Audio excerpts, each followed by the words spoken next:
Hi, I'm Violet from Vermont. If you like my story, like and subscribe to MSA. I grew up with a single mom who made sure to provide everything for me. Mom was awesome. But whenever I'd see my friends at school with their dads, I'd ask Mom about my dad, and she'd just make light of it. I asked him to get bread one time. Looks like he's still searching the aisles.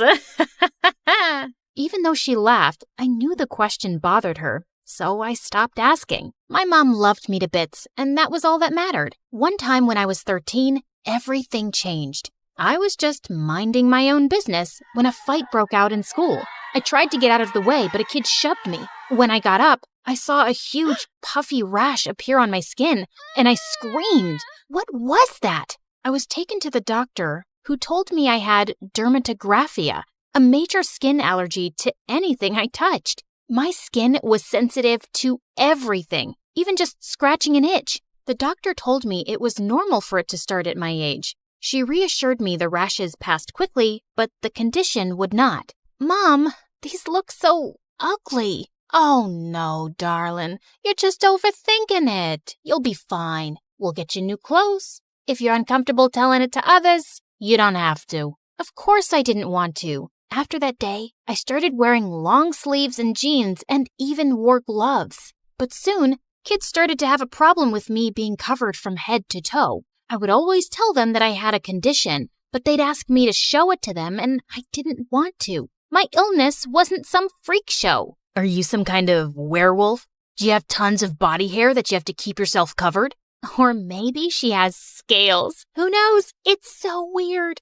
Who knew people could be so annoying? One time, as I was putting my books in the locker, a girl came over to me. It was Charlotte. We were both in the same class. How come you always wear long sleeves? Another one. I was so done with these questions now. It's never too late to shut up and mind your own business. Wow, so rude. I was just asking. 'Cause you know, kids say so many things about you. But I know the reality. I think. Well, I know you have a tattoo. That's why you keep yourself so covered, right? Bingo! Whoa, really?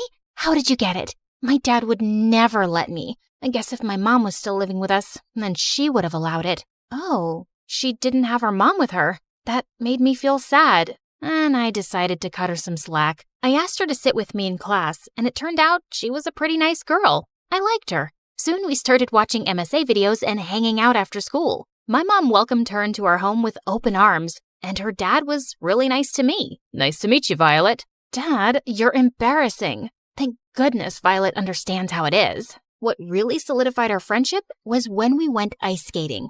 I was so afraid of falling because my rash would appear, and when it did, I was so embarrassed. But Charlotte, she was so understanding.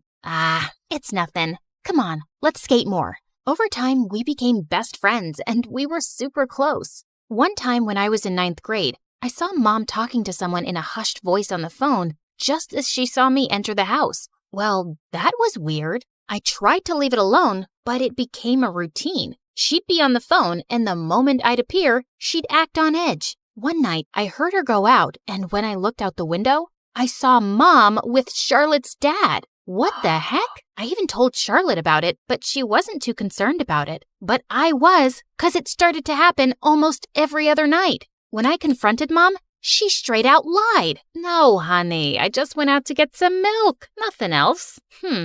But when one night I heard Mom leaving the house, I decided to follow her. Suddenly, a car pulled up in front of me. Just then, I heard a familiar voice. You look like you need a ride. It was Ben. He was the new guy in school and a couple of years older than me. And since he was so active in the Students' Council, everyone knew him. He was someone I could trust. So I got into his car and followed Mom. So, who's in that car? My mom. I want to catch her red-handed today. She's been sneaking out a lot lately. That's a first. All of a sudden, Ben hit the brake seeing a cat, and before I could jolt, he grabbed my wrist. Are you all right? I'm sorry. I didn't mean to hurt you. It's nothing. I just don't like being touched, okay? We found my mom at a small diner sitting across from Charlotte's dad. After Ben dropped me off, I barged into the diner. I knew it! You lied! Violet, it's not what it looks like. Please, sit. Honey, please. I didn't want to, but seeing Mom plead, I sat down. I should have told you earlier, but I wanted to wait for the right time. Violet, Charlotte's dead. is also your dad. What? It's true. Darling, I am sorry. Leaving your mom was the biggest mistake of my life. But now, I want to make up for lost time. Apparently, Dad and Mom had dated but broke up after I was born, and Dad moved on to marry Charlotte's mom. And now, Mom and him wanted to get back together. My head was spinning. They both lied to me. Why now? Why wait all this time? Does Charlotte know? She doesn't know about this, and I'm afraid I can't tell her right now. The divorce from her mom has been tough on her, and I wanted to wait until the right time to break the news to her. Can you keep this a secret, please? No, none of this makes sense, and I hate you. I ran out of the diner with tears in my eyes, but Mom chased after me and drove me home. She begged me to give him a chance. Don't you at least think Charlotte should hear it from her own dad? She had a point, so I agreed. For now. The next day at school, I was feeling so nervous to face Charlotte. Hey girl, I tried to call last night. How about we catch a movie tonight at my place? At her place? No way! Right then, I saw Ben walking down the hallway. Before I could think of what to say, he came up to me. Violet. Ben! Charlotte, this is my date tonight. Date? Yeah, we're going out. Right, Ben? Yeah. I'll pick you up at 7. See ya. Vi, this is your very first date. I felt bad lying, but hey, it was a good save. But at home, Mom told me Dad wanted to talk to me, alone, and I had to see him. But in the evening, I found Ben waiting for me at my door with flowers. Oh, I am so sorry. I totally forgot about our date. I have to meet my, someone. As I started walking, Ben offered to drop me off, and I accepted. I met Dad at a park, and he had nothing new to say except tell me how sorry he was about leaving Mom and me. Please, don't you have anything new to add to your story? Listen, honey, I know... Don't you dare. You don't get to call me that. You can't just come waltzing back into our lives and act like everything's fine. Saying that, I ran out of the park and saw that Ben was still there. When I asked him why he waited for me, he told me how he just wanted to make sure I was all right. I found that quite sweet. On our way back home, Ben got me some ice cream and we talked. He sure was a sweet guy and I was liking him a lot. All of a sudden, Ben came near me and touched my nose. Got it. You were looking cute with some ice cream on your nose, though. Oh, I thought... I was gonna kiss you. That wouldn't be so bad, would it? It sure wouldn't. But the rash? Gosh, I couldn't tell him about it. What if he was grossed out by it? I told him I wanted to take things slow, and he nodded. After that day, Ben and I started to go out often, and I guess that's why avoiding Charlotte became much easier. Whenever she'd ask me to come over to her place, I just told her I was with Ben. So, does he know? I almost jumped, thinking she meant about Dad, but she was just talking about my skin. No, and you can't tell him. I just can't deal with that right now. Okay, how about I ask my dad to come pick us up and we can go to the mall? I feel like I'm not spending enough time with you. Maybe later. A couple of days later, I was having lunch when Charlotte joined me. But just when Ben came and sat next to me, her face twisted. She got up and walked away. I followed her, and when I asked what happened, she went bonkers on me. Ben! He's always around you. Do you know that you have a best friend too, who is missing you? I thought we were like sisters, but now you're ditching me like I'm some third cousin. You don't even come over to my place anymore. Well, that was 'cause I didn't like seeing her dad, our dad, but I couldn't tell her that. But I realized it wasn't her fault. After all, Charlotte was my best friend. So I decided to go to the movies with her after school, and she was ecstatic. We had loads of fun at the movies. But just when we got into the cinema's elevator, the door suddenly closed before others could get in, and the lights went off. Oh God, this wasn't good. Getting stuck in an elevator was my worst nightmare. Vi, you okay in there? I'm calling for help. Hang on in there. Charlotte, fast. I can't stay in here. Every second passed inside that elevator felt like a lifetime. Finally, when the elevator door opened, I saw Dad. He instantly swept me in his arms. Oh my God, my baby. I was so worried. When Charlotte called, your mom and I rushed here. I just couldn't imagine losing my daughter again. What did you call her? What's going on? Dad had no choice but to tell her the truth. And when he did, Charlotte went completely ballistic. Out of nowhere, she transformed into a loud, angry monster. How dare you lie to me? You're ditching me, just like Mom did. Charlotte, please. At least listen to him. Dad had a reason. And you knew about this? How could you do this to me? You and your mom? Stay away from us. Saying that, Charlotte ran off and her father followed her. I was so shocked. I didn't know what to do. I was sure that Charlotte would understand eventually. After all, she loved me and always considered me a sister. I was really expecting Charlotte to apologize at school, but she just stared at me. The last thing I want to do is see your face, you liar. Charlotte, you always wanted us to be sisters, right? Can't this be a good thing? I don't anymore. Why did you have to lie to me? Right then, I saw Ben walking towards us, and seeing him, I saw a vicious look on Charlotte's face. Maybe it's because you're a natural-born liar. You lied to me. You even lied to Ben. Did you tell him your secret? What is she talking about, Violet? Charlotte, stop right now. Oh no, I'll tell you, Ben. Better yet, I'll show you. Suddenly, she pinched me hard on my arm. By the time she was gone, a huge allergy spot had appeared where she pinched me. Everyone stared at my arm, including Ben. He didn't say one word, but the look in his eyes made me realize nothing between us was going to be the same anymore. Because of the stunt Charlotte pulled, she got detention while I called Mom and she picked me up. I just couldn't be at school. I refused to talk to Mom and didn't even go to school for over a week and just locked myself in my room. I even turned off my phone. I just wanted to be away from everything and everyone. Thank God winter vacation started and I had some time to deal with the whole drama. One day, Mom entered my room and hugged me. I felt like I hadn't hugged her in a million years. Mom, can we move away? I don't want to go to school. See Charlotte, her dad, Ben, anyone. Honey, that's not the right thing to do. I know what Charlotte did was very wrong, but put yourself in her shoes. I never told you, but when Charlotte's mom left, the poor girl was completely traumatized and depressed for months. She totally lost it. Oh my God. Turned out, Charlotte had had a huge breakdown when her mom left. She needed years of therapy and only stopped going recently, which is why Mom and Dad thought she could finally be ready. But perhaps they were wrong. That would explain her reaction. She went through so much. You should have told me, Mom. I should have known about her condition. Honey, we thought to tell her when the time was right, but the way things unfolded left her shocked. The entire night, I kept thinking about Charlotte. Her mom had already left her. No wonder she was freaking out about me stealing her dad from her. I needed to make things right. First thing in the morning, Mom drove me to Dad's. He had Charlotte standing up front, who was so angry, she was shaking. Why are you here? To tell you that I love you and that won't change. I love you both too. Even before you knew about Violet, I loved you both, sweetheart. You don't love me, Vi. You abandoned me for Ben, and now I won't forgive what you did. I can't be abandoned again. I can't. No one is leaving, Char. I understand you were hurt. I just wish you would have told me. I stepped closer to her and grabbed her hands. But you hate being touched. I don't care. You are more to me than any skin rash. And it's about time you knew it. We're family. I should have never tried to hurt you or keep you away from our father. I was selfish.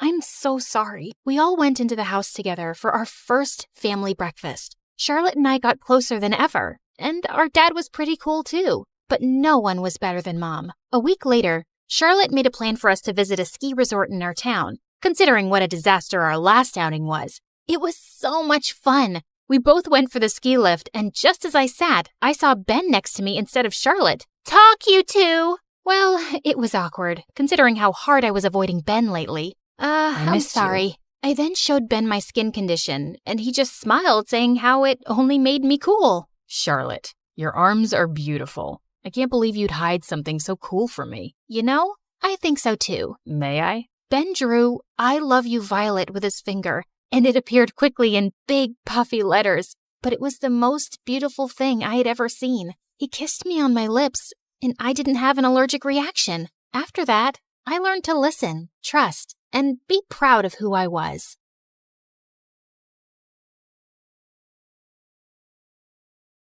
Wondering why I'm running down the streets of New York at night in the pouring rain with a mob of angry girls chasing me? I'll tell you when I catch my breath. I turned a corner and ran down an alley, only to find a dead end. I looked around frantically and burst through a tiny door that led into a dingy cafe, which was empty, except for a boy sweeping the floor. Quick, I need you to hide me. He just stared at me silently. Sometime today would be nice, buddy. What's the magic word? I don't know. Hurry up. That's not one word. Jesus Christ! Wrong again. Please is the magic word. No. It's abracadabra. Okay, I'm guessing you're not from the mafia. You want to look at the menu? I wouldn't order the salmon. It's been smelling weird for weeks. Just hide me, now! The boy shoved me into a tiny broom closet just before the girls chasing me burst in. Did Lana Moon come in here? No one's been in here for 3 days. No, wait. Yesterday, a big ugly guy came in and cut his toenails here and left without ordering anything. Does that sound like Lana Moon? You're crazy. Let's go, girls. When I heard the door slam shut, I came out. You really don't know who I am? I figured out your name was Lana Moon. Duh. But no. Who are you? Hi, everyone. I'm Lana Moon, global sensation and chart-topping singer. But of course, you all knew that. I don't know what rock this weirdo's been living under. Before I continue, please like and subscribe. My life wasn't always like this. In fact, growing up, I was a nobody with nothing much. My dad was a math teacher in a public school, and my mom was a maid. She was French and had come to America for a better life, but it hadn't turned out like she'd imagined. Pay attention, Lana. You have to learn fractions. Yes, Lana. It's very useful to know that half your father's miserable salary goes to rent, and 1/3 goes to bills. How much is left for buying us something nice? Do the math and feel disappointed. Algebra is important. This equation can help you calculate the gradient of the slope. Yes, Lana. Let's calculate the slope of your life going downhill. And it's a steep slope, baby. Clearly, my parents didn't get along. And even though I loved Dad, I was with Mom on how useless math was. I was actually obsessed with singing. But my parents were either too busy with their jobs or too busy arguing to notice. One day they were fighting when I put my headphones on in my room and started singing a ballad. All by myself. Don't wanna be all by myself anymore. As I belted out the high note, I saw my parents in the doorway, their mouths hanging open. That was you? Singing? It was you? No, Celine Dion's hiding under my bed. Oh my God, Celine is here? Dad, of course it was me. You don't get sarcasm, do you? Oh, my baby, you have a gift. You're going to be a singer, a superstar. We'll talk about this after she finishes high school and college. Do you know how many singers fail? I'll run the numbers on the probability of success. Wait. How you say in America? Ah, yes. Shut up, man. Mom took on extra cleaning jobs to pay for a professional vocal coach, and soon she was signing me up for talent shows, open mic nights at cafes, and singing competitions. And then everything changed in the 12th grade when I won a big national competition. I received a huge cash prize, signed up with a talent manager, Chaz, and got a record deal in New York. You're ruining her childhood. How can you make her drop out of high school? She's almost 18. And what good has education done you, huh? I don't support this decision, and I won't be going with you two. Some people are meant to live small lives forever, and you are one of them. But it won't be me or my daughter. I was really sad that Dad didn't support me, and our family was breaking up. But I just couldn't let this opportunity slip away. Before I knew it, I was on a crazy roller coaster ride. I was recording songs, singing on TV shows, giving radio interviews, and when my album was released, it topped the music charts and launched my career into the stratosphere overnight. Soon I was touring and singing to sold-out stadiums. Every time I stepped on stage and the crowd roared my name, I had to pinch myself. This was real. I was a star. But it turns out a roller coaster isn't all that fun if you can't get off. 2 years later, I was getting tired and wanted a break. You've got concerts lined up for the next 3 months. We have TV appearances, brand endorsements. A small break. It's not possible right now. You're on top of the world, Lana, and we have to make sure you stay there. But one night, as I performed for a huge crowd, I found myself singing off-key, and I forgot my lyrics. Then, during my final number, this huge spotlight turned towards me, and suddenly, I couldn't stop blinking. I stumbled backwards in confusion and crashed into a bunch of dancers who crashed into the band. Chaz ran on stage with my bodyguards and whisked me off to a hospital. After a thorough examination, the doctor told us that my excessive blinking was triggered by exhaustion and stress, and I needed rest. Chaz had to cancel my commitments, and I went off to Hawaii for 3 months. One day, as I was sunbathing by the pool with Mom, Chaz came running. Have you seen the music charts lately? You're almost at the bottom. Relax. Have a pina colada. People love me. This is showbiz, Lana. You go from hero to zero in seconds. There's a talented new girl in town, and everyone's talking about how she's gonna be the next big thing. He wasn't kidding. The girl was some exotic foreign beauty who wrote her own lyrics and played 5 different instruments, and America was obsessed. I still had my fans, but my popularity was definitely taking a hit. What do you mean you found another face for your makeup brand? You're Lana Moon's backup singer. Ever heard of a thing called loyalty? Okay then, jump off a cliff. I returned to my work and started recording again. One day after my session, Chaz dragged me off to my dressing room, and I flipped out when I saw who was inside. I'm guessing I don't need to introduce myself. Oh my God, you're Xander, the lead singer for the hottest boy band in the world. Come on, I have a poster of you in my bedroom, and now you're here in the flesh? No, scratch that. It's my mother who has a poster of you in her bedroom. No, wait. That sounds way worse. It's okay. I have a poster of me too. I've heard your songs, Lana. You're very talented. Who? Me? Yes, you. Also, I was wondering if you'd go to dinner with me tomorrow night. She'll be there. I can speak for myself, Chaz. Yeah, I'll be there. The next day, Xander whisked me off in his limo to a super exclusive restaurant. And sure, I was impressed with the food and Xander's dimples, but we also had a lot in common. This life can be so lonely. It's hard for regular people to understand. It does get overwhelming sometimes, but we're also really lucky. I love your positivity. You look beautiful, by the way. Xander took my hand, and butterflies fluttered in my stomach. The next week, Xander sent his private jet to take me to a beautiful island town. We spent all weekend on the beach talking and laughing. The night before I left, we had our first kiss under the stars. Then he asked me to be his girlfriend, and I was so caught up in the moment, I just said yes. Soon, Xander and I moved in together, and we became the new it couple. We were on magazine covers, we were doing interviews together, and the paparazzi were obsessed with us. My album sales were through the roof again, and Xander and I released a duet that the public went wild for. Life was perfect, but soon a new side of Xander started to show itself. Are you seriously wearing that to the gala? This is Chanel. From last year's collection. It looks like someone gave you those clothes as charity. Please go change. It's not a good look for me. I thought Xander was being rude and superficial, but I changed anyway to avoid an argument. But he only got worse. He became more and more controlling, telling me what to wear, when to smile, how much to eat, who to talk to. Why do you talk to that woman on the phone so much? Because she's my mom? How come you don't talk to your family? I ditched all those bottom feeders years ago. All anyone wants from me is money. I honestly felt a little bad for him, but I hated his attitude with me. I felt suffocated and like I wasn't my own person anymore. Soon we had an interview on a popular late-night show, and Xander was unbearable. He kept undermining my opinions and interrupting me, or just talked non-stop about himself. As we walked out of the studio, Xander took my hand, but I shook it off. What are you doing?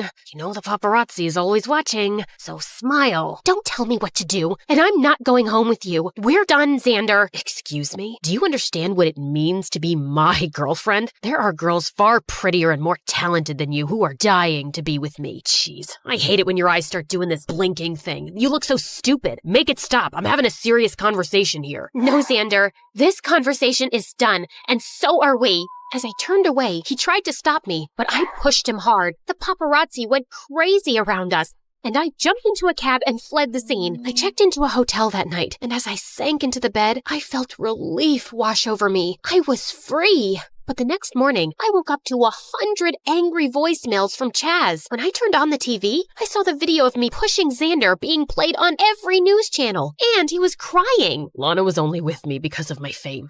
Her manager set us up because her career was tanking. I really fell in love with her, though. I did everything she said, bought her everything she asked for. But after the interview last night, she told me she was seeing someone else. Lana Moon is a cheater, a liar, and a gold digger. That jerk! I checked Twitter and TikTok, and found thousands of comments calling for a boycott of my album and tour. I moved back to my own place and released an official statement saying Xander was lying and just couldn't accept the relationship was over. My fans were supportive, but his fangirls were insane. They were camping outside my house, chanting protests and egging my windows. After a week of this nonsense, I slipped out one night, climbing over the back wall. But as I was sipping my favorite latte at a cafe, some of those girls spotted me. "It's her. I can't believe you treated Xander that way. You need to apologize to that precious angel." That's when they started chasing me, and I ended up with the crazy boy in the weird cafe. His name was Kenny, and he offered me a dry sweatshirt and a cup of tea as I told him my story. He was fascinated, especially when he saw Xander's picture. Whoa, you were dating this guy? I don't think I've ever seen someone so proportionate. And those cheekbones, you could grate cheese off of them. Sorry, went off on a tangent. We hate this guy. He's a toxic piece of garbage. Thank you. How come you don't know about all this? I don't have any social media accounts. I'm a theoretical physicist in an advanced level university program, so between that and my multiple jobs, I don't have much time for stupid gossip. Not that your life is stupid. This was really interesting, and it's nice to meet a pop star. It's been nice to meet someone so ordinary. Wait, that came out wrong. No, I'm pretty ordinary, and I'm okay with that. Is it okay if I come hang out here sometimes? I'm always alone here. I could use the company. The noise created by Xander's fans started dying out, and I returned to work. But in the evenings, I started slipping out frequently to the cafe. And even though we were poles apart, I found Kenny the easiest person to talk to. He listened attentively and always gave the best advice. He was smart and funny and even cute, but clearly unaware of it. And he really seemed to love my songs. After I finished the new album, I decided to take a weekend break on an exclusive island resort where no paparazzi would be around. And I invited Kenny. Kenny was loving the resort, but he just wouldn't come into the pool. I could show you some disturbing statistics about how much pool water is actually just pee. There's no one here, and I'm not peeing. There's a lot of life-threatening bacteria in that water that can travel up your nose. You don't know how to swim, do you? Yeah, you caught me. I'm a loser. I'll teach you. I'm an expert. No thanks. Come on, just jump into the pool. I'll catch you. You jump into the pool. I'm already in the pool. Jump at me. You jump at me. I literally had to drag him in and force him to learn. When I thought he was ready, I pushed him towards the deep end. Kenny started flapping around like a crazy duck, but he was actually afloat. Oh my God, I'm swimming. You're doing so well. Keep going. Soon he was swimming around like a clumsy mermaid, and then he circled back to me laughing. Wow, this feels amazing. Thank you. Thank you. And then suddenly, he kissed me, and I kissed him back. We broke apart and stared at each other. But just then, Xander turned up at the pool. What are you doing here? Are you stalking me? Maybe. Is that a crime? Yeah. When I found out you were coming here with a +1, I had to see for myself. You were cheating on me all along, just as I'd suspected. Why else would you break up with me? 'Cause you've been acting like a jerk for months. So you decided to cheat on me? With skinny, pasty nobody? Hey, that's rude. What do you want, Xander? Just some pictures to prove my claim. I got one of you two kissing. That'll work. You're invading my privacy. I want you to delete it. Sure, after I posted it. What's happening to your eyes, Lana? Is that the first time you're seeing Miss Blinks a lot? Listen, dude, if you don't stop bothering Lana right now, I will punch your face. It won't hurt that much because I'm not that strong, but it'll still be embarrassing for someone like you to get punched by a pasty physicist. Give it your best shot, chicken legs. No one is doing anything. As I stepped forward to stop them, I suddenly slipped on some water and hit my head, and then I blacked out. When I finally came around, I was in a hospital with Chaz and Mom beside me. Oh, my baby, you're awake. Where am I? You were taken to a hospital on the island, but we had you transferred to the city. You've been unconscious for 3 days. We kept the news quiet, though. How are you feeling? I think I'm okay. Then take a look at this. Chaz shoved a phone in my face, and the picture of me kissing Kenny was everywhere. Xander was claiming it was taken by a private investigator while he and I were still together. This isn't true. And that maniac posted this when I could have been in a coma? Who is this boy you're kissing? I'm entitled to some privacy. No, you're not. You're a public figure, Lana, and I'm your manager. I need to know everything about this boy before I decide how to handle this story. He's a nobody, okay? Just an ordinary guy I randomly met. A distraction.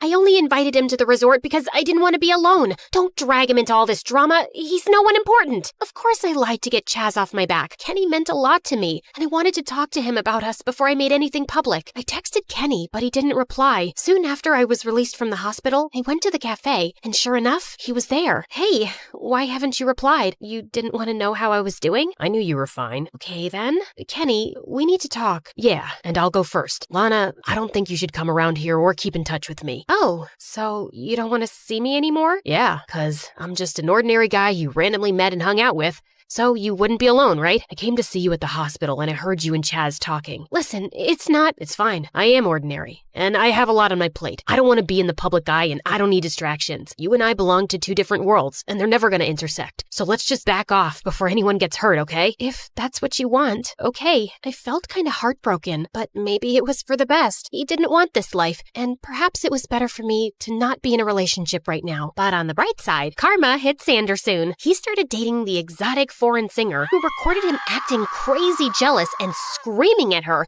and she made it public. Xander got dropped by his label, and the same fans who'd hated me brought out their pitchforks for him instead. I got a lot of support, and my new album did amazingly well. But my success felt hollow, and I called Dad one day. Maybe you were right all along, and I should have never become a singer. I never said that, Lana. You're very talented, and I never expected you to become a mathematician. I just wanted you to have a balanced life. You should have fought harder to stick around, Dad. I could have used your wisdom. I didn't think you'd listen then, but I am sorry. Do you think I should take a break and finish high school? I think that sounds great, honey. The next day, I publicly announced my career break. Mom didn't protest much because apparently she was getting married to a rich music producer and relocating to France. Chaz went berserk, but I fired him. I was done being pushed around, and I would get back to music when I felt ready. After my high school graduation, I was celebrating with my friends at a cafe that was having an open mic night. I couldn't resist getting up on stage and singing, and it felt great. Just then, I spotted a familiar face smiling at me, and I walked over. Kenny, it's been a while. How are you? Pretty great, actually. I finished the program with flying colors. Of course you did. It's lame in comparison, but I just finished high school. I know. I made a social media account just to follow you. Kenny, all those things I said to Chaz, I didn't mean them. You weren't a distraction or a rebound, and you're not at all ordinary. Not to me. Anyway, I'll see you around. Are you free for dinner? I know this shady cafe that's great if you want to get food poisoning. And good tea. We could talk more? Sounds good to me.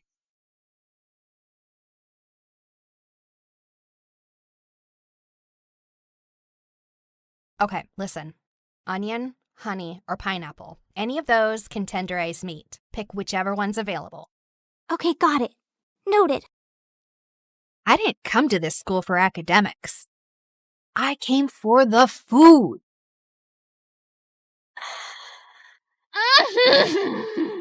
The texture. Oh, the crunch. The glaze. The magic. Ah! There she freaking goes again. Her freaking scream makes me want to freaking lose my freaking appetite. Freaking...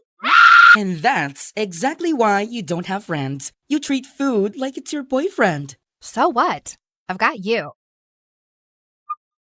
They're reopening the Culinary Society for freshmen, and they're choosing 10 new members. The announcement's tomorrow at the auditorium. I'm joining that club. You in a cooking club? Babe, you're way too lazy for that. But I have a golden tongue.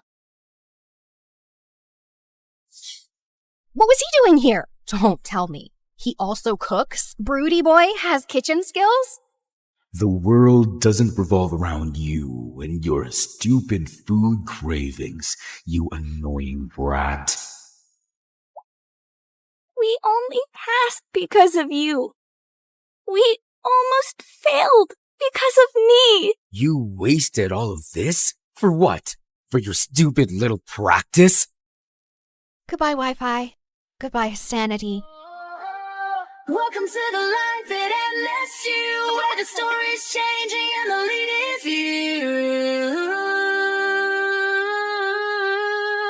So carve your name in the wind, let the legacy breathe. There's a world in the pages that we're starting to weave, not just a school, but the soul of the story, turning our scars into stars and our grit into glow.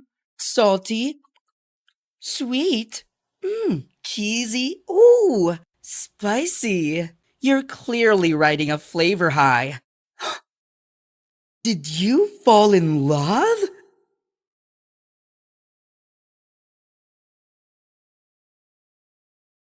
Hi, I'm Blair from Salem, and this is my wacky Halloween story. Don't forget to like and subscribe. I had a good life growing up. Dad loved me to pieces. Even though I never stuck with a hobby for too long, he still paid for the best classes and equipment. Life was good. But there was only one problem. Dad ran a funeral home, and people at school thought I was a freak. I heard Dracula buys his beds from Blair. Is that why you're so weird? Are you, like, possessed or something? No, but you look like you're full of poop. As a result, I didn't have any friends, but when I was in the 10th grade, my life completely changed. Dad's sister, Aunt Mary, came to live with us, and she was the most fabulous-looking woman I'd ever seen. She had a daughter my age, and I was thrilled to finally have a friend. But she took one look at me and wrinkled her nose like I was dog poop. What are you wearing? You look poor. Dior instantly became the most popular girl in school. Nobody cared that she also lived in the house with the funeral home in the basement. Aunt Mary had worked at a fashion magazine, so Dior thought she was qualified to rate people's outfits every day at school. 5, 7, 2. Ugh, minus. Who made you fashion police? You should be arrested for that crime against fashion.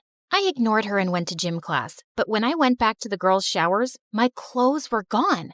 Dior was in the back of the school, holding my outfit over a dumpster. Trust me, I'm doing you a favor. And she set my clothes on fire. You've gone too far, you witch. I tackled her to the ground and pulled her hair. We fought like cats till the teachers pulled us apart and took us to the principal's office, where we were given 2 weeks of detention. At home, Aunt Mary blamed me for everything. It's not your fault, John. This is what happens to motherless girls. I tried to provide for her. By spoiling her rotten? She's an impulsive girl and doesn't stick to one hobby. The house is full of stuff she's only used once. Must have cost a fortune, and she doesn't appreciate any of it. This is why she's starting fights with Dior, who was just trying to help her. You're right, but what do I do? I have the funeral home to take care of. But I'm here now. I'll take care of everything. Thank you, Mary. Here, buy whatever you need. I couldn't believe Dad was giving up so easily. Did he also think something was wrong with me? Your reign is over, Princess. Mom and I are the queens here now. No, Dad loves me and he'll see right through you two. But things just got worse. I came home one day to find all my things boxed up in the living room. What the heck is going on? You don't need such a big room, and I could use the closet space. So I took it. And where am I going to sleep? The closet's pretty big. Dad won't allow this. You've overstayed your welcome, Aunt Mary. I'll have him kick you out of the house. But instead, Dad accused me of being selfish and not welcoming my aunt and cousin as I should have.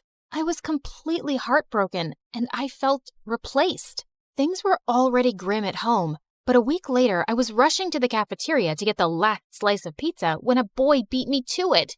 Hey, you must be new here. That's actually mine. The lunch lady must have forgotten to tell you. Don't see your name on it. What a jerk. I had to settle for a gross sandwich. Ugh.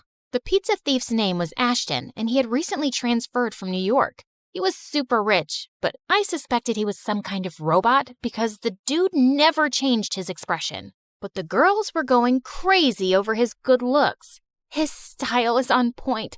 He's so mysterious and dashing.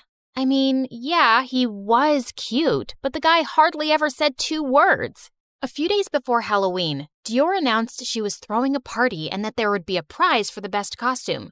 I was planning on staying in my dusty, spider-infested attic bedroom, but then I heard Ashton would be there, so I spent hours coming up with the perfect outfit. But when I finally came out of my closet, I got the biggest shock. The party didn't have a horror theme at all. Everyone was dressed up like models and the Kardashians. I looked totally out of place. Oh my God. Blair came dressed as the ghost that's possessing her. It's Edward Scissorhands, you idiot. I think you mean lame boy, lamer hands. Yeah, you'd know all about lame since you threw a lame party. What a snooze fest. Do you think you can do better, freak? You wouldn't know an awesome Halloween party if it bit you on the butt. Where are the bats, the witches, the skeletons? Where's the scary stuff? We're not crazy like you, and I throw classy parties, but I'm not scared of anything. Oh, I think you are. If you're so brave, spend 2 hours at the McNeely Mansion with me. First one to come out crying will be the other's personal assistant for a month. What's the McNeely Mansion? I jumped in surprise. Ashton was so close, I could feel his eyes on me, and it made my heart flutter in my chest. It's the most haunted place in Salem. It was abandoned years ago after the place burned down in a freak fire. Sounds cool. I was terrified of the place, and I was sure Dior was going to chicken out. But to my shock, she said, "You're on." Everyone got to the McNeely Mansion, and my heart sank into my belly. The place was spookier at night. Ashton was going to time the dare, and the others waited around making bets on who would win. This is where you can live once Mom and I have you kicked out. Ugh, she was trying to get in my head. I hated her so much. I walked to the house on jelly legs, imagining all sorts of horrors inside. I stood in the front hall, my heart hammering in my throat. The whole place was creepy, windy, and cold. Goosebumps broke out on my skin. Suddenly, Dior pushed me. Right then, go on upstairs. You wanted an adventure. Shut up, Dior. Let's just stand in one place for 2 hours. I thought you wanted a spooky Halloween. Go find a ghost boyfriend or something. You won't ever get a live boy to date anyway. What is your problem? Why are you so mean to me? Because you're a walking eyesore. Nobody wants you at home. Uncle only gave you everything because he feels sorry that your mom left you. Just get lost already. You are the worst, Dior. You can't treat people like this. Don't tell me what to do. Don't push me. Suddenly, we heard a deep voice behind us. Nasty fights leave nasty scars. I jumped out of my skin in fright, and Dior ran out of the house screaming like a banshee. But there was no monster. The ghost of my imagination was a homeless man with missing teeth. You scared the living daylights out of me. And you made Dior nearly pee her pants on the way out. My apologies. You live at that funeral home, right? Dude, you live in a haunted house. You don't get to judge. Oh, no. I see you around town. I hear your aunt moved in with you. What's she like? Does she have a lot of money? Did she buy you this awesome costume? Okay, you're officially freaking me out. If you don't want me to call the cops, you better buzz off. The homeless man left me alone, and 2 hours later, I walked out of the mansion in triumph. Dior's face was scrunched up as if someone had farted under her nose. That was cool. You're very brave. School life changed completely. Now I was the popular girl, and Dior was my personal assistant. And it was awesome! I made her cut all my sandwiches into small pieces so I could eat it with a fork. I made her do all of my homework in disappearing ink, then made her do it again. And I even had her warm a seat for me at a chess game in the park. I had her running errands around campus in a chicken costume. It was hilarious. But when I asked her to clean out my locker, she put her foot down. No, absolutely not. I'm wearing vintage Chanel. Then wear this hoodie. It's Walmart. You're taking things too far. This is just cruel. I quit.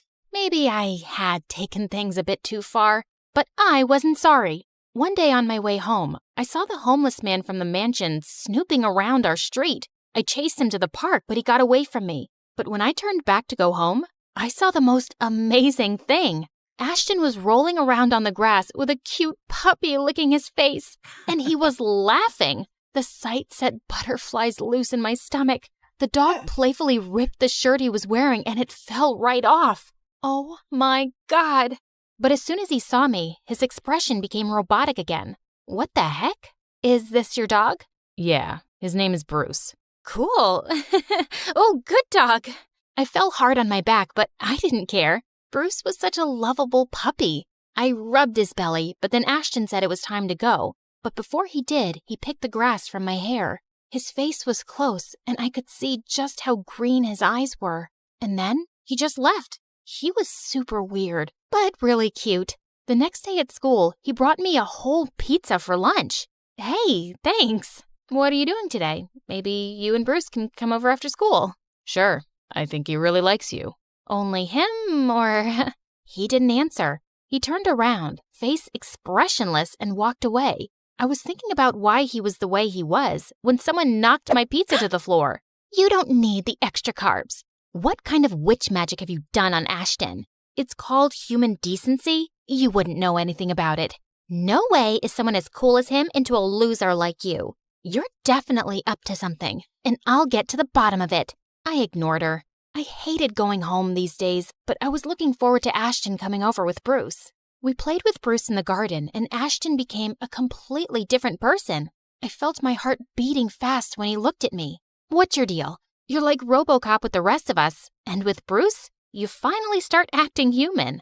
I'm not good at making friends with humans. They lie and cheat. Animals are loyal, and they don't want a lot from you. I know what you mean. I've never had friends either. I thought you were popular in school. People hang out with you all the time. Yeah, but they're not my friends. They still call me a freak behind my back because my dad runs a funeral home. What's wrong with that? I know, right? You're pretty cool, Ashton. Call me Ash. And he came closer when suddenly lights blinded me and we were surrounded by the police. Hands up! What the heck is going on? I watched in horror as the police went inside the house and pulled Dior and Aunt Mary out. They were struggling and screaming and cursing their heads off, and Dad was coming behind them looking confused. Then a man in a suit walked over, and I recognized him. He was the homeless man. Special Agent Curry, we've been following these criminals across 3 states. Criminals? You must be mistaken. This is my sister and my niece, also known as Sticky Fingers Mary and Dastardly Dior. They have stolen from several banks and rich men, and I have a warrant for their arrest. You'll never find the money. Never! All of a sudden, Bruce jumped forward and dug his teeth inside Aunt Mary's fur coat.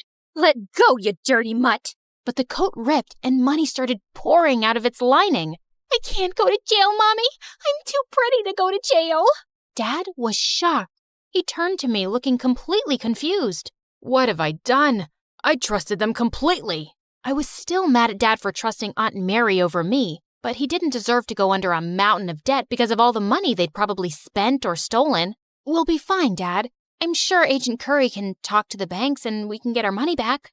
I don't care about the money. I let them treat you horribly because they convinced me you were spoiled. Can you ever forgive me? Of course I can, Dad. I love you the most. I hugged him tight. I finally had my home and my dad back. Life was going back to normal. Bruce barked, and I saw Ashton standing at the edge of the garden. Well, better than normal. You were awesome, boy! Who's a clever dog? You're a clever dog! I trained him, you know. Then I owe you my eternal thanks. So I leaned up and kissed him, and he kissed me back, and it was perfect. So I learned that crime doesn't pay. Tell us about your most hilarious Halloween costumes in the comments.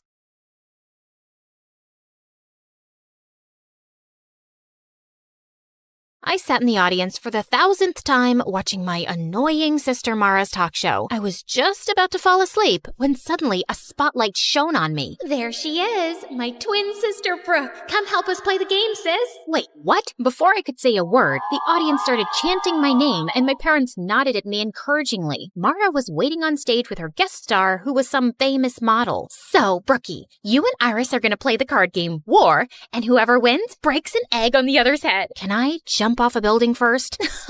Always such a little party pooper. I played the dumb card game until I won, so I cracked an egg on Iris's head before turning to go off stage. Ow! You just hit me in the head with an egg. That was the goal of the game, genius. Well, you did it way too hard. Ow! The next day, my accidental egg assault was all over YouTube and social media. Sister of talk show host Mara gets violent with popular model Iris.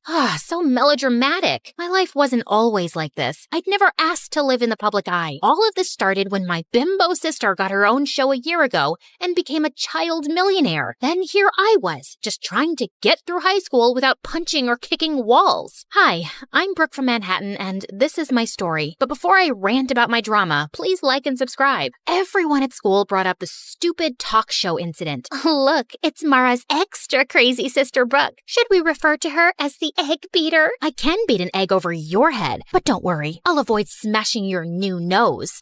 You're always such a witch. This is why nobody at school likes you. She was so cute for thinking that I cared. Anyway, around lunchtime, I headed to the bathroom when suddenly I jumped. One of the most popular guys in school, Lance, was right behind me, smirking. He was a part of a clique of 4 other heartthrobs who all looked like Wattpad princes. You are looking lovely today, princess. You just followed me into the girls' bathroom. I wanted to ask you out on a date. You've never even made eye contact with me before. I used to think you were just Mara's mean loser sister, but when I saw what you did on TV, I practically fell in love with you, babe. I've always wanted a girl with that kind of fire. So I'll pick you up tonight at 8. I didn't answer. I just pushed Lance away from my face and towards the toilet bowl. He landed head first, and I couldn't help laughing. Except later that day, I noticed the rest of Lance's dreamy friends kept staring at me with that same smirk on their faces. In fact, all 5 of them slipped envelopes into my locker asking me on a date. This had to be some kind of joke. I decided to ask Mara about it, since she was the school queen bee and full of gossip. But surprisingly, Mara didn't know anything. Then later that night, she gave me some crazy news. She'd invited all 5 of those guys to come onto her talk show, where she'd set up a competition over who could win a date with me without even asking me. So what if they're just hitting on you for a joke or a bet? It'll be so much fun. You've never been on any kind of date, and you're in the 12th grade. Please. I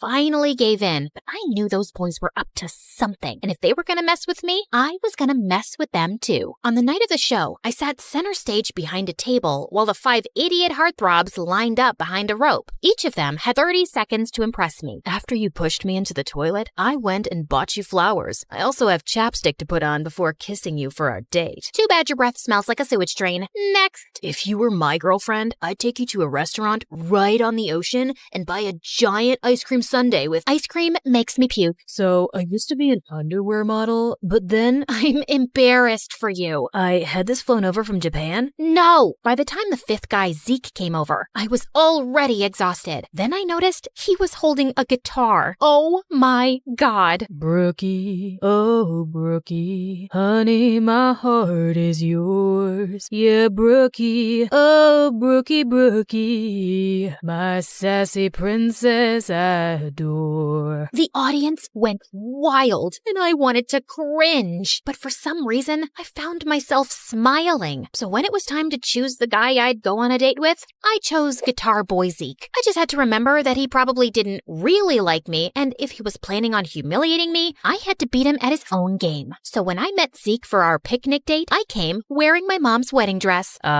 What's that you're wearing? A wedding dress. That way, we can imagine what it'll be like when we get married one day. Ever since the talk show, I've fallen head over heels for you, and after that song you sang for me, I know now that you feel the same way. I'd hoped the guy would run scared and crying, but instead, he laughed.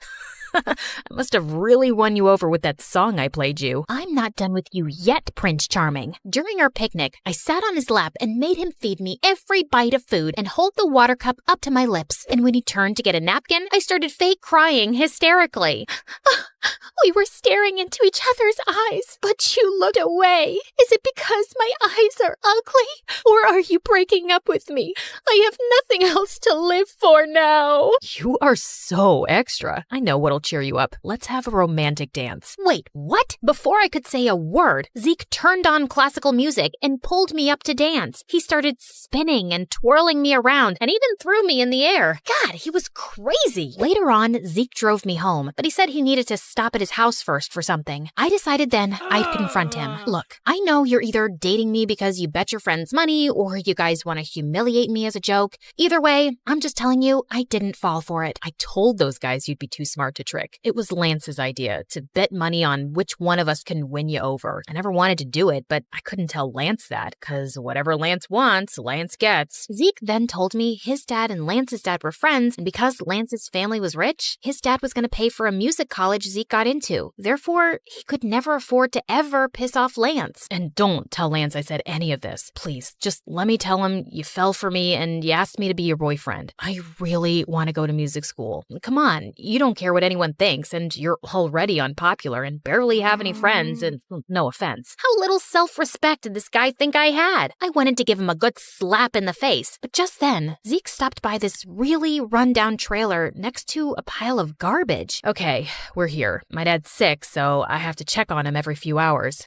Holy crud, this is where he lived? This place was a single room, and Zeke's dad was in a bed with an oxygen tank. I guessed with his dad's medical bills, he'd never have enough money to even think about music school. So I decided to let Zeke tell Lance he was gonna keep dating me for a bet. The next day at school, I saw Lance and the other 3 heartthrobs looking at me and snickering to themselves. Even other kids seemed to be onto the bet, but I could live through it. I was doing a good deed by humiliating myself. Plus, Zeke was fun to be around, and I didn't mind having him as my fake boyfriend. One night, I decided to invite him to a celebrity party Mara and I were attending. I even bought him a suit and tie, and secretly, I thought he looked super handsome. At one point, I was walking by the entrance when suddenly I saw Zeke standing with Lance and his friends, and Zeke was saying he had to go. What do you mean? This is a huge exclusive party that I invited you to. Listen, cranky face, I came to pick up your boyfriend for some last-minute plans. Surely you two can reschedule. With that, Zeke took off with the boys, and for some reason, I felt really angry about it. Just then, Mara came over to ask if I was okay, and I ended up telling her everything. Look, I know you feel bad for Zeke because of his home situation, but you don't have to sell your dignity for charity. If you think he doesn't genuinely care about you, just dump his sorry butt in front of everyone tomorrow. Or I can talk tomorrow in school, like an actual mature person. But I know maturity is kind of a foreign concept to you and the other kids at school. Okay, listen, sis. You've never had any real friend or boyfriend before, and I'm at the top of our school's social ladder. I know how to deal with these things. I can handle this myself, thanks. Just because I don't date a different guy each week doesn't mean I need boy advice from you. So on Monday at school, I headed to the bleachers at lunch where I knew Zeke practiced guitar, except he spotted me first and immediately came over to hug me. I am so sorry about what happened at the party. Lance decided at the last minute that he wanted to have a betting party. Kids at school are betting on how I'm gonna break your heart and everything. I realize this may be going too far. It's going way too far. I tried to do a nice thing for you, but you're totally taking advantage of me. Also, how long are you going to be Lance's slave for? Can't you get a scholarship to the school or something? No, I'm not talented enough. It's cool. I'll tell Lance the truth and stand up to him. I'll just find something other than music that makes me happy. Zeke turned to walk away, but I just couldn't let him give up his friends, his reputation, and his dreams. So I told Zeke I'd help him apply for a scholarship because even though he didn't believe in himself, I knew he was talented enough to get one. And 2 weeks later, he got accepted. You just made my dreams come true. Brooke, no one has ever believed in me like that before. You're amazing. Zeke suddenly picked me up and spun me around, which made me feel butterflies. After that, Zeke and I became really close and started hanging out all the time. I helped him take care of his dad, and he helped me make some friends at school. Except there were a couple of issues. One, I started to develop real romantic feelings for Zeke. And 2 was Zeke still hadn't told Lance the truth, even though it was part of our agreement. So finally, Zeke decided to confront Lance one day after school as I hid behind a tree to listen in. Look, man, I told Brooke about the bet. It's not right the way we're manipulating her. Plus, I've been hanging out with her, and I think I want to date her for real. You know, she helped me get a scholarship to the music school you were going to pay for. Now, you don't have to. Are you kidding me? What am I going to tell all the kids who've been giving us money, betting the different ways you can dump her? You're one of us, Zeke, and she's an unpopular loser. It'll make the whole squad look bad. If you date her, then you're dead to us. Well, fine then. You guys are jerks anyway. I'm gonna get myself an awesome girlfriend. I held my breath as I watched Zeke ditch his friends for me. And just like that, Zeke and I became an item. He held my hand, kissed me in public at school, and didn't even seem to care that he'd lost all his friends and popularity. Everything seemed to be going well, at least for a couple of weeks. Then one weekend, I went away with my family for a camping trip with no Wi-Fi or cell reception. But when I arrived back at school on Monday, something horrible happened. I was sitting in the cafeteria when suddenly Zeke stood up on one of the tables with a microphone and speakers. Can I have everyone's attention? I have something to say to my girlfriend, Brooke. I'm sorry, babe, but I just can't date you anymore. I've realized that I don't want to be with a stuck-up sourpuss who's way below my league. It's also really lame that she's never dated anyone before. So for all of you out there who bet money how I dump Brooke, the ones who selected public humiliation win. I stood with shock as I watched a bunch of kids run over to Zeke, Lance, and the other guys with cash. None of this made any sense. Had it just all been a setup? I ran out of the room and into the hallway to collect myself myself when I saw Zeke behind me. Brooke, I am so sorry I had to do that, but I had a good reason. What good reason could you possibly have for humiliating me like that? Please, just listen to me. My dad had to have an emergency medical procedure over the weekend that I couldn't pay for, and since there was no way to reach you, I had to ask Lance for help. He said he'd only pay for it on the condition that I publicly dump you. I'm so sorry. I still want to be with you, though. It just might have to be in secret. You know what? No, I don't care what your reasons are. I am so freaking sick of all of your excuses to manipulate and humiliate me. We're done, Zeke. That night, I refused to let myself cry. Zeke didn't deserve my tears. I didn't need any cowardly idiots in my life anyway. The next afternoon, I was studying in the library when I decided to take a break for some coffee and MSA videos. But while I was relaxing, Lance suddenly sat down next to me.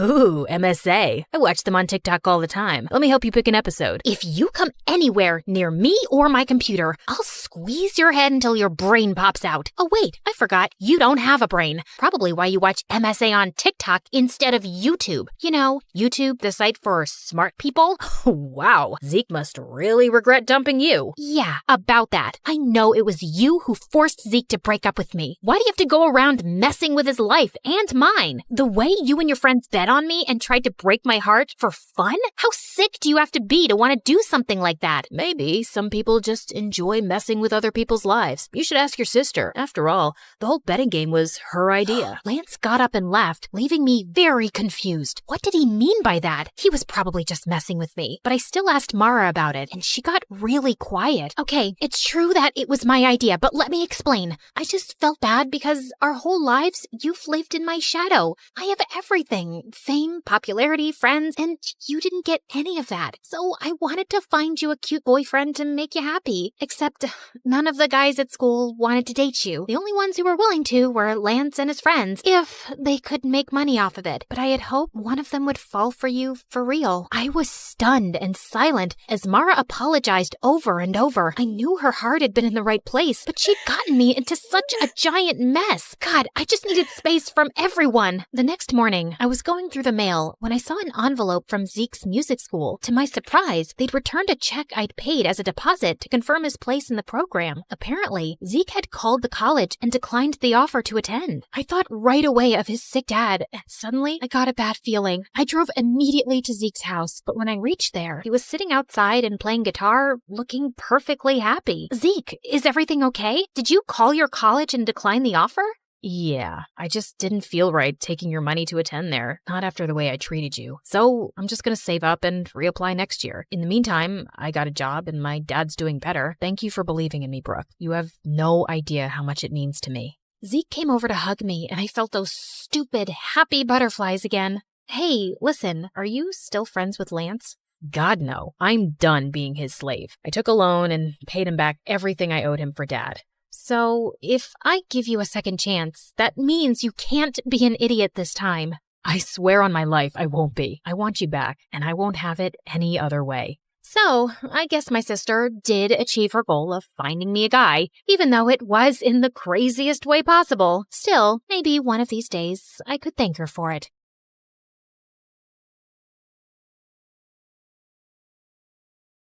Hello, my name is Charlie. I'm a famous filmmaker and director, but you know me already, don't you? Oh, well, it hasn't always been like this anyway. So sit down, grab some popcorn, and let me tell you my story. But before we start, please hit the like button and subscribe. This is me, Charlie, and this is my best friend, Rose. Me and Rose grew up together since we were only babies.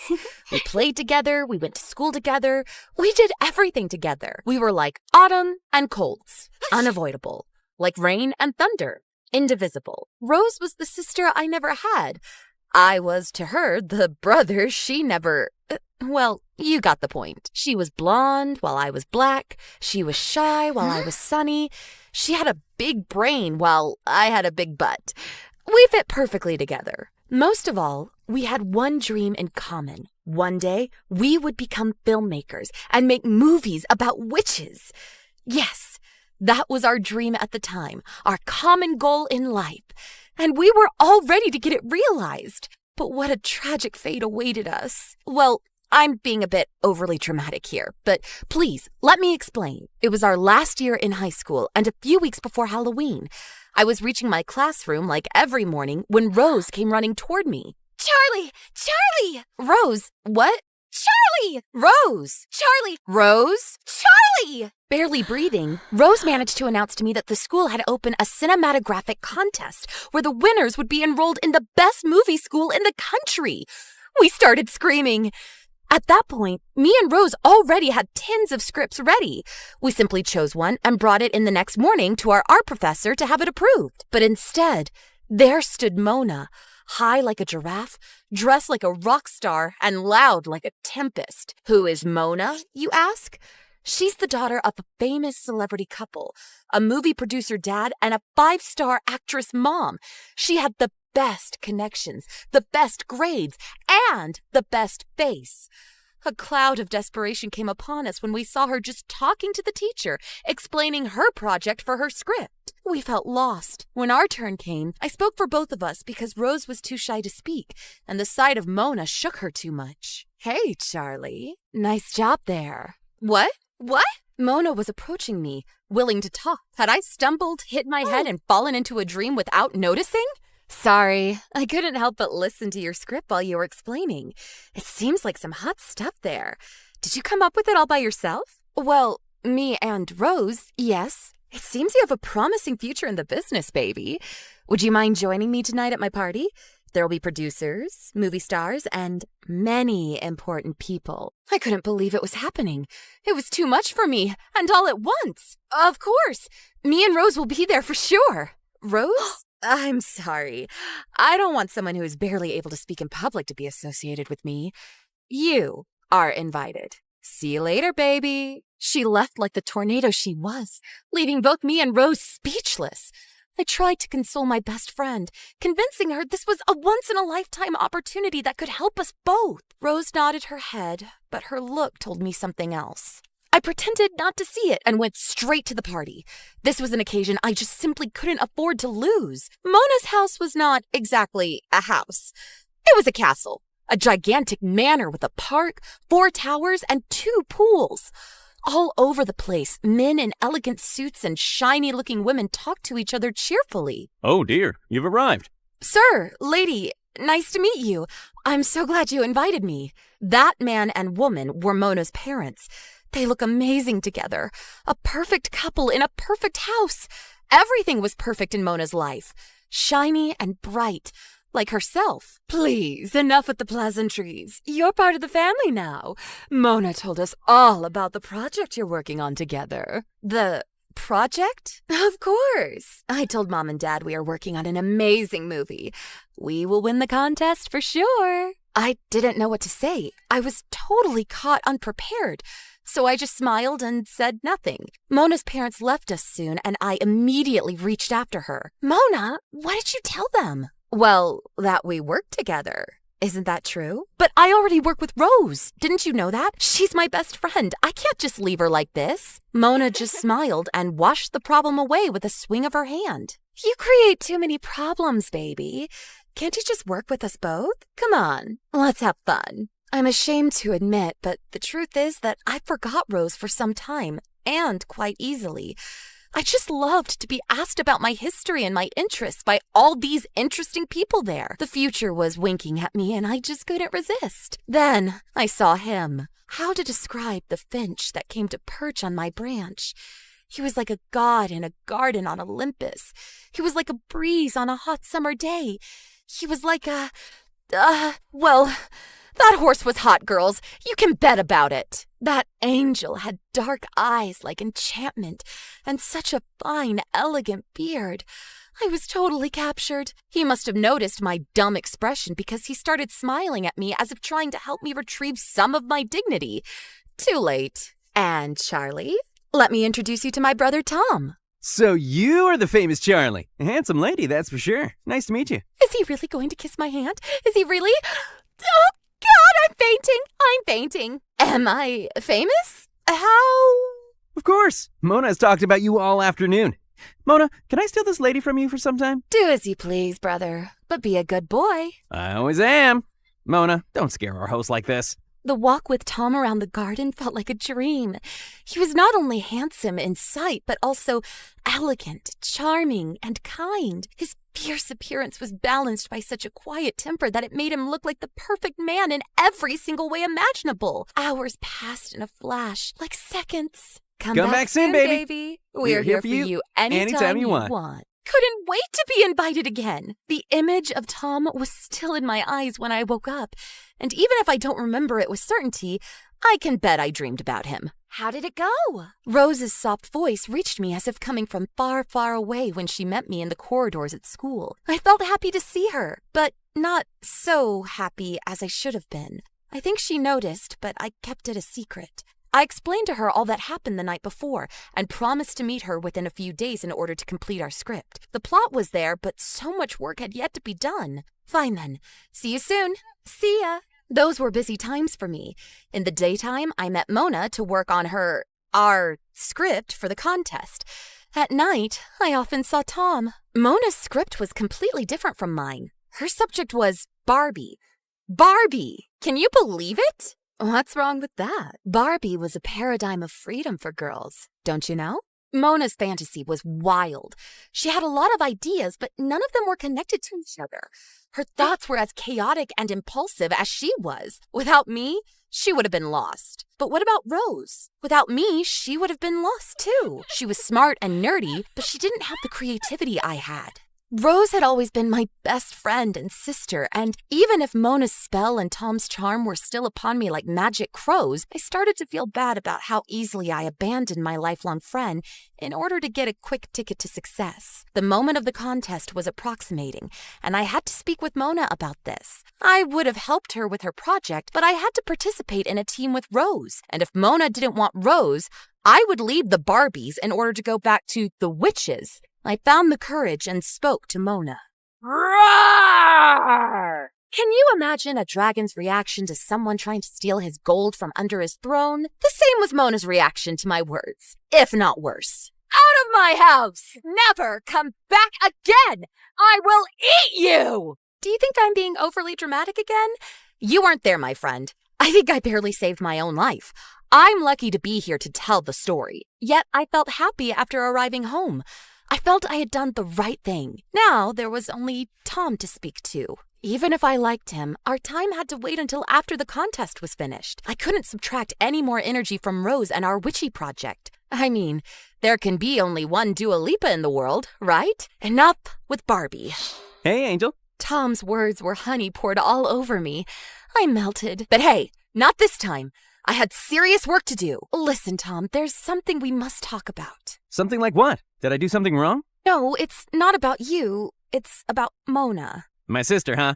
She always was more like a Shrek than a Barbie. She's not that bad, but I can't be her teammate for the contest. Rose is my teammate. You and Mona are wonderful. You live in an amazing house. Your life is perfect, but... Tom's eyes went big and sad at those words of mine. Maybe it was the wrong thing to say, but how could I know? From what I had seen up to that moment, their lives were like pink molasses. Disgustingly sugary. Do you really think our life is wonderful, honey? You know so little about us. What do you mean? While walking, Tom told me how he and Mona had lived since they were children, how harsh their parents had been on them since their youngest age. They do that for us. They push us towards obtaining the best grades and the best results in every field. But you know, sometimes the best is not the best. Sometimes you would just like to live a normal life. This is why Mona loves Barbie so much, maybe? It's a way for her to remain a child. Tom's eyes were not lying. I took his hand and kept it between mine for some time.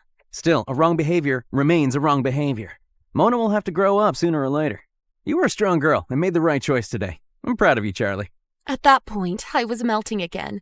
The perfect features of Tom's figure were silhouetted against the moon like a character from some gothic tale. I felt Tom's body pressing against mine while he brought my head gently against his chest. He's going to kiss me finally. He's going to kiss me. Instead, he simply kept my head there for some time, caressing my neck. No more. Nothing more. WTH? Listen, Charlie, there's something I must say to you too. Was eager to listen to his confession, but my phone rang at that exact moment. Rose! I totally forgot about our appointment. Rose would be furious. She was. For several days. every attempt of mine to make peace with her went in vain. The contest was lost at that point. There was no chance to win against Mona and her Barbie-stuffed stuff. The days up to the contest flew by fast and dull. We knew we had lost. Now, you really can't imagine my surprise when Rose and I found that on the notice board of the school, there was a list of the winning projects.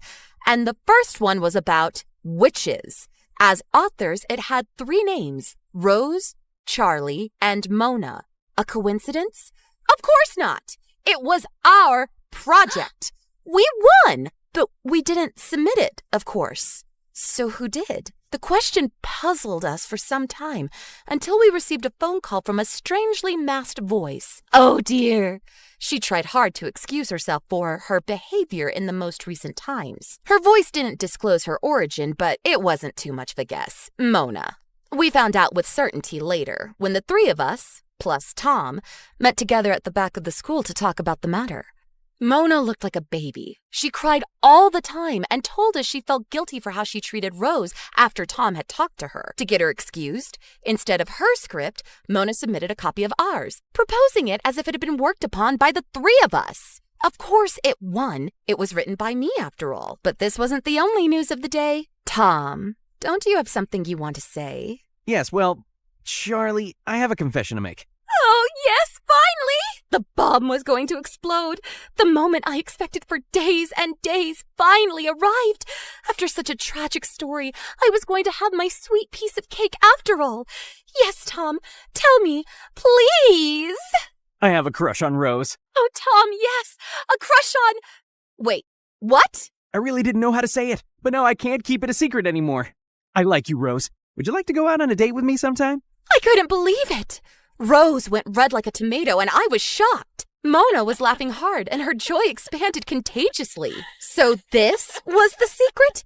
I should have felt offended, but the occasion was so joyful that I felt too happy for Rose to be concerned about myself. All's well that ends well. Mona and I went on in life, becoming best friends, and we went to college together. You know, sometimes things take such an unpredictable turn that the only thing to do is sit back, relax, and watch the events unfold as if they were a movie. And isn't life a long, tear-jerking, and magical movie itself? Oh God, I can't believe what an incredible artist I am. Really.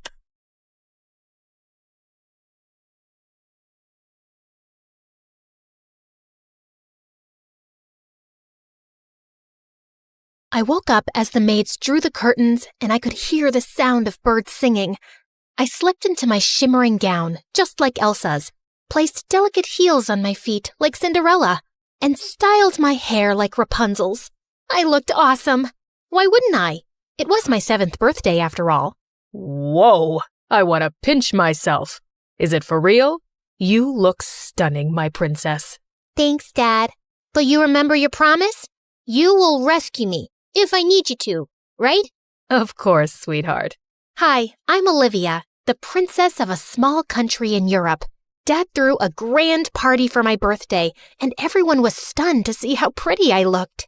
Oh my God, the princess came straight from heaven. You light up the room with your beauty. The party was great, but then the son of a duke started boring me with how awesome his new school was. He went on, and all I wanted to do was return to my baggy jeans and hoodie and continue playing Minecraft. So I gave Dad a signal, our secret signal. I coughed once and then rubbed my nose, and just like that, Dad came to my rescue. The princess needs her rest, don't you, darling? Yeah, I do need it. Real bad. Yep, my dad was the best. He spoiled me rotten, and for him, my happiness was everything. My aunt asked him why he spoiled me, and he had the best reply. I'm her father, not just her king.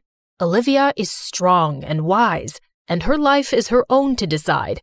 I only want her to be happy. Growing up, I felt like I was different from other princesses.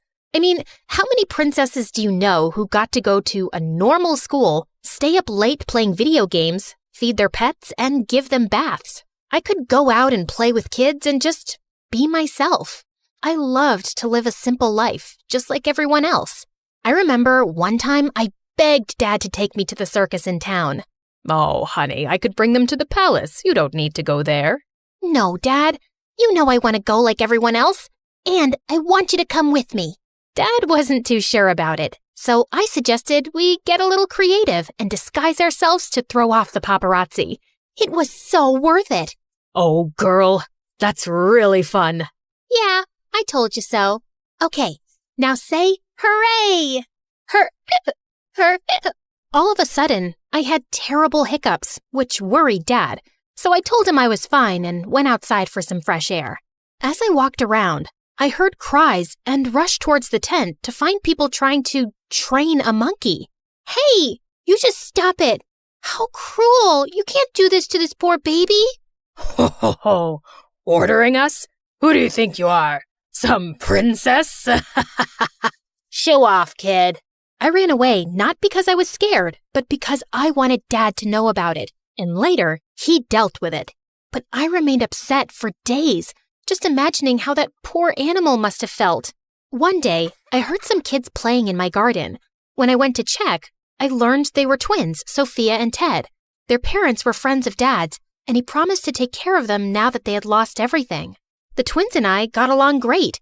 Ted was so much like me. We had all the same interests, and he was so gentle with animals, which I loved. Sophia was also sweet, and when we first met, we started talking like old friends. But gosh, she had this royal attitude that I just couldn't get with. Guys, I'm going on a tree planting campaign. Would you join me? It's going to be so much fun. No thank you. I don't want to get my hands dirty. I've never done it before, but since you're doing it, it'll be interesting. I'm coming. Ted was the sweetest. My life was perfect, but when I turned 8, my hiccups became awful. And to make things worse, my eyes started to twitch. Dad was worried and took me to a doctor, and it turned out that I had Tourette's syndrome. Even though I tried my best to control the tics, sometimes I just couldn't. One time in class, I was reading a poem that felt like I was on a bumpy road. This poem, seeing how all the kids just stared at me and then some giggled, my ears turned red.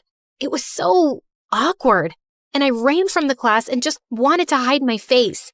But Ted followed me. Olivia, don't sweat it. Don't let this little thing put you down. Show the world you're not scared to take on whatever comes your way. Nobody's perfect, and that's okay. He was right, and because of him, I never felt bad about myself ever again, even though the paparazzi once made a meme video of me. It did hurt me sometimes, but it's part of life. Being a princess would never be that easy. On the other hand, Ted always tried to make me happy. He gave me cards every day. That's the weirdest thing he always did. That's so cute, Ted. But nowadays, no one makes cards. But I always have time for you. You know I care about you the most. Oh, come on. That's a little overdramatic. Just because I don't make Olivia one card every day means I care less about her? And then the twins started to fight, like always. I immediately came between them and stopped them from bickering because it could easily turn into a war. When we graduated from high school, he asked what I wanted to do. I told him I wanted to go camping and explore the wild. And to my surprise, he agreed. A couple of days later, I set off on a cruise to reach a forest camping site. I went to my room to freshen up, but when I came out after taking a bath, I screamed in horror when I saw a guy lying on my bed. Who are you, and what are you doing in my room? I'm going to call security right now. Actually, that's my line. This is my room, 206. Why don't you check it again? I marched to the door and cringed when I saw that the jerk was actually right. I'm so sorry for that. No problem. Do you need help with that? Yes, thanks a lot. Jerk. I grabbed my stuff and walked to my room as everyone stared at me. I went out to the ship's deck to take a couple of pics for Instagram, but I slipped and was about to fall. Thank God someone grabbed me. It was Mark. Oh, you okay? Oh God, you're hurt. It's just a scratch. It's okay.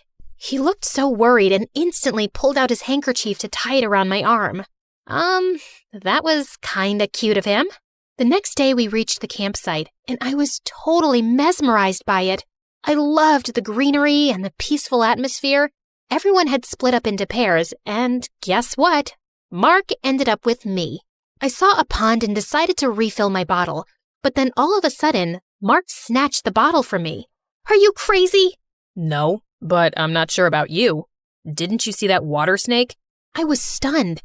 He saved me for a second time, but he kept bossing me around like he was some kind of camping and forest expert or something. It was really annoying. You packed this many clothes for a camping trip? Are you serious? Perfect. You don't have a sleeping bag? Were you thinking we'd get beds here? You can't go out of the tent without a mosquito repellent spray. You know what? I can't wrap my head around how a princess could give up all luxuries and live in the wild. You know I'm a princess? For how long have you been stalking me? Are you from the paparazzi? You some spy? Some mafia guy? Look, I know karate and I'm not afraid to kick your butt. Hey, hold on. How difficult could it be to know about a princess? You are world famous, you know. So why are you here? I sat with Mark by the fire and told him how I had always wanted to see where animals lived freely. I talked about my love for animals and how I hated those who hurt them, how I even turned vegetarian, and it made me happy when he said he thought the same way. We stayed at the camp for 2 days, and I have to admit, Mark wasn't that bad. Yeah, he was still talkative, but I actually had an amazing time with him. But when the trip ended, we went our separate ways. After some time, I went to college, and right on the first day, I saw a familiar face. You really are a stalker. So you followed me here too? Like, oh my God, this must be my lucky day. I'll get to see you every day. Ew, so cheesy. Is he bothering you? No, he isn't. He's just naturally annoying. After that day, Mark was always around. And Ted, well, it looked like he wasn't too thrilled. Hey, Olivia, just be careful around him, yeah? Just don't be too trusting of anyone, all right? Oh, come on, Ted. Don't worry. He's a nice guy and a good friend of mine. Oh, so he's your friend now too, huh? I didn't know that. Guess you've been spending a lot of time with him, huh? Whoa, someone was jealous. But it's not like I could help it because I really started falling for Mark. I couldn't figure out why I kept smiling when he was around. When we were in the second semester, we had the assignment to make an awareness campaign, and I chose Mother Earth. Mark and I worked together on it, and soon we even created a YouTube channel educating people about animal rights and plantations. It made me so happy to teach people about it. Just a couple of days later, Ted asked me to go with him to a big business award ceremony. I didn't want to go, but he begged, and since I didn't want to break his heart, I agreed. It was boring until I spotted Mark and went to go talk to him. But I stopped in my tracks when I heard the announcer. And the award for Best Leather Supplier goes to... And then Mark went on stage with another guy who looked a lot like him. His brother. At that moment, I felt like my world had turned upside down. It was then that Ted told me how Mark's family owned a leather company that used animal skins and wood that was cut down from trees in the forest. And right then, Mark spotted me. Ted, I want to get out of here. Now. Look, Olivia, I'm sorry. I know I kept the family business a secret from you, but I was scared to lose you. How could you do this? You were never honest with me. I held Ted's hand and left. I warned you many times to stay away from him, but you didn't listen to me. But don't worry, I'm always here for you. I'll never hurt you. He was right. It was me who acted stupidly and trusted Mark. Mark tried every possible way to contact me, but I shut him out. At college, he tried to talk to me, but every time he came, Ted was standing right next to me. I so wanted to hate Mark, but my heart wouldn't let me. Ted, on the other hand, tried everything to make me happy, but nothing worked out. Sometime later, Sophia and Ted made a plan for a family holiday in France, and right outside the Eiffel Tower, Ted suddenly got down on his knees and proposed to me with a ring. Holy moly, what is this? But my words were stuck in my throat. Right then, tons and tons of paparazzi came flooding in and flashed their cameras at us. Dad and Sophia looked at us with a smile. Ugh, it was like I had no choice but to take the ring. After that, it was like the whole country was talking about Ted and my wedding. The news spread like wildfire, and people even came out with merchandise with Ted and my faces on it. I was stuck. Seeing me look so worried all the time, Sophia asked me what the matter was. I lied and said everything was fine. You were never a good liar. Olivia, it's not Mark, is it? What? No. Maybe. Actually, yes. I can't get him out of my mind. Does it mean that you don't love Ted? Then why did you take the ring? But before I could answer, Ted entered. A couple of days later, we had a Christmas celebration at our palace, and when I went downstairs, I was shocked to see a familiar face. Mark. Apparently, he was Sophia's guest. With Mark and Ted both there, it was getting tense. So I ran to the garden to get some fresh air. And that's when I heard Mark. Olivia, can we talk? Look, I am so sorry. I should have told you everything earlier. But believe me, I left my brother's company a long time ago, when I first met you. You did? Then why were you there? It's 'cause I was invited to that award function by Ted. And when my brother won the award, he asked me to go up with him, then everything turned into a mess. Before he could finish, someone grabbed Mark. It was Ted. What's going on? What's going on? I'll tell you, sweet princess. You're out here talking to this jerk while being engaged to me. Oh, shut up, Ted.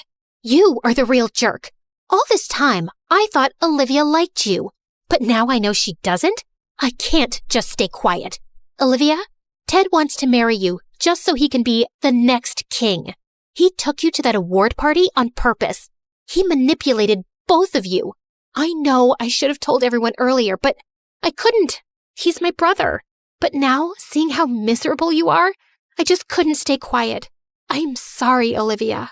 How could you? I did nothing wrong. You are a royal. You should marry a royal. You could at least be a little thankful after how much I did for you. Everything you wanted, I did, even if I hated it. I even touched those ugly pets of yours.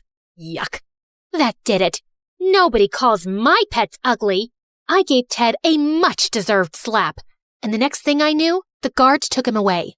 Apparently, Dad had seen everything. As everyone went back inside the palace, Mark and I stayed outside. Now that I knew everything, I had so much to say to him. I had to apologize. But before I could even say a word, he came up to me. So, princess, we are standing under a mistletoe. You know what that means? Yeah. He kissed me, and I knew in my heart that I would get my happily ever after with Mark.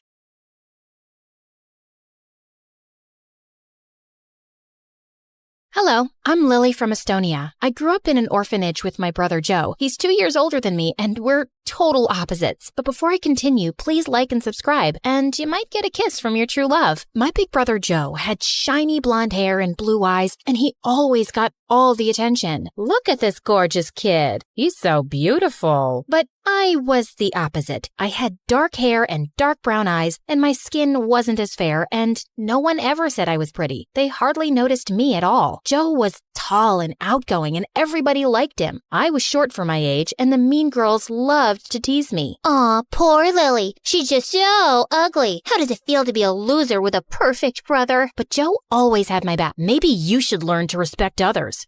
Oh, for you, Joe? I'll learn anything. I'll learn how to respect others, and how to cook and clean. I'll even learn how to give birth. You don't learn how to give birth. You just give birth. I agree. You're right. You're so smart. See, Joe? I learned my lesson. I respected her. Now love me, Joe, please. In school, things weren't much better. Joe was super smart and almost a genius. Joe, that's amazing. A perfect score. I could barely pass my exams, and I had a hard time paying attention in class. Sometimes I talked to the other kids when I wasn't supposed to, and I got out of my seat and I ran around the room, but I couldn't help it. Lily, sit down. Most of the teachers didn't like me at all. One time I was in grumpy old Miss Koppel's class, and I really had to go to the bathroom. The break just ended 2 minutes ago. You couldn't go then? Oh, wait. You were busy playing. The only thing you do in school. No bathroom for you. But it's an emergency. Miss Koppel didn't budge. I tried to hold it, but a minute later, I peed my pants. Ew! Joe caught me crying in the hallway. What's wrong? Miss Koppel wouldn't let me go to the bathroom. Joe's face turned bright red, and he stormed into Miss Koppel's class. You stinky witch. Maybe a bitter old lady like you shouldn't be teaching. You should be at home fighting with your husband who's lost his hearing because of your constant screaming, and will go blind soon looking at your hideous face. Miss Koppel sent Joe to the principal's office, and he got detention for 2 weeks. I felt so bad. I'm sorry I'm weird and stupid and always causing trouble. Don't say that about yourself, Lily. None of that is true. Yes, it is. You're just pretending it's not. Don't worry about me and my problems. I'll handle them on my own. You don't have to be my big brother anymore. No way. I'll always be your big brother, and I'll always have your back, no matter what. And one day, I hope you'll see how special and smart and beautiful you are. Joe hugged me, and I cried like a big baby. Then one day, the most amazing thing happened. We were adopted by a really nice couple. They had a big house. Joe and I got our own rooms and new clothes. They even enrolled us in a fancy school. I was nervous at first because school was still hard, and I always got distracted. I was scared that my new teachers would hate me too. But then my new parents took me to the doctor. Lily has ADHD, which means she's a bit hyperactive and has trouble paying attention. But she's a smart girl. Her IQ is well above average. I went to therapy for a while to help me learn to stay focused. It was difficult at first, but Joe and my parents were really supportive, and eventually I got better. I started getting A's on my tests, and I even won Student of the Month for best behavior. When Joe and I reached high school, our lives totally changed. One day, Joe and I were hanging out at the mall when a strange woman ran up to us.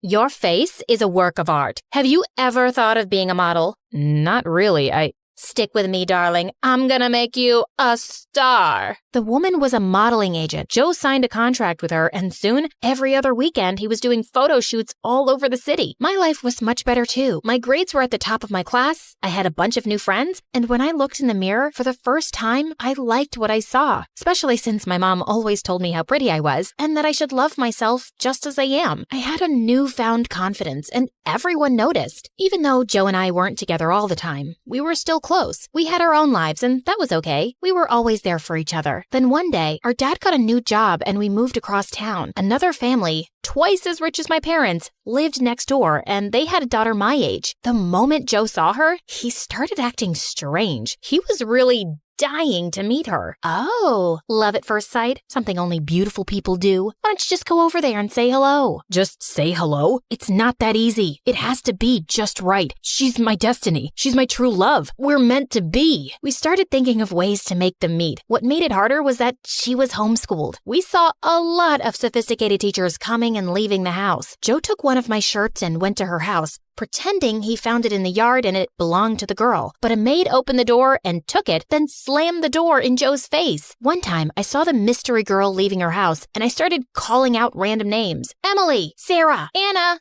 Amber. But she still didn't look up. A couple of weeks passed, and I thought Joe would have moved on, but he was still determined to meet this girl. He hatched a new plan every day, but none of them worked. I needed a break, so I snuck off to the park to sketch. As I was sketching an oak tree, I heard someone walk up behind me. I turned to see a cute boy smiling at me. Those are pretty good.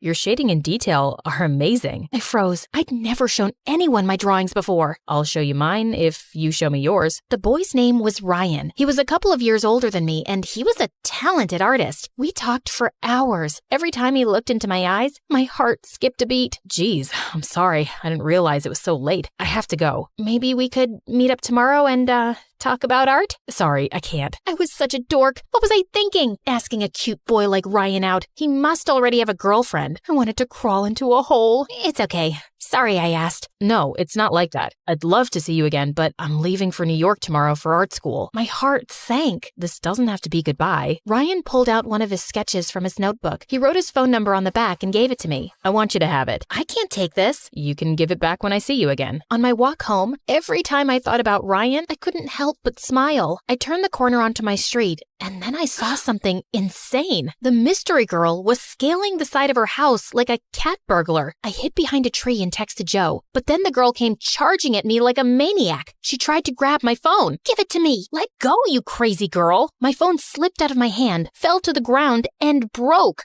I was so mad. I turned to yell at her, but then she started bawling like a big baby. I'm sorry about your phone.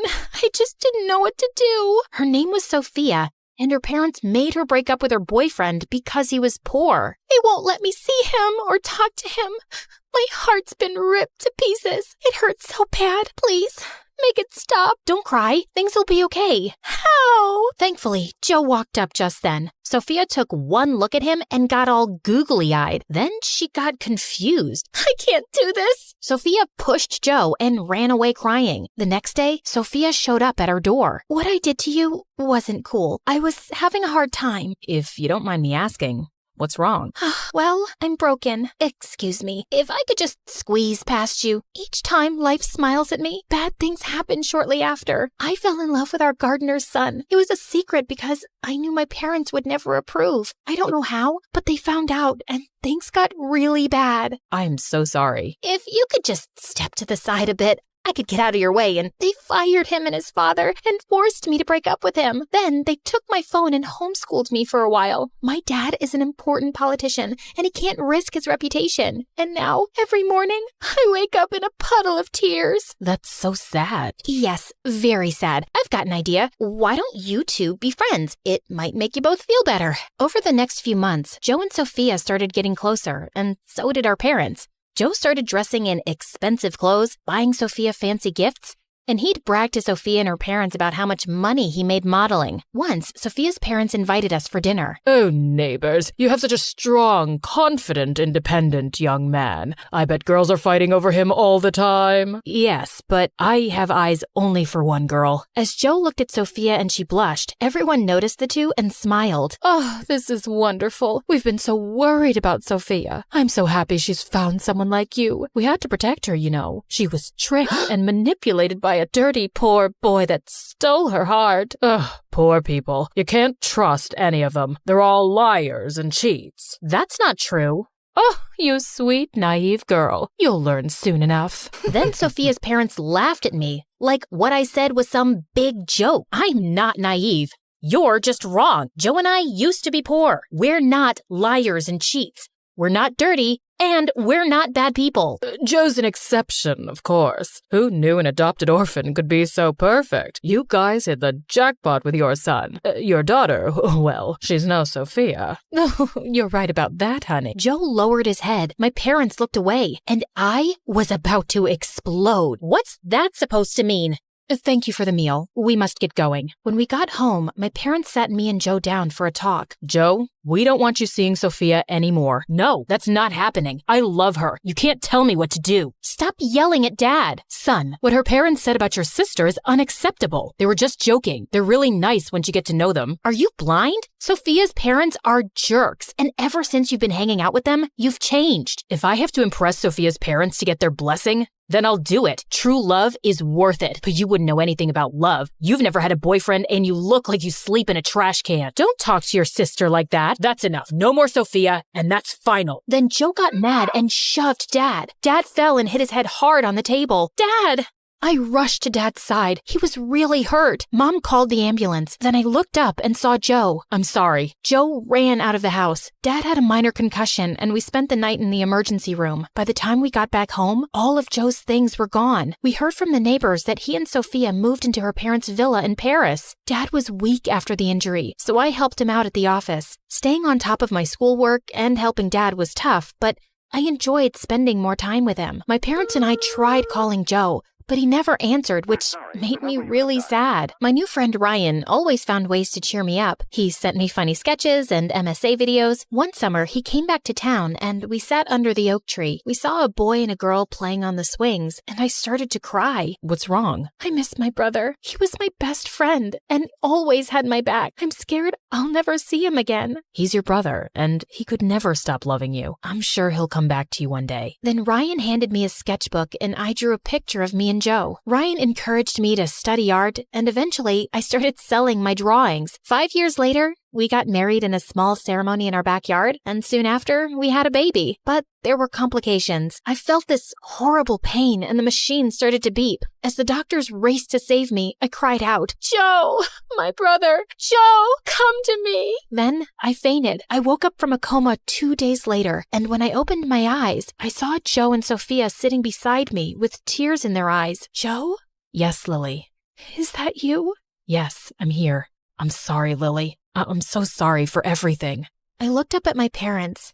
They smiled and nodded. I knew from the look in their eyes that they'd forgiven Joe and wanted me to do the same. You broke our promise. You said you'd always have my back, but you chose Sophia and her parents over us. My parents are just mean and have been controlling my life since forever. We had enough and we couldn't take it anymore, so we left and they cut us off. But it's been so hard. I couldn't find work. We barely had enough money for food and rent, but I was ashamed to come back and ask for help. We felt like we broke your family. We didn't want to make things worse. Then we heard you were in a coma, so we came immediately. I couldn't let you down again. Lily, I'm not asking you to forgive me. I'm asking you to let me earn the privilege to be your big brother again. You'll always be my big brother. I just wanted to see you. I would have helped you no matter what. Then Joe hugged me and I hugged him back. Hi, my name is Chinami, and I moved to America all the way from Japan when I was 12 years old. The first thing I noticed about being here was just how big everything was. The houses, the food portions, the cars, everything was huge in America, and I loved it. I ate as much food as I could at every restaurant I went to with my mom and always asked for seconds, which left her totally embarrassed, but I didn't care. I didn't even want to move here, and I had to break up with my boyfriend before we left because I wouldn't see him again for so long. We both cried a lot. So that's why I figured I would have as much fun as I could in America since I didn't really have a choice about moving. As you may have guessed, some of the kids at school were horrible because I looked different and couldn't speak English very well at first. But I didn't let their awful hazing make me feel bad. I was confident and knew who I was, so I always walked with my head held up and didn't let anything anyone said or did make a difference in how I felt about myself. The bullies were not used to this approach at all.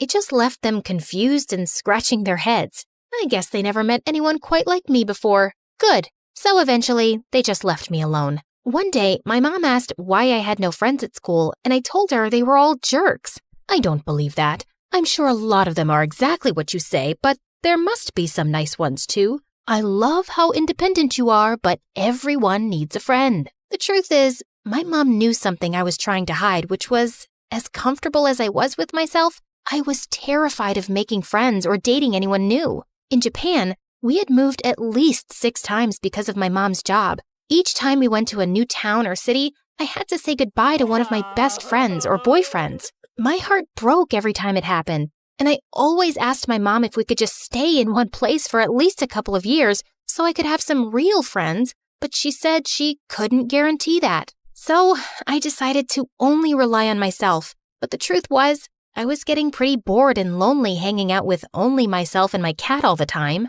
But still, I couldn't do it. I was too scared.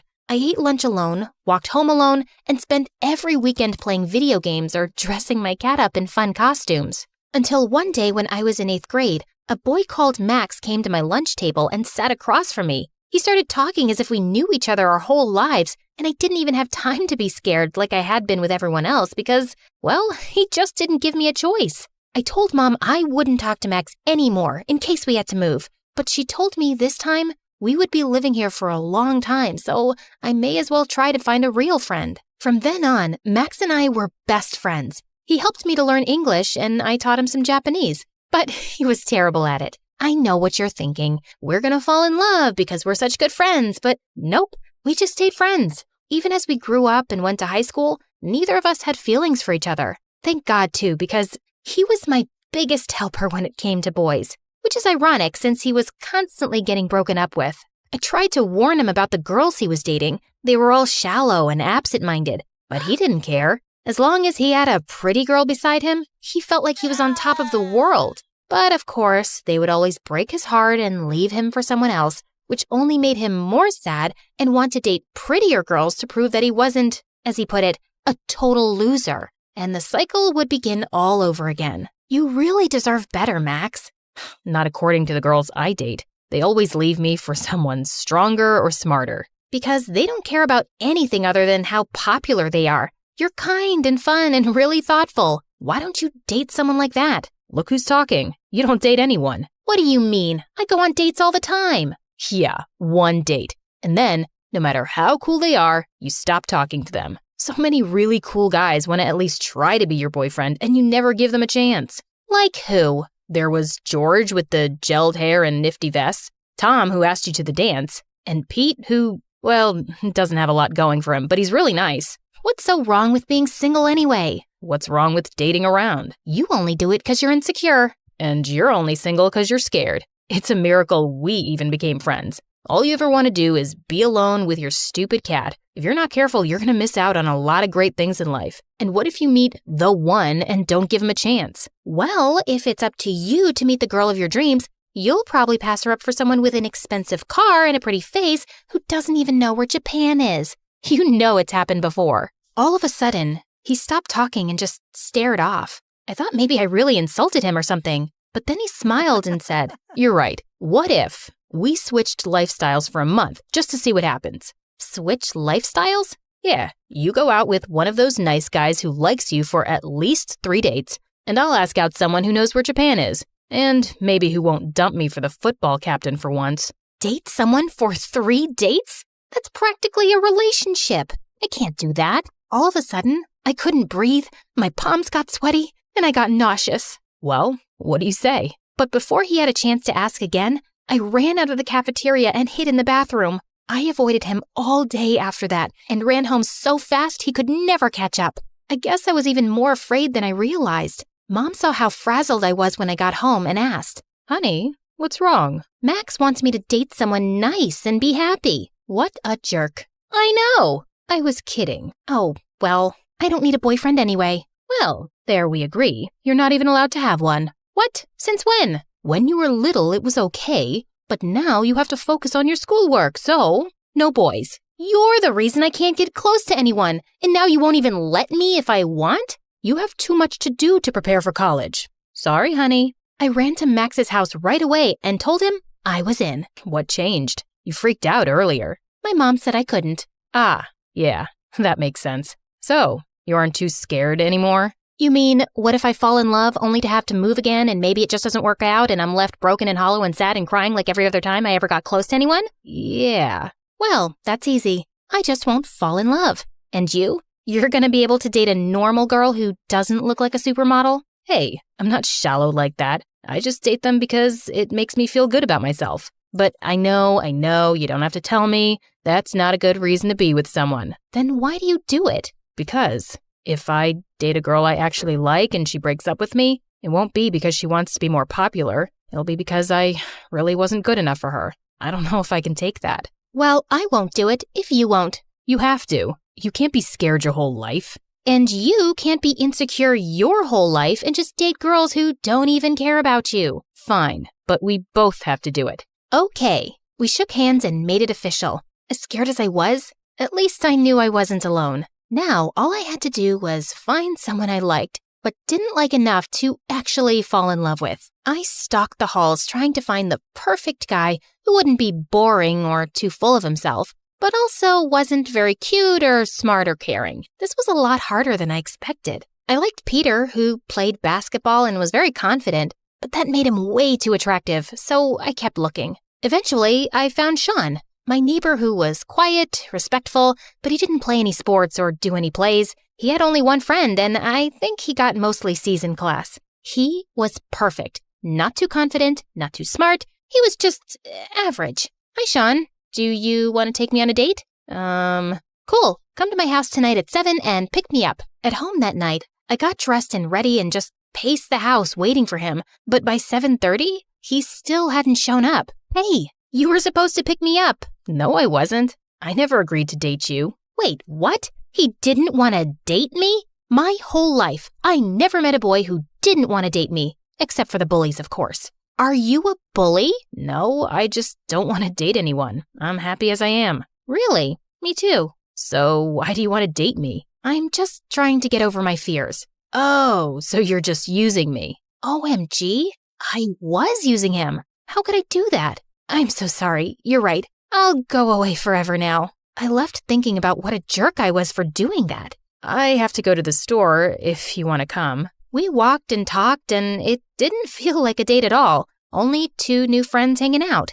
I couldn't believe how smart he was and how comfortable he was talking to me, who he barely knew. We ended up getting dinner and ice cream, and he even paid. I guess it became more like a date than we realized. That night, I realized I had been so judgmental, thinking he wasn't confident just because he didn't play sports or act all cool. He was just being himself, and even though he was very smart, he only got C's because he wasn't that interested in school. Then I realized I really liked him, and oh no, maybe I was falling in love. Max, we have to call it off. I went on one date with Sean, and I'm already falling for him. Okay, good, because I asked out Ariana, but then I realized I loved how she's so kind and nice and smart and caring, and I just can't handle being rejected by someone like that, so I stood her up.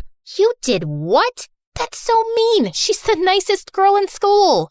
I know. I feel terrible, but I just can't. I'm too scared of what it could do to me if she doesn't like me or we break up. I guess I know how you feel. I feel the same way. I really like him, and now I'm too scared to even talk to him. He could totally break my heart with only a few words. Okay, so we agree. We will end this here. Agreed. We shook hands again. After school, I tried to avoid Sean while Max avoided Ariana. We snuck out with our heads down in the halls as classes were dismissed, trying to blend in. And as we turned the corner, there they were, both Sean and Ariana. He was smiling at me, but Ariana was glaring at Max. She marched up to him, almost knocking Sean out of the way, and planted herself right in front of Max. Just because I'm nice doesn't mean you can do that to me. I was ready and waiting and deserve respect. What do you have to say, huh? Oh, so when you ask me out, you're all smooth, but when you get confronted, you're all like, I don't know. Don't talk to me again. Wait, I'm sorry. I was just scared because you're so nice and so great and everyone loves you. And if we went out and you didn't like me, I would feel so worthless. But you're right. It was so wrong, and I'm a coward for not talking to you about it and trying to avoid you. I'm so sorry, Ariana. Say more about how great I am. Everyone knows you're the nicest girl in school, and it's true. You're always doing things for other people. But you also don't take any disrespect from anyone, and I love that. The truth is, since we were little, I liked you, but I just didn't have the courage to tell you because if you didn't like me, I couldn't handle it. So I date girls who are shallow and not nice at all because they're so different from you. And when they break up with me, it doesn't hurt as much because they're not you. Wow, I had no idea he felt that way about her or about anyone. Ariana kissed him right there in front of everyone and left together. Then Sean came up to me. My turn to be honest. Hi, I'm sorry, but I was going to avoid you too.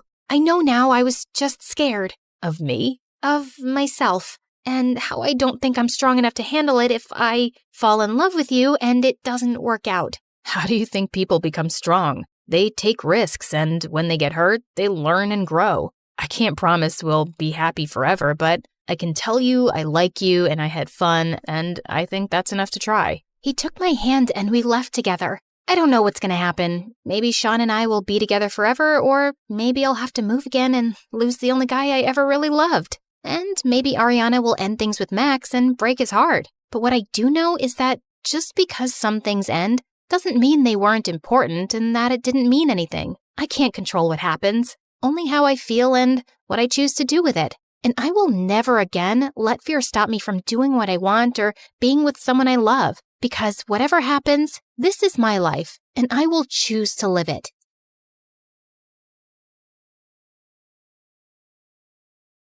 Hi, I'm Sasha from Los Angeles, and my mom is my best friend in the world. But we weren't always so close. In fact, we'd have the most epic fights every day. But before I continue, please like and subscribe. Mom grew up in Louisiana near the bayou, and she was always a little weird. Her best friends were animals, and she had a thick southern accent, and she'd say the strangest things. It's hotter than a goat's butt in a pepper patch. But everyone was nice to her because she came from the wealthiest family in town. She met my dad in high school. They fell in love, got married, and had me. But when I turned 5, Dad begged Mom to move to California. A couple of weeks after we moved into our new house, I started to notice Mom acting strange. Late at night, she'd march up and down the sidewalk, glare up at the windows, and sneak into Dad's study. One day, I asked Mom all about it. Oh, honey, that didn't happen. It was just your imagination.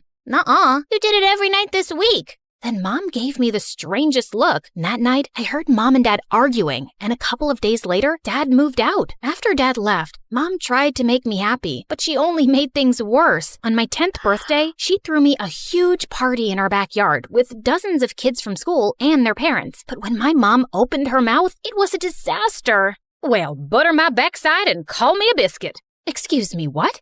I'm as happy as a tick on a dog. All the kids laughed at my mom. Even their parents thought she was a joke. I got so mad, I sprayed them all with the water hose. They ran away screaming. But to my surprise, instead of thanking me, Mom grounded me for a week. As the years passed, I started to notice that Mom was way too nice. When I was in middle school, Mom inherited millions of dollars. She donated a ton of it to several hospitals, and Mom's name was in all the newspapers. Next day, strangers started coming to our house to ask her for money for their fake charities and stupid businesses. We have to save the toothpicks. Teeth are suffering all around the world. Imagine a plate that could talk to you, then walk into the kitchen and clean itself. Dinner would never be the same.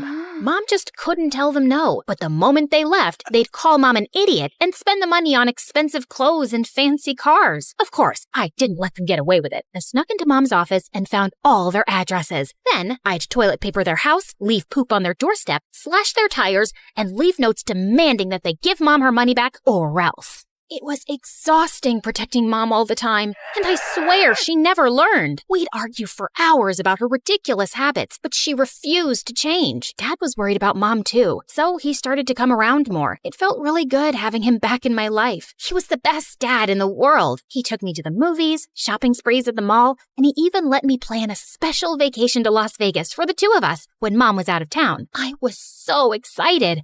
I used Mom's credit card to book a fancy room at a luxury casino with the finest restaurants on the planet. Nothing but the best for my daughter.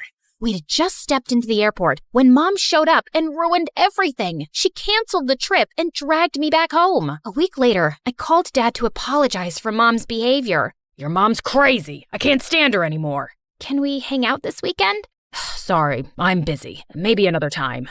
I kept calling, trying to make plans with Dad, but he always made up some excuse, and when he didn't call me for my 15th birthday, I was devastated. Mom caught me crying in my room. The next day, she told me someone special was here to see me. I raced down the stairs. I just knew it was Dad, but instead, it was a huge pig named Sam, and she said he'd be my new best friend. Sam followed me around the house. He ate my homework and pooped everywhere, but after a while, I learned to love him. We took long walks in the neighborhood every day. As you can imagine, everyone in town thought I was a crazy psycho, except for my neighbor Josh. Wow, cool. Is that a pig? No, Sherlock. He's a unicorn. Can I pet him? No. For weeks, every time Josh saw me walking Sam, he'd run up and try to talk to me. One time, he even bought me an ice cream cone. It's hot. I was thinking that you'd want one. I wasn't sure if you wanted a cone or a cup. Oh no, it's melting. Oh, now your fingers are all sticky. I'm fine. It's no big deal. I'm so sorry. That wasn't smart. I can do better, I promise. Hold on, I'll run and get you a cup. Another time, Josh bought me a hat, a popsicle, a sandwich, a whole pizza, and a t-shirt with our faces on it. Even though he was annoying and talked about the most random things, I started to enjoy his company and developed the tiniest crush. I even let him pet Sam.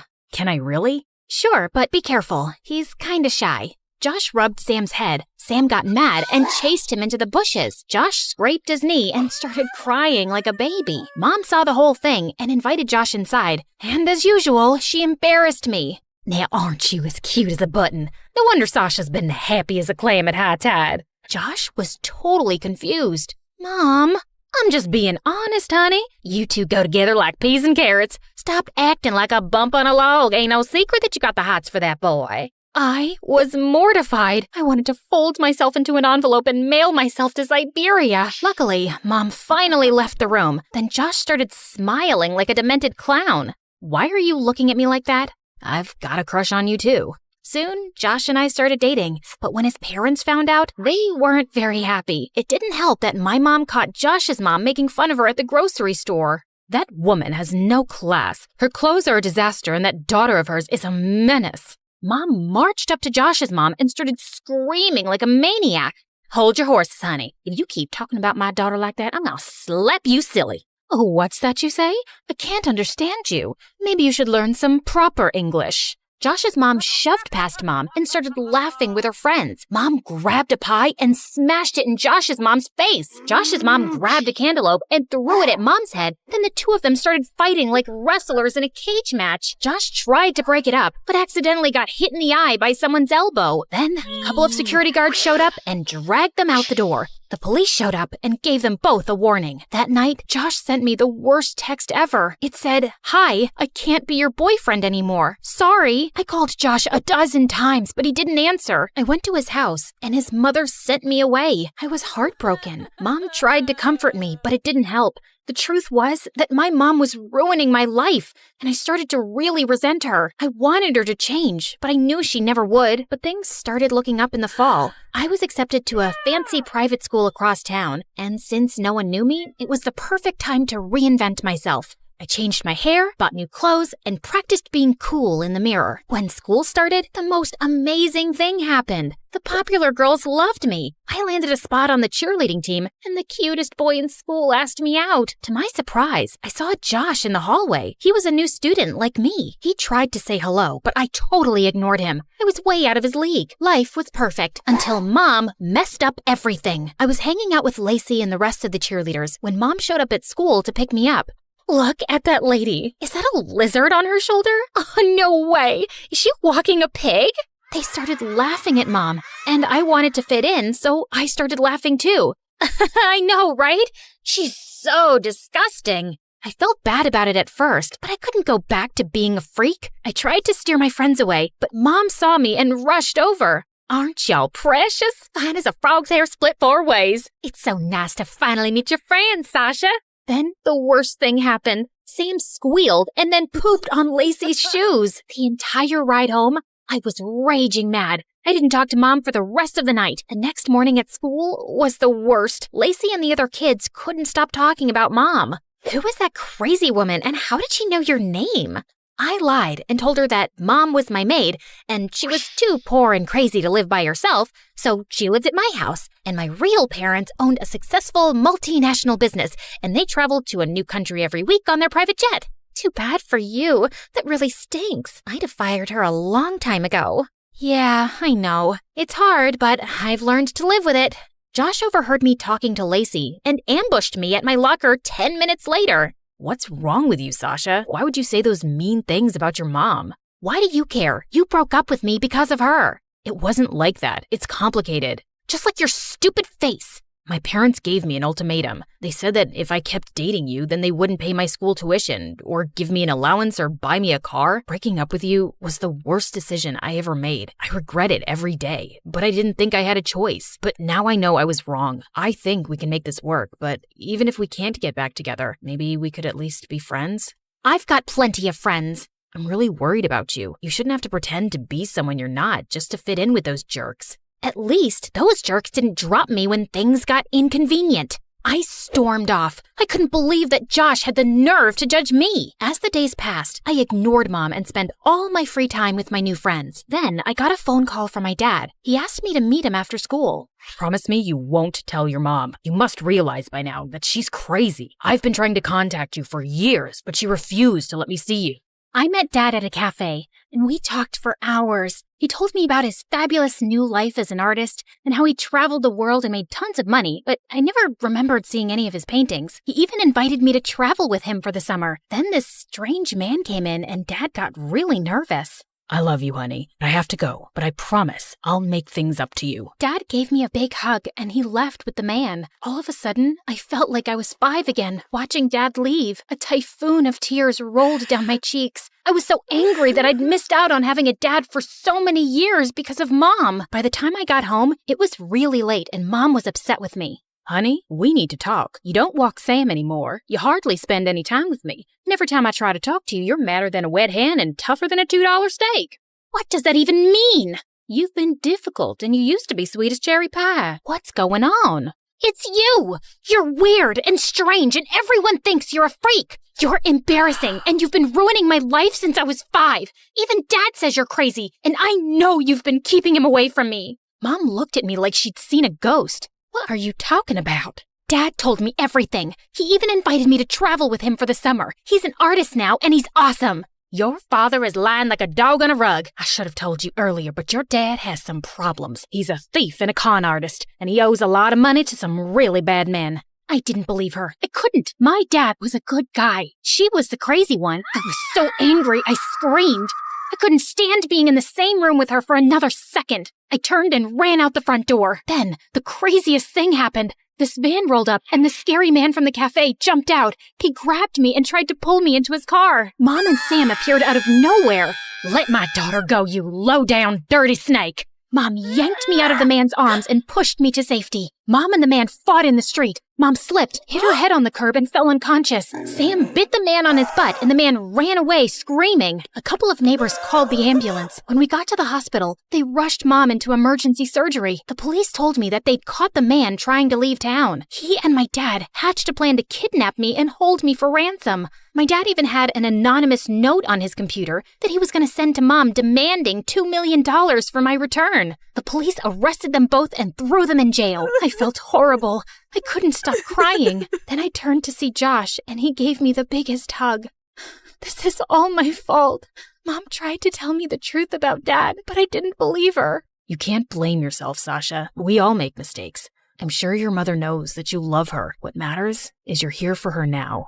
Then the most unexpected thing happened. Apparently, news of my mom's accident had spread, and dozens of people showed up in the waiting room.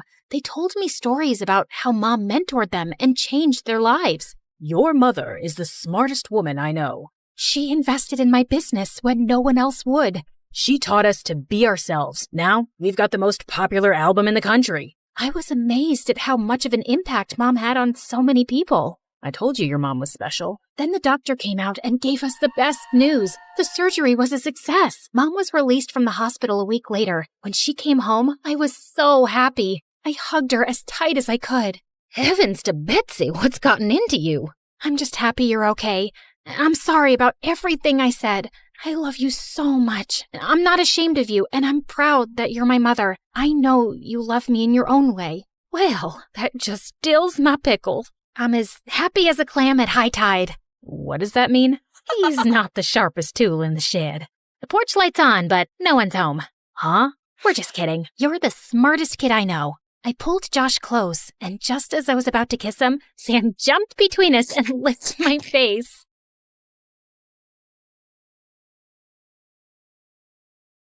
Hi, I'm Layla. And yep, that's me in the front row of a gala. Seconds before, I betrayed my best friend and almost ruined his life. But before we get to all that, please make sure to like and subscribe. Ever since I was little, I've been a lot to handle. Or at least that's what I've been told. By my mom, Layla. By my dad, Layla. By, well, any adult really. But really, I'm just always trying to do the right thing. And sometimes that gets me in trouble. That's why my parents sent me to Woodmere Academy to begin with. That and other reasons. It's only the 5th-ranked preparatory school in the country, but heavens, no one else will take you, no matter how much money we throw their way. Good grief, Leela. How will you replace your father as CEO of Idrizi Tech if you keep up with these morality plays? Woodmere was supposedly elite, but to me, it was just like every other rich kid cesspool my parents plopped me into, complete with snobby, entitled lookalikes who wore the same navy blazer and walked the halls like the world owed them a standing ovation just for showing up. You think you belong here? You're just a poor, worthless... Funny you think he doesn't belong here when your dad basically had to donate a wing to get your sorry butt in here. The scholarship kid ran, but Milo's ego didn't. You're gonna regret that! My family basically runs this school. I'm untouchable. Cool. But are you waterproof? Huh? I bent down and turned the knob on a nearby sprinkler, which aimed straight at Milo and sprayed water all over him. Some other kids watching us laughed.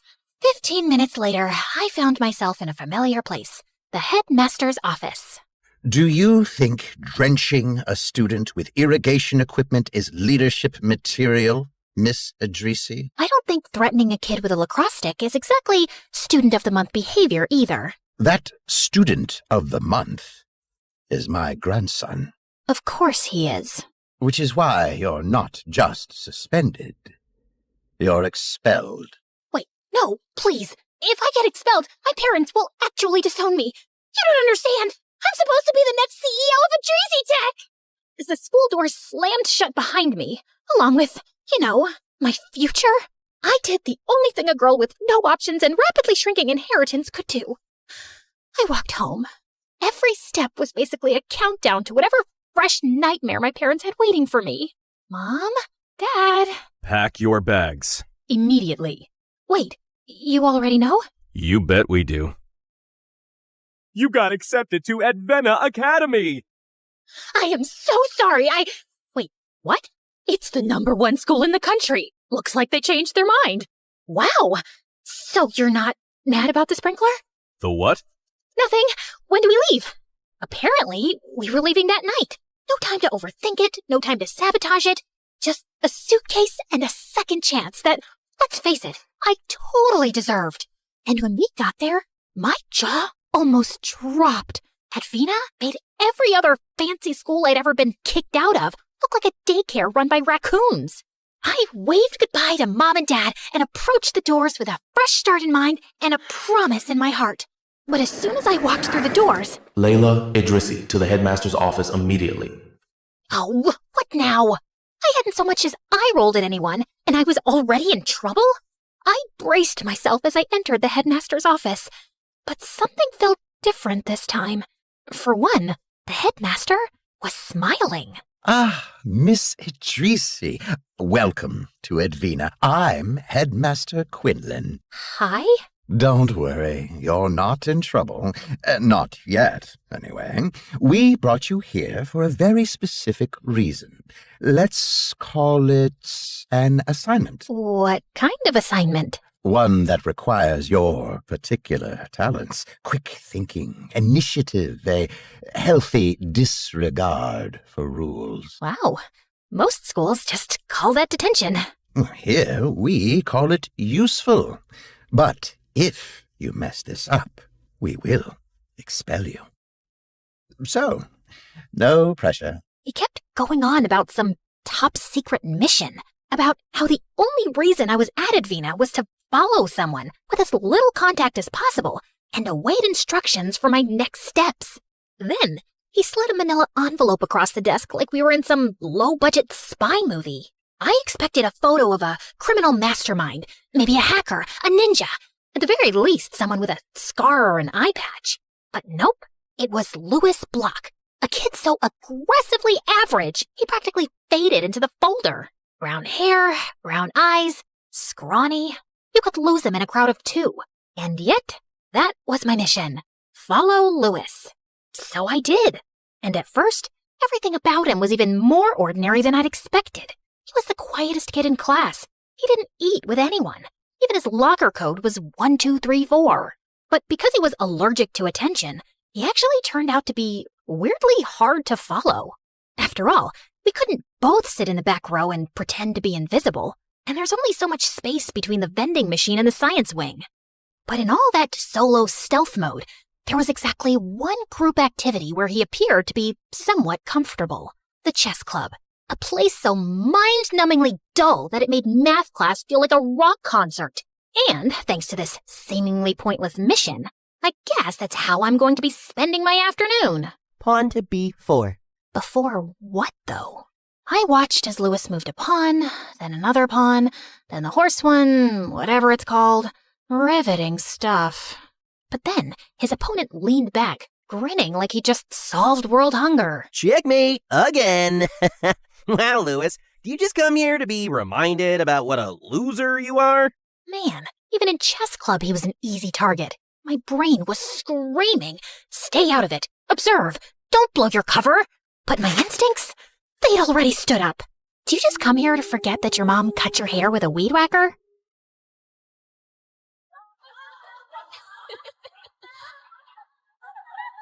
And out of the corner of my eye, I saw Louis do something I hadn't seen him do all week. He smiled. After the 3-hour chess club that felt like 3 years, I felt a tap on my shoulder. And when I turned around, it was him. Hey, thanks. You can talk? Yeah, no sweat. And just like that, we started chatting. Nothing dramatic, nothing spy-worthy. But for the first time since I got here, it didn't feel like an assignment. It felt normal. Actually, it turns out we had a lot in common. My parents put so much pressure on me.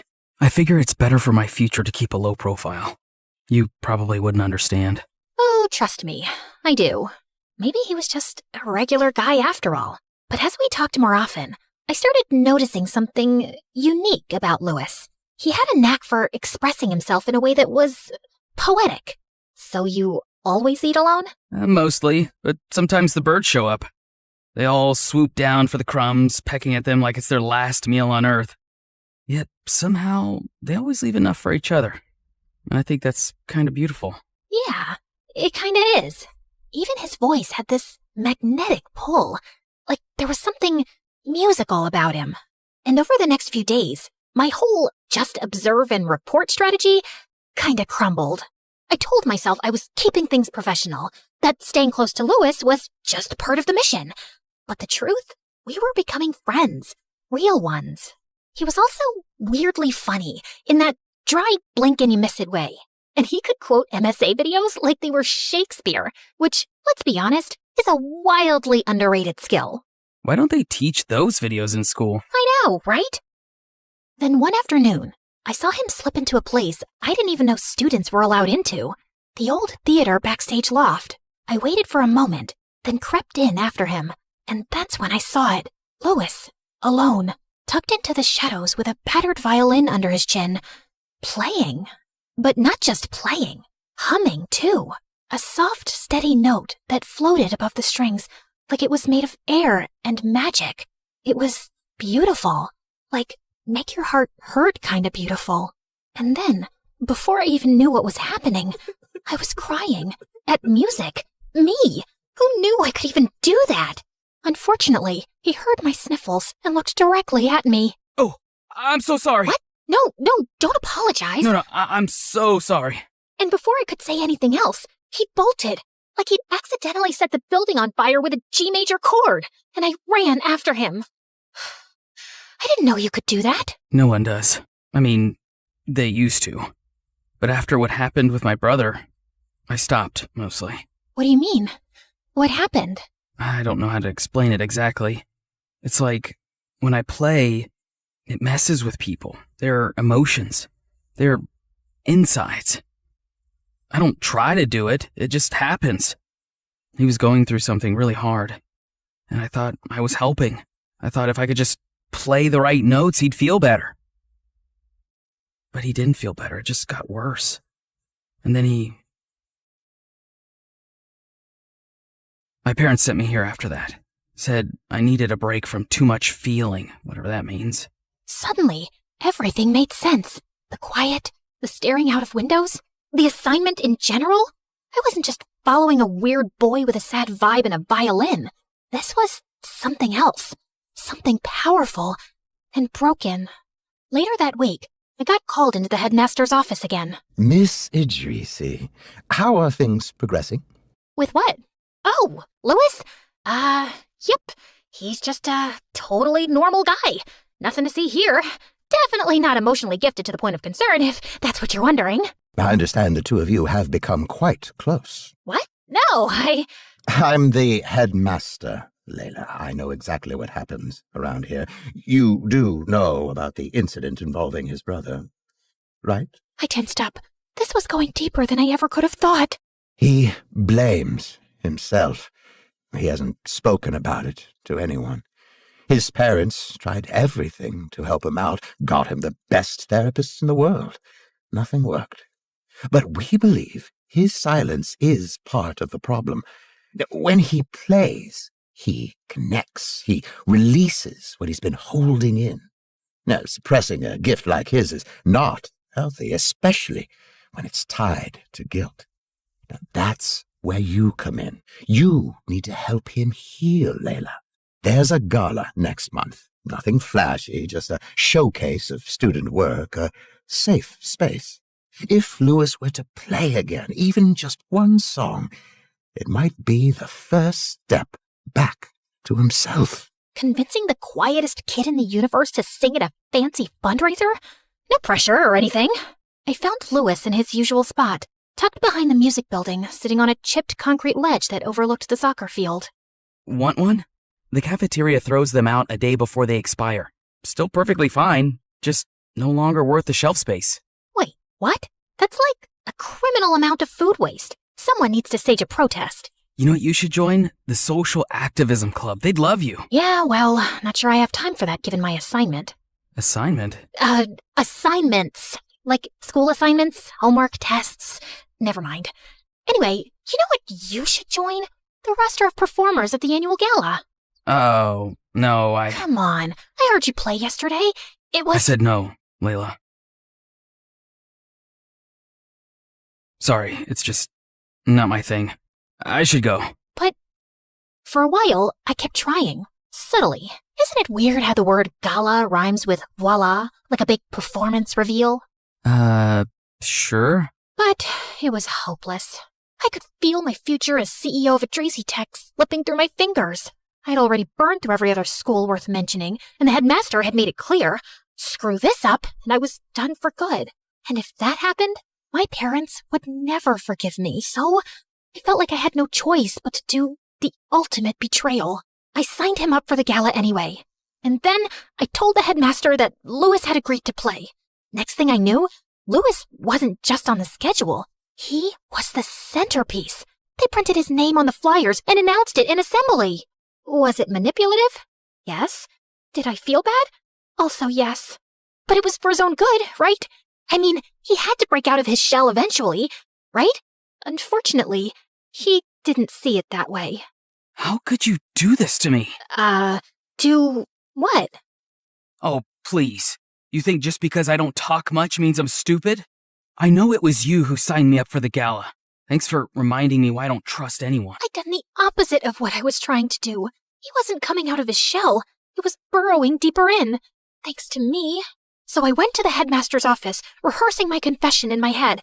How I'd pushed Louis too far, and how I'd betrayed his trust. That maybe I wasn't the right person to help him overcome his dark past. But when I reached the door, it was already cracked open.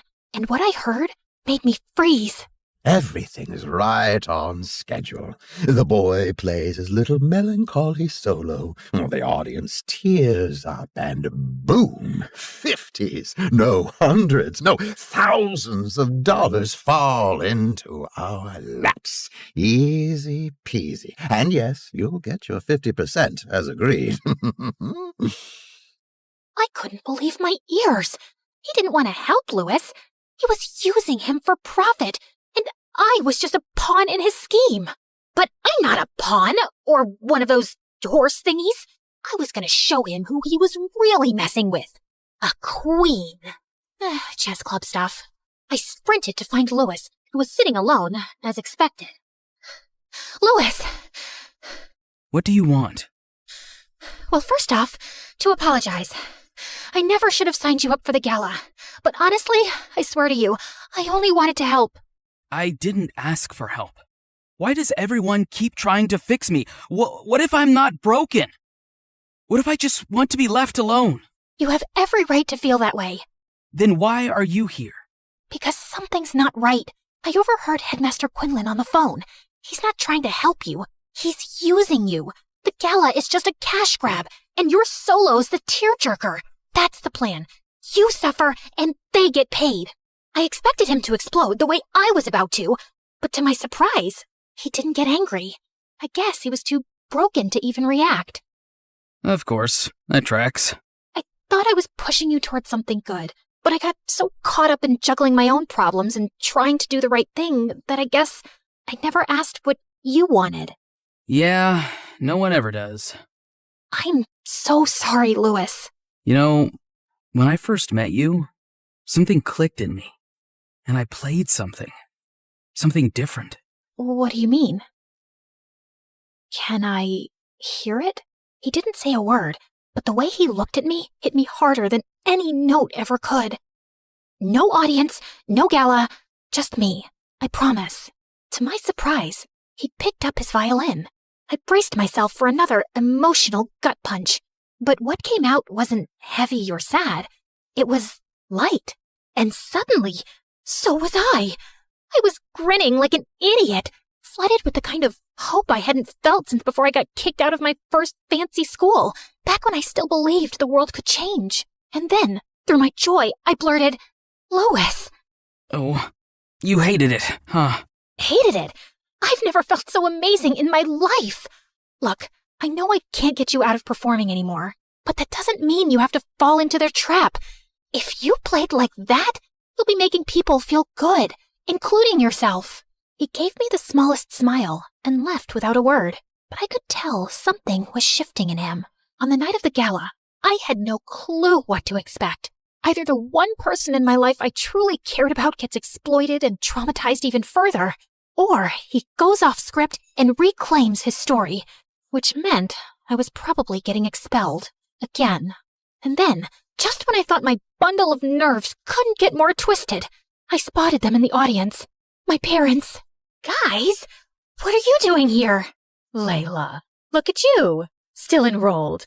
How nice. Come sit. We saved you a seat. We hear you're close with tonight's little prodigy. If getting expelled was my worst-case scenario, then watching my parents' live reaction to it was the apocalypse. But as Louis made his way onto the stage, he looked unchanged in a way that made me sad. It was like the spotlight was too hot and had shriveled him back into the broken boy they all expected. And sure enough, a sad melody followed suit. As I looked around, I could see the audience tearing up, dabbing eyes, sniffles everywhere. And right on cue, Headmaster Quinlan started slinking between rows, smiling and collecting checks like it was church. As I watched Louis crumble, I expected, as always, for my body to move before my mind had a chance to think. But for once, I paused. It was my decision now. I could sit there and be the good girl everyone wanted me to be, or I could stand up and be me. You're amazing, Louis! I believe in you! Louis froze mid-note. As the wealthiest people in the country stared me down, I still stood firm. And then, like he'd just remembered who he was, Louis's lips twitched into a smile. And suddenly, the music changed. It became lighter, happier. And the audience? They forgot all about me. In fact, they actually started dancing. Headmaster Quinlan's donations became an afterthought. And just as I was ready to start joining the dancing...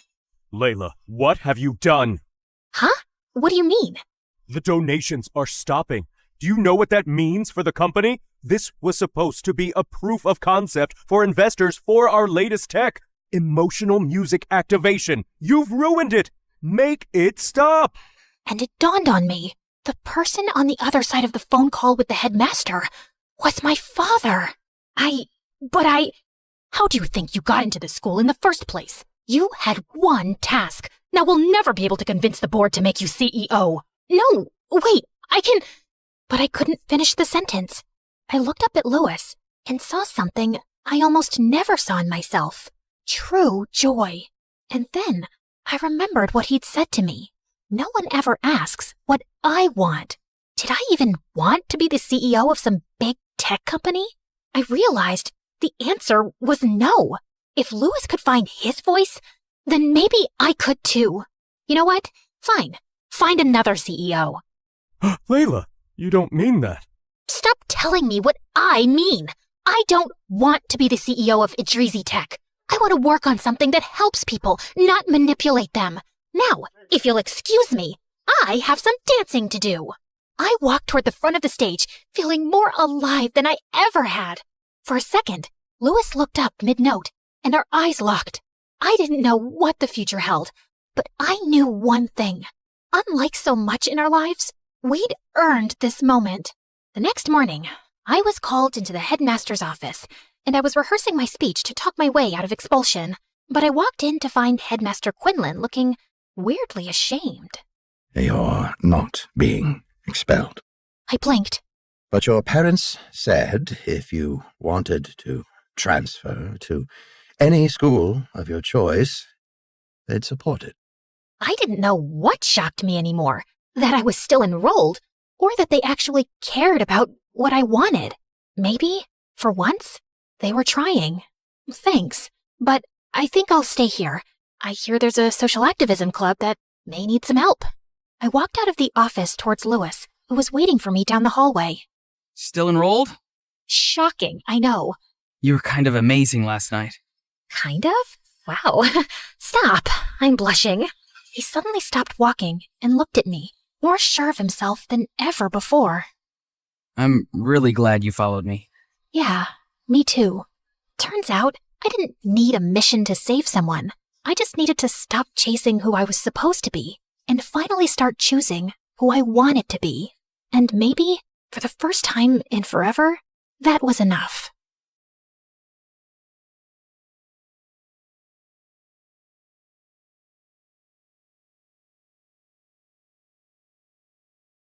Hi everyone, I'm Hayden from California. Before I continue, please hit like and subscribe. I was born into a big, happy family, and growing up with 4 spunky older brothers was always a blast, and we ran into a lot of trouble. Like when we kicked the ball into our neighbor's window, and another time when we all fell into the pond and Mom thought slime monsters were invading the house. Yeah, we were all grounded, except for my younger sister Rose, the only odd one out who never joined us and only cared about her looks and her clothes. Ugh, Hayden, I can't believe you dress like that. Why can't you wear a proper dress? I can't believe you like those clothes. Look at this t-shirt. It's large so I can get underarm ventilation. And I can stuff my face without fearing my waist. And these pants, they have pockets. Here, want to see the frog I found? Eee! Well, my brothers became super boring after they started high school. They got girlfriends and hobbies. Ugh, it's not like I need them to have fun. I can find my own friends. One day, when I was on my way home from school, I spotted some meanies hassling a puppy. Not under my watch. I grabbed a stick and rushed over to them screaming, but then I trod on a stone and fell. They all started laughing at me, but I got back on my feet. Let that puppy go. Or what? You'll fall on your face again? Or I'll teach you a lesson. Ooh, we're shaking in our boots. An army of ants is coming our way.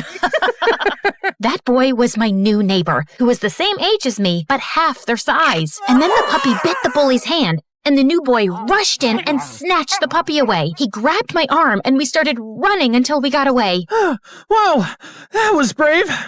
I'm Rashid. And you got there just in time. I'm Hayden. He adopted the puppy, and from that day on, Rashid and I became best friends, and everyone called us the Terrible Duo. But things changed the summer before high school, when Rashid decided to visit his grandparents in India. Can't you stay home? Aw, I'll text you every day, and then we'll be in the same class this year. Finally, we can sit together. Without him, I was so bored that I even tried spending time with Rose. She pulled me out for shopping or a salon, which I never liked. She even dragged me to her ballet class. Ugh. All that pink tulle and that boring music. I was starving, so I searched for a vending machine and almost crashed into a girl doing a backflip. I peeked into the classroom and everyone was doing backflips and handstands, and the splits, they looked free, strong, and flexible. I wanted to be one of them, and that was my true calling. I caved in and trained every day, and by the end of the summer, I had already won 3 trophies at local competitions. I couldn't wait to show them to Rashid. On the first day of high school, I got in early to save us the best seats, but when I got in, someone was already there. Hey, can you? The guy looked at me, smiled, and... Hey, Hayden, I missed you. OMG, Rashid? Wow, I almost didn't recognize you. He looks tall, and the glasses are gone, and wow, he's so... No,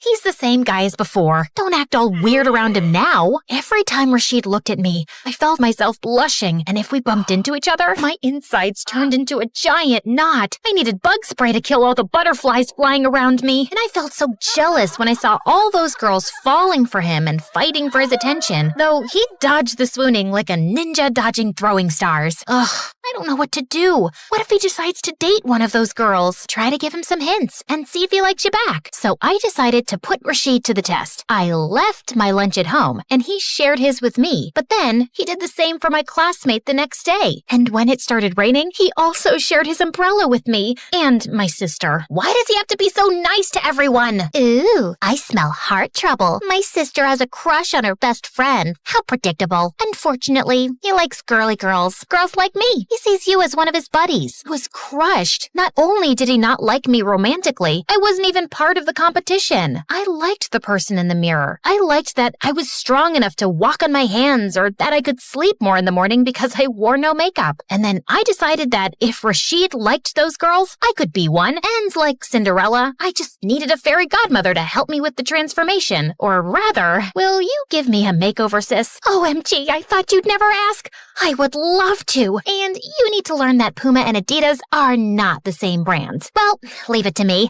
I'll take care of your closet. Suddenly, Rose turned into a whirlwind. She plopped me in front of the mirror, pulled out brushes and paint, stuffed me into tight clothes, and gave me the highest heels to wear. Are you sure about these? Maybe I can still wear my sneakers. Do you want to catch a boy or not? I was shocked. Was that even me? Rose had certainly transformed me, but I wasn't sure it was for the better. It's okay, Hayden. Think of this as an undercover mission. I thought being a girly girl would be a breeze. Boy, was I wrong. I had to do this awkward, clumsy walk because of that dress. And of course, I missed the bus and got to school late. As if that wasn't bad enough, when I walked into the class, my dress tangled on my feet and I stumbled, but thankfully Rashid was there. Oh, Hayden, you look... Magnificent? Majestic? Breathtaking? You've got lipstick on your teeth. I didn't know you were into makeup. Well, you know, of course I'm into makeup. I'm a girl, no? Okay, let me help you with that backpack. It worked. Rashid had never offered to carry my books before, but every day I got into a new accident. Once I sneezed while putting on mascara, and I drew a line all across my face. Another time, I found a fake nail in my lunch and almost swallowed it. No matter what I did, it felt like we were growing distant. Rashid was treating me more like a girly girl and less like a friend. No more games of basketball or all-you-can-eat buffet lunches on Saturdays, but I'm still the same person. I can stuff my face even if I wear a tight shirt, right? Luckily, I still had my gymnastics practice, where I could burn out my frustration. I trained so hard that I was ready for the regional competition by the end of the year. Congratulations! I'll come and cheer you on. Perfect. I'll tell him about my feelings there. With Rashid cheering me on from the stands, I felt like I could do anything, and soon enough, I won first place. It was such an exciting moment. Even a scout stopped to watch. I run a prestigious academy for stunt actors. You've got the looks and you've got the moves. If you want to make it in Hollywood, give me a call. It's never too early to start. I wanted to run to Rashid to talk, but I was a disgusting sweat fountain. Plus, I needed the time to rehearse the speech I had prepared with the help of Rose for him.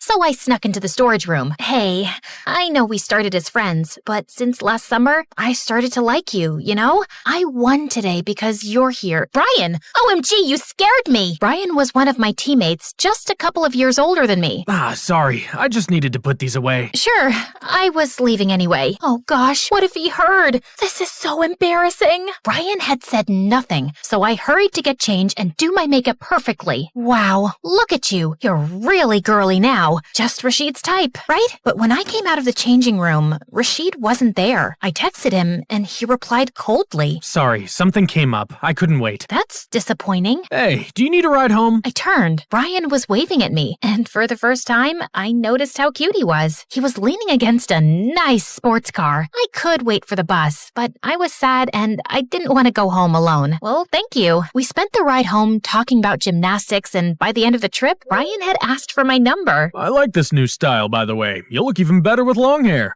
Long hair is such a chore, but I guess that's what guys like. From that day on, Brian started texting me, and soon he asked me out on a date. I still liked Rashid best, but he had barely spoken to me since the gymnastics competition. It was clear he wasn't interested. I might as well go out with someone who appreciates me. Brian had booked a super fancy restaurant. I wore my high heels, and I even borrowed a wig from Rose to complete the look. When I walked into the room, I felt everyone looking at me with awe. You look stunning. All the boys here are jealous that you're my date. Wow, this is what being a girly girl looks like? Everyone is always staring at you? Brian was impressed, and we started chatting about ourselves. Brian already had his life figured out. He would work for his father's company. And what about you? I don't know. I might consider this stunt acting gig. I'd get to kick butt for a living. Aren't those film stunts too dangerous for a girl? What? How could you say say. Just then, the fire alarm rang, and a fire started erupting from the kitchen. Everyone started running toward the exit, but I heard a cry and turned around. An old lady had fallen, and nobody had noticed. But with my high heels and tight skirt, I couldn't run. So I took off the shoes and ripped the dress, and rushed to help the lady up. We made it out just in time, and nobody was hurt. I can't believe you rushed back like that. Thank God you made it out, but you look like a proper fright. Well, I wouldn't have had to rip my clothes if I wore my old t-shirt and sneakers. Of course I look a fright. I just ran into a building on fire. Oh, wait. Please don't sit in the car. You see that ash on you? Ugh, let me call you a cab. You know what? I'll get it myself. We're done. But you like me. That letter. That wasn't for you, jerk. And you know what? You were my biggest mistake. I left. And with the fire, all the cabs were stuck in traffic. So I decided to walk home. And after a short while, it started to rain. I was miserable, dirty, and wearing no shoes. So when I saw the diner where Rashid and I always went, I walked in to wait out the rain. But as I stepped in, I froze. Rashid was there with his friends. Hayden, what happened? Are you okay? I'm fine. Just a bit, well, I was going home, but I couldn't get a cab. I'll take you. But I'm all dirty. What about your car? He didn't care about his car, and he drove me home. Around him, my heart fluttered, and my feelings for him rushed back like they'd never gone. And I couldn't hold it in anymore. Hey, so that day at the competition, I wanted to tell you that since last summer, I started to like you. Wow, you really have changed. I didn't think you were the type of girl who jumps from one boy to the next. What? You mean Brian? I only went out with him because you kept ignoring me. You're the one I've liked for a long time. Sure, well I don't. Bye, Hayden. Rashid drove away, and I felt devastated and humiliated. When I walked in, I saw Rose. I hugged her and told her everything. I'm sorry. I feel like this is partially my fault. I actually don't know what kind of girl Rashid likes, but I lied so we could spend more time together and share everything like sisters do. You're the only sister I have, but you were always hanging out with our brothers. I was stunned that my sister lied to me, but I understand her. It wasn't all her fault. That same night, I called the Stunt Academy director. I'd like to accept your offer, but I want to move in immediately. Rashid texted me after I started going to the academy, but I ignored him and even blocked him. One rejection is enough, thank you. The classes at the academy were intense. I was learning the most amazing moves and killing it as a stunt girl on big sets. Who needed Rashid when I had my passion and talent to keep me going? I also abandoned the heels and skirt and went back to my style. No one cares what you wear if you can jump from a moving helicopter. Years later, I was at the premiere of my latest film when I saw Rashid as one of the waiters. He was even more handsome than before. Forget him. He rejected you. You're not even friends anymore. But everywhere I turned, he was there. And finally, he cornered me at the buffet table. What are you doing here? And when did you become a waiter? I tried to get into your premiere, but all the tickets were sold out. So I sent flowers, but you weren't interested. So I had to dress up as a waiter and sneak in.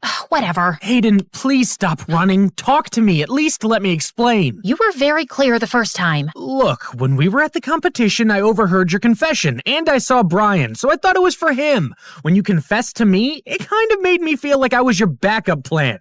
It made me pretty mad because I had a crush on you. And later, I got to know the truth from Brian, and I felt too guilty. I tried to reach you, but you blocked me. Wait, you had a crush? Yeah, since we met. After you started dressing more girly, I got really confused because I liked you the way you were. So I didn't need to change for you? Absolutely not. You were perfect, and I never stopped liking you. I couldn't believe it. All these years, I could have been with Rashid, and it was all because of a stupid misunderstanding. Well, it was clear now what I needed to do. I spun on my heels and perfectly landed into Rashid's arms in the perfect position to kiss him. I never stopped liking you either. Let's get the camera rolling.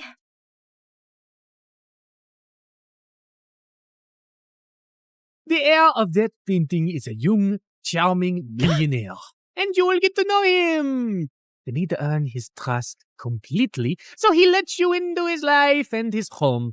Then, when the time is right, you will steal the painting from a high-security vault inside his house and bring it back to me. Do y'all remember Eric? You know, the guy Meredith and I were fighting over the night Mom went into a coma? The guy who was so hot he made boiling water look cool?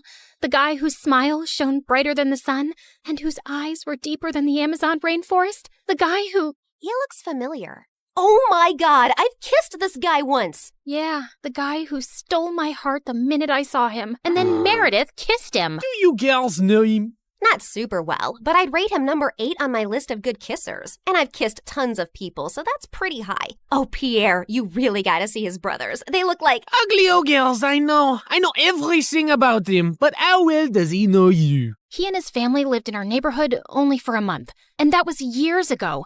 I don't think he'd recognize me now. Yeah, she's not that memorable. You're all still going in disguise. We have to convince him that you're just a stranger who has randomly bumped into him with no agenda. Also, he must believe you're very rich, so he doesn't think you're a gold digger. From Pierre, we learned that Eric's mom had passed away at his birth, and his dad had remarried a woman years later who already had children of her own, the quadruplets. The world makes sense again. Thank you. Eric's maternal grandmother recently left the painting to him in her will. His father is a big business tycoon, so they always have security at the mansion. But the painting is even harder to access. The only way you'll make it in and out of there is if you're welcomed into their home. I couldn't believe that of all the millionaires in the world, I had to pretend to like Eric, make him fall for me, and then rob him blind. And how was he even better looking now? Over the next few days, I took on the identity of Christina Delafour, a wealthy socialite with a law degree who lived in a beautiful apartment in a posh area and wore only designer brands. Wow, this Givenchy coat is stunning. It's Givenchy, you moron. Okay, geez. Also, Pierre, can't someone do a background check on me and easily find out that I did not graduate from Harvard and that I don't have parents who made a fortune out of selling toilets in India and now live there? If anyone runs a check, they'll find all this information to be accurate. I've made sure of it, and no one is interested in the law or toilets. So they won't ask you many questions. Now, show me how to walk in heels like a rich lady. Fine. Meredith, pass me the Jackie Chim Chews. Oh my god, they'll know you're fake in a second. I was joking. Relax. I've hung out with enough rich people to pick up a few things. I got this. And then, a week later, I was inserted into Eric's life. We talked over coffee for an hour, and I thought it was going really well. But when it was time to part ways, he didn't ask for my number and just left. Ugh, I'd failed to capture his interest. I'd have to plan another encounter without seeming suspicious. As I was walking away distracted, I ran straight into a garbage can and stuffed my toe hard. Son of a biscuit! Holy mother of fudge! I was still hopping around when I crashed into a woman pushing a stroller, and a doll went flying out of her hand onto the road. Just then, a car ran over the doll and turned it into a pancake. You destroyed my child's precious doll! I'm so sorry. It was an accident. I'll get your little girl a... Wait, your child is a cat? Yes.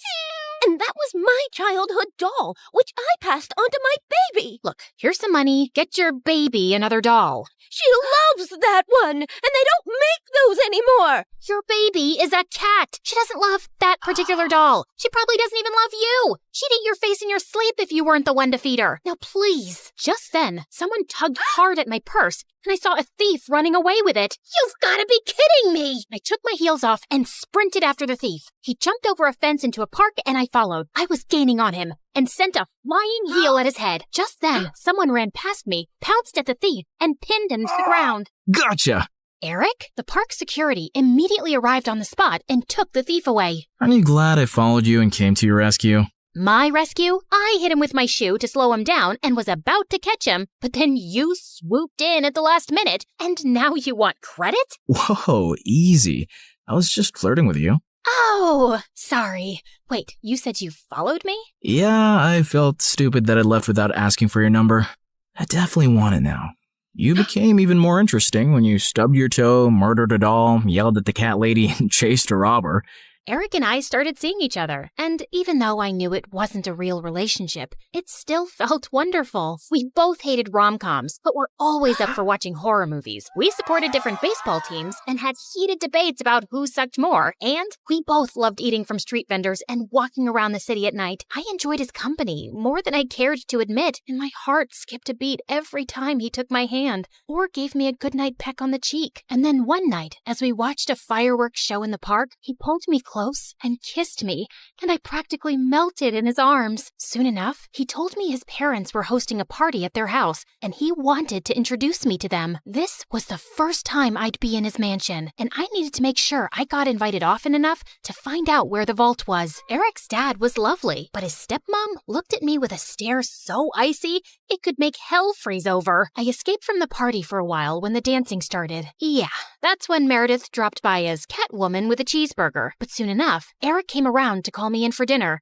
where the quadruplets also joined us. So, Eric told us your parents sell toilets in India. Yeah. It's a great business because everyone needs a toilet, right? And you know the population of India. Multiply that with toilets and you have a fortune. What is the population of India? Well, I don't have an exact figure. It's just a lot of people. Suddenly, I had a queasy feeling in my stomach. Didn't you get made fun of as a kid?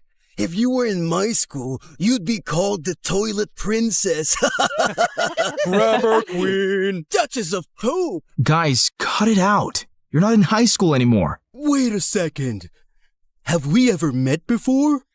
What? No, I really don't think so. Oh God, why was my stomach churning? You know I'm really good with faces, and you remind me a lot of this girl we met in a neighborhood in Connecticut years ago. Guys, remember? She had a twin sister. Oh yeah, I remember those twins vaguely. The blonde one was prettier, right? Dang it! Has to be someone else. I'm an only child, and I've always lived in Boston until I moved here. Yeah, Eric told us you're a lawyer from Harvard. So who's the baddest person you put behind bars? Not that kind of lawyer. I'm actually an environmental lawyer. I was really feeling sick now.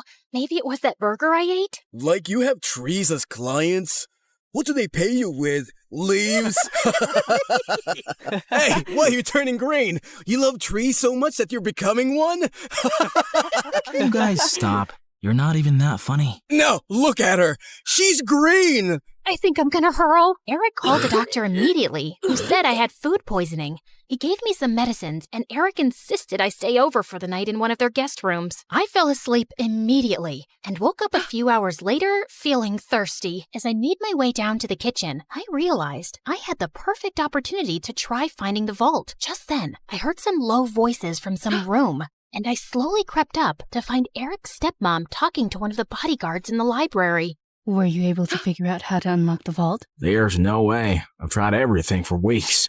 I only have to use a tiny explosive device to destroy the lock. The vault is all the way up in the attic. No one will hear a thing. But we have to steal a painting the day after tomorrow while your husband and Eric are away on business.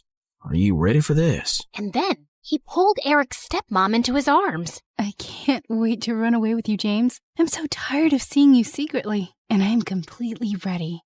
As the two locked lips, I turned around and tiptoed away as fast as I could. Okay, so the vault was in the attic, the lock could only be destroyed with an explosive device, and I couldn't let Eric's cheating stepmom and traitorous bodyguard run away with it. The next morning, when Eric came to check on me, I decided to tell him the truth for once. Eric, I have something really difficult to tell you. I got up last night to get some water, and I heard your stepmom and this bodyguard James talking. They were talking late at night? Yeah. Do you have some vault in this house with some painting inside? How do you know that? That's what they were talking about, breaking in and stealing the painting. They're planning to do it the day after tomorrow, and your stepmom said something about running away with James. I saw them kiss. I'm so sorry. I wish I hadn't. No, I'm glad you did. This is gonna be a huge blow for Dad. But it would have been much worse if we'd found out everything afterwards. Thank you for telling me. And please, keep all this to yourself. I know I can trust you. Eric kissed me gently before walking away, and 2 days later, when the bodyguard and Eric's stepmom were about to escape with the painting, police officers immediately arrested them. This is fantastic. They might link the museum robbery to the bodyguard and stepmom too, and assume the painting is now safe. So it'll be easier for you to steal. Good job, mon chéri. I knew you was a smart twin. After Pierre left, I sank into my armchair, but then I noticed Meredith staring at me. What? You should be happy, but you don't look happy. What's up? Nothing. I just can't wait for this job to be over. You can steal the painting soon, right? You know exactly what to do, and Eric trusts you. By the way, have you two kissed? I've been dating him for 2 months. Of course we've kissed. We text every day and you never mentioned it. I didn't know I had to. So, how is it? It's fine. It's whatever. It's like kissing anyone. My memory's a bit fuzzy, but you know I've kissed him. You never let me forget. And I definitely wouldn't call it a whatever kind of kiss. Yeah, okay. It's nice. It's good. Nice? Good? Oh, wow. Don't make me jealous with all the passion. Okay, you want to know what kissing Eric is like? It's like flying through space, like a meteor that explodes into 1,000 stars, and then jumping into really cold water that makes you feel alive all over, and then feeling warm and tingly down to your toes, like having hot chocolate next to a fireplace on a snowy winter night. So, I'm guessing it's better than kissing the pillow you used to practice on? I did not! Shut up! You're in love with him, aren't you? I was about to snap at her again, but then I just sighed. Yes, I am. The night of the heist arrived, and I felt sick to my stomach, but I just wanted to get it over with. Eric's dad was away, and Eric was holding an important shareholders' dinner, with which most of the household staff was busy. I'd volunteered to host the dinner with him, and got ready to leave before their meeting started. Thanks for your help tonight. You're the best. Oh, it was nothing. Don't thank me. So, I'll see you tomorrow at our coffee shop? It's a date. As Eric walked away, my heart felt like it was breaking into a million pieces. This was the last time I'd ever see him again. I gulped down my tears, and instead of leaving, I sneaked up unnoticed to the attic. Inside, I found a heavy metal door to a vault. I took out the tiny explosive device Pierre had given me, placed it on the lock, and activated it. In a few seconds, there was a tiny pop and a sizzling sound. Then, I heard the lock click open. I walked into a tiny, dark vault and found the painting under a glass case. Praying to every god that no alarms would go off, I lifted the case carefully, put the painting in my bag, and started sprinting down the stairs. But just as I'd reached the second-floor landing, one of the Ninja Turtles blocked my way. What are you doing? Hey, bro! You know when I stayed over a few weeks ago? I dropped a necklace, and I was looking for that guest room, and I got lost. But it's fine. I'll just get new earrings. See you later. He suddenly grabbed my bag and pulled out the painting. Do you think I'm a moron? A moron? You? No way! Sorry, which one are you? Michelangelo. Okay, no one has time for that. Now listen, Mike, you're definitely the smartest of your brothers, and just a tiny bit better looking than all of them too. We're identical. That's what they want you to believe, but I know you're better. I think you and I can strike a deal, okay?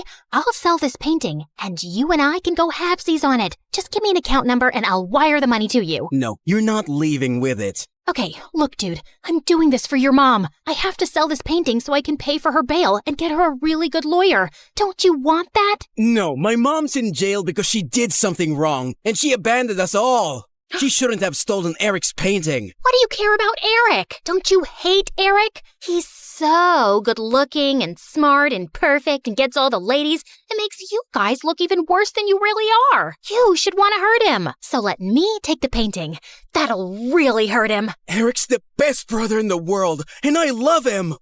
Okay. I have an offer you can't refuse. How about I become your girlfriend? I bet you've never had one. I'm gay. Jesus! All right, I surrender. Just one last thing. Without warning, I punched his face so hard that he went reeling back with shock and dropped the painting. Then I kicked him into a room and locked the door shut. I'm sorry, Mikey. You're a really good guy. I sprinted down another flight of stairs and jumped out of the first-story window. I ran across the garden to the fountain, climbed the tree next to it, jumped onto the wall, and then landed softly outside on all fours. Just as I got up, I found myself facing Eric.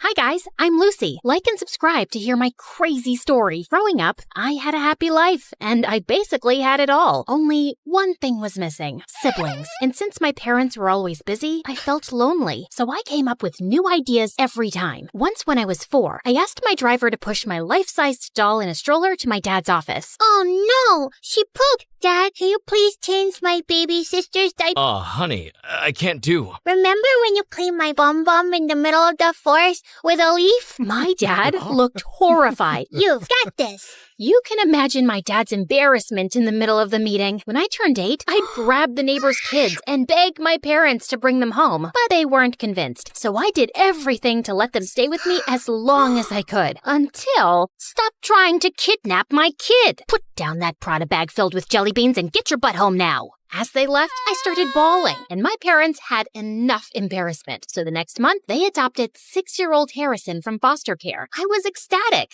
Welcome to your new house. Whoa, it's so big. Is it an orphanage? He was so cute, but he didn't play with the toys our parents bought for him. Instead, he picked up the cans from the bin and played with those. He also kept wearing the same clothes until they got worn out. My heart just swelled. So I stepped up and decided everything for him since then. But outside the house, his innocence quickly made him a target for bullies. Like in primary school, this one kid, Finn, kept picking on him. Once, when he made Harrison wipe up his shoes dipped in dog poop, hey, gross! I went full demon mode on this kid and sent him packing. But the teacher caught me giving him a black eye. Lucy Godot Raffaelli, my office now. I was in deep trouble, and I got detention for 3 weeks, and Mom had me doing chores for twice as long. But it was all worth it. Finn never messed with Harrison again. But when Harrison turned 12, he bought ponies for all the pretty girls to get their attention. This one's for you. Her name is Chestnut, and she loves carrot-flavored ice cream.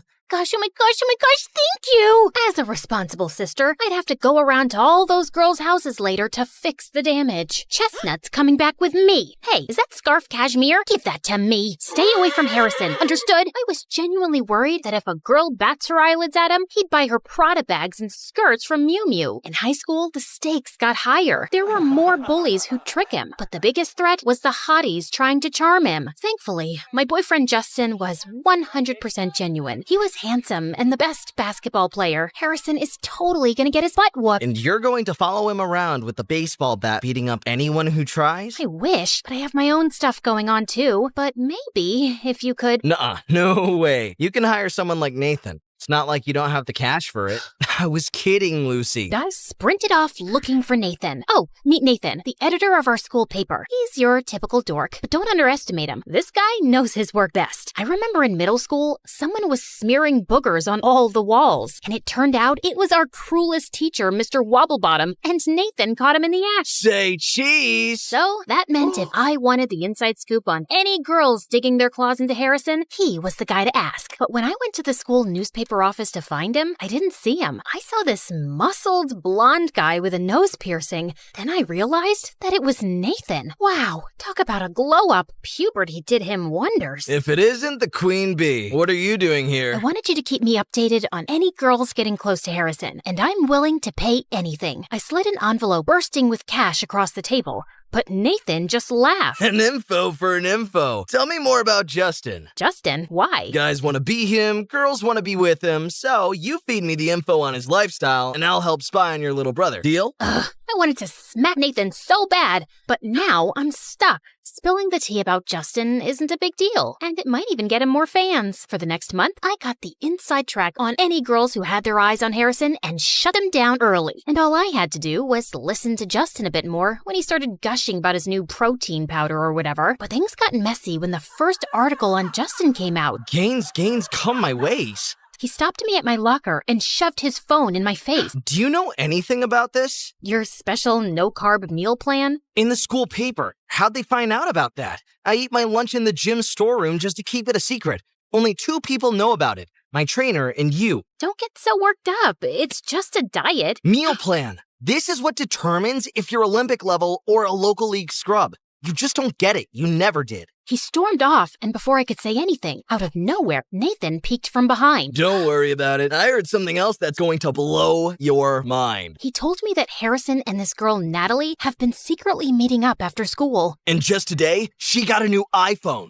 Okay, what's the big deal? Nathan said Natalie was on a scholarship, and there was no way she could afford the latest iPhone. That leech! This would be a huge scoop if we can prove that she's using Harrison for his money. Oh, she definitely is. And since you're Harrison's sister, I thought you could get in close and help me expose Natalie. Deal. The first step was to figure out just what Natalie had been scamming my brother out of. Nathan got Natalie's locker code, so I snuck into the locker room during my free period and took a look inside. Books, gym clothes, stationery, nothing I could pin on her. On the back of the locker door was a picture of her and Harrison with a big love heart drawn around it. Blech. And then, what really stood out was a folder called Operation Moolah. Bang! Just then, the door slammed shut in my face. It was Natalie. Find anything you like, thief? Funny you say that when you're the one who's been eyeing up my brother's wallet. Oh yeah? And what did I take from him? And then, as I looked at her hand on the locker door, I saw Natalie was wearing a glittering diamond ring. Ah, get off me! How'd you get this then? Dumpster diving? The crowd started murmuring, and I waited to see Natalie crumble, but she didn't. She looked more confident than ever.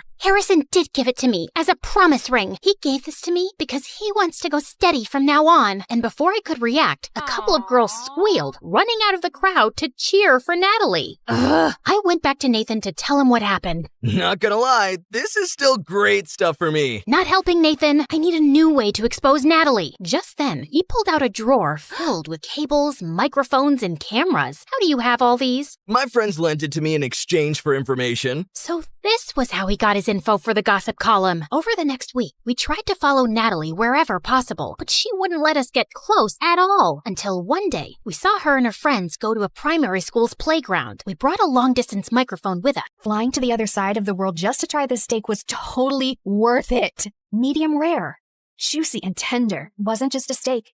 It was a 5-star marriage proposal to my tongue. Her freaking scream makes me want to freaking lose my freaking appetite. Freaking! This tastes like my childhood and my 22nd divorce healing at the same time. My life was basically all about food. Eating and tasting dishes, restaurant hopping, food festivals, cooking show marathon. But here's the thing. I have golden taste buds, and they never lie. So the question is, are you joining the club just to roll your eyes at me every 5 minutes? Or do you actually cook? The world doesn't revolve around you and your stupid food cravings, you annoying brat.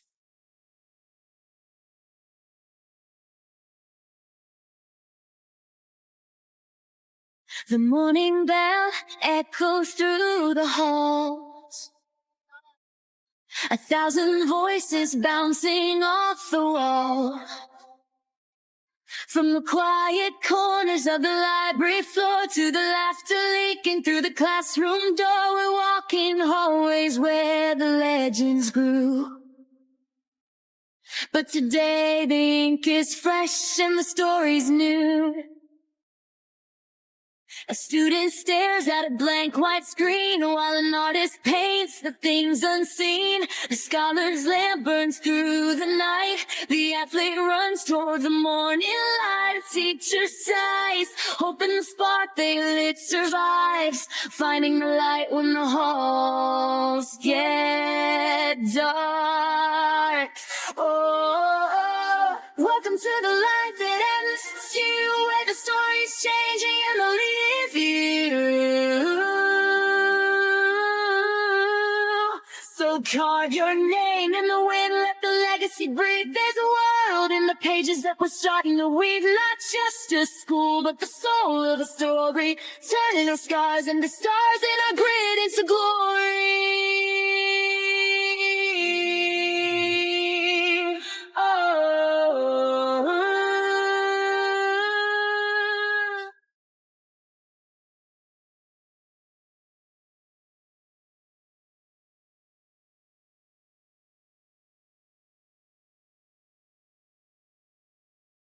Nutmeg makes soup creamier.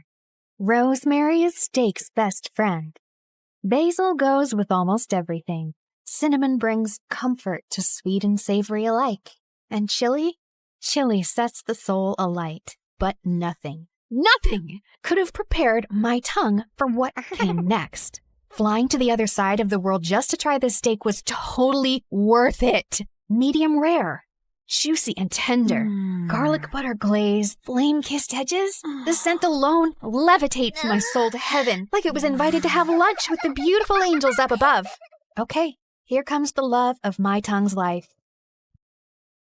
Oh my Gordon freaking Ramsay! My taste buds were twerking like it was a Friday night. It's savory, juicy, Yummy. Steak-tacular. It wasn't just a steak.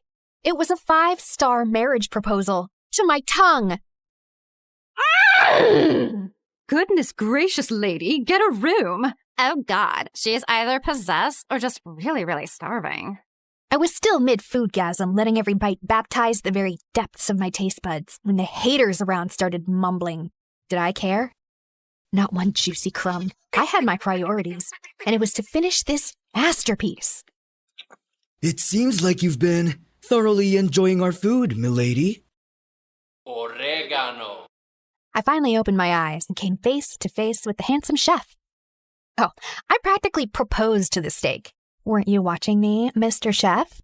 I was, and now I'm wondering, should I be jealous of the steak? Wow. Oregano. Okay, that was my cue to leave before I started flirting back and accidentally dated this man over medium rare beef. I came here for the food. Just the food, not the flirty chefs with dangerous dimples. Oregano. My life was basically all about food. Eating and tasting dishes, restaurant hopping, food festivals, cooking show marathons, experimenting in my family's restaurant kitchen. Just name it. But here's the thing. I have golden taste buds, and they never lie. So the question is, will your dish make me scream and lose my voice, or spit it out in disgust and hate you for the rest of my life? Some boys at school have made it their life's mission to get option A. And I wasn't complaining. It was literally free food and a little ego boost. Try mine first, Taffy. My mom helped cut the onions and boil the eggs.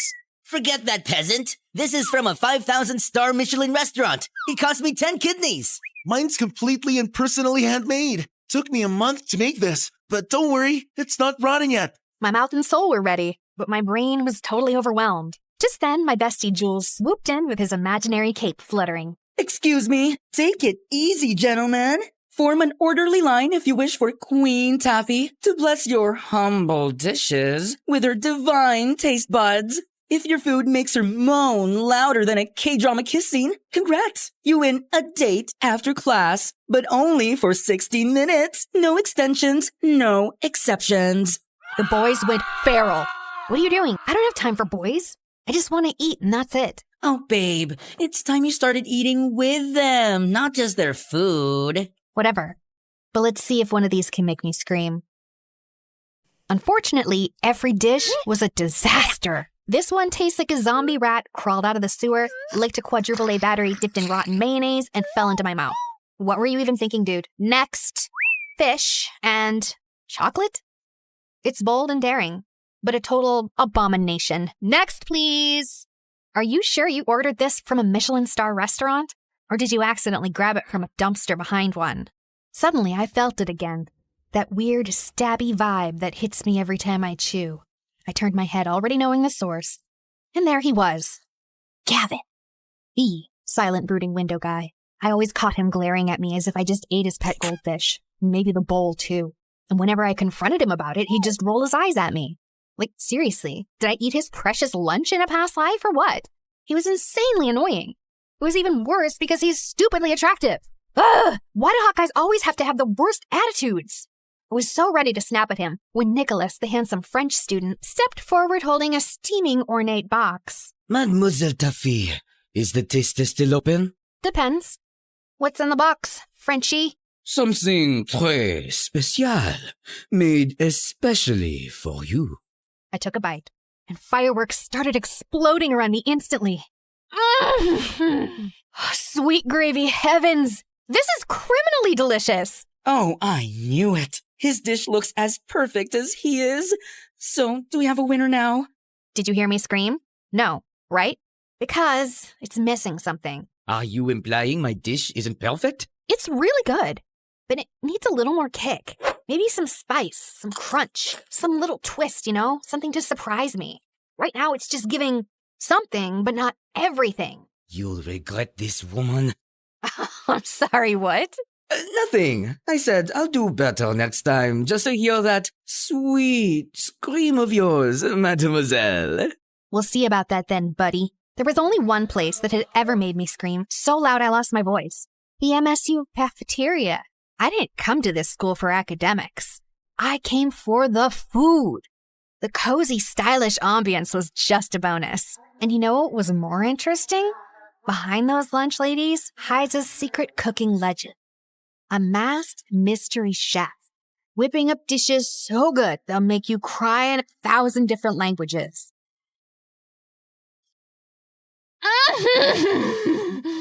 The texture! Oh, the crunch! The glaze! The magic! Ah! There she freaking goes again. Her freaking scream makes me want to freaking lose my freaking appetite. Freaking... She's just a freaking freshman, but she freaking acts like she freaking owns this freaking cafeteria every freaking day. So freaking annoying. I freaking know, right? Girl, you're moaning like a feral sexy cat in heat. Tone it down, or those freaking girlies will start complaining again. Those freaking haters can choke. I only listen to flavor, not jealousy. It had been 6 months since we started at MSU, and I still hadn't made any new friends. Just Jules, my ride or die since diapers, now slaying here in MSU on a fashion scholarship like he owned the runway. And that's exactly why you don't have friends. You treat food like it's your boyfriend. So what? I've got you. Oh, wait. Are you getting tired of me? Tired? Never, babe. But let's say I get kidnapped by a cute guy in Milan. What's gonna happen to you then? Are you sure he's the one who'll kidnap you, or is it the other way around? Excuse me, Miss Ma'am. That's a bit rude. Just then my phone buzzed. It was from my older sister Tanya, and my heart leapt when I saw the word emergency. I zoomed out of the school and headed straight to our family restaurant without wasting a second. What's going on? Taffy! Oh, the mayor's here with the whole table of business tycoons, and they asked for a special twist on our signature steak. I tried tweaking the sauce, but the flavor's flat. Oh, something's off. I've added, adjusted, prayed. Nothing's working. If we mess this up, we'll be trending for all the wrong reasons, and Dad's gonna kill me. Breathe, okay? Let me see. Too much soy, not enough soul. All right, everyone, I got this. I swung the spice rack open and started working my magic. 2 pinches of smoked paprika, 1 drizzle of honey, a splash of aged balsamic vinegar for depth, a whisper of garlic, not chopped, grated, 2 drops of lemon juice for a little spark, and a dash of espresso powder. Now, try it. Tanya took a bite. Her eyes went as wide as the earth itself. Oh, quickly clapped a hand over her mouth before she could scream and alarm the entire restaurant. Now go serve that magic to your VVIPs. Oh, you're a lifesaver, sissy, as always. I assisted her as she served it herself to the VIP table. The mayor took 1 bite and started crying. This tastes like my childhood and my 22nd divorce healing at the same time. I need a moment. This steak just forgave me for all of my sins. Your food is divine. You should expand this place. Branch out, and you'll have my full support. That sounds tempting, sir. Thank you. But we actually prefer to stay small, family style. Our restaurant had been around since the 1900s. No branches, no fusion. Because for us, it was never about the money. It was about legacy. And okay, maybe we were also deathly afraid someone would steal my great-great-great-great-great-great-grandma's top secret recipe for our signature dishes. I felt like a hero today. So I threw myself a mini feast in my bedroom as soon as I got home. Half an hour later, Jules barged in and was immediately intrigued by all the food around me. Salty. Sweet. Cheesy. Ooh, spicy. You're clearly riding a flavor high. Did you fall in love? Wait, no. Not enough sugar. You're just really happy. Like, I just saved the whole world moment kinda happy. My mood was always connected to the food I ate, and Jules had basically mastered the art of reading me like a menu. I just saved the restaurant from going down in flames and made the mayor cry. The mayor himself? Oh my god, that sounds so dramatic and I love it! Now pass me those fries and start spilling me the deets. Jules listened to my story with sparkly eyes and the biggest proud smile on his face. Your restaurant's gonna be in amazing hands once you take over someday. You know that, right? You really think so? Taffy, please. That's not even a question. Now get up. You're trying on my new designs tonight. I was basically his personal doll at this point. We spent the rest of the night turning my room into a mini runway, me twirling around in his freshly sewn outfits, and I was loving it. While I was walking down the hallway, a girl suddenly bumped into me, and a pile of books crashed to the floor. Oh my god, I'm I'm so sorry. No, it's totally on me. I wasn't looking. I remembered her during the freshman orientation because she had this pretty, innocent face. I crouched down to help her and noticed every single book was a cookbook or a recipe guide. You're into food too? Kinda. I mean, yeah, I guess. Just prepping for something. Prepping for what? Oh, the cooking club. They're reopening the Culinary Society for freshmen, and they're choosing 10 new members. The announcement's tomorrow at the auditorium. Finally! A club that was made for me! No way! Girl, you just made my day! I'm Taffy, by the way. You are? Jillian. Well, see you around then. Future club mate? Oh, I don't know. I'm not sure I'll make it in. The hesitation in her eyes caught my attention. I wanted to ask more, but before I could, someone called out her name and she hurried off. And just like that, my curiosity was hooked. So I immediately told Jules about it. Congrats on finally making a new friend. Please, I think she's way too shy for my energy. But guess what? I'm joining that club. You in a cooking club? Babe, it's about cooking food, not just inhaling and eating it. You're way too lazy for that. But I have a golden tongue. Of course I can cook too. Last time you actually tried to do it yourself, I almost died. I just accidentally grabbed the salt instead of the sugar. It was baking powder. Okay, whatever. This time I'm serious. The Culinary Society could help me hone my skills. Plus, it's great prep for restaurant management. Or you just want to try everyone else's dishes. That too. The auditorium buzzed with freshman students the next day, all cramming in for the big announcement. I scanned the room and spotted Jillian in the corner, nervously biting her nails like they were snacks. I slid into the seat beside her. She looked so relieved it was kind of cute. Hey, you're here. Of course. Was that Gavin? What was he doing here? Don't tell me. He also cooks? Broody boy has kitchen skills? My curious thoughts were cut off as the president of the Culinary Society finally stepped up to the mic and started the announcement. Welcome, aspiring chefs. The Culinary Society is now officially open. This program aims to discover hidden culinary talent. Those who pass the initiation will receive a sponsorship. It's all about the guidance, support, and even funding to grow your skills. The club's goal is simple. It's to discover you. With the right sponsor, your talent can be developed and taken further. I then felt Jillian trembling beside me. I really need to get in, no matter what. Hey, we're gonna make it, both of us. No plan B, no backing out, got it? I smiled as she gave me a tiny nod. The initiation will last 3 days, and the judges will be the senior members of the club. Just then the student council president stepped forward. This guy looked like he had walked straight out of a rule book. Dead serious and probably hasn't smiled once since birth. Tomorrow's challenge is a written exam, so study hard. The second and third challenges will be surprise practical tests. Exam venue and time will be posted shortly. You may now return to your classes. Holy spicy sauce explosion. This is going to be amazing. My foodie heart was on fire. I glanced back at Gavin, only to find him already looking at me. Of course he was glaring again. Seriously, what was his deal? The glaring, the eye-rolling, the mysterious brooding energy. It was driving me nuts. So on the way back to class, I finally snapped and cornered him. Hey, got a second? He didn't even respond, just rolled his eyes at me as always. Are you joining the club just to roll your eyes at me every 5 minutes? Or do you actually cook? The world doesn't revolve around you and your stupid food cravings, you annoying brat. Seriously, why are you so mad at me? What did I ever do to you? You exist. That's enough. Now, get out of my face. Unbelievable! This guy clearly didn't know who he was dealing with. That night, I studied like my life depended on it. Notes in one hand, spicy instant ramen in the other. Then came the written exam day, and everyone looked so tense. But for me, it was easy peasy mac and cheesy. I was the first one to finish the test, so I stood up with a proud smile. Till I saw Gavin, already done and standing. Before me? After submitting his papers, he turned to me and scoffed before walking off like he owned the place. The audacity! The next morning, I dragged Jules with me to check the results. Out of 100 applicants, only half made it, and I nearly choked on my gummy bears when I didn't see my name at the top. Second place? Wait, who's first? I leaned in and gasped when I saw the name. Gavin? Like Gavin, the cute and brooding window guy? He cooks?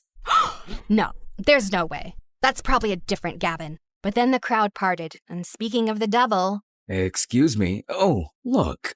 It's me on top. The one and only Gavin. When he turned to me and smirked. Oh my god, he's so hot. Like, hotter than a steak on a grill. Jules was right, to be honest.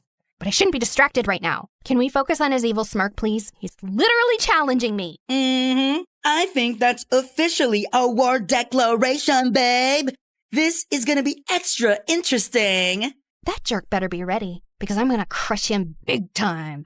Second challenge finally came. We had to cook a chicken-based dish, in pairs. My eyes immediately landed on my mortal enemy, who was casually tying his apron like he was the master chef, and the sight was such a sword my eyes. I was about to hunt Jillian down when someone suddenly blocked my way. Nicholas! He was here too? How did I not notice him last time? Ah, mademoiselle, fate brings you back to me. I'm still wounded from you turning down my masterpiece last time, you know? Team up with me, and if we win, you owe me a dinner date. Fair trade, no? I was about to reject him, but then my cinnamon roll savior appeared. Hey, Taffy. I was wondering if maybe we could... Oh, here comes my lovely partner. Sorry, buddy. Maybe next time? Ah, très bien. No hard feelings. At least Nicholas was always classy about rejection. Congratulations on passing the written exams. Thanks. I had been preparing for that way before I got here at MSU. Oh, you're really into this, huh? All right, girl. Let's do this. You cook, I supervise. We're not doing it together? Of course we are. I'll be guiding you. So, what are we making? Let's go with crispy garlic honey chicken with mango salsa. That sounds fancy. Okay. We had exactly 1 hour. Jillian got to work while I hovered nearby, supervising like a resident chef. But my eyes kept drifting to Gavin. He looked calm and focused, like he belonged in a commercial for knives, while his partner looked so lost. The fact that he was also into cooking made him even more annoying. A few minutes later, Jillian finally threw her hands up and beamed. All right, done. Ooh, let me taste. I took a confident bite, only to gag and nearly scream in disgust. I tossed the dish and everything else into the trash, and it landed dangerously close to Gavin's station. He hissed like a cat that had just got misted. Oh, gosh, girl, what happened to the chicken meat? Did you marinate it in mud and ask an old goat with horrible breath to spit on it or what? But I just followed everything you said. Jillian looked like she was on the verge of tears, so I took a breath to calm myself down. It's okay, my love. We've still got 20 minutes. We're gonna fix this. This time, I rolled up my sleeves and took over. Just as the final bell rang, we slammed our dish down and handed it to the judges, who actually liked it. As expected, we passed, and we're now qualified for the final challenge. But when I looked at Jillian, she didn't look happy at all. We only passed because of you. We almost failed because of me. Oh, come on, girl. It was my fault, too. I made you do most of the work. It was supposed to be a team effort. You know what? Let's practice after hours. Together. Is that okay with you? Of course. We then snuck into the kitchen later that day. A few other students were there, too, including Gavin, of course. For the sake of my sanity, I ignored his brooding presence and locked in on Jillian. This girl needed serious kitchen rehab. She was way too clumsy to be left alone with fire, knives, or even a blender. Honestly, if someone didn't supervise her, she'd either blow up the kitchen or food poison someone. Or both. She tried dish after dish, and I sacrificed my precious tongue for each one. Is this supposed to be a hard-boiled egg or a charcoal? The oil is separating from your sauce. Did you forget to stir, or did it walk out on its own? Your rice is crunchy. Were you trying to make popcorn? Then came her meat dish. Okay, listen. Onion, honey, or pineapple. Any of those can tenderize meat. Pick whichever one's available. Okay, got it. Noted. Soon we had a mountain of failed dishes in the trash. While we were about to try one last dish, Gavin suddenly stormed over, looking like an offended bull. You wasted all of this? For what? For your stupid little practice? Huh? Why are you acting like you bought all of this? Are you the official supplier of this school now? Thank God I'm not. Look, I'm just helping an aspiring chef chase her dreams. Failures happen. It's called trial and error. Look it up. He rolled his eyes, so I rolled mine harder. What is your problem with me anyway? Just because you're attractive doesn't mean you get a pass for being a total jerk. And I don't care if you're attractive either. I just hate arrogant food snobs who love to waste food. You don't deserve a spot in the club. Before I could finally explode, Jillian slid in. Wait, did I just hear you both call each other attractive? Why don't you just date each other instead of arguing every 5 seconds? You must be having some auditory hallucinations. I'd rather hug a giant, rotten cactus than date this brat. He really hated me that much, huh? I hoped I'd never see his stupid smug face ever again. Unfortunately, we were in the same class. And worse, we still had one final challenge in the club initiation left. The announcement came sooner than expected, and the venue was deep in the woods. As soon as we got there, all our phones and stuff were confiscated. Goodbye, Wi-Fi. Goodbye, sanity. There were only about 15 of us left, and that included Nicholas, who wouldn't stop staring at me like I owed him money. Lovely to see you here, mademoiselle. If we both make it in, you owe me a date, remember? Since when did I agree to that? Since the day you insulted my masterpiece. But I gave constructive criticism. Of course. That's why I've made it my life mission to make you cry. The next time you taste my dish. Okay, but why did that sound like a low-key threat? Our conversation got totally cut off when the club president finally stepped up for the announcement. Your final test will challenge your creativity, resourcefulness, and pure culinary courage. So here are the rules. You're not allowed to help each other. You can't bring anything from home. And we're not giving you anything either. You can only use whatever you find in the woods. Ugh, this is going to be harder than I thought. I didn't even know how to start a fire, or cut stuff without a knife, or build a stove out of sticks. I was meant to taste food, not cook in the wilderness. My brain wasn't braining for this. Prepare your dish by 7 p.m. in the assembly hall, and your fate will depend on a surprise judge. Good luck. A surprise judge? Crazy. I turned to Jillian, who was one chopped onion away from crying, so I gave her a quick pep talk before the challenge officially started. First things first, I had to find something, anything, to chop stuff on. So I kicked a tree stump. Too moldy. I picked up a flat rock, but it was too spiny. I almost grabbed a squirrel as well, but it was too alive. Just when I was about to give up, I spotted it. A big, flat piece of bark lying under a tree. You're my chopping board now.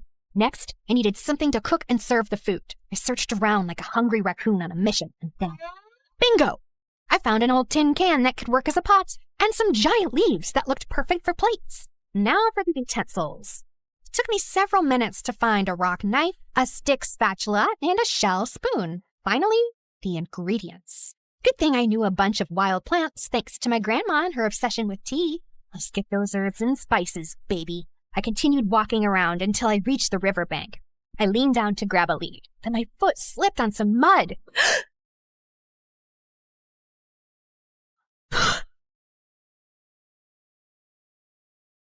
So, you're not just a brat and a snob.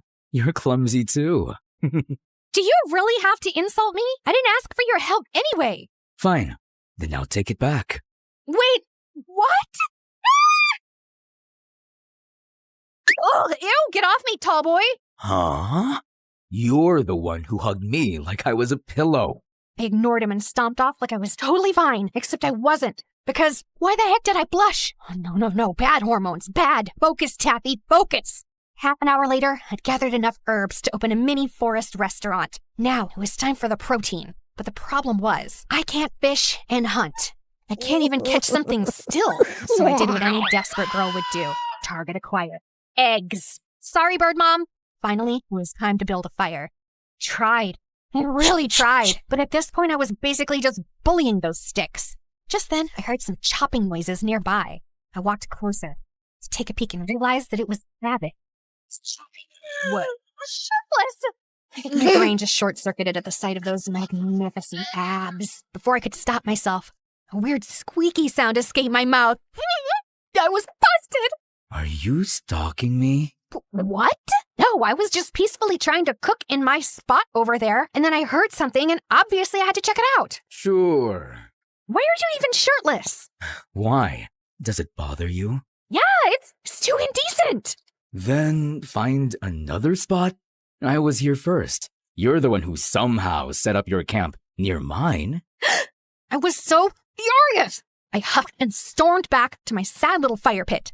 I snatched up all my stuff and stomped off to find a new cooking spot, way further from him. I threw all my rage into rubbing those stupid sticks together like my life depended on it. And after what felt like 500 years, a tiny, weak little flame finally popped up. Yes! Wait! No!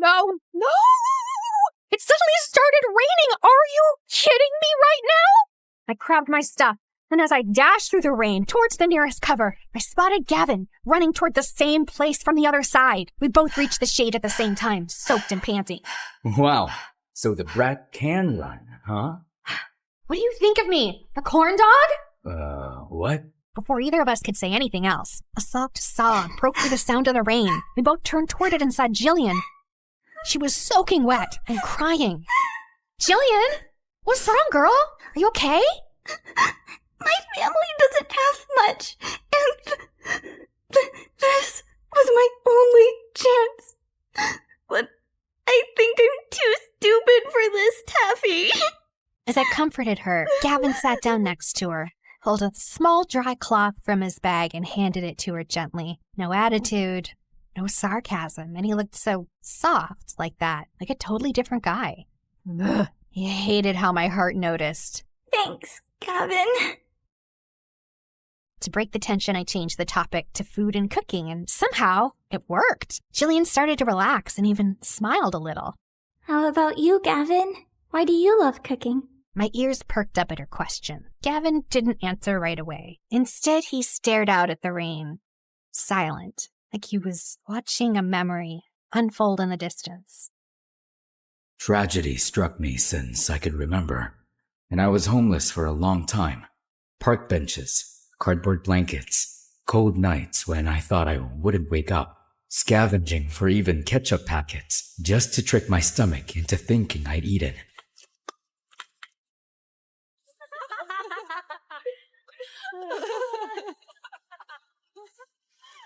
One night, I saw this couple fighting outside a fancy restaurant. They were screaming, throwing words and insults, and then the guy just tossed their untouched takeout into the trash like it meant nothing. I hadn't eaten in days. I was dizzy, shaking.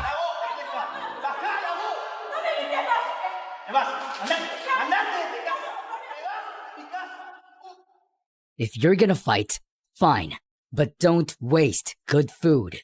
The guy looked at me like I was dirt. Then go ahead and eat it if you care that much. I didn't hesitate.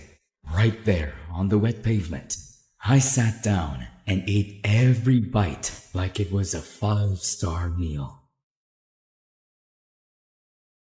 I remember whispering, "They're fools. They don't even know what heaven tastes like."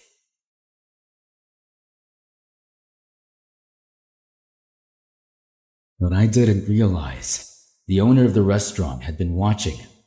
He came out, no judgment, no pity, just asked if I wanted a job and a place to stay. That's how it started. That tiny kitchen saved my life. But also, I found passion.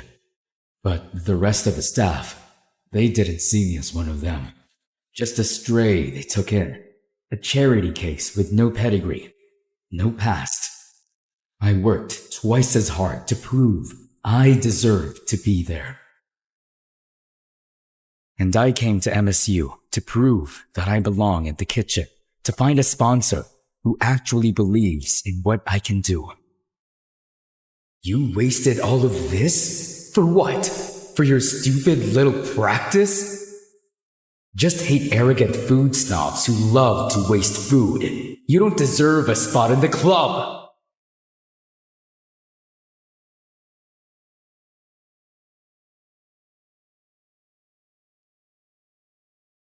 I gasped as my eyes flew open. I almost screamed when I realized that I had actually fallen asleep on Gavin's shoulder. Oh, and to make it worse, I drooled on his shirt. Oh my gosh, I'm so sorry. Relax, it's just drool. Unless you care about what I think. Duh, no, absolutely not. Just then I realized it was getting dark already. Oh my gosh, what time is it? I haven't even started cooking. And where's Jillian? Chill. We've still got an hour and a half before 7. And Jillian's over there. She already got started. Apparently, she had already built her own campfire and was cooking over it like a master chef. Gavin and I then rushed back to our spots, and this time it was extra serious. I no longer just wanted to pass the test. I wanted to make something real. After finishing my dish, I rushed back to the assembly hall. Everyone was already there and their dishes looked so yummy. The whole room smelled like a 5-star buffet. Just then I noticed that Jillian wasn't here yet. I glanced at Gavin and he looked worried too. Come on, girl, where are you? Soon there were only 5 minutes left and panic started creeping in. Just when I was about to bolt out the door to look for her, she finally appeared, holding a steaming plate with the most unique-looking fish dish I'd ever seen. What took you so long? You got me so worried. Sorry. I just wanted to make sure everything was perfect. Before I could respond, the lights dimmed, and the club president stepped up to the stage. And now, for your final judge, a true master of flavor, the one, the only.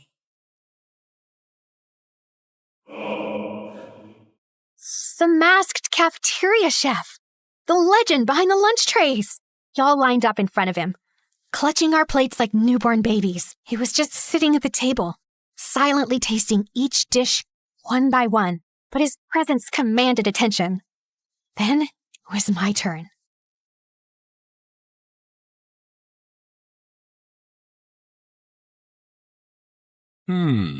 Interesting. Most people played safe with eggs, but you took a risk. The texture's playful, the flavor's daring, and this sauce, it's bold, defiant, and unforgettable. Just like you. I nearly passed out from happiness, or hunger, or his dangerously calm voice. Then came Jillian's turn. There was a long pause before he finally spoke. This is not perfect, but passionate. I like it. Oh, Jillian was finally able to breathe. The judging ended. Then came the moment we'd all been sweating for. The announcement of the top 10. The official new members of the Culinary Society. As expected, Gavin and I made the list. My name flashed on the screen and I nearly screamed. Then, the final spot.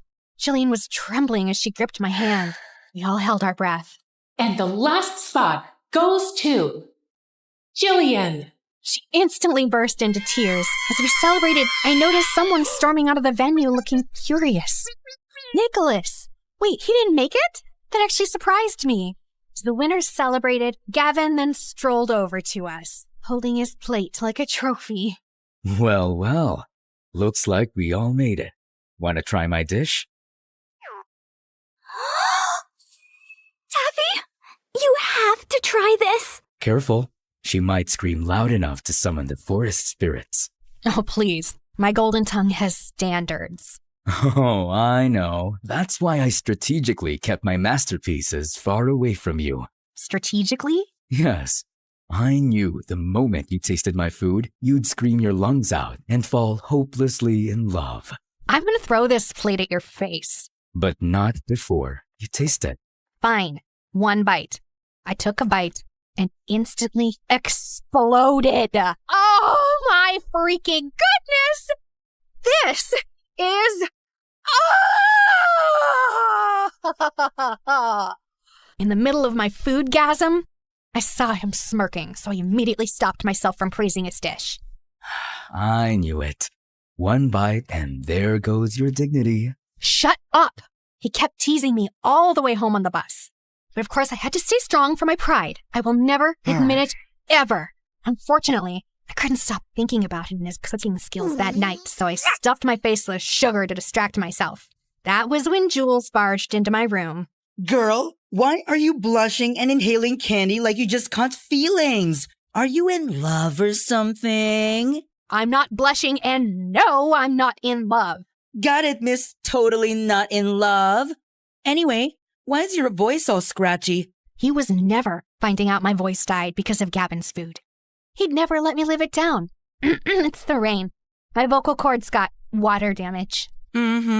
Sure. The next day at school, my voice was completely gone. Jules wouldn't let it go. Are you sure it was because of the rain and not because of screaming over a certain someone's cooking? I glared at him in silence. Just then, because the universe hates me, Gavin walked by looking extra smug, like his ego had its own stupid fan club. Oh no, please. Not now. Don't say it. Don't. Lost your voice, huh? Told you my dish was too good. Jules nearly choked from laughing. Since then, things just got weird. Gavin and I started getting closer. Before, he used to glare at me all the time. But now, that glare was replaced with a stupid little grin that made my brain malfunction every time. Like that time in the hallway when I opened my locker and a sticky note fell out. Try not to scream over my food next time. Gee. Looked around, and of course, there he was, leaning against the wall with that grin. Ugh, so annoying. During lunch, he started joining us at our table, like he was officially part of our squad. Relax. I'm here for the food, not you. And worse, Jules literally saved him a seat every freaking day. Aw, why do you always walk in like it's a K-drama entrance? My heart can't take this. Nowadays, I just find myself finishing all my food. Clean plate and no crumbs, even if the dish wasn't perfect. And of course, he had a comment about it. The trash bin must be lonely without all the food you used to waste. Seriously, who kidnapped old you? People change, duh, and I didn't do it because of you. Mm-hmm. Sure you didn't. Can you two stop? I'm getting secondhand butterflies. Shut up! And because of him, the kitchen feels weird now. Am I too conscious of Gavin? He's still him, the broody, annoyingly talented chef in the making. Lately, he's been working way too close to my station, offering help I didn't ask for, smirking whenever I refuse like he's deliberately trying to make me skittish. Ugh. Your knife grip's a little stiff. Don't sneak up on people! Holy broccoli, why is he standing too close? I wasn't sneaking, just helping. I turned back to the cutting board, trying not to imagine how good his voice sounded that close. Taffy, focus, knife, chop, chop, scallions, not his stupid smirk. You really don't have to hover. I'm not gonna murder the soup. I wasn't worried about the soup. My heart skipped. What was that supposed to mean? Jeez, are you just gonna stand there and silently judge me all afternoon? Just observing. You're interesting when you're flustered. What? What? I'm not flustered. Ah!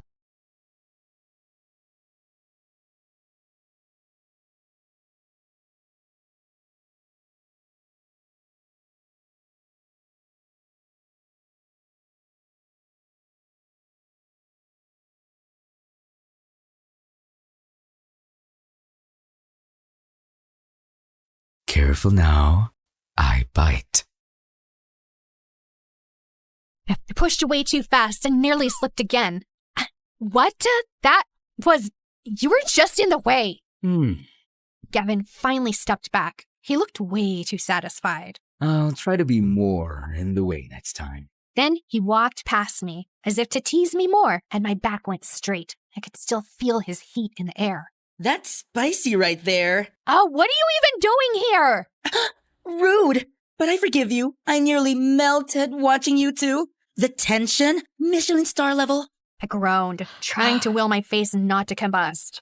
But girlie, sorry to pour cold water on your sizzling enemies to maybe lover's arc, but your sister called me. Said there's an emergency family meeting at the restaurant. I blinked as my stomach dropped. Emergency family meetings were never casual. Without a word, I grabbed my bag. Didn't even bother untying my apron. Just ran. Apparently, a new diner around the block had been copying our menu and signature dishes. And it had been a week since our sales had gone down to dangerous levels, as in going bankrupt. I went to check on it and got the shock of my life when I saw who one of the chefs was. Nicholas! Ah, pleasure to see you here, mademoiselle. Our family decided to branch out and try a new location. This spot is perfect, is it not? Everything on your menu is exactly like ours. This is illegal. You copied ours.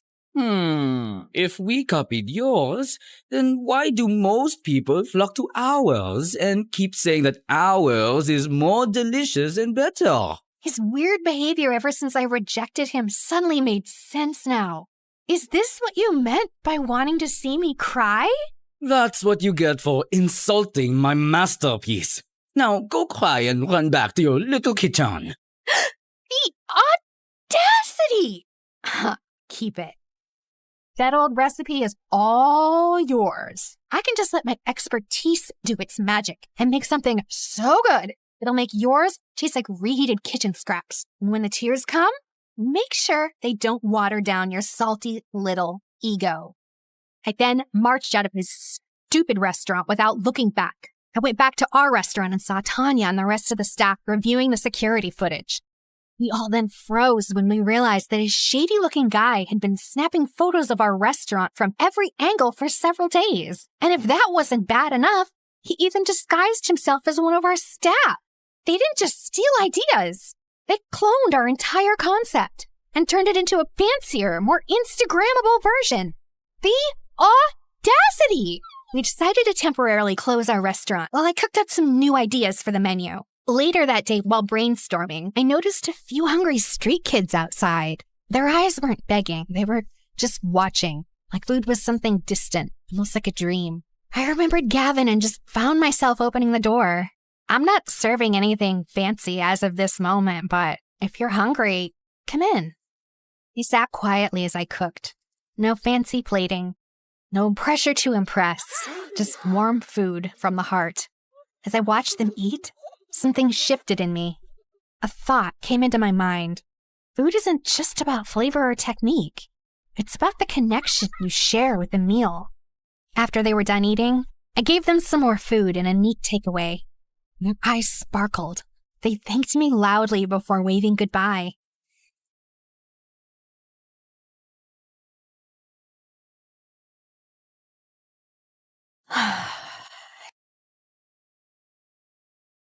Think about some charity project and look for some volunteers to feed those kids again. Oh my God! Gavin! You scared the carrots out of me! What are you doing here? I overheard earlier, and I got worried. I asked your friend, and he told me everything. Well, I'm here to help you out. I just stared at him with my heart pounding. So, the food waster is now feeding kids, huh? Hey, what are you, a stalker? Gavin just shrugged and gave me that infuriatingly smug smirk. Okay, fine, I'll admit it. Your story got to me, all right? I realized food isn't just for enjoyment. It's something to be grateful for. Not everyone gets something to eat every day. Gavin's eyes lit up with something fierce and warm all at once. So hot I couldn't breathe. The air between us shifted. I really want to kiss you right now. What?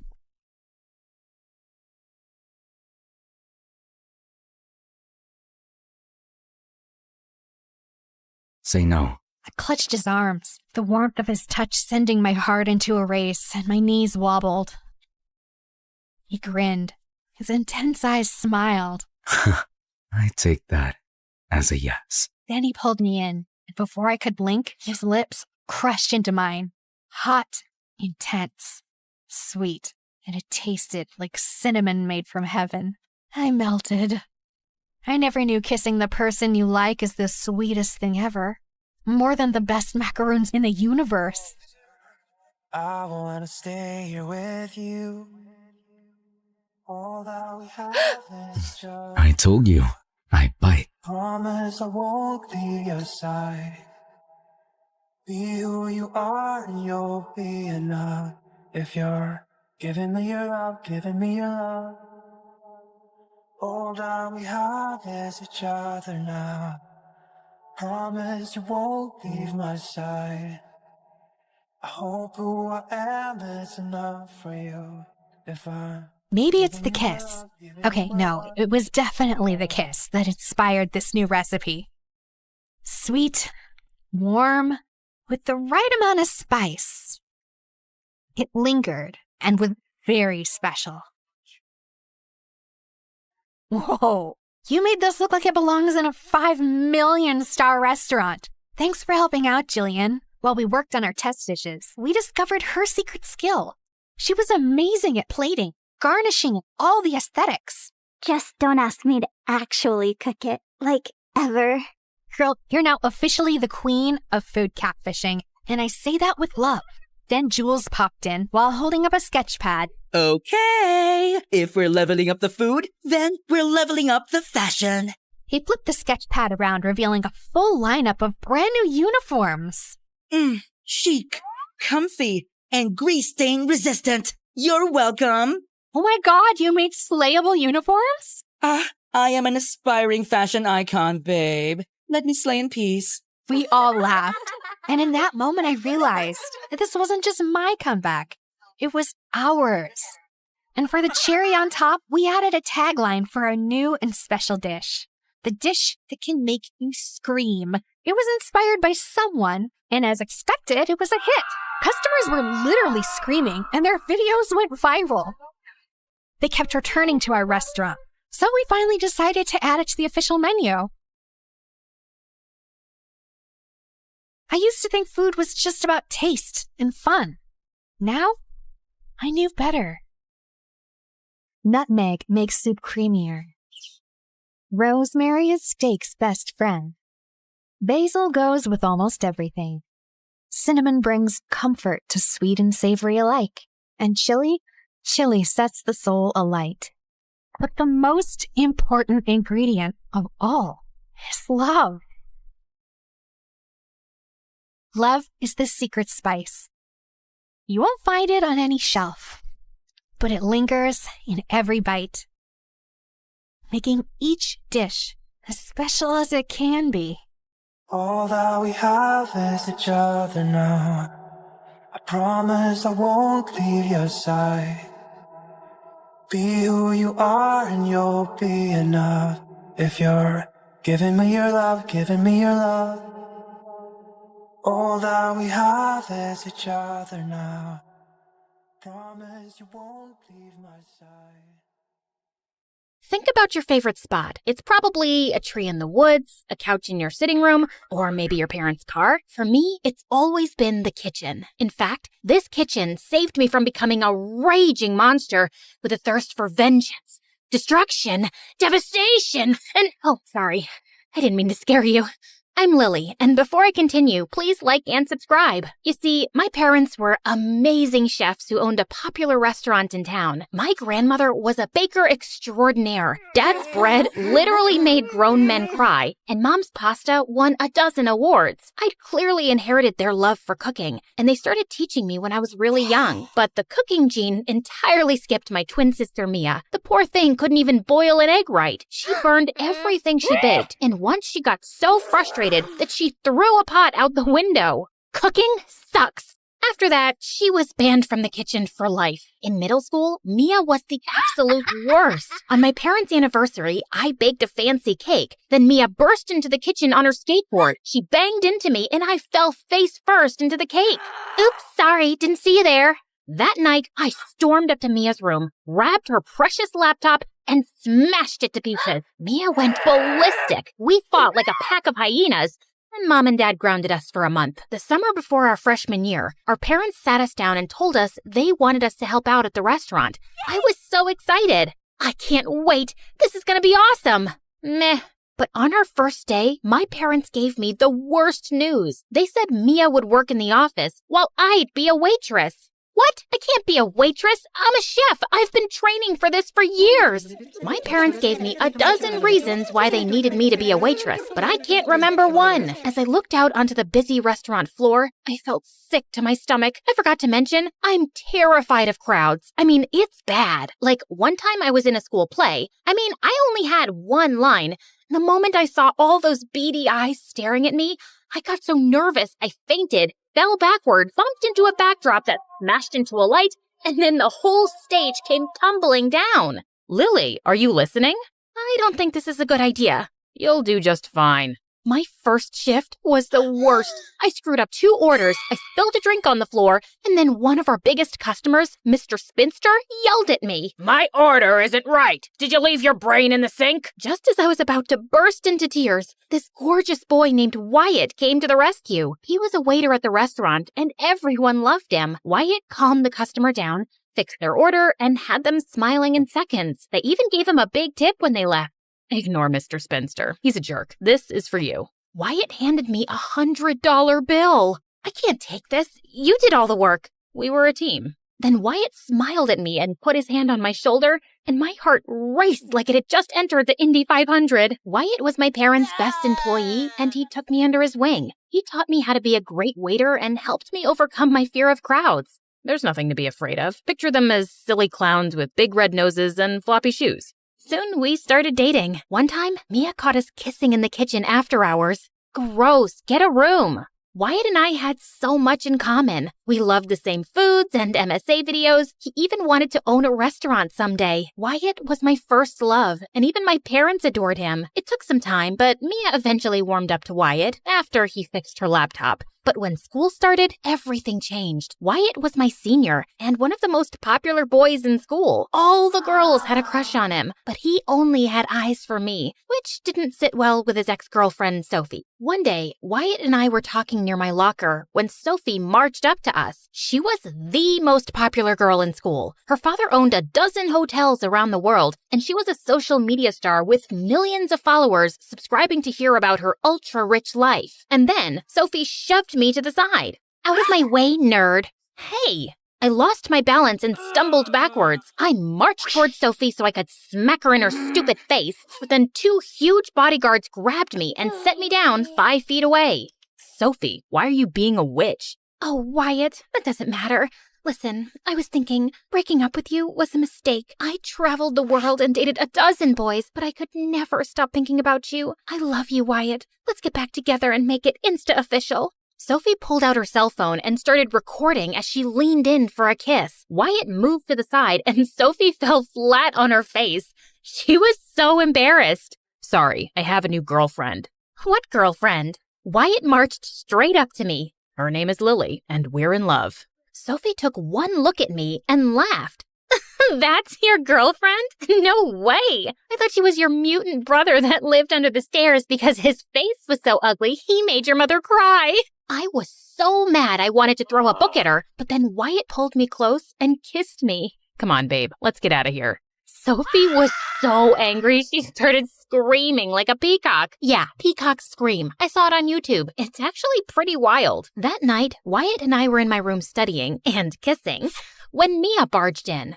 Jeez, Mia, get out! Can we have some privacy, please? What did you guys do to Sophie? She's trashing our restaurant. Mia showed us Sophie's latest live stream on her phone. So I ordered their famous spaghetti and meatballs, and it was like I was eating rubber bands. And don't even get me started on their so-called gourmet burger. It was as dry as the Sahara Desert. I had to drink a gallon of water just to wash it down. Sophie made a dozen more posts just like it and got 1 million likes. The next day, people stopped coming to our restaurant, and it continued for weeks. The bills started piling up, and my parents had to lay off most of their employees, including Wyatt. They were devastated. I tried to reason with Sophie. I'm just being honest. Your parents' food is as disgusting as your gross face. By the way, has anyone ever told you that you smell like a rotten egg that ate a pile of poop? Sophie and her friends laughed like it was the funniest joke in the world. Then something inside me just snapped. I'll show you, disgusting. I charged Sophie like a bull. I slipped past Sophie's bodyguards, punched her in the eye, and shoved her hard. Sophie fell and broke her arm. The next day, Sophie's parents filed a lawsuit against me and my family, sued my parents for a ton of money, and won. My parents' bank accounts were drained, and they were forced to close the restaurant. I felt horrible. I'm so sorry. This is all my fault. I don't know what came over me. You turned into a crazy maniac, and now we're poor. Everything will be fine. I've got this under control. Dad took all the money out of our savings account and started giving it away to charities. He invested in a ton of shady business ventures and even threw $500 into a wishing well. Dad, have you lost your mind? Don't worry, girls. The more money you put into the world, the more you'll get back. That doesn't sound right. We lost our car, then our house, and then we had to live with our grandmother. Mom got so pissed, she left Dad and moved to another town. A few weeks later, Dad and one of his shady business partners were arrested and sent to jail for fraud. My life was in shambles, but at least I had Wyatt. On Wyatt's birthday, I walked to his house to surprise him with his favorite cookies, but I caught him kissing Sophie on his front porch. Hey, loser, what's up? Wyatt finally came to his senses. He's no longer interested in trolls. I just stood there, speechless. I couldn't believe my eyes.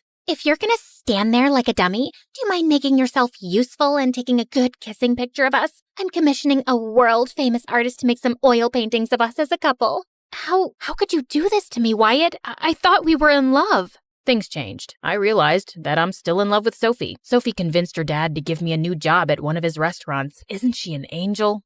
I'm perfect. I can't help it. I'm irresistible, like cotton candy and gummy bears. Sophie and I never should have broken up. I didn't mean to hurt you, Lily. I hope we can still be friends.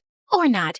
I'm allergic to losers, and every time Lily's around, she makes me want to puke. At school, Sophie and Wyatt were all over each other. Every time I saw them, I got angrier and angrier. Mia tried to be the voice of reason. Forget those jerks. They're not worth your time. But I couldn't ignore them. I was furious. Sophie and Wyatt had to pay. I woke up early the next morning to dish out my revenge. First, I threw a rock at Wyatt's bedroom window. I slashed the tires on Sophie's car. Then, I showed up in disguise at Sophie's dad's fancy restaurant where I knew Wyatt was working. I had a bag of roaches hidden in my backpack. When no one was looking, I let the roaches loose on the floor. They jumped on tables, took a swim in a man's chicken soup, and a couple of them crawled into Wyatt's hair. The customers started screaming and ran toward the door. An old rich lady dropped her fancy purse. "Hey, lady, you forgot your purse." But the lady was so scared, she rushed right past me, hopped into her limousine, and drove off. The next day, the health inspector shut the restaurant down, and Wyatt lost his job. Mia caught me laughing in my room as I watched the whole thing on the news.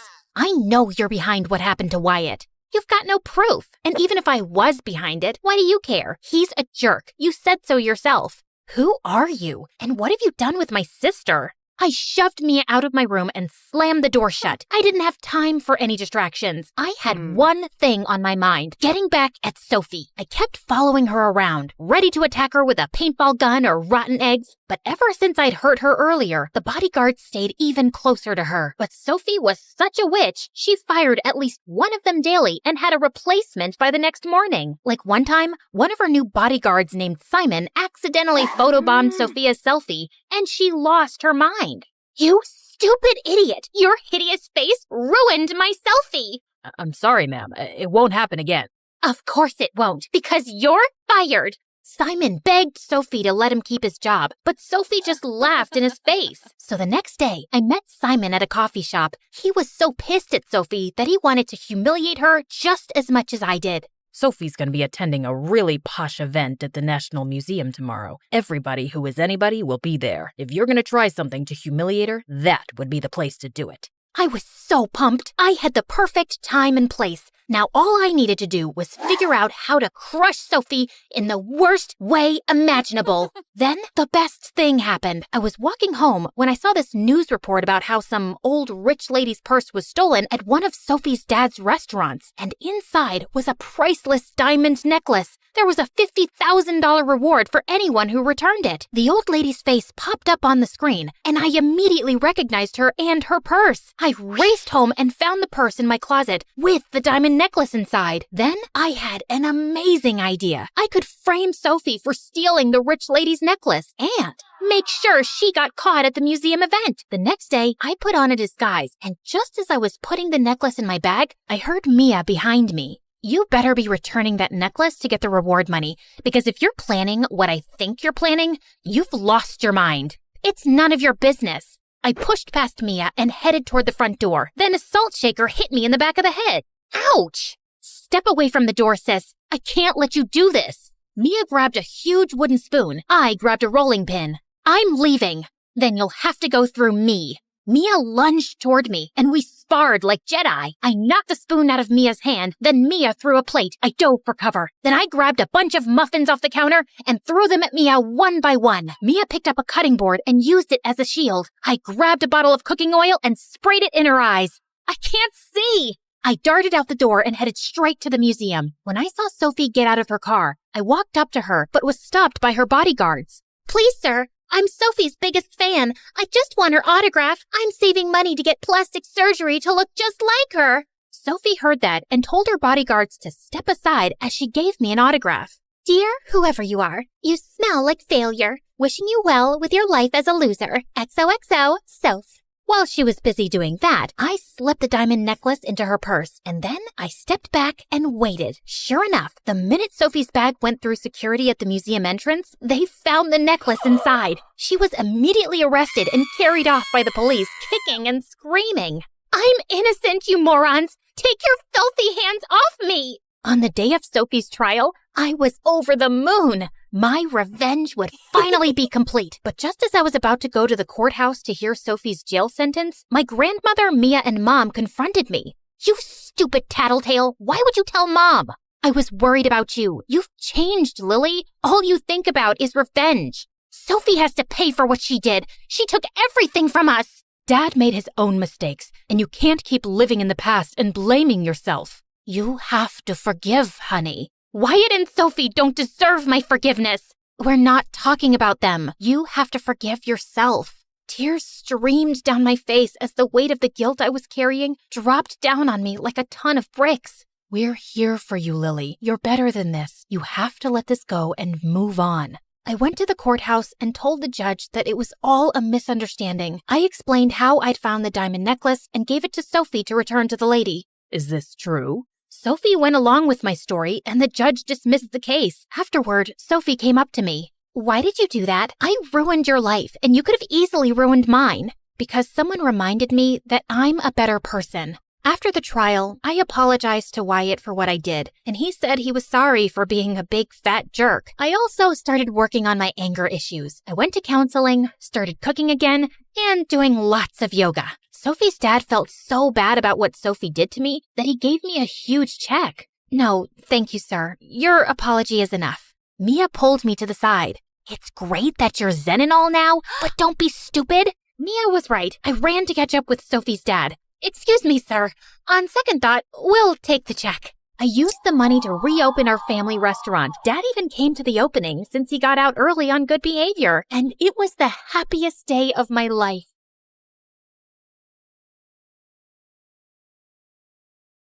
Hi, I'm Sunny, and I have a curse to live with. I'm too nice, and I can't say no. Whenever I try, I'm hit by a tsunami of guilt. I feel nauseous, my butt starts sweating, and I have to fix the situation. I just can't stand someone being displeased with me. I know what you're thinking. She's a people pleaser, a pushover. And of course, you're right, but it took me some time to realize that. But before I continue, like and subscribe. Sorry, it's not an order, it's just a request.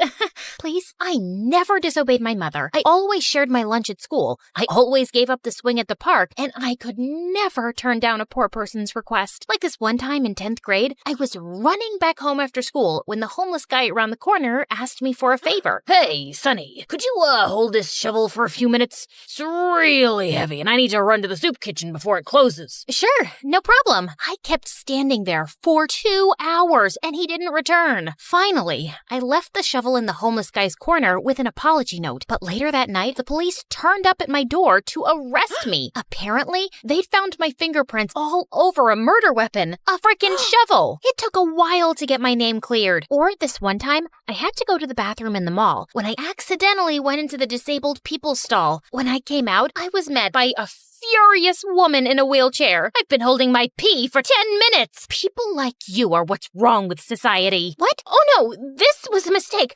I'm so sorry. I followed her all over the mall, begging for forgiveness, till she called security and told them I was harassing her. Well, naturally, I followed her home and started showing up at her door every day. Her servants wouldn't let me in, so one day, I broke into her house through a window. Please, just say you'll forgive me.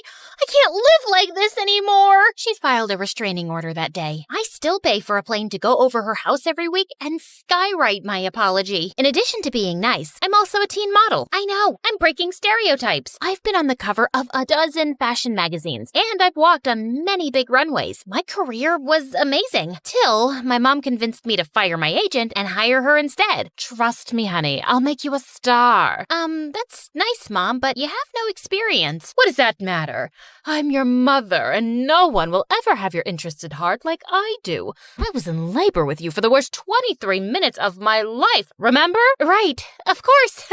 You can be my my agent. I already knew it was a horrible idea. Mom hated people and rubbed everyone the wrong way. She screamed at the photographers and made a makeup artist cry. She even yelled at a famous designer and started mopping the floor with his dress to show him what she really thought of it. Soon, Mom started complaining about our small house in our dingy neighborhood and started making trouble with the loud, ugly neighbors. Her words, not mine. So, I bought a chic new apartment in a posh area. But then, Mom started complaining about her privacy. Sonny, you really are getting in the way. My new boyfriend and I need our space. But you're standing in my room. Maybe you should move. Yeah, I know. It didn't make any sense. I bought the place. I was bringing in the money. I shouldn't be the one to move out. But as always, I gave in. After buying the apartment, money was a bit tight. Luckily, I found a room in a beautiful beach house that I had to share with 3 other models, Sasha, Tracy, and Mika. And I soon discovered that living with models, the drama was always out of control. I mean, what would you expect from girls who eat a cube of cheese, 1 grape, and 2 almonds a day? They're always hangry. That's my seat, you stupid cow. Is your name written on this seat? OMG, are you wearing my shirt? Is your name written on the shirt? Show me where it is. Can you idiots shut up? If I don't get enough sleep, I look like a raccoon, and then I'll bite like one too. I had to break up almost a dozen cat fights. One day, I cooked us all dinner so we could try to get to know each other. Sasha dreamed of being a pop star. Tracy loved to work out, and Mika was insanely pretty and loved rubbing that in everyone's face. I asked Sasha to sing us one of her songs, and I'd never heard something so horrible in my life. Of course, I still clapped for her, but Mika and Tracy fell off their seats laughing. What's so funny? You sound like a constipated pig.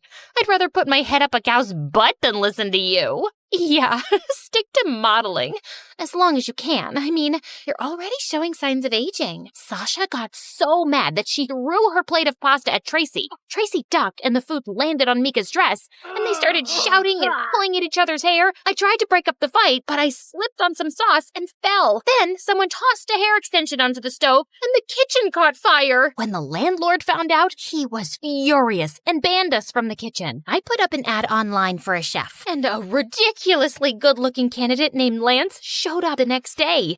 So Lance, you can cook, huh? Yeah, that's why I applied for the job. Lance, your cologne is to die for. I'm not wearing any cologne. Lance, did you just fix our sink? You're such a genius. It wasn't broken, you just left the faucet on. Your biceps look like boulders. Can I touch them? I'd prefer it if you didn't. Lance was an amazing chef, a handyman, and even a gardener. One day, all of us were drooling at his abs as he pulled out weeds, when suddenly, some crazy paparazzi climbed over our garden wall. Lance ran towards them like Tom Cruise, broke their cameras, kicked their butts, and sent them running. Oh my God. I can't take it anymore. I have to ask him out. No, he's mine. What? I saw him first. I don't think he's interested in dating any of us. Shut up. Who asked you? The girls cornered Lance in the hallway to get his attention. Sasha sang Lance an awful love song. Tracy did a cheerleading routine. Then Mika walked up in a bathing suit. Hey, Lance, you want to go for a swim? No thanks. I gotta get back to work. But the girls' constant flirting and fawning over Lance got so out of hand that he couldn't do his job properly since he was always trying to hide from them. One of the toilets got clogged, the shower stopped working, and the front yard was starting to look like a jungle. I can't live like this! How are we supposed to share one bathroom? I haven't taken a shower in 2 days. I proposed a solution. Okay then, from here on out, Lance is off limits. No one is dating Lance. They reluctantly agreed, and we made a pact. We all left Lance alone, and soon the house started getting back to normal. A couple of months later, I threw a party and invited a bunch of rich models. Sasha, Tracy, and Mika seemed to forget about their crush on Lance in about 2 minutes. Just then, the doorbell rang and Mom walked in. Hey, honey, did you miss me? Clearly not, or you would have sent me a proper invite. Mom, actually, yes, you're right. I'm sorry, but I'm glad you're here now. Just for 10 minutes. I don't want to overstay where I'm not wanted. I just need to borrow a couple of dresses from you and about, $20,000. But I let you borrow $10,000 last week. Don't be cheap, honey. It's unattractive. Don't you want Mommy to buy something nice for her birthday? Your birthday isn't for another 11 months. But Mom was being pushy, and I knew she'd make a scene. So I gave her my credit card and told her to return it in 2 weeks. Just then, I noticed Lance shaking his head at me, and then he walked away. After the party, the house was a mess, so I asked the girls to help me clean up. Sorry, I have plans with my new boyfriend. I'm allergic to dirt. I twisted my ankle. I'm gonna rest. Okay, no problem. Sleep tight. I was up well into the night still cleaning when Lance joined me and started to help. Why are you still here? You don't need to do this. I stayed back in case you girls needed me. I don't mind. As we were cleaning, I kept catching him looking at me strangely. Okay, I can't take it any longer. Why are you staring at me like I have 2 heads? You're not like the others. You're a misfit. Well, that's rude. No, it's a good thing. You're beautiful, but not self-absorbed. You're smart, and you seem like a really kind person. You think I'm beautiful? That's all you got from what I said? Lance gave me that strange look and went back to work. You're doing that thing with your face again. Did I do something to make you mad? Are you disappointed? Why do you care what I think? I don't know why. I just do. It's how I'm built. Want some advice? Just stop caring what others think and stop letting people push you around and use you. You deserve better. Excuse me? I am not so naive that... Really? Then how come you're the only one who's cleaning up after the party? And has your mom ever returned the money she keeps borrowing? That's none of your business. Okay. That was kinda rude. I'm sorry. Why are you always sorry? Also, would you like to go out with me sometime? What? After you just insulted me? No. I mean, I'm sorry to crush your feelings, and it feels nice to be asked out by someone like you, but no, sorry. I spent the rest of the night replaying my conversation with Lance, feeling angry. But as I cooled off, I couldn't help thinking that maybe he was right. I did a lot for Mom and the girls, and I couldn't remember the last time they did anything nice for me. The next day, I was watching my favorite MSA videos on the TV when the girls walked in and Tracy just snatched the remote from me and changed the channel. I want to watch a movie. Sunny, please sit on the other sofa. No, Sunny, don't sit anywhere. You've got to drive me to the nail salon. Sunny, all my clothes are wrinkled. Iron them when you're back. Lance was right. I was a pushover, and I didn't like it. No! What do you mean, no? I won't take you to the beauty salon. I won't iron your clothes, and I was watching TV. All you do is use me, and you don't respect me, and that's not cool. Oh, also, I'm gonna go out with Lance, and you all have boyfriends, so I don't care if you're mad. I am breaking the pact. They were shocked, and so was I. I'd never yelled at anyone in my life, and it felt good. Later that day, the girls apologized for treating me badly and promised not to take advantage of me anymore. They even gave me their blessing to date Lance. And of course, I forgave them. Lance and I started dating soon, and we had such a good time together. He helped me stand up for myself more often and gain confidence. I even booked some modeling gigs without involving Mom, and I was doing great. One evening, Mom invited me to dinner at a fancy restaurant, and I decided to introduce Lance to her there. Break up with him, honey. That boy's a waste of time. I'm sitting right here. Mom, Lance is a nice guy, and he makes me happy. He's a loser. By the way, Lance, are you gonna finish that cheesecake? Before I forget, Sonny, I need to borrow your credit card again to book a flight to Hawaii. So just give it to me after you've paid for this meal, okay? I felt a wave of rage sweep through me. No! What's that sound you just made? I've never heard it from your mouth before. Hear it now, loud and clear. No, no, no, no, and sayonara. Oh, one last thing. You're fired. I snapped my credit card in half, grabbed Lance's hand, and stormed out of there. I'm sorry about my mom. She shouldn't have treated you that way. Don't worry about it. I'm so proud of you for standing up to her. Lance was such a supportive boyfriend, but Mom got more conniving by the minute. She started sending me dozens of texts begging me for money, and it got harder to ignore her each day. One night, Lance caught me sneaking out of the house. Where are you going? For a jog? At midnight? Fine, I admit it. I can't help myself. It's a curse. I know my mom's using me, but I can't sleep at night since I refused her money. There's no hope for me. I'm doomed. Leave now and save yourself. I started crying like a baby, and Lance pulled me into a hug. Maybe you should try giving money to a good cause, Sonny, to people who really need your help. I thought that was a great idea. The next day, Lance introduced me to his cousin Nancy, who owned a nonprofit to feed hungry kids. I was so excited to help that I wrote Nancy a big fat check. Sonny, that's a lot of money. Maybe you should think about this. No, I insist. A couple of weeks later, I donated double the amount, and the month after, I tripled it. It felt amazing! But one morning, Lance didn't show up to work and didn't answer any of my calls either. When 2 days passed by, I started getting really worried and filed a missing person report. I even called up Nancy, but her phone was off too. And then I found pictures of Lance and Nancy on social media living their best life on some beach. Lance wasn't even his real name. Their whole charity was a big scam. And duh, Nancy wasn't his cousin. I was so devastated I couldn't get out of bed, take a shower, or comb my hair for days. What is up with you, girl? You smell like a gym sock soaked in spoiled milk. Is there something living in your hair? I burst into tears and told them everything. I knew Lance was trouble with his perfect eyes and hair. He was way too good to be true. Of course he was evil. We'll make him pay. First, we went to the police, who put out a warrant for the pair's arrest, but they were smart and couldn't easily be found. Next, the girls and I went online and told our followers about Nancy and Lance's scam and asked for help to find them. Within minutes, we got a dozen leads. Nancy and Lance were arrested at an airport trying to leave the country. Sasha threw a party at the house to celebrate, but for some reason, I still wasn't happy. I took a walk to get some air, and I saw these kids waiting in line outside a soup kitchen. Suddenly, it turned on a light bulb in my head. Before I knew it was a fraud, it had made me really happy thinking my money was going to needy kids. I could start my own charity. Being nice didn't have to be my weakness. It could be my superpower. And now, 5 years later, I'm running soup kitchens all over the country. My model friends volunteer sometimes too. How about I perform for these kids after they've all eaten? No. You two are just jealous. You like my music, right, Sonny? Sasha, I love you, but I really, really, really hate your music. Sorry, I'm not that nice anymore.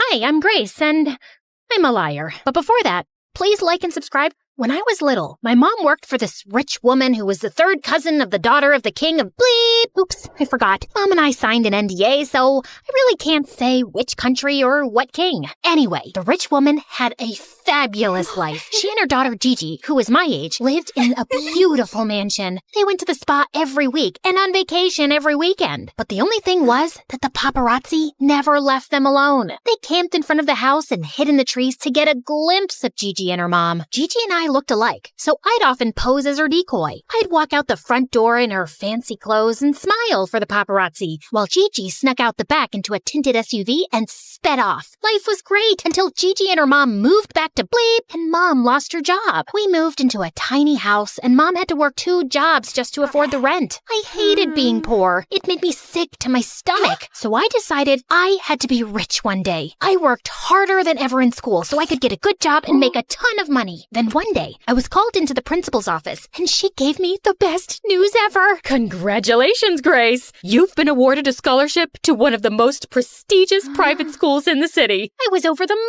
moon, but there was one big problem. My new school was filled with rich kids. There was no way I was going to fit in. That night, I had nightmares about them laughing at me and chasing me through the halls. The next morning, I woke up and prayed that I could win $1 million.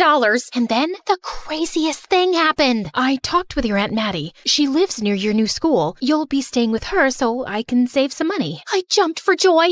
I just hit the jackpot. Aunt Maddie was a filthy rich lawyer. She was so generous that she'd recently adopted a daughter my age. That evening, Aunt Maddie's chauffeur picked me up in a limousine and drove me to her mansion. My adopted cousin Victoria greeted me at the door. She looked like a supermodel, aside from these huge glasses that were way too big for her face. Victoria took me to my room, and as I was unpacking, she kept staring at my clothes. Whoa, what happened? I've seen homeless people wear better clothes. I was so embarrassed. I started crying like an idiot. They're all I have. I'm poor.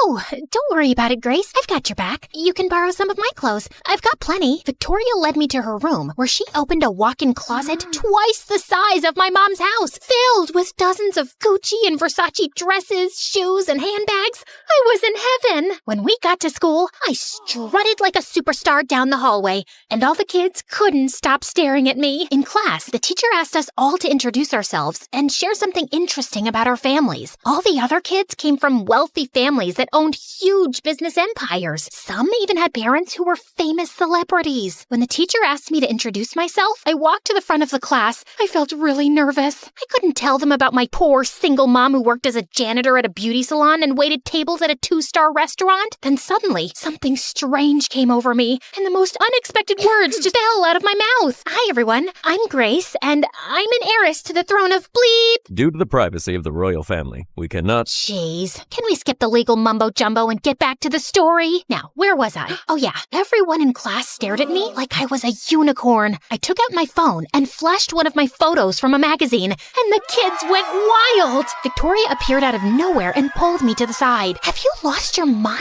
You just told everyone a big fat lie. My mind is right where it's supposed to be, if you must know. Plus, it's not really a lie. You were Gigi's stand-in. My mom told me all about it. You're stealing her identity. I'm just borrowing it. She won't even notice. Victoria walked away. Then a bunch of popular kids ran over to me. My plan was working like a charm. Are you really in line for the throne? Yep. It's a very real possibility. Everyone in line before me is old and sick. I thought you moved back to Europe. That's fake news. But aren't you living with Victoria? Yes.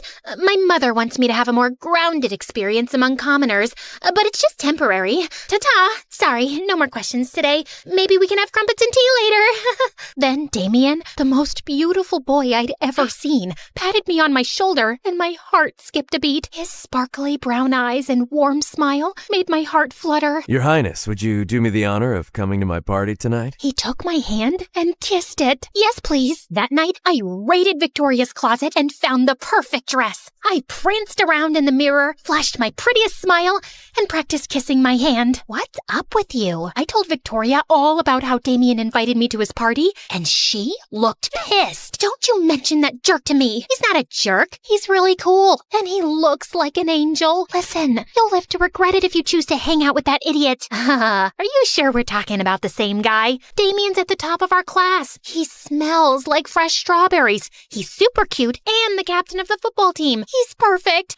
Never mind. I'm out of here. Victoria stormed off in a huff, but I didn't have time to figure out what put a bee in her bonnet. I had to get to Damien's party. Of course, Damien's party was awesome. We danced together for hours, and at the end of the night, he gave me the most romantic kiss. You're amazing, Grace. I know. People tell me that all the time. I've never met a girl like you before. Which made sense, because everything I told him was a lie. I must admit, I felt a little guilty for lying, but I wasn't hurting anyone. After that, Damien and I started dating, and we became the hottest couple in school. My popularity was through the roof. Even Victoria stopped shaking her head at me every time we passed each other in the hallway. Life was great until things took a horrible turn. One day, one of the rich kids invited me to an exclusive restaurant. I was busy enjoying my caviar when I looked out the window and saw Victoria and Damien having a heated argument across the street. I was about to go out to snoop on them, but our waiter Brian, this geeky kid from my math class, stepped into my path. Excuse me, you forgot to pay for your food. He gave me a bill of over $200. I had less than $20 in my bank account. I was invited to this party. And we've been told everyone is paying their bill separately. A couple of popular kids started staring at us, so without thinking, I handed Brian my bank card. I'm sorry, but your card has been declined. That's impossible. I'm heir to $1 million fortune. We also accept cash. This is no way to treat royalty. I want to speak with your manager now. I dragged Brian to the side, but I was so afraid he was going to call the cops on me that I decided to tell him the truth. Listen, there's no way I can pay all that money. Maybe we can work something out. You rich kids always try to take advantage of people. Please pay so I can do my job. Aren't you from some royal family anyway? I'm seriously not a rich kid. That was all a big lie. I just wanted to fit in. Suddenly, tears started streaming down my face. Oh, geez, please don't cry. Listen, I know what it's like to want to fit in with the rich kids. I'll put it on my tab, but you have to pay me back this month. I was so relieved. It felt like a huge weight had been lifted. It was good to tell the truth, but then it hit me. If Brian exposed me, my fabulous life would be destroyed. Could you please keep my secret? Sure, but only if you agree to tutor me. I'm kind of struggling with calculus, and I saw you got 100 on the test. I happily agreed. By the time I was done with this drama, Victoria and Damien were gone, and neither of them answered their phones. I called my driver to take me home. I waited in my room for hours, but didn't hear a word from either of them. I was confused, worried, and a little jealous. What on earth could they have been arguing about? A few minutes after midnight, I woke up to hear a car pulling into the driveway. I looked out the window. It was Damien, and Victoria was in the passenger seat. I saw red. I raced down the stairs and ran straight into Victoria. Why are you sneaking around with Damien? We aren't sneaking around. I saw you two arguing at the party. It's complicated, and I'm really tired. Can we talk about it later? It's not complicated at all. You're a jealous witch and a boyfriend stealer. And don't try to deny it. You hate that I'm more popular than you and that Damien's in love with me. Victoria marched to her room and slammed her door in my face. Something fishy was going on between those two, and I was gonna find out what. The next day, I asked Damien about Victoria. Don't worry about it, babe. She's my partner for a school project. We were only talking about that. You know I only have eyes for you. After that, Damien got really busy with football practice, so I focused on school and tutoring Brian. To my surprise, I enjoyed hanging out with Brian. He was smart and funny, and we were both huge fans of classical music. One night, he played one of Mozart's concertos on the piano for me. That was beautiful. I didn't know you were so talented. I'm kind of a music prodigy. That's how I got a scholarship to our school. A couple of weeks later, Brian aced his calculus test and invited me to his piano recital. I'll be playing that piece you like, and a new song I wrote for you. You wrote a song for me? Brian blushed, and so did I. It's a thank you for all you've done for me. I wouldn't miss your concert for the world. That night, just as I was getting ready to go to the concert with Brian, Damien showed up in a tuxedo. What are you doing here? You're funny. I told you I was picking you up. Oh God, I'd totally forgotten that Damien had invited me to be his date for his family's annual charity ball. Come on, we don't want to be late. Damien took my hand and rushed me to his car. When we arrived at the ball, Damien's parents were excited to meet me. They spent the whole night introducing me to all their fancy friends and bragged about how their son had landed the heiress to a throne. I needed a breath of fresh air, so I went out into the back alley for a bit to find Damien and the school's head cheerleader kissing. When they saw me, they turned as white as bedsheets. It's not what it looks like. Actually, it is. Damien and I are in love. I was gonna tell you after the party. I just wanted to impress my parents by saying you were my girlfriend. You're their favorite royal, and they've been dying to meet you. I slapped Damien hard in the face and stormed out of there. The next day, Brian marched up to me at school with a huge scowl. I waited for you for over an hour, and you didn't even call. I'm sorry. I had another engagement. Like what? Your fake royal duties? If you didn't want to go, you should have just told me. You didn't have to play with my feelings. I may not be one of the popular kids, but I don't deserve to be treated like trash. Brian stormed off. I was gutted. And just when I thought the day couldn't get any worse, I got an alert on my phone. A gossip website had done a news report on me and outed me as a fraud. All the kids crowded around me like an angry mob. I ran outside and straight into a bunch of crazy paparazzi. They chased me through the parking lot. I darted down the street and jumped into a cab. Get me out of here, please. The driver hightailed it out of there. When I got home, I raced up the stairs and locked myself in my room. Then suddenly, someone unlocked my bedroom door and turned the knob. Terrified, I hid under the bed. My lies had finally caught up with me. The police would haul me off to jail. My mom would be so embarrassed she'd disown me. The whole thing might even go on my permanent record. I closed my eyes and braced myself for the worst. Please have mercy. I'm just a kid. I made a mistake. I'm sorry. Don't be so dramatic. It's just me. I told you all this would blow up in your face. The lying. And most of all, Damien. Was he dating you too? No, gross. Damien and I lived in the same foster home years ago. That night at the restaurant, I got a text about our foster mother. She'd gotten into a bad accident and had to have a major surgery. She'd just woken up and was begging to see me and Damien. That's it. Damien hates that he was poor and he won't tell anyone he's adopted. Or that he and I know each other from a foster home. And he's always trying so hard to impress his snooty parents. You're not that different. He just wants so bad to fit in. That information hit me like a ton of bricks. At that moment, I decided to make a change. I apologized to Victoria and sent Brian a dozen I'm sorry memes. And I came clean to everyone at school. After my truth was revealed, I wasn't popular anymore, of course. I was even mocked and branded as a liar. But I had Victoria, and I eventually made friends with some nice kids, and it took a while. But Brian and I started talking again after I offered to tutor him for free for a year. In the end, I realized that being a popular fake royal didn't hold a candle to being surrounded by friends that loved me for me.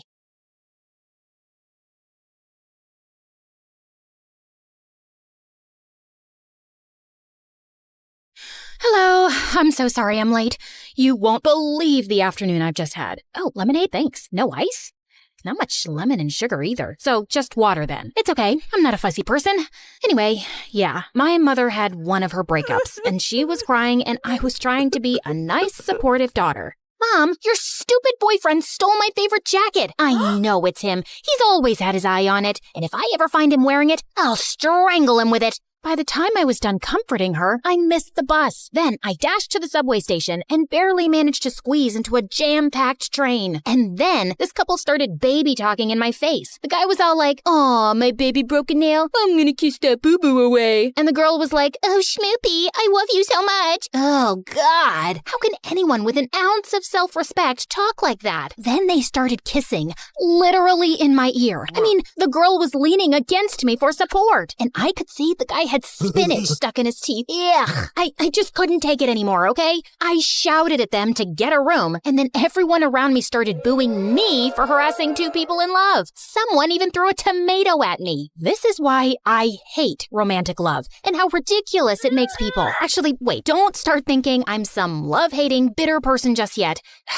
Hi, I'm Fiona, and before I explain myself, please like and subscribe. I grew up with a single mom and my half-sister Mila, who's 5 years older than me. The two are like peas in a pod. Basically, both of them aren't acting their respective ages. And me? Well, the only thing I have in common with them is that we all like chocolate, which is nothing remarkable given that 86% of the world's population likes chocolate. No, I didn't check this on Google, but you get my point, right? Mom had Mila at 18, and then 5 years later, she had me with another loser, who I kind of feel lucky not knowing, because I've seen the guy's mom pics, and it's not pretty. Like once when I was 7, Mom brought home this guy who claimed to be, wait for it, a prince from a far-off land. Even then, I could tell he was just a con man with a fake accent. And look, he came bearing royal gifts. This belt for Mom because her back hurts a lot, a makeup set for Mila, who was 12 at the time, and a watch for me. Trust me, this is the original condition. So, which country are you from? Pajamistan. My people wear pajamas day and night, and everyone's comfortable and happy. And where is this place? Can you show me on this map? See that tiny island next to Pakistan? That one. You're pointing to Africa, dude. Pakistan's in Asia. It recently shifted to Africa. Your map's old. That doesn't make any sense. Your mama doesn't make any sense.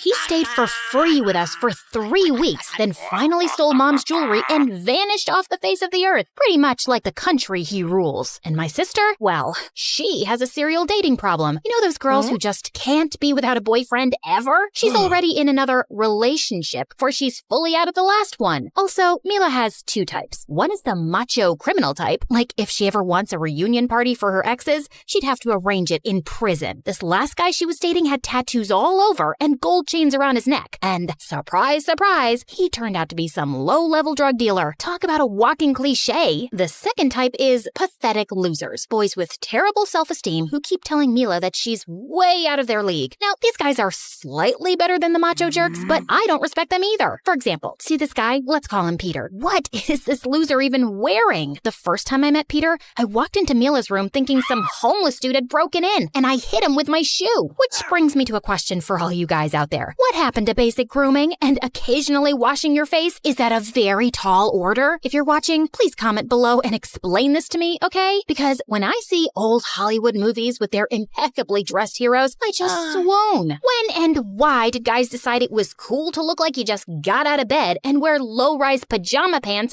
that introduced me to your butt crack on the first date? I haven't even fully observed your eye color yet, and I had to see that? No. I did not want this level of intimacy. Sorry, I got off track. So yeah, Mom and Mila's collective dating record plays out like the soap operas they love. Never-ending and full of dumb characters and unnecessary drama. And I swore I'd never be like them. I'd pick the right guy. Because it's not that I hate romance. Like, come on, who doesn't want someone like Mr. Darcy from Pride and Prejudice? There's a reason why 91.5% of the female population adores Mr. Darcy. No, I didn't Google that either. I just make this stuff up. Get with the program. Of course, I want some handsome, sophisticated guy to see me across the room and be captivated by my intelligent eyes. Then we exchange witty banter and stinging insults, and he falls hopelessly in love with me. And I find out that, despite his flaws, he is in fact my perfect match. But in reality, I just can't seem to get past the flaws. I swear I try, but it's not been looking good since the 6th grade. See this love letter a boy gave me back then? I'm writing with the red crayon to show my love is like a lion. I'm writing with the brown to show you I'm down. Circle, I love, hate you, mark. He wrote this in 6th grade. What was I supposed to be impressed by? The obviously low IQ? Looking into my recent dating history, let's start with Mr. Buttcrack. He works at the local movie theater, and he looks all right in his uniform. He cracked a funny movie line, I laughed, and we exchanged numbers. Such a mistake. Sup, girl? Sup, girl? No, hello, nice to see you. I'll pull out your chair. Nah. Why even bother using proper words, girl? He chewed like a cow, told me he had no plans to go to college because he already had a job, and said he was going to live rent-free with his parents forever. Sounds sweet, right? Oh, you see that dork with the broken glasses? I gave him a wedgie yesterday. I couldn't wait for this date to end. I leaned in for a quick goodbye hug just to be polite, but he kissed me instead, and it felt like kissing the bark of a tree. Dude, ever heard of a thing called lip balm? Then there's Mr. Pretentious Windbag. A friend set me up with him, saying he was just my type. Yeah, we're not friends anymore. The foie gras is spectacular, almost as good as the one I have in France. Have you tried the caviar yet? Please have some. It's not every day you get to taste such exquisiteness. And oh, this rabbit, what's that smoky flavor? I'm getting hints of oak and maple. Nobody cares, dude. Just shut up and let me eat. I tried ending this evening with a hug too, but he leaned in for a kiss and just pause for a sec. See how moist his lips are? Like, they're too moist. What does he use on them? French butter? Ugh. Okay, you can continue now.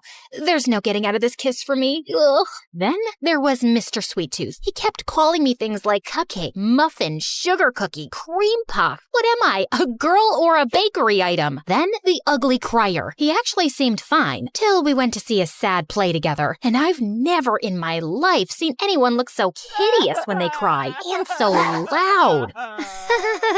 He's not with me. I don't know this loser. Whoever you are, man, get a grip. He broke up with me for not having a heart. At least I have self-control. The gay guy in denial. He kept checking out the male waiters' butts on our date. So what can a girl do? The shirtless guy. Do I even need to elaborate? The moonwalker. Yeah. All he wanted to do was moonwalk in public and have everyone tell him he's the next Michael Jackson. Oh, so annoying. Yeah, I'd rather be single. One evening, our rich neighbor's kids had arranged a grand birthday party, and they'd invited the whole neighborhood. Mom and Mila looked like they were going to a dance club. Why are you two dressed up like that? I know you're on a manhunt, but it's a kid's birthday party for crying out loud. And kids are supervised by adults. You always have to be ready, love. What if today's the day I meet my soulmate? Exactly. And why are you always dressed like a nursery school teacher, Fiona? What? My cardigan and skirt are cute. Lose the cardigan, and I'd trim the skirt by about 6 inches. I might as well go in my underwear then. Now we're getting somewhere.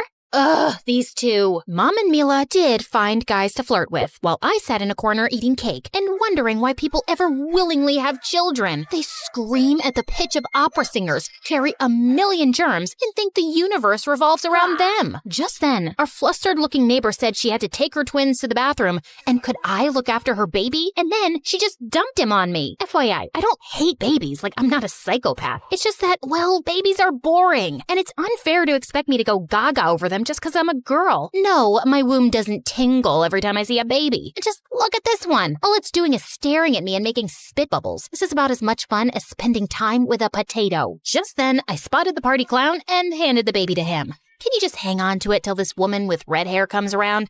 She's the mom of the crazy birthday twins. Just hand it over in one piece, okay?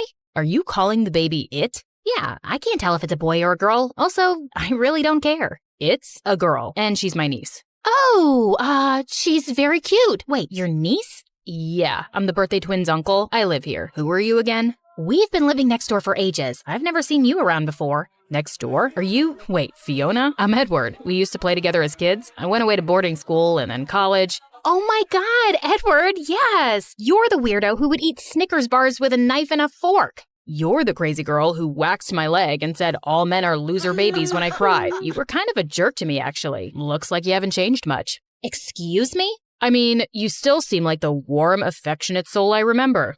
I'll see you around. Don't hold your breath. That clown sounded condescending, right? Like, I think he just called me a jerk, right? A few days later, I got out of college and headed to my favorite Chinese restaurant for lunch. This place has been around for 50 years, guys. And if you're ever in this part of town, you gotta try Mrs. Jianbing's dumplings. And what the? There was a sign outside the restaurant that said sold. I rushed in to find Mrs. Jianbing telling other customers that they'd only be serving for another month. But why did you sell this place? Everyone loves your food. Oh, we've been struggling a lot lately, dear. Besides, the people who bought us are going to open a huge Chinese restaurant next door. We can't compete with them. It's for the best. Oh, there's one of our new buyers. I turned around to see a young guy walk in, and he looked good. The hair, the crisp white shirt, the perfectly creased pants, and then the cologne hit me. Oof. Hello, Mrs. Jianbing. How you doing today? Oh, hi, Fiona. Is everything okay? You're not blinking much. How my name, how... Are you having a stroke? It's me, Edward. Edward? Edward who? Edward the clown? You? You bought this place? My family, but yeah, it was my idea. We're opening a restaurant next door. Yeah, I heard. Don't you feel guilty forcing the owners to sell? We made them a great offer, and they accepted. We didn't force anyone. Well, you're still responsible for shutting them down. And trust me, the people of this town won't support your business. We're loyal around here. I've done my research, and I think we'll do just fine. Also, I think you'll be a regular at our place. You think wrong. Okay, no worries. You won't be missed. Ugh, the nerve of rich people. Just driving out small business and then acting like they're doing humanity a favor. Besides, what did this guy know about Chinese food? Later that night, I found Mila spying on him with binoculars. Have you seen that boy next door? He's scrumptious. Stop that. I'm pretty sure it's illegal. Also, he's younger than you. Yeah, so, you were kind of mean to him as a kid. I don't remember that. I'm sure you do. He was a neat freak who didn't like getting his clothes dirty, and he'd always arrange his things in a certain order, and you kept messing with him. Also, you gave him a wedgie once. Honestly, I'm not sure why I was a jerk to Edward. It's probably Mila and Mom who gave me my issues with boys from an early age. But why was this guy getting under my skin now? Oh, yeah, it's because he called me a jerk and he was shutting down my favorite Chinese place. I had to keep hating him. And I seemed to bump into him way more than I would have liked. I was going over to Mrs. Jianbing's every day now, and Edward was always overseeing the construction next door. But he also frequently visited the coffee shop where I worked as a waitress. What shall I have today? Yeah, take your time. I've got nothing to do.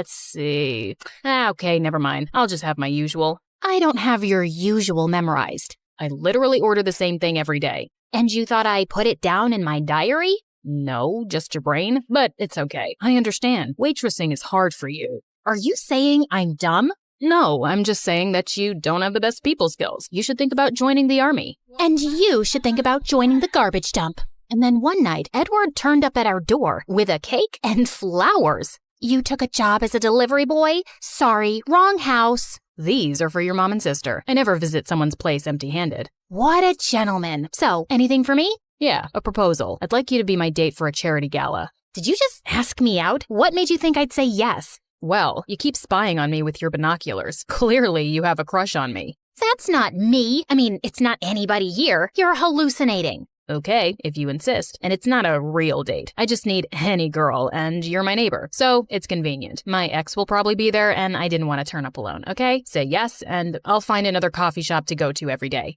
You got yourself a deal. I know, he was the rich, annoying guy I had to hate, but it was hard to remember that when he picked me up for the gala in his tuxedo. And then he looked at me, not in a sleazy way, but in his cool, smooth, I'm noticing everything about you way that made my knees buckle a bit. It's an art, guys, and this dude knows it. You look lovely. At the gala, I could see how people responded to his charm. He pulled out my chair first, ate with exquisite manners, and made sure to include everyone in the conversation. Just then, a lady asked if someone could hold her baby for a while, and Edward immediately volunteered, and something really strange started happening to me. What is it about men and babies put together? I mean, I'd seen Edward the clown with his niece before, but Edward James Bond cooing at a baby? This was different. Something about him looking so manly, but being sweet and gentle with her was short-circuiting my brain. And was that my womb tingling finally? Did I want Edward or did I want a baby? I felt so confused. I need some fresh air.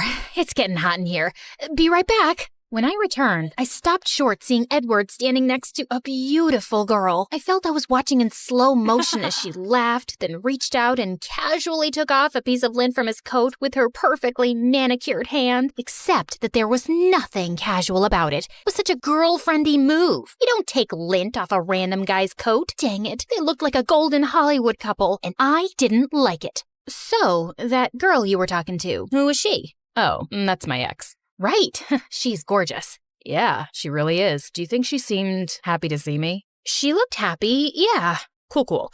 Thanks, Fiona. You were a big help tonight. He ended the night with a strong pat on my back like he was burping a baby. True to his word, Edward stopped coming to the coffee shop, and I felt disappointed. A few times when I went to the Chinese restaurant, he wasn't there either. Yeah, he'd reconnected with Miss Universe for sure and was busy with her. And I didn't want to care, but I did. A few days later, I got home from work to find Mom looking upset. Mila went on a trip with her boyfriend and was supposed to be back yesterday. I haven't heard from her, and her cell phone is off. We called all her friends, but no one had a clue. We thought if she wasn't back by morning, we'd report her missing. But I was sick with worry. I went out for some air and had just walked a few steps when I ran straight into someone. Great. I'd ordered this specialty cake for Mom. Hey, Fiona, what's wrong? I probably looked worse than the ugly crier telling Edward about Mila. He asked me everything we knew about her boyfriend and said he'd report it to the police immediately. We'll find her. There's probably a good reason why her phone's off. Get some rest, and I'll keep you updated. Mom and I must have dozed off while waiting to hear from Edward because it was morning when I woke up to find Mila burst in and Mom crying as she hugged her. I jumped to hug her too and then pushed her hard. Where were you, idiot? I was at this cabin with Kyle and his friends, and suddenly there was a police raid. We all got thrown in jail, and I wasn't allowed to make a phone call. Kyle is part of some criminal gang. Can you believe it? Of course I can believe it. God, don't you ever learn anything? Maybe you would if you stopped dating for 2 seconds and spent some time alone with yourself to think about why you keep messing up. Is your self-worth so low that you need constant validation from stupid pieces of garbage? Fiona, honey, calm down. No, Mom, I will not calm down. You two keep acting like dumb teenagers, and it's not cute. Just grow up already. I was still fuming in my room hours later when there was a knock on my door. Can we talk without you biting my head off? We can try. Look, you're right. I keep making terrible choices. I'm sorry, and I'll work on getting my act together, okay? Okay, and I'm really glad you're all right. How'd you get out of jail? Oh, Edward tracked me down somehow. He drove out 3 hours to come get me and paid the bail. He must really like you to make so much effort. What? No, he's just a gentleman. I'll go thank him. I know you don't want relationship advice from me, but Edward's a special guy, so don't let him go easily, okay? Just tell him you like him. I know you do. And so what if he doesn't like you back? I've been rejected by thousands of guys, and I'm fine. What doesn't kill you makes you stronger. Also, it's good to put yourself out there for someone worthwhile. Wow, you sound almost wise. So bizarre. Just go. Edward wasn't home, but their maid told me he'd gone to the restaurant. My heart was pounding as I thought about what I'd say to him, and then it started to rain. Great. This is how I wanted to confess my feelings. Looking like a wet poodle. Edward was alone in the restaurant and looked surprised to see me. Fiona, you're soaked. Here, take my jacket. I'll get you something warm. He ran off to the kitchen and came back with soup and dumplings. We're testing out our menu today. Want to give these a try? Okay, sure. Although I'm not happy about it. Oh my god. These taste exactly like Mrs. Jianbing's. I hired her as the chef. That was always the plan, but I didn't tell you because you'd already assumed I'm a rich jerk who doesn't care about a small business owner. I told you, you're going to be a regular here. Okay, that's my cue to embarrass myself. So here goes. Edward, I came here to help you for thanking Mila, but there's more. And it's probably totally the wrong time because you just rekindled things with your ex, but I like you, okay? Yeah, I like you. Wow, this is so liberating. I really like you, Edward, and I don't care if you like me back because I was still strong enough to say it and I'm so proud of myself.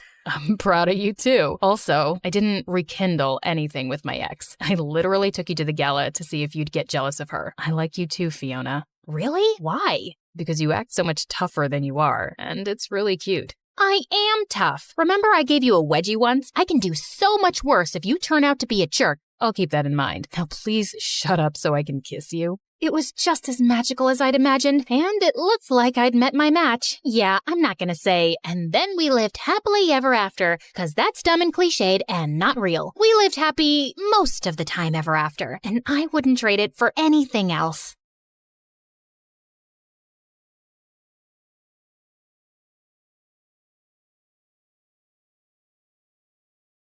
Hi, I'm Summer, and I'm a famous blogger. Please like and subscribe. I was born to a rich single mother who owned a successful chain of hotels. Growing up, we were constantly knocking heads. She wanted me to eventually take over the family business, but I was obsessed with fashion. I launched my YouTube channel at 15, and in 3 years, I became a popular fashion influencer with over 500,000 subscribers. But Mom still wasn't convinced. One night, as I was getting ready for a yacht party, Mom came into my room with my acceptance letter to a top fashion college in France. What's this? Not now, Mom. I don't care, Summer. Quit playing around and focus on a real career instead of some foolish dream. I'm not paying for this. I don't need your money. I need you to start taking me seriously and understand that I want to do this. Why couldn't she just support my dreams? I was so relieved to see my boyfriend Charlie at the party, but 5 minutes into the event, he dragged me into a corner. Listen, babe, I don't think it's working out between us anymore.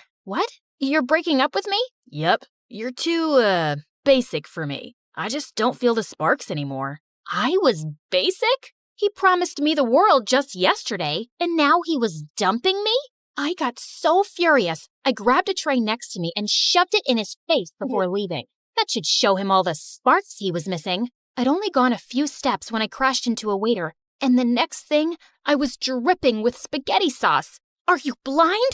You ruined my dress. You ran into me, Miss Button Eyes. Now about that dress, go to a dry cleaner. The guy shoved some money into my hands and walked away. What an A-class jerk. Luckily, the yacht hadn't left the dock yet. So before things could get worse, I called my driver and went home. The next morning when I entered school, everyone looked at me with pitying eyes. Great, just what I needed. I felt a little better when my best friend / manager Dove showed up with my favorite coffee. OMG, girl, this must be such a shock. How are you feeling? I've been better. Poor baby.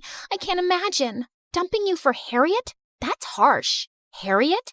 As in my arch nemesis, Harriet? She and I never got along, and when she copied my ideas for her YouTube channel, I knew she was a good-for-nothing witch. I spotted her minutes later, ready to give her a piece of my mind. First my ideas, and now my boyfriend? Is anything about you original? It's not my fault that Charlie would rather be with me. And it's only a matter of time before I take your sponsors too. And then, all your followers. Dream on. Charlie's an idiot, so you kinda did me a favor. And my sponsors won't leave me. I have them wrapped around my fingers, and my followers practically kiss the ground I walk on. Of course, I didn't mean a word I'd said. It was only to piss off Harriet. Besides, I was focused on building my college fund since Mom refused to pay for it. I had my savings, and soon I'd have enough to put me through with my new sponsorship. But the very next morning, my world exploded. Someone had hacked into my account and posted my conversation with Harriet. I quickly deleted it, but the damage was done. I was getting hate comments, and my followers were dropping by the second. Just then, Dove rushed in. I just got a call from 3 sponsors saying they're canceling their contracts with you. Told you this fashion stuff is stupid. Now, if you're done goofing around, can we decide seriously about college? No way. I'm gonna turn this around. You better, or you'll do as I say. This is your last chance. That's not fair. But Mom was already headed out the door. What a mess. I was pretty sure Harriet was behind this, so I rushed to the school to confront her. But just as I crossed the school field, I tripped and someone caught me just in time. We meet again. He was the waiter from that night. You! Ever since I met you, my life's been a mess. Don't blame me for your troubles, princess. Now, if you're done being blind for the day, could you move? You're spoiling the view. I looked over to see that he was busy painting a trash can? That dumpster is your view?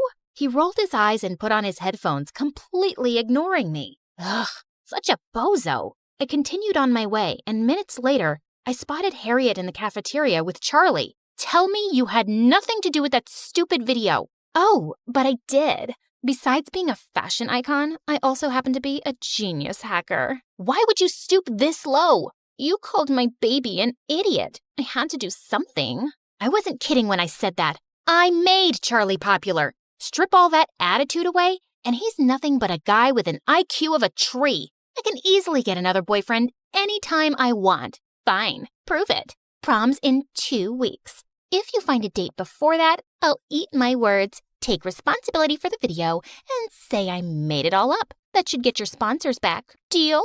And why would I trust you when all you've done is lie and steal? Suddenly, Harriet climbed onto the table. Everyone, I have a confession. I went behind her back to steal her ideas. I'm sorry. Summer, you're the fashion queen. What the heck was that? Proof that I'll keep my word. I didn't want any bet with Harriet, but doing this was the only way to get her off my back and get my sponsors. Deal. The next guy who walks into that door will be my new boyfriend. I prayed someone hot would come through the door, but I almost fainted when I saw who it was. Oh, God, no. The weird painter-waiter guy. I've already won.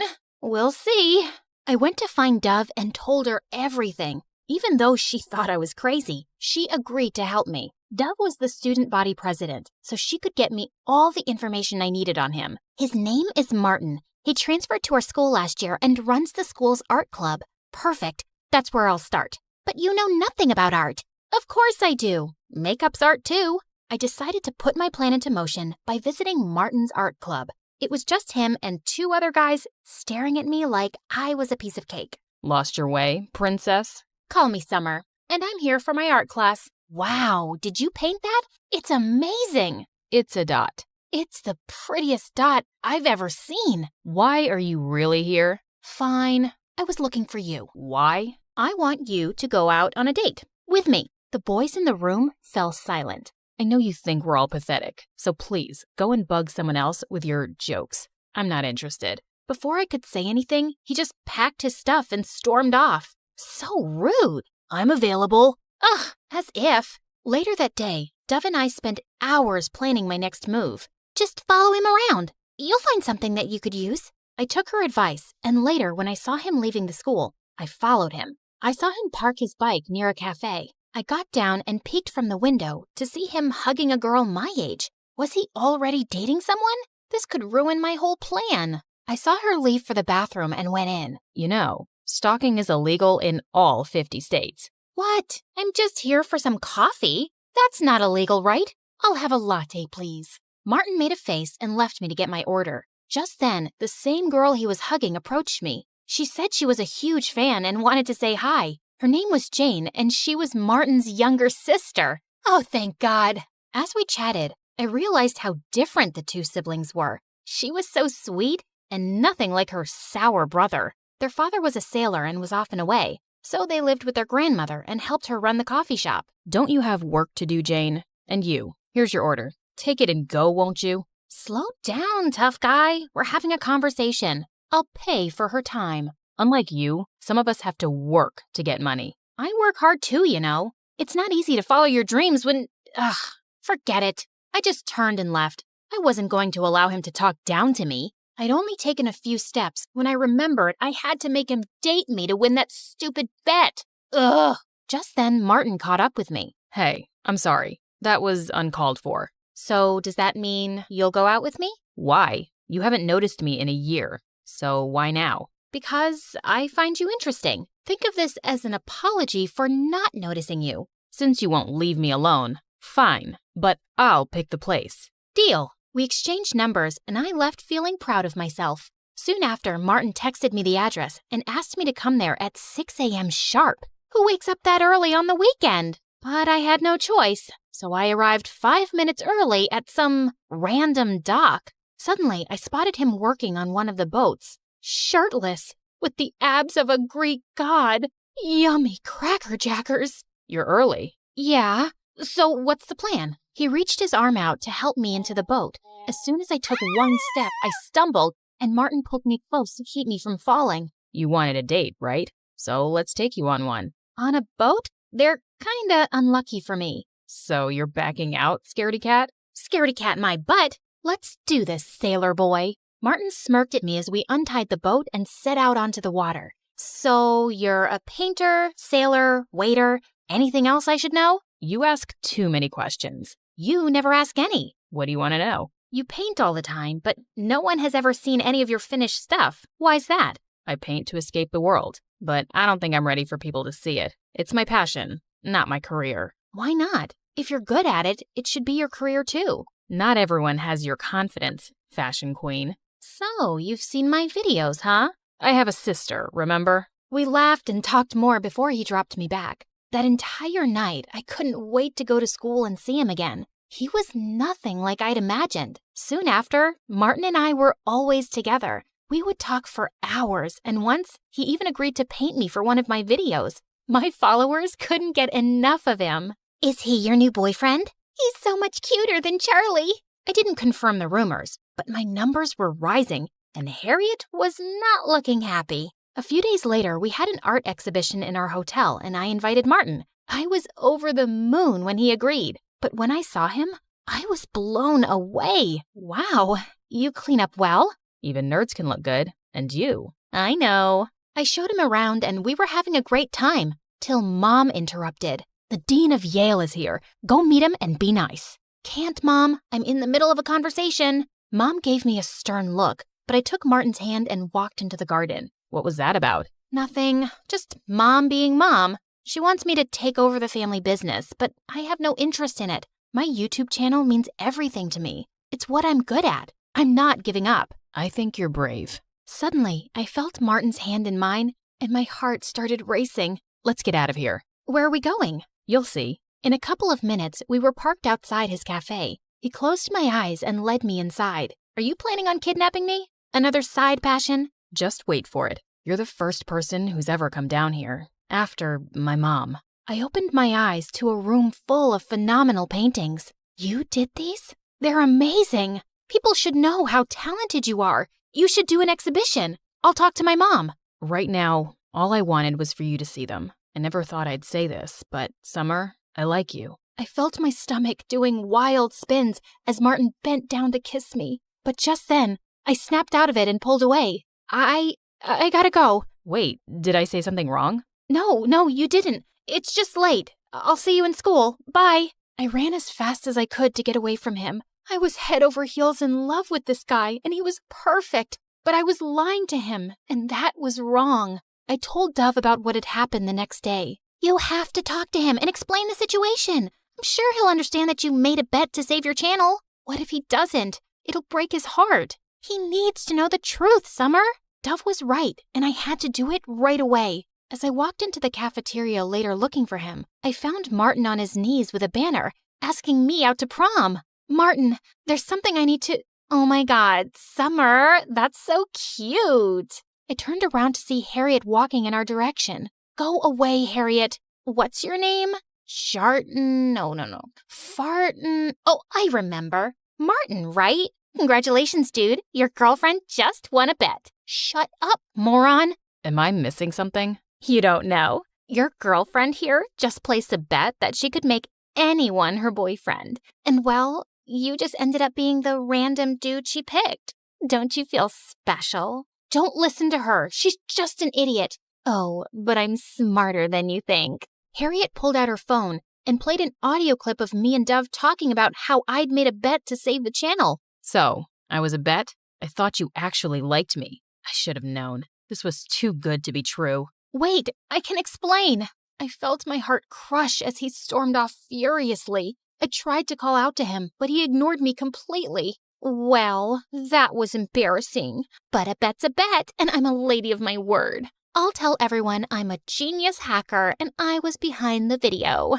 I felt like I didn't even care. All I cared about was losing Martin. Harriet actually kept her side of the bet, and I got almost all of my sponsors back. But nothing made me happy anymore. I even planned on skipping prom, but Dove forced me to get dressed. Just then, Mom walked in. So, guess you got your sponsors back, but... Not the right time, Mom. I just came here to tell you I'll pay for your fashion school. You've worked hard and you deserve a shot. Let's see how good you are. I couldn't believe my ears, and I realized that if I could change her mind, I could do the same for Martin. All I needed was a chance to make him hear my side of the story. I hugged Mom tight and rushed to his cafe, but it was closed. I called his house, and his grandmother told me that his father had shown up and they were leaving for a sailing trip for a year. It'd be too late by then. I rushed to the docks and was just in time. Wait, you can't take that. That's my portrait. I made it, so it's mine. What are you even doing here? Don't you have a prom to get to? Not without my date. Too bad. You should have thought about that before lying to me. I know, but I was afraid to lose you. I thought it mattered what people said, but after meeting you, I only cared about how you felt. I'm sorry, I was stupid, but I love you, Martin. You really mean it? Of course. I love you, you weird waiter painter guy. Then I guess I'll stay. He pulled me in for a kiss, and it was worth the wait. Finally, I had the beach house all to myself for an entire month. A summer of sunbathing, parties with friends, and bonfires on the beach was headed my way.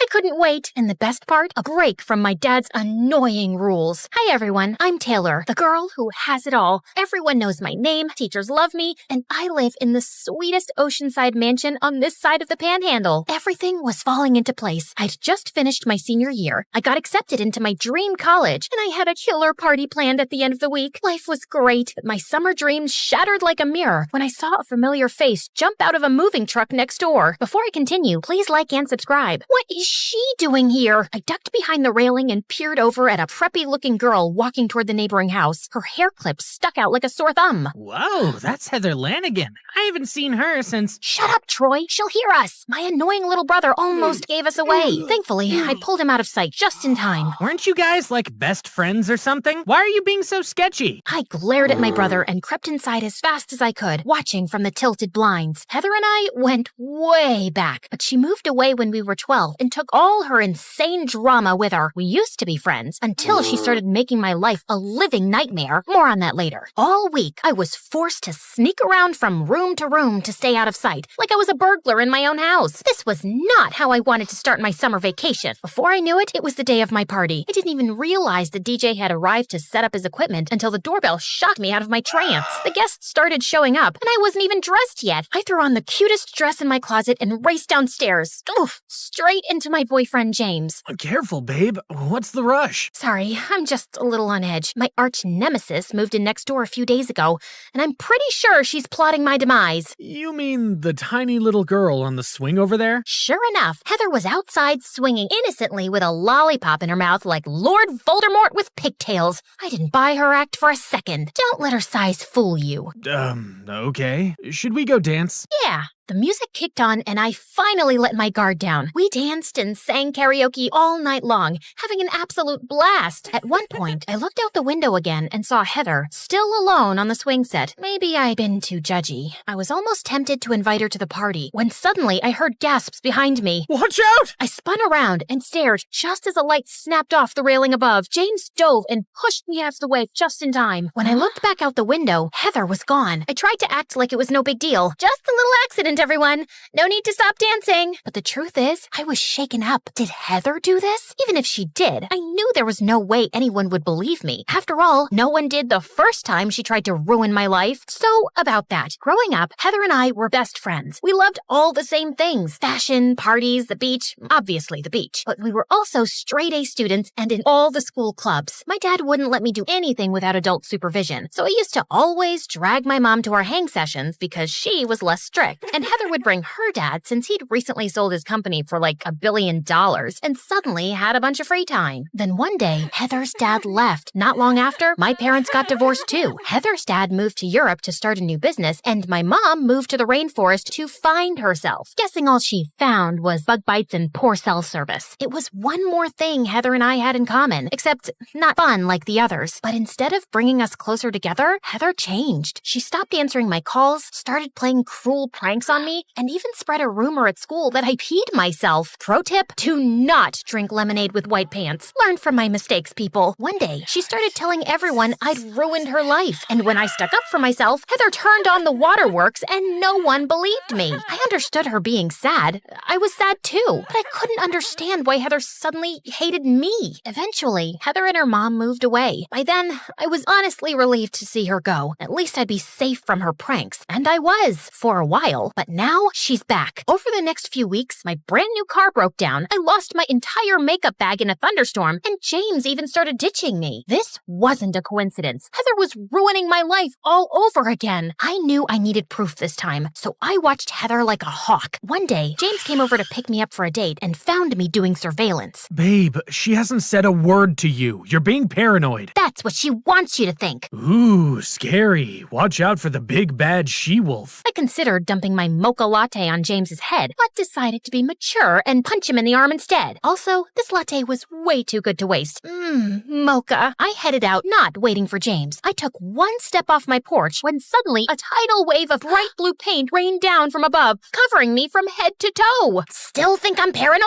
Didn't your dad have the house repainted before he left? The painters probably forgot the cans. You live in a dream world of lies and unicorns. I quickly rinsed off and changed so we could make our reservation on time. I wasn't about to miss out on a meal at the most exclusive restaurant in town just because of the Wicked Witch of the Panhandle. When we arrived, I was so excited. But before we could even walk into the restaurant, the hostess came out and stopped us. I'm sorry, miss, but the entire restaurant has been rented out for the evening. What? We had reservations. Someone came and offered to buy out all of the tables. It's out of my hands. I had a sneaking suspicion I knew who that someone was. Before the hostess could stop me, I barged inside and glared at the center table. There she was, seated and sipping her lemonade with that stupid, innocent smile. Oh, hey, Taylor. My uncle bought the place out for me tonight. Who knew you could do that? It was our first time being face-to-face in 6 years, and I was speechless. You know, I didn't expect to see you here. You seem more like a fast food kind of girl. But you, James, a pretty boy like you, can do better than this trash. At least this so-called trash could get a date eating all by yourself. That wiped a smirk right off her face. For a moment, I felt satisfied, until Heather flung a mound of mashed potatoes right at me. This is the second dress of mine you've ruined tonight, you little... Okay, time to go. Before I could slap that snarky grin off her face, James picked me up and carried me out while I screamed and kicked like a toddler. When I got home, I broke down in tears. All I wanted was to have a fun summer, and Heather had ruined everything. What had I ever done to deserve this? There was a knock at my door, and my little brother Troy came in. Hey, you okay? No, Heather is ruining my life again. Have you tried talking to her? Seems like a better plan than avoiding her forever. That gave me an idea. You're right. How can I get revenge if I'm always hiding? I didn't say anything about revenge. Thanks, Troy. You're a genius. Troy was right. It was time to turn the tables. The next morning, I got up bright and early and headed to Heather's favorite cafe. I had a hunch she'd show up eventually. Sure enough, soon she came in to order. I slipped a note to the barista and hid behind some rando's laptop. Shortly after, the barista put her drink on the counter. Double espresso macchiato for horseface Heather. The entire coffee shop started laughing. Heather turned beet red and then looked right at...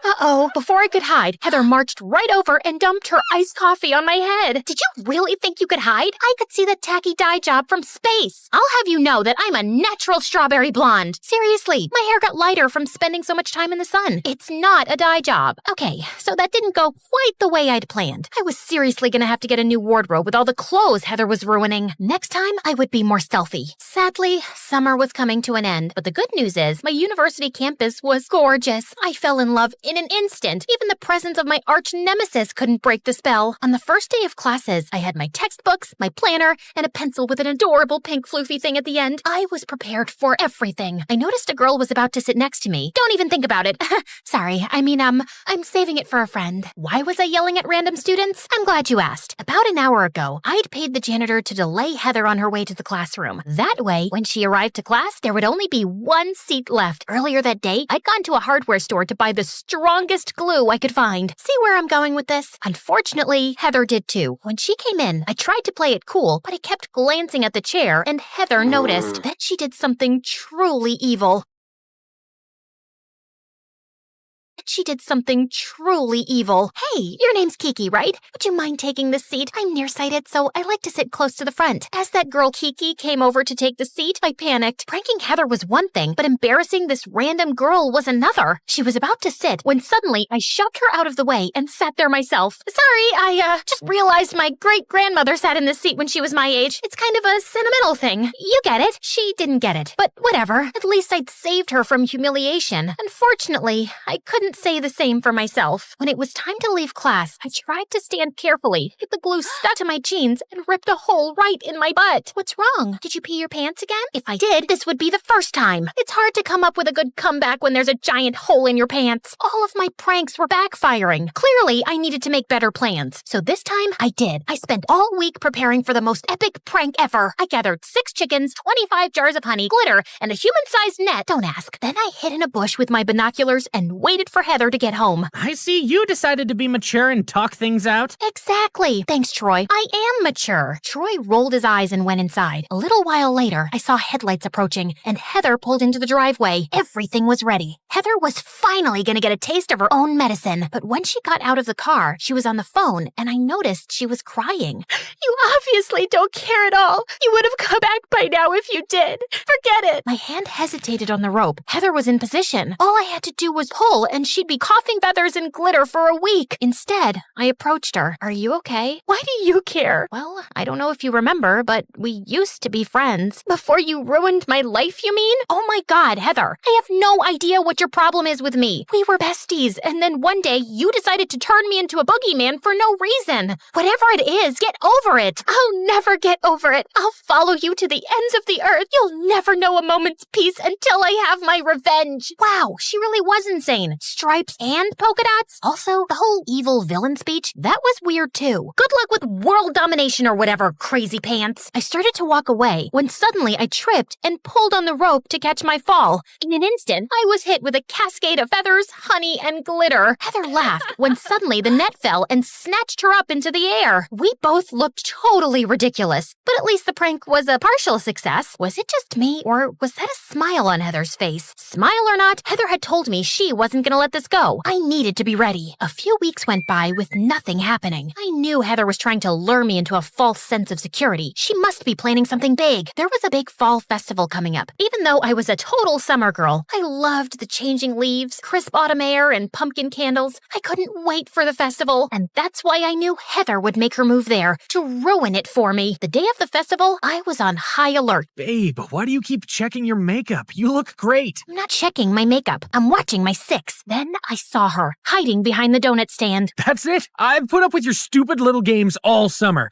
and clearly you're not growing up anytime soon. I'm breaking up with you. Also, I lied. Your makeup doesn't look great. You take that back. Have fun being at the festival all alone, loser. Hey, pretty boy. James and I turned at the same time. Suddenly, Heather dumped her pumpkin spice latte on his head. He was about to scream when I took my candy apple and jammed it into his mouth. There, definitely an improvement. Agreed. James stalked off furiously, and Heather and I laughed. You stuck up for me. Well, we did used to be friends. Heather, I'm not lying. I really don't know why you started hating me. You really don't? You set your mom up with my dad. He left my mom and moved to the rainforest with your mom. I was shocked. Heather, I didn't even know they were together. I thought your dad was in Europe. And why would you think I set them up? You used to always bring your mom to our play dates and then leave her alone with my dad because she was less strict than my dad. I wasn't playing matchmaker. I was 11. To my surprise, Heather hugged me. I'm sorry. Listen, your brother came to me last night with tears in his eyes. He begged me to stop. I enjoyed it, but yeah, he was sad. He what? Listen, he's right. I never should have blamed you. It was so hard, and I guess focusing all my sadness and anger on you was easier than dealing with my broken family. I know you had your own struggles too, and I'm sorry if I made things worse. I missed you. I missed you too. I have to go and kill my brother, so come here. What do you say we focus on a couple of those cinnamon donuts?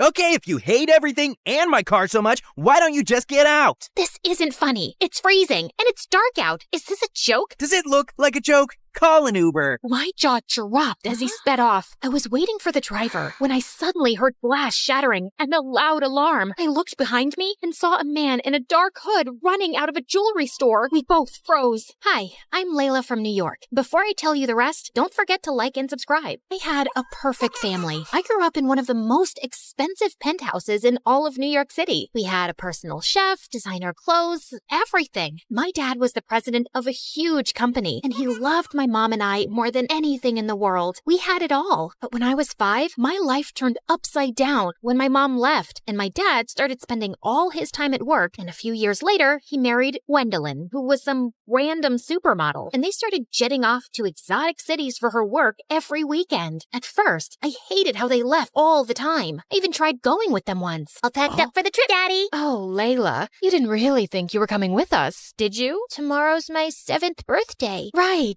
The housekeepers will make you the biggest cake you've ever seen. Toodaloo! But as I got older, I got used to them being gone for weeks, and eventually, I totally loved it. Who needed actual parents when you had their credit card? An empty house meant having epic karaoke parties, movie marathons, and makeover parties whenever I wanted. My parents didn't care as long as no one broke anything that cost more than $10,000. Having the best party house in an elite private school was like being royalty among royalty. Oh my god, Layla, your party this weekend was incredible! When's the next one? Don't think I didn't see you break my stepmom's favorite vase. For you, there won't be a next one. Like any queen bee, I had to keep my hive in line. And most importantly, I had to have a super hot king by my side. So I had a boyfriend, Jackson, who was the heir to a massive family fortune. Hey, babe, want to take my dad's helicopter to the Bahamas this weekend? Ooh, the Bahamas. Should we ask our parents? Good one. We even won prom king and queen 2 years in a row. I mean, it's not like it was a surprise. Life was totally perfect, but when I was 17, everything changed. Jackson was driving me home from dinner one night, and we got into the dumbest argument. He was always throwing tantrums. Okay, if you hate everything and my car so much, why don't you just get out? This isn't funny. It's freezing, and it's dark out. Is this a joke? Does it look like a joke? Call an Uber. My jaw dropped as he sped off. I was waiting for the driver when I suddenly heard glass shattering and a loud alarm. I looked behind me and saw a man in a dark hood running out of a jewelry store. We both froze. He was turning to run when a huge gust of wind blew his hood off. I immediately noticed this huge scar on his forehead. Luckily, the alarm must have called the police. The flashing lights and sirens sent him running. I told the officers everything. They dropped me off at home. Jackson didn't take my call, and I had to sleep with all the lights on. The next morning, I woke up to the sound of someone banging on my door. It must be Jackson, begging for forgiveness. Surprise, surprise. You better have a whole bouquet of flowers for me. You're not Jackson. 2 giant men in dark suits with gold badges were standing at my door. FBI, Layla, you need to come with us now. Is this about last night? I told the police everything. The man you saw is some psycho who's connected to robberies all over the city, and he's extremely dangerous. We've already contacted your parents. With your family's high profile, we're putting you in witness protection. Witness protection? Doesn't that only happen in movies? You'll be living with a new family in a discreet location until he's captured. He barely saw me. My dad will never allow this. Dad? Wait, what? Can't you just come home to protect me? Apparently, Gwendolyn signed all the paperwork and sent it to the FBI that morning without even asking me first. You can't do this to me. I wasn't even allowed to say goodbye to my friends or take my phone. And I dozed off in the car until we pulled up to a small house in the desert. A woman and a little girl stood at the door waving and holding up a handmade sign. Eunice? Who is Eunice? Welcome home. Miss Celia will tell you everything you need to know from here. Good luck. Walking into the house felt like the beginning of a nightmare. Everything was so old. Even the floorboards were creaking under my feet. I know this is probably a lot for you, Eunice, but we're here to make you feel like home. Okay, but where's the rest of your house? I can't believe I have a pretty big sister. Don't mind Amy. She's only 5 and she is excited to meet you. I'm sure you're exhausted, but I was instructed to change your hair tonight. You need to be unrecognizable, Eunice. Are you kidding? I just got highlights. And please stop calling me Eunice. My name is Layla. Sorry, sweetheart. But according to your new identity, your name is Eunice. You're my niece who just moved here from a farm, and you have short, green hair. Cool. I love green hair. I'm gonna be sick. Hopefully not too sick. You have to start school tomorrow. After hours of sobbing, I had no choice but to let Celia destroy my hair. Before school the next morning, Celia printed out a schedule and told me about my new identity. Whoa. AP Trigonometry? Chess Club? You'll do great. Oh, and I packed you a sandwich for lunch. It's probably nothing as fancy as you're used to, but I think I make a mean PB&J. The best sandwich. Oh, and here's your phone. Don't try to sneak any texting to friends. It's only programmed to call me. A flip phone? Have a great first day. As if that wasn't enough, the students all looked so weird. Not a single person was wearing designer clothes. I guess I wasn't either. I shut the locker and jumped when I saw a tall guy with glasses and a plaid sweater standing right in front of me. Who are you? Hi, I'm Edward. Eunice, right? Yeah, I am. How did you know? I'm the chess team captain. I heard we were getting a new student today, and you're the only person here I don't recognize. Small town. I don't need a greeting committee. I won't be staying long. Whoa, sorry. I thought I'd help the new girl, but if you've got it all figured out, I'll see you later. Great start, Eunice. If the nerds already hated me, I wouldn't dare try my luck with the popular girls. I ate lunch in the bathroom, alone. This is all Jackson's fault. I was so furious that I spent the rest of the day in a daze, thinking about getting out and seeking my revenge. The final school bell snapped me out of it. Time for the worst part. We have a new member. Everyone, this is Eunice. She'll be my partner today. Earth Eunice, you go first. Oh, right. Okay. I bumped a random piece up on the board. I don't know what chess was like where you're from, but you can't do that. My aunt made me join. I really don't care about this. Well, we care, and I don't have time for someone who doesn't want to be here. Fine, whatever. I stormed out and looked for a phone booth since I couldn't use my own phone. There had to be a way to get out of here. I thought about calling Jackson or my dad until I realized they're the ones who got me here in the first place. Jackson abandoned me on the sidewalk, and Dad just straight up abandoned me. I gave up and went back home. I had the best day of school. We got to play outside, and I saw a rock that was bigger than my head. Okay, what about you? Did you make any new friends? Nope, but maybe a couple of enemies. I told Celia that I didn't want to go to chess anymore. Although, seeing them all play did remind me how fun it was to play with my dad. Did I just call chess fun? One day, I was walking to the bathroom for another sad PB&J, but someone was blocking the door. Edward, you know this is the girls' bathroom, right? I just wanted to make sure you knew that it wasn't the cafeteria, since you eat lunch here every day. Small school, people talk. Well, that was humiliating. What do you want? Surprisingly, he apologized for being so harsh on the first day. He even offered me to join him for lunch, where they play chess as well. I never thought I'd say it, but it was way better than eating alone in a bathroom. Edward even walked me home after school, and I saw Celia spying at us through the window before he dropped me off. Someone's making friends. Does he want to have a play date with me? I'll ask him. Edward and I started spending more time together, and it was fun. And I started to look forward to school, and I had to admit, it was nice not having friends who only looked for status and where I had to dress up like I was going to a fashion show every day. And once, as I prepared to leave for school, I saw Celia braiding Amy's hair, and it reminded me of my mom. I gathered myself and took my bag to leave. Okay, bye, Mom. Bye, before I knew it, Celia was hugging me. I'm sorry. My tears are getting your shirt wet. It's just that my real mom was the last person to actually take care of me. We don't have the nicest things, but we have a lot of love to give, and we love you. Yeah, you're my sister. I pulled Amy in with us. I could have stayed there all day. I was so happy. Even in school, after weeks of practicing with Edward, we were finally ready to have a real match. I asked Celia if he could come over to play at the house after school. The FBI agent said as long as I kept my cover up, it was fine. Hi, Edward. We heard a lot about you. I cleared off the table for you guys to play. Edward, are you staying for dinner? I don't know why that made me nervous, or why my mind suddenly flashed to Jackson. Please, does Jackson deserve loyalty after what he did? Yeah, he will stay for dinner. Edward beat me, of course, but the real fun was watching him with Amy during dinner. Rock, paper, scissors! I win! Was he always this cute? After dinner, Celia let us walk to get ice cream so Edward could show me around more. He wanted me to see the fountain he made wishes in as a kid, but right as we were about to throw coins in, something stopped me. Wait, do you hear that? There's a rustling sound. Edward stepped in front of me, and that's when I saw a dark figure, and my heart raced with anticipation of the man with the scar to come out and... Jackson? What are you doing here? Layla, I felt terrible for what I did, so I came to rescue you. You're not safe here. You know this guy? Wait, why is he calling you Layla? Well, I'm not really allowed to tell you. Is this real? My ex-boyfriend and I don't even know what. Quick, read this. Someone dropped it at my door a few days ago, and I've been looking for you ever since. Tell Layla I found out her new identity. I know all about the mom and the little girl, and I will find her. He found me, the psycho with the scar. I hired an investigator to find you. The FBI said we could fly to one of my dad's islands until it was safe. The helicopter is waiting. I'm never one to run from a fight. But what about Celia and Amy and Edward? As long as I was here, they were in danger too. I'm sorry, Edward. I have to go. Jackson grabbed my hand and we ran. I couldn't bring myself to look back. Before I knew it, we landed in front of one of Jackson's beautiful island mansions. Ah, look at you. You need a proper makeover, and these green hairs look like snot. You belong to me. Yeah, I mean here, not in some middle of nowhere loser town. I think I need to lie down. Jackson got me new clothes, fixed my hair, and even brought his personal chef to cook us 5-star meals. Wasn't this what I had been missing? So why did I keep thinking about Celia and those silly peanut butter sandwiches? You could at least say thank you. I'm basically your hero. I didn't really mind living there, you know. Very funny. Our dinner was interrupted by someone pounding on the door. Jackson jumped out of his chair to look out the window. Oh no.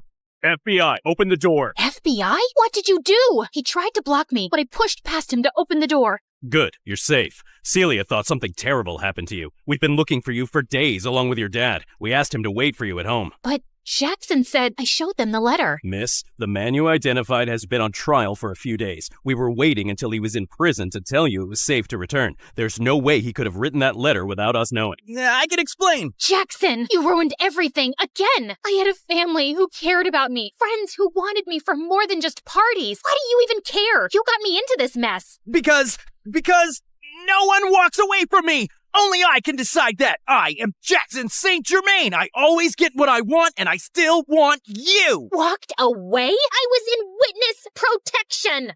I didn't even have a phone.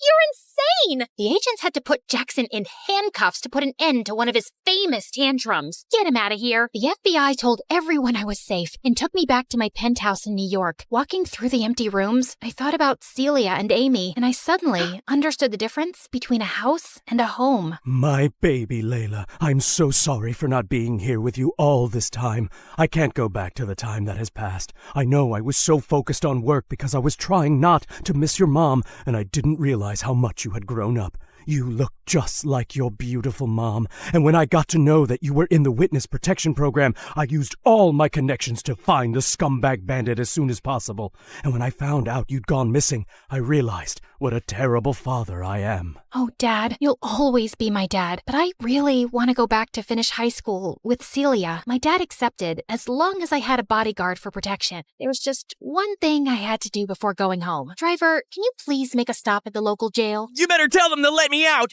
Tell them it's a mistake. I cut him off with a well-deserved slap across the face. Clearly, he hadn't learned any lessons yet, but he was super rich. I knew he'd be bailed out in no time, but not by me. Bye, Jackson. It was time to reveal my big plan. Layla, it's beautiful. I took Celia and Amy's blindfolds off and revealed a brand new house by the fountain in the park. My dad wanted to make up for his absence, so he paid to build a big house with everything the three of us could need. And yeah, I did ask for a walk-in closet. A girl can only change so much. Do I have a playroom? You have two. Wow! I still can't believe your name is actually Layla, and you did all this just for some chess-playing nerds in a small town. Don't flatter yourself too much. It was for all you nerds in this beautiful small town. Let's head inside. I'm kind of craving a peanut butter and jelly sandwich.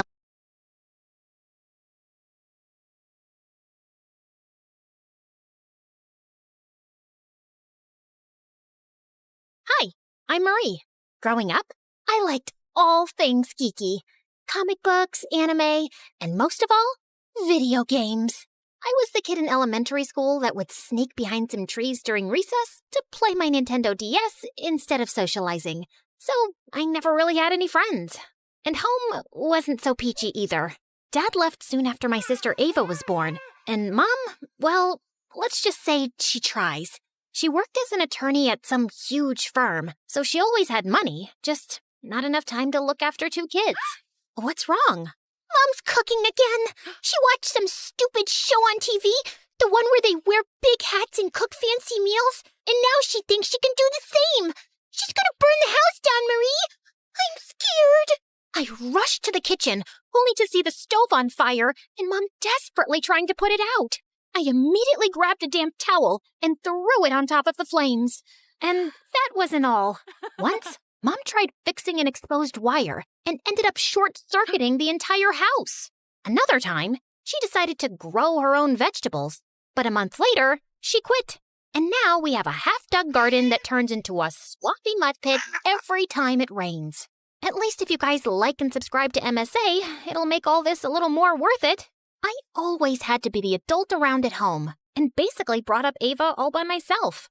But even though my real life wasn't very cool, I kicked butt in the online realm. Video games were my thing, and no one could beat me at that. Except Hero.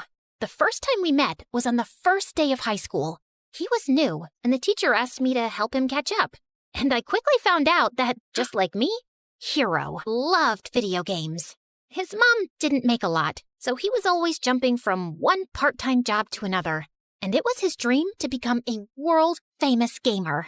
Slowly, we became friends. And every weekend I'd invite him over and we'd go bonkers on my gaming system. Easy peasy, lemon squeezy. I'm the winner. You're just lazy. That's not even a phrase. But you get the point, right? So, yeah, having Hero around was fun, and I was glad to finally have a friend. But then I turned 18 and things kind of glitched. Hero and I had planned on checking out this new game store in town, and I was waiting for him at school, but he never showed up. I even tried to sell, but he didn't answer, and his social media accounts were gone. He disappeared without a trace, and as weird as it was, I decided to stop chasing after him and move on. I threw myself into my studies, topped my class, and got into a good college. With Ava in high school now, I figured she could handle herself, and I could finally get a fresh start away from home. Then one night, I was in my dorm playing video games when I got stuck on this one particular level. After my 5th attempt, I was ready to throw my controller out the window when I heard someone behind me. Need a hand? I turned around and found myself looking up at Adam, a senior, and easily the most charming guy on campus. What are you doing in my room? Just came by to say hi to a friend down the hall. And then I saw you struggling, so I figured I'd stop and help. I appreciate your not-so-called-for help, but hey! Adam had snatched the controller from my hands and started pressing buttons like a pro. Within minutes, he'd cleared the level like it was nothing. The trick is all in the NPC interactions. They each have coded movement loops that line up with the mission objectives. You pick up on those patterns, follow the right ones, and they practically guide you to the finish line. Of course I knew that.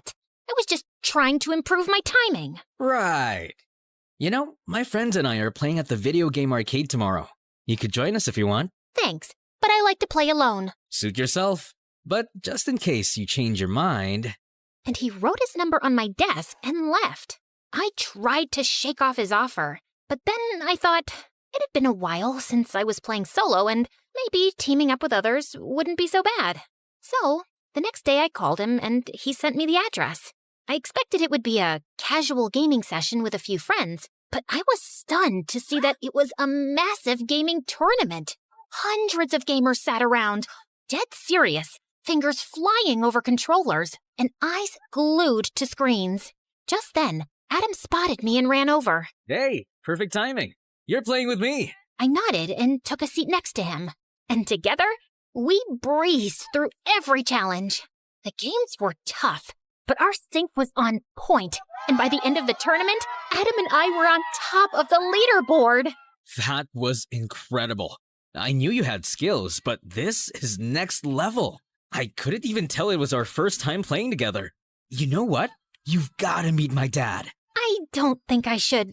But Adam was already pulling me through the crowd before stopping in front of this tall man who looked like he ate gigabytes for breakfast. Dad, this is Mari. I think she'd be perfect for a team. Ah, such a pleasure to meet young prodigies like yourself.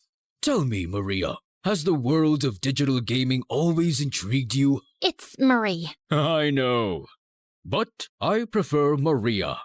It has a certain melody to it, like the soft patter of keys under one's finger in the heat of play. Sorry, what? He just means you have a nice name. Anyway, Dad's a game developer and a professional gamer himself. He's the reason I picked up gaming. He's my hero, the legend, the person I look up to the most. Also, he'll be coaching us. For what? The tournaments, of course. Adam told me he played for an international esports team. They traveled the world, competed in the biggest tournaments, and now they wanted me to join them. Playing international esports had always been my dream. So it didn't take me long to say yes, and the next few months turned into a wild roller coaster. We traveled from one tournament to the next, diving headfirst into the tense, fast-paced life of esports. And while I loved competing, Adam's dad made things really complicated. Our primary objective is to establish dominance in the early stages by monopolizing resource nodes and obstructing adversarial progression. What is he saying? He wants us to capture as many resource points as we can at the start and block the other team. Why doesn't he just say that? That's just how he talks. You'll get used to it. But Adam's dad's constant hovering and descriptive plans made every practice session feel like a mental marathon, and I just couldn't keep up. Then one day, after a grueling practice, I was scrolling through my phone when I came across an invite to the closed beta test of Infinity Nikki, a game that had been making waves as the coziest open-world experience out there. I was tired of playing endless battles and high-stake combat games with Adam, and I was looking for something that felt more comforting and fun. And the game seemed like the perfect escape. So I enrolled for access to the closed beta, got in, and boy, was that the best decision ever. The game took me into the magical world of Mirrorland, where Nikki, the main character, went on amazing quests with her cute companion Momo. The coolest part of the game were the ability outfits that helped Nikki navigate Mirrorland, gather resources, and complete quests. I got to explore dungeons, tackle boss battles, ride vehicles, and even capture beautiful moments with the photo feature. It was so much more than a dress-up game. It was pure magic. I was so amazed by it, I even joined Infinity Nikki fan forums to know more about shortcuts and outfit combos. And I found myself chatting regularly with one user in particular, Silent Warrior. Oh my god, Momo camera is so cute. I could pose in front of that forever. Oh, but here's something that makes it even better. Usually, you can only take pictures of the scenery in Nikki, but there are certain spots on the map where this Feywish sprite, Dakabo, will suddenly pop up and look straight at the camera while you're capturing the shot. I swear, it's the funniest and most unexpected thing ever. No way. How did you even figure that out? Spent hours wandering the map, taking random shots. The first time Dakabo appeared, I almost dropped my controller. You've got to try it. It's seriously worth it. Well, since you've been so helpful, I've got news for you too. December 6th is actually Nikki's birthday, and to celebrate that special day, all Infinity Nikki players will be getting this stunning new dress called Starlit Celebration, absolutely free of charge. I mean, talk about a sweet deal. But you have to log into the game before December 19th to redeem it, so tell all your friends to download it now. I've already told mine. It felt like I'd found someone who spoke my gaming language, and I really wanted to meet him. So, naturally, a week later, I was one of the top players invited to play Infinity Nikki live at an exclusive arena. I walked in feeling excited, and I was at the snack bar getting a soda when another hand reached for the same can. I looked up and froze as I saw Hero smiling at me. Didn't realize this one was yours. Well, it certainly doesn't have your name on it. Just then, the announcer called all gamers to the stage for a quick face-off, and I hurried to the stage. I was settling down in my seat when Hero pulled up the chair next to mine. He opened his mouth to say something, but I shushed him and focused on my game. I entered the breezy meadow, collected a bunch of daisies, and was just enjoying my walk through the vibrant flowers when Momo told me that there was a Whimstar nearby. So I hurried through the meadow, collected the Whimstar, and upgraded to a new outfit. Wow, you're still as good as I remember. Oh, so you do remember me. I thought the way you vanished, you probably forgot all about me. Okay, yes, I deserve that. But I had a reason for leaving so suddenly, Mari. That's when Hiro told me that his mom had lost her job, and since they lived in her employer's house, they had to pack up and move to a new town, almost overnight. You could have dropped a text, at least. I just couldn't find the time to. I had to pick up jobs to help Mom out, until I figured out a way to make money through gaming. You have no idea how many times I thought about calling you, but I just didn't know what to say. So when I saw your name on the Infinity Nikki forum, I decided to send you a message as Silent_Warrior. Wait, you're Silent Warrior? So you took me for a fool not once, but twice? That feels good. I'm sorry, I just didn't know if you'd talk to me. I even learned the whole game just to get to this live event and meet you, Mari. So what do you say? Can we restart? I kinda miss you. Okay, yeah, I missed him too. Hiro was the one person who always understood me, and he did genuinely sound sorry for the way he'd acted. So I agreed, and we reconnected. We spent hours chatting about games, and I told him everything about my new team and life at college. Our conversations felt effortless, and I was happy to have him back in my life. But while things with Hiro got better, with Adam, it only got more tense. Maria, grab the plasma cannon next to you. You're wasting essential resources. I'm pinned down by these two enemies.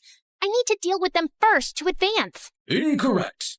Your role is to support Adam. He's leading the mission. Provide suppressing fire, and use that weapon to neutralize the opposition. But if I expose myself, I'll get eliminated. Then strategize smarter. Honestly, you're making me question your tactical skills. Did we make a mistake by bringing you onto the team, Maria? Oh, I don't know, sire. Maybe you did. So why don't you go ahead and find someone who's better than me and can understand what you're actually talking about? And yeah, for the record, my name is Marie. And I just threw the controller down and walked out. And seconds later, Adam followed. How dare you talk to my dad like that? He's constantly breathing down my neck, Adam. It's annoying. He just wants you to do better. And honestly, Mari, you could use a little extra practice. Dad doesn't think you're ready for the tournament, and he might be right. Your dad thinks no one is ever ready. And every time I talk to him, I feel like I'm in the middle of a test I didn't prepare for. I don't think I can play like this. And before Adam could get out another word, I flung my bag over my shoulder and left. I was so distracted that evening, I could barely focus on my game with Hiro. I had to jump through some glowing hoops in a sequence before the time ended, and I just couldn't keep up. Hiro immediately understood something was off and asked me what happened. And I told him everything. Why are you even with them if they don't value your skills? It's not all bad. The rest of the guys on the team are great, and Adam's a bit edgy, but he's a good player. It's his dad who gives me the ick. My mom's a saint compared to him. At least she never trash-talked me the way he does. Mari, you're a great player, and from what you're telling me, this Adam sounds like a jerk. I think you should just quit and play with me instead.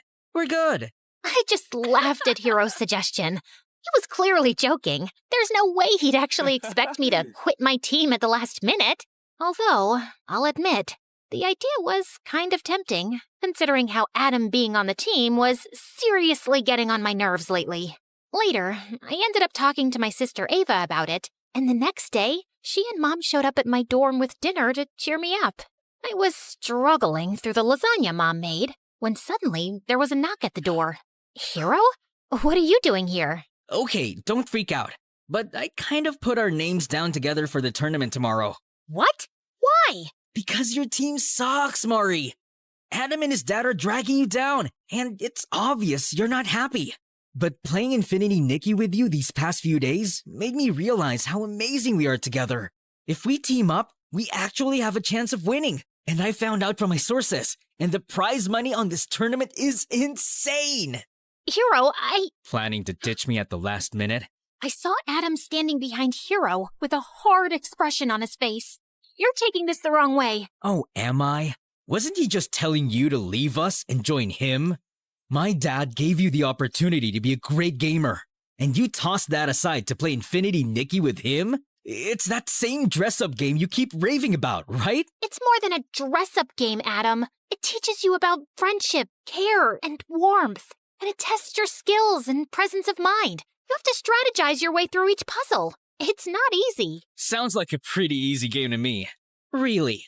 Then why don't you and I go head to head?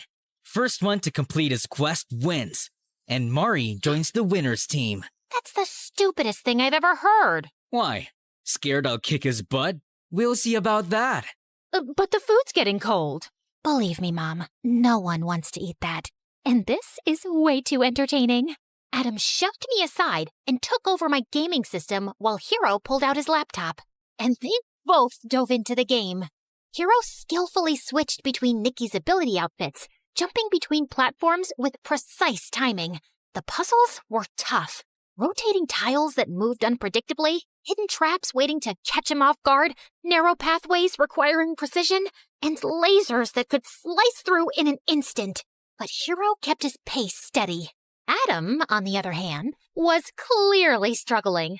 The caged greed towered over him, and he just couldn't figure out how to break through its defenses. While Hero completed his challenges with absolute ease. This is not fair. I was just getting the hang of the game. Besides, you already knew the shortcuts and how to switch between the ability outfits. Fine. Then how about we do a dress-up contest? Mari can rate which dress combo looks nicer. Does that sound fair to you? Huh. I breathe fashion. Bring it on.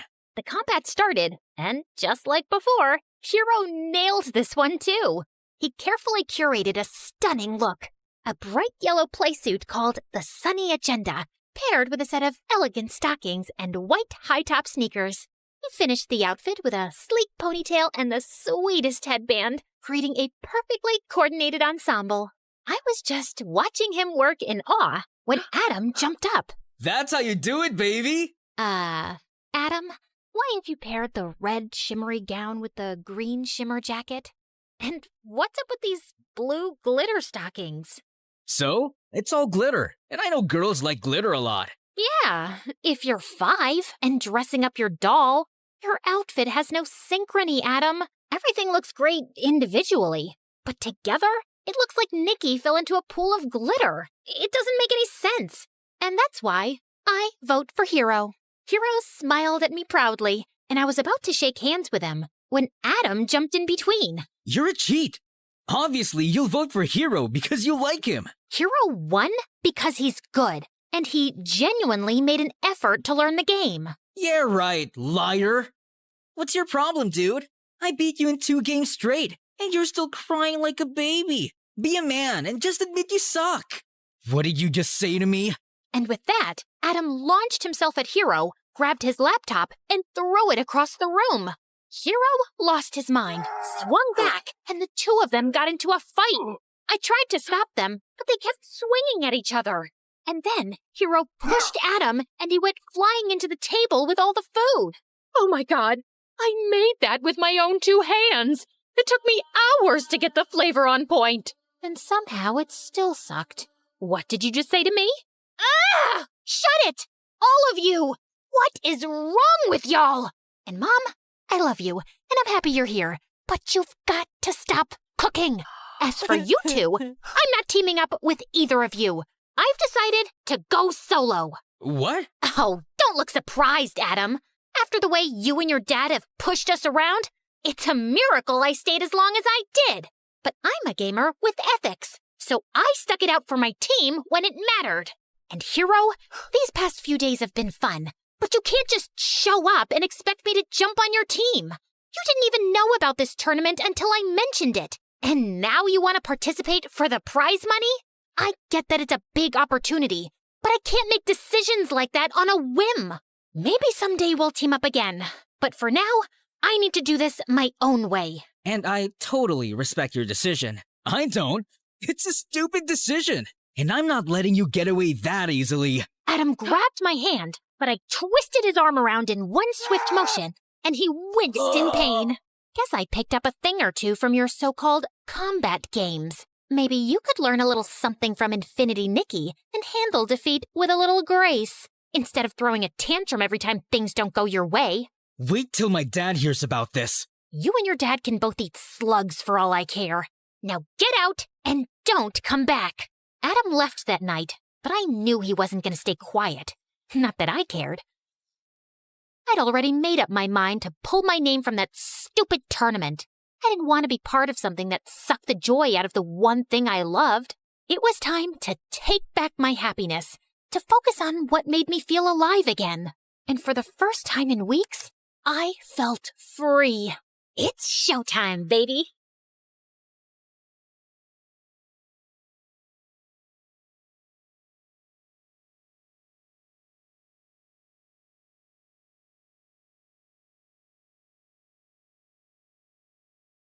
Hi everyone, I'm Lexi. Like and subscribe to get the gift you've been wishing for. Growing up, my parents were always super supportive of me and gave me everything I ever wanted. Even though they were self-made millionaires, they still made sure I understood the importance of hard work. But I was kinda bad with money. I had a spending problem, not on myself, only on my friends. I loved to treat my friends with nice things, like picking up the tab at restaurants, and they'd always act so grateful. Little did I know, their niceness was all because of my money. But it all came crashing down one day. And that's when I saw their true faces. When I was 13, my friends asked me to keep watch outside the library. And 10 minutes later, there were loud noises. All of them ran, and I was caught with a bag that had a bunch of firecrackers in it. But I didn't do anything, I swear. Believe me. She got tricked again? She's so dumb. I'm standing right here. Miss Cole, please. But none of it worked, and I was sent to detention for an entire week. At first, I was keeping to myself in detention because the kids were all mean. But one day, I was doing my homework when I heard a voice. It was the kid who usually sat there. You have to do it this way. Here. Oh, thank you. You look familiar. Do we know each other? Wow, we're in all the same classes. I'm Zach.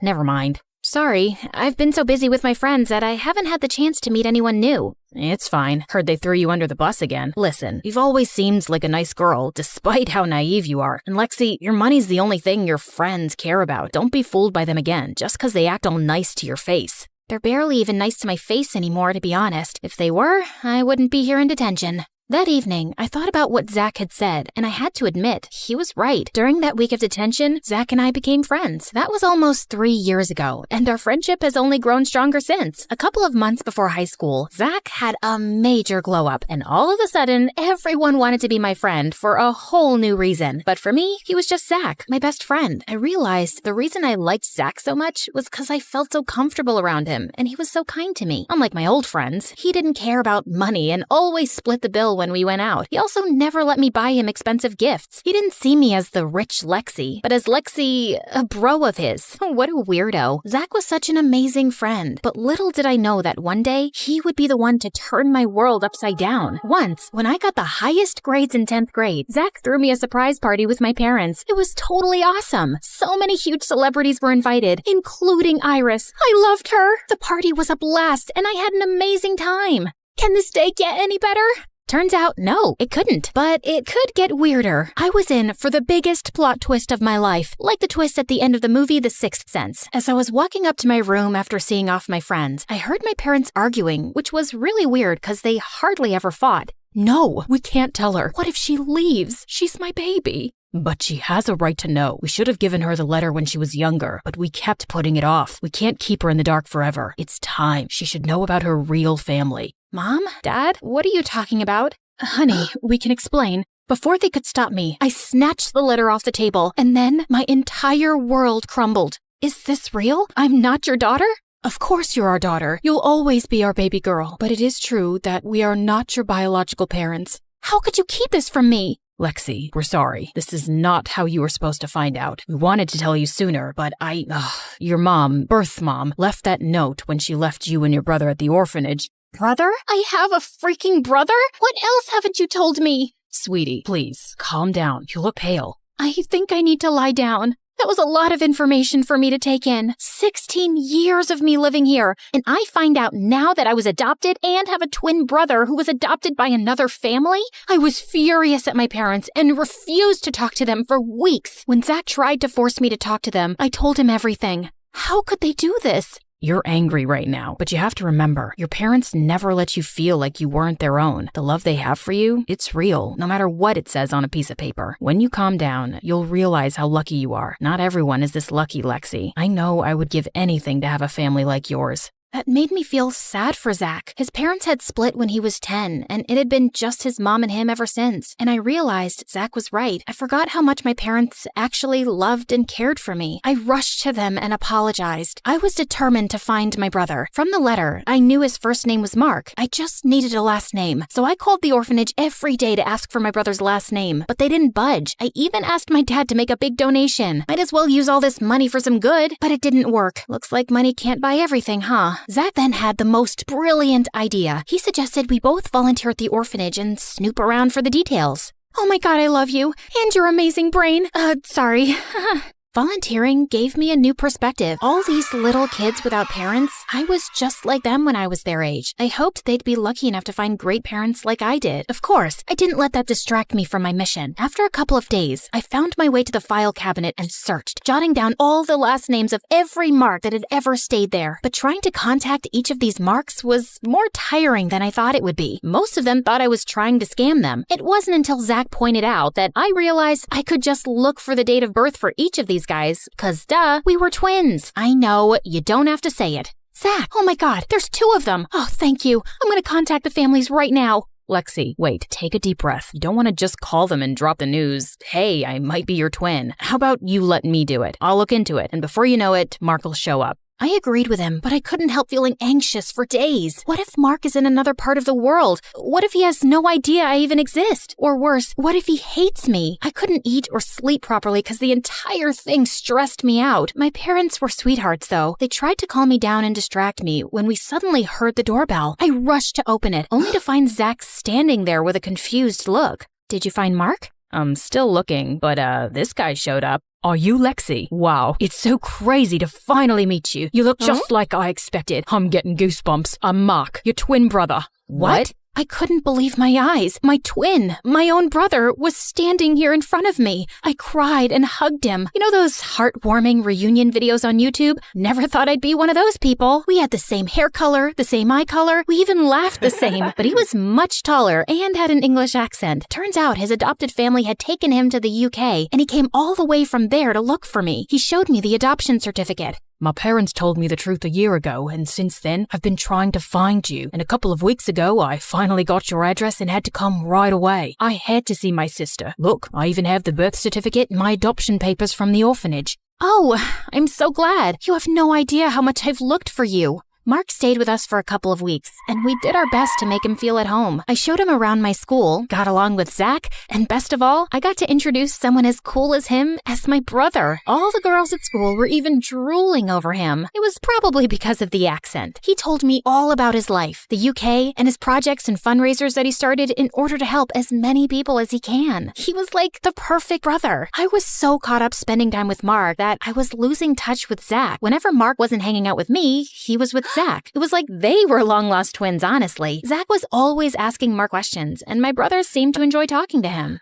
Are you in love with my brother? What? No, why? You keep following him around like a lovesick puppy. What's going on? It's nothing like that. It's just something doesn't smell right about him. Is that jealousy I'm detecting? Don't worry, Zach. There's one girl always on your side. Me, your best friend. No thanks. But seriously though, something's off. I know, I've kind of been MIA. I've just been trying to make up for lost time with my brother. But don't worry, I haven't forgotten about you, Zach. But Zach continued to follow Mark more than usual, even at home. One day, I caught him snooping around Mark's stuff, and I confronted him, asking why he was so obsessed with him. Because I don't trust him. I don't want you getting hurt.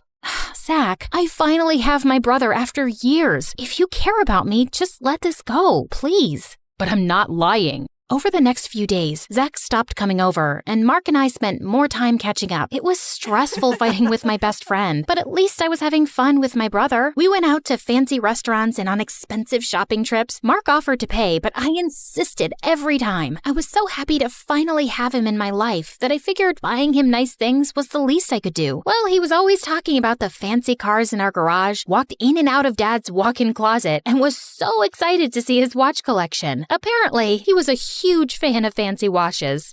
And weirdly, he knew the price of everything. Like once he saw a painting by a famous artist at home and told me he could guess the exact price. And he did. I did find it a little weird, but I was just focusing on the part that I had my brother back. A couple of days later, as I was relaxing and enjoying my weekend, Zach stormed into the house. Before anyone could process what was happening, Zach punched Mark and the two boys were in a full-blown fight. It took all of Dad's strength to pull Zach off of Mark. What is wrong with you? Have you completely lost it? Lexi, you're not Lexi's brother, Mark. You're a con artist, and I have proof. Look, he's been doing this to a bunch of rich families. He finds families that have a missing son or brother and pretends to be them, just to scam them and use all their money. Someone from the orphanage tipped him off about you, and he jumped on the chance to scam you. That is nonsense. I am your real brother, Lexi. Believe me, he's just trying to get your money. Oh, that's rich coming from you. Both of you shut up! Zach, you're unbelievable! I asked you to let this go! For the last time, he is not your brother. I am.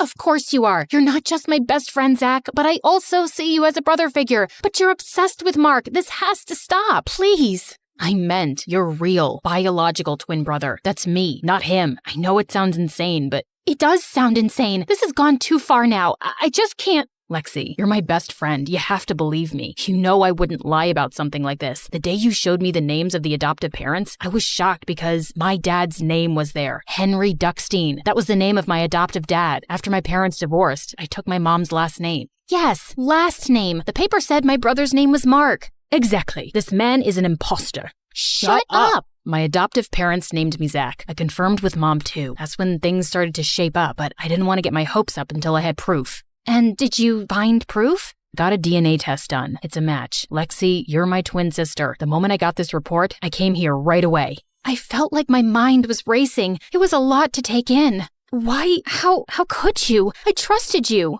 Come on. Before the jerk could spew more lies, I gave him a tight slap that definitely rang his ear. He looked like he was about to run away, but then Zach and my dad tackled him. Moments later, police were at the door. Zach had reported this imposter Mark before coming over. He was arrested, and I was left too shocked to understand what the heck just happened. It took me a couple of days. Okay, I'm lying. It took me a couple of weeks to come to terms with the reality, and once my head was clear, I went straight to Zach's, my brother's place, and the moment he opened the door, I hugged him tight. I can't believe I was so blind. I'm sorry for not listening to you. I love you, Zach. You're the best brother, best friend, best everything a girl could ever ask for.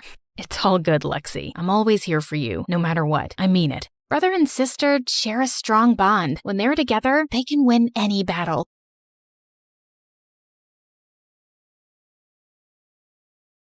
Hi, I'm Ramen Lee Min-ho from a place so boring you don't need to know the name. Trust me. And yeah, that's my pen name. You know, just 'cause pen names are fun and add an air of mystery. So I put together my love for K-dramas and my favorite noodles. But if you ever tell my mom that, I will deny it repeatedly. Now, before I continue, you have to like and subscribe to MSA. Sorry, but they make us say that. My mom is Italian and she raised me and my sisters on her own in a very small town in the US. But we might as well have been living in Italy. Pretty much everyone we knew was Italian. Now, my mom has two talents. One, she's an amazing seamstress. She could make a stunning dress out of a potato sack. My sister and I used to wear all sorts of garbage when we were younger. Old curtains, bed sheets, towels, you name it. On a side note, do you know that cotton lasts for like 100 freaking years? That's longer than the seasons of Grey's Anatomy, man. And I thought nothing could compete with that. Sorry, what was I saying? I always lose track. Pardon me. Yeah, so 2, my mom knows and remembers everything and everyone in town. And she likes to talk about it a lot. Like her mouth runs as fast as her hands. You know the Bartoli family, right? Their daughter ran away with the homeless-looking boy from the Rossi family. Now, after just a week, the boy sent her back home because she doesn't know how to make a pasta. What kind of girl doesn't know how to make a pasta? So now, man, she could just go on and on about these people, and I didn't give a rat's butt about it. But I indulged Mom and heard all her gossip because I was her favorite, which is what makes me really unique. I'm the middle child, and I'm the favorite. Yeah, you heard me, an unheard of phenomenon, but you'll see why. My sister Bella is 2 years older than me, and it's not hard to see why she isn't the favorite. She's like the opposite of everything a firstborn is supposed to be. Lazy, whiny, irresponsible, and dumb as a button. Actually, buttons are quite useful, but you get the point. Like on her 9th birthday, she got a $50 note from her aunt, and I convinced her to exchange it with me for $21 notes. She was so happy she had so much money, and I was $30 richer. Also, I often got compliments on my rosy skin, which really bothered her. So one day, I let her in on my secret. Mom's been doing something special with me for years, and now I'll share it with you. You have to make a paste of baby powder, milk, crushed daisies, and a few tablespoons of mud, so you don't get pale like a ghost. And then you put it on your face for an hour, but you have to sit really still while it dries. Otherwise, you'll get wrinkles. And you can only do this between 4 to 5 in the afternoon because it's the golden hour. Works like magic. Worked out great because we were only allowed to watch TV for an hour between 4 and 5 p.m. And now I had it all to myself. This went on for a month till Bella ended up with acne. And Mom found out what she'd been doing. My younger sister June came 2 years after me. And well, she's just a sweetheart. She could have been the favorite, but our jerk dad left right after she was born, and I think it just wasn't a good time for Mom to bond with the baby. But I adore June. She's just easy to love, and she worships me. Like, I think she'd kiss my feet if I asked her to. I mean, I would never do that, of course. Only the occasional foot rub. That's not an abuse of older sibling power, right? I guess I'm the smartest of my sisters, and it's not me saying it. My teachers say it, Mom says it, everyone says it. Look, this is a picture I colored when I was just 5. No, wait, 7? Okay, fine, 10. Just focus on the colors and not on my amazing nails, okay? But since you're wondering, June did the nail art. But what really got to Bella was when anyone said I was the prettiest. Like in 7th grade, Mom had come to our school for our parent-teacher meeting, and she met with my class teacher last, who couldn't stop gushing about me. What a blessing to have a child like beep. Oh, the year I had Bella in my class, it was so hard. That's when I started my blood pressure medication. But this one, she's such a marvel. And a beauty on top of that. Now, I'm not saying the other two are ugly, but they look more like you. And beep is more on her dad's side of the family with those delicate features. A bit like Cinderella and her stepsisters. That made me so uncomfortable. Like, you know how the truth can sometimes do that. But why say it, man? And Bella just lost it. She flung a bottle of ink at my teacher. Oh my God, I ruined your clothes. Now, I'm not saying they were pretty to begin with, and you'd look like a sack of turnips no matter what, but I'm still sorry. Actually, they look less tacky now. Here's some more. Oh man, I laughed so hard, I peed a little. That was my fondest Bella memory ever. And yeah, there aren't many to choose from, but that one's pretty cool. Mom was really embarrassed though, and Bella got her reputation in town for being a little cray-cray. I honestly never cared that much about looks. But I understand why people are obsessed with being pretty. You get doors opened for you, someone will give you their place in a long line, offer to carry your stuff, or give up their umbrella for you and get soaked themselves. And sometimes you try to refuse, but people who won't take no for an answer. Also, pretty people are almost seen as superhumans. I mean, think of some beautiful person, and then think about them burping or farting or pooping. You can't imagine it, right? Because how could someone that pretty do something so nasty and basic? No, they must poop litter. Like this one time in 9th grade, I was in an elevator in the bank when I felt this really big urge to fart. There was no stopping it, and I let it out quietly. But man, I stank the place up. And everyone glared at this poor big guy in the lift. No one even thought for a second that it could be me. I kind of felt bad, but how could I own up to that? So yeah, life was good in my little town, but my dreams were bigger than that. I wanted to see the world and maybe become a famous singer. Oh, did I mention yet that I have a great voice? Really won the genetic lottery, huh? Please don't hate me, y'all. I'd sing at every school event and even participate in local talent shows or sing at some restaurants. And any money I made, I put away in my piggy bank. I was saving up to go to LA one day to be a star. But things took a wild turn in 11th grade. One day at breakfast, Mom was going through the mail when she nearly choked. Oh, Lord, my prayers have been answered. Which ones? You pray a lot, Mom. Like, seriously, God must be tired of you asking for so many things all the time. Will you just listen? You know our distant family friends, the Ricci family. Those really rich people? They once came to town 10 years ago, and we went on a picnic with them. And that Mrs. Ricci kept trying to get my mother's lasagna recipe from me. But I told her it was going to me with my grave. And then she tried to... Get to the point, Mom! All right! Anyway, they have a son who's a year older than Bella. And she wrote to me saying that she wants to come and see my girls. And hopefully choose one to get married to him. Isn't that amazing? Mom, this is America, and it's 2022. No teenager gets married. Oh my God, it's all I ever wanted. I've always wanted to be Mrs. Richie Rich. Yes, 100 times yes. Oh, it's like I'm Cinderella. I'll never have to work a day in my life again. You already never worked a day in your life, Bella. Look, Bella is almost 20. She barely passed school, she's useless around the house, and she'll never get a job. Also, people in town still think she's, unstable. Getting her married off to someone who isn't from around here is the best we can do.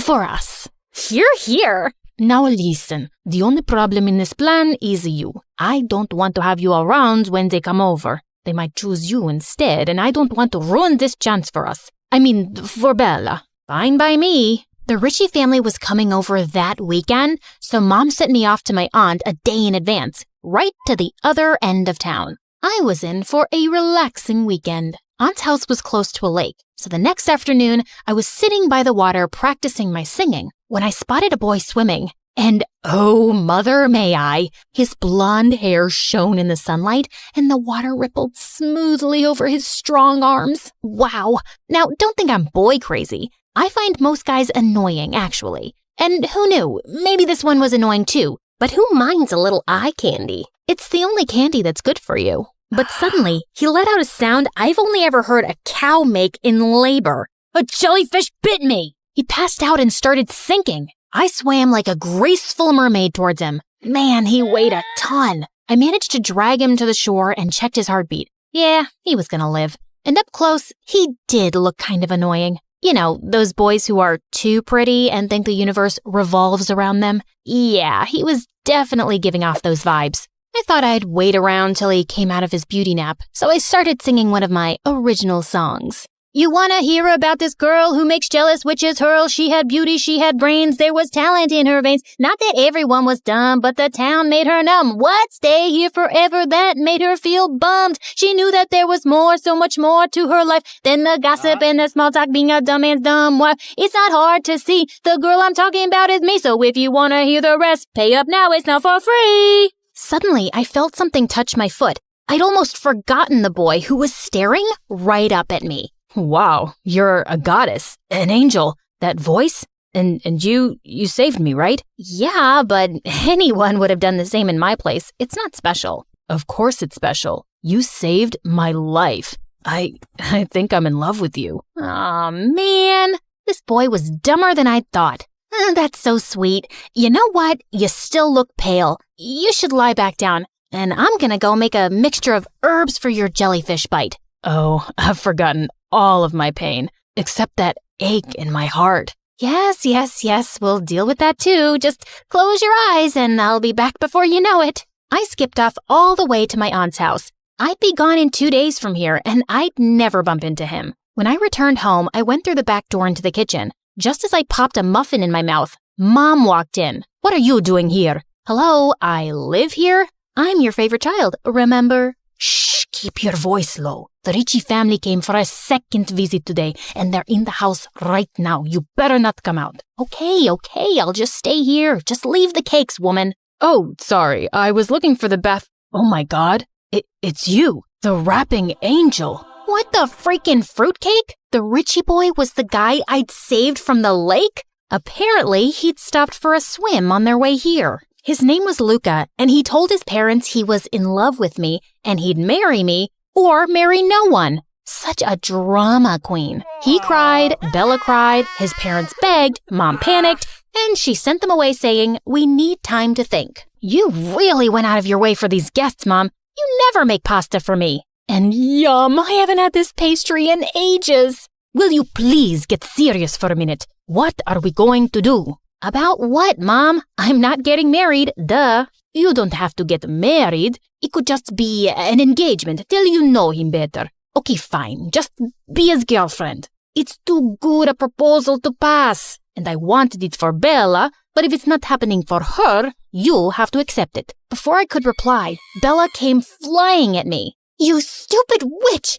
I'm not letting you get away with this. Gosh, Bella, have you gained weight? Get off, you baby cow. I was so close to getting everything I've ever wanted, and you ruined it. I didn't do anything, and Luca is an idiot. Don't say that. He and I are perfect for each other. You're actually just reinforcing my point. Ow! Just stop it, the both of you. I'll never forgive you.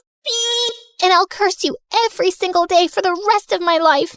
I wish that you gain stubborn fat on your thighs that never leaves you. Well, I won't bore you with the details of what happened after. You know those annoying people who say, long story short, and then tell you every detail and all the bonus scenes? Yeah, I hate that. Anyway, I turned down the proposal, the Ritchie family left, but Luca sent letters non-stop. Bella stopped talking to me, which was amazing, but Mom stopped talking to me too. And then a month later, she got really sick. I ended up using all my savings for her treatment, and somehow, she emotionally blackmailed me into agreeing to date Luca. See, with great favoritism comes great responsibility. Mom favored me all her life, and as her perfect child, I felt the responsibility to make her happy now. Really, it's not easy being me. Of course, Bella was furious, and after she gave all my clothes to the neighborhood dogs, she started muttering things under her breath whenever she saw me. Gosh, so immature. Thankfully, Luca lived very far away and we just talked on the phone.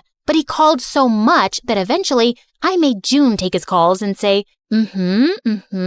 every other minute. He never knew it wasn't me. But he was supportive of all my singing dreams and said we could move anywhere I wanted to pursue them. Maybe sometimes your dreams come true in a way you didn't expect? Then one morning, I woke up with a really sore throat. I tried calling out to June for water, but my voice was gone. It turned out that I had laryngitis, and I was mute. The doctor said they couldn't say if my voice would come back. This was the first time in my life I was truly depressed. I could see all my dreams slipping away. Mom announced excitedly that Luca was coming, like that was supposed to cheer me up, and Bella's smug face made everything 10 times worse. One day at dinner, she turned to me. See, I told you I'd curse you. You've lost your precious voice because of my curses. Or maybe it's just karma. For the first time in your life, you get what you deserve. For once, you lose.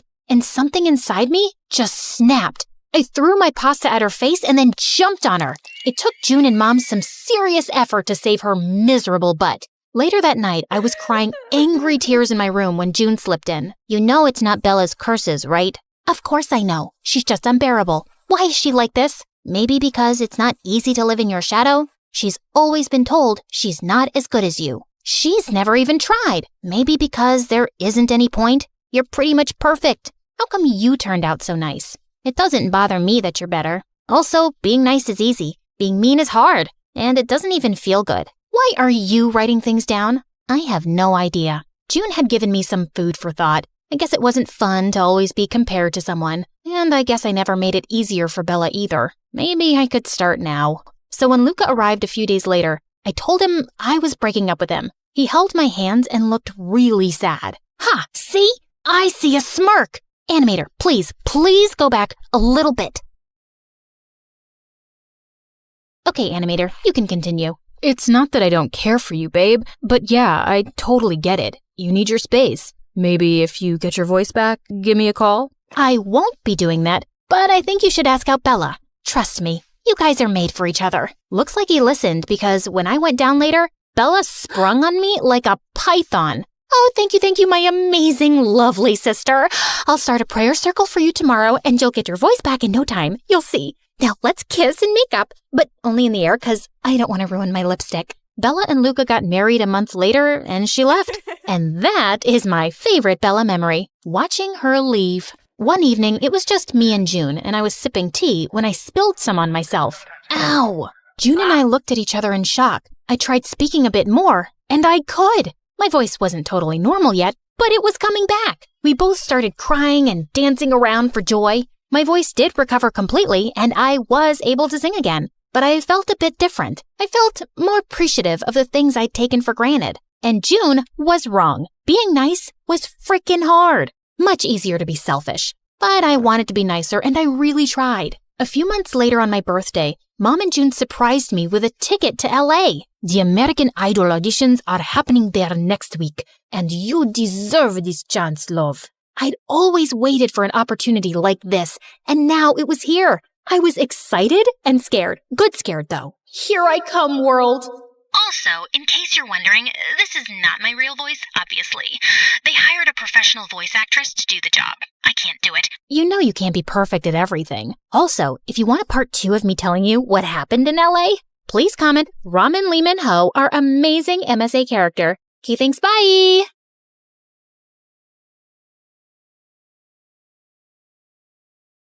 Hi, my name is Gigi, and I'm from Illinois. Before I continue, please like and subscribe. Ever since I can remember, I have loved cars. I guess it's because my dad is a professional racer. I grew up hanging out with him at the racetrack, and his pit crew always treated me like one of their own. Don't get me wrong, I'm totally a girly girl. I love to do makeup, get my nails done, shop for the latest trends, and post selfies on Instagram. But given the choice between a hairbrush and a socket wrench, well, you can't fix a car with a hairbrush. The year I turned 16, my dad was in a terrible accident while racing. It was so hard for my mom to see him in the hospital, but I did the best I could to help by keeping my little brother and sister in line while she was visiting him. I cooked and cleaned, and sure, I hated it, but I had been raised with a pit crew mentality. Everyone pitches in. I missed my dad, and I couldn't wait for things to get back to normal. At night, I would watch NASCAR videos on my phone under the covers, dreaming of the day that it would be me driving. One day at school, our mechanics teacher said he was offering extra credit for anyone who wanted to work on fixing up an old car after class. My arm practically came out of my socket as I raised it to volunteer. The boy sitting next to me sneered.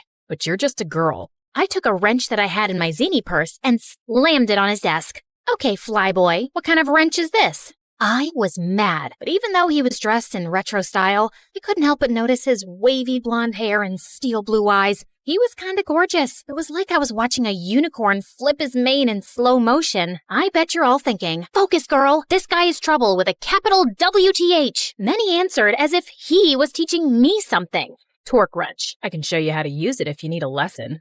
Oh, no, he didn't. The only lesson to learn here is how to get up from the floor when I knocked you out. The whole class laughed at him. He pushed his chair back and got in my face. Are we gonna fight? The class started cheering. Did they really want to see me fight this gorgeous, annoying unicorn? Hold on, was this by my nemesis? Smart, gorgeous, and into cars? Just like me? The teacher stepped in front of me before anything could happen while he stormed out of class. I was sent to the office, and he got away. So unfair, right? As I was sitting in the office waiting, I spied him on the football field through the office window. His hood was up, but I knew it was him. I saw him hand another boy a small package in exchange for money. I had no idea what he was up to. I only knew that this is my school, and I had to protect it from bad guys doing shady things. Since you're an honor student, I'm letting you leave this time, but I don't want any more messes, and I will talk to Diego about this later. I thought if the principal wasn't going to take this seriously, I was going to figure out what this guy was really up to. After my next class, I was talking to some cute boys about our favorite subject, NASCAR, and they invited me to go dune buggy racing with them that weekend. Diego must have heard as he walked by.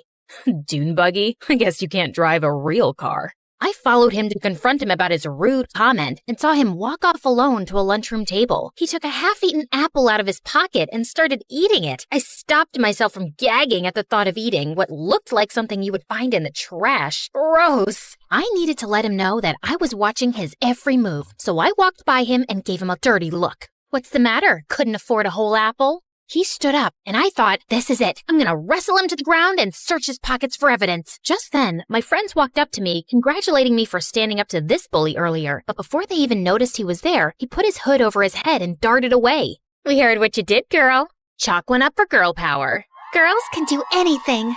I was loving all the positive attention. I was, after all, the hero of this story, but I couldn't believe he didn't challenge me. I expected more of a fight from my mortal enemy. I was thinking that was the end of it. But the next day, I saw him leaning on a locker and talking to another boy and whispering. As soon as they saw me, they stopped and walked in the opposite direction. My spidey senses were tingling. After school, I waited, hiding under the bleachers to follow him home. I had to see for myself what the deal was. My phone rang, startling me, and I nearly jumped out of my skin. It was my mom.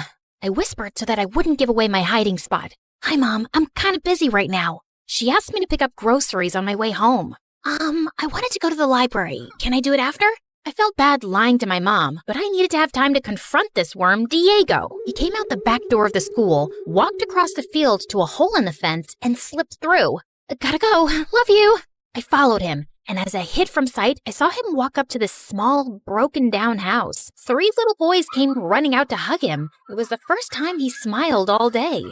Hi, guys. Come on, let's get you into the house before... Just then, a loud car pulled up to the house, and Diego hurried the kids inside for safety. A very large, scary man leaned out of the window and just stared at Diego. Diego was clearly intimidated by this man. He dove into the house like he was trying out for the swim team. The car spun its wheels, screeching so loudly I had to cover my ears, and it took off down the street. But before it left, I managed to take a picture of the license plate. I knew he was up to no good, and now I had the proof. The next day after school, I waited for Diego again, but this time, I stopped him before he ducked through the gate. What are you doing here? What's going on? Are you breaking the law? Because we don't tolerate that in this school. I mean it, Diego. Why are you spying on me? Don't you have a life? I'm super connected at this school. I know everyone. And if you think that you're gonna...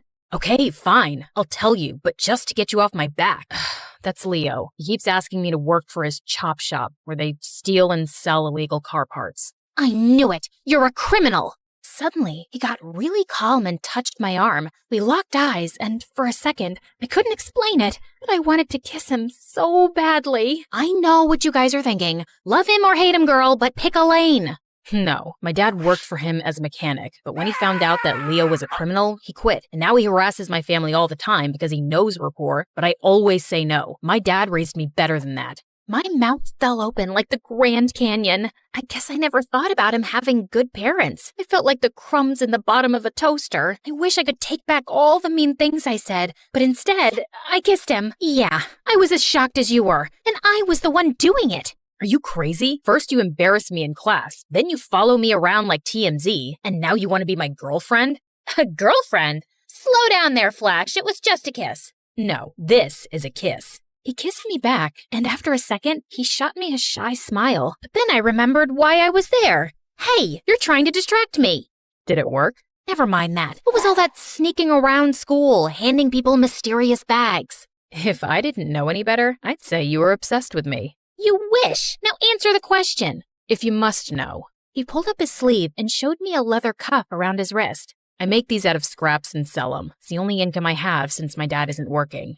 I felt like a monster. I wouldn't have been surprised if I had horns and a tail at that very moment. Guys, has anyone ever said to you, don't judge people until you know what they're going through? I'm gonna get that tattooed on my forehead. I'm sorry that I judged you before I got to know you. And yet, you kissed me. I felt embarrassed, but then he started talking, and I got to know that he and his brothers live with their foster dad, who wants to adopt them, but he just needs a steady job first. And just then, my phone rang, startling me again. Man, I gotta change that ringtone. Oh, I have to take this. It's my mom. And without even listening to me, she burst into yelling so loudly that I had to hold the phone away from my ear. You forgot to take out the trash and your brother dumped it all over his bed. Not to mention, I asked you to give your sister a bath. She's so sticky I could hang her from the ceiling. Diego could hear her because it was so loud, and he laughed. When she heard him, she flipped her switch from angry mom to no personal space mom. Are you hanging out with a boy? Oh, Jellyfish, I'm so happy for you. What's his name? Is he cute?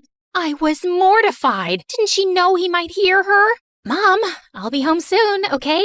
She ranted on like a teenager on a sugar rush and yelled louder. Don't rush on my account. Hello, Jellyfish's new friend. Ugh, bye, Mom. I hung up and wished I had a time machine to erase that horrible moment. Parents, right?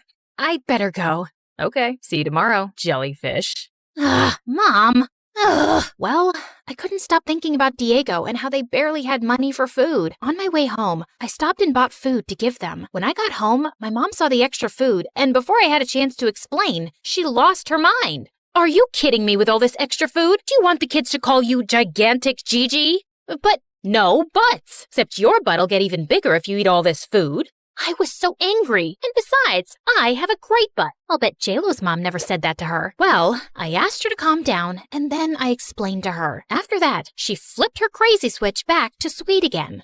Oh, why didn't you say so?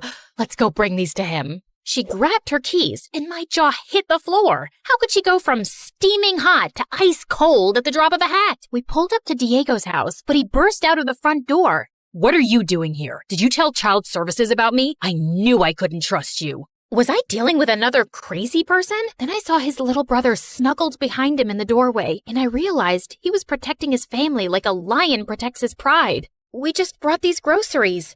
We don't need your charity. Oh, that's too bad, because I brought peanut butter and jelly. His little brothers trampled him like a herd of gazelles. Peanut butter and jelly? Yay! I giggled at their unabashed honesty. Thank you, nice lady. Diego told them to take the groceries inside. Sorry, I might have overreacted. Might have? Okay, I'll forgive you, if you promise never to call me jellyfish again. Deal. He reached out to shake my hand, but instead pulled me close, took off his wrist cuff, and wrapped it around mine. To say thank you for... And just then, my mom honked the horn and interrupted us. Parents, right? Just as we were about to pull away in the car, that same scary dude came screeching around the corner in his loud car. He pulled up next to my mom's car. I was freaking out. Was he going to try to steal my mom's car or hurt her? Stop. Don't you dare try anything. I will not. He tried to stop them, but they laughed and scratched our car just to terrify him. Mom ducked me into the car, and she floored it and sped off down the street like Mario Kart. That Diego is nothing but trouble. You are never going to see him again. No matter what my mom said, I couldn't wait for school to see Diego. But when I got there, I found out that my mom had called the principal and gotten him in trouble, so he would have detention all week. I tried calling Diego, but he didn't answer. So after school, I rushed to his house. Better you listen to your mom and stay away from me. I don't want you to get hurt. I dashed towards my house and slammed the door open so hard that it shook the wall. Everything okay, Jellyfish? No! You got Diego detention, just so that you could stop me from seeing him? You know he's a great guy. And first, you want me to be friends with him, then you don't. Why have you been acting so crazy lately? I just wanted you to be safe. Since your father's accident, I'm afraid of bad things happening to you, and I just want to protect you from getting hurt. I just love you so much. Oh, Mom, but you can't wrap me in bubble wrap for the rest of my life. You raised me as a strong, smart girl, and you need to trust that I can make good decisions. You're right. I guess I'll return that bubble wrap. And then the next day, she went into high gear and fixed everything. She got Diego out of detention and reported the shady guys to the cops who got arrested. And the next month, my dad got back on track. And Diego's dad got a job with my dad's pit crew, allowing Diego and his siblings to finally be adopted. Diego was so thankful that he made me a PB&J sandwich in the shape of a heart and asked me to be his girlfriend. I, of course, said yes and immediately called my mom to tell her. You called to tell me your happy news first? Well, yeah, you're my best friend and the best mom. I love you. I love you too, Jellyfish. I couldn't help but be so grateful that Diego taught me not to be so quick to judge someone. You never know, they could wind up being family.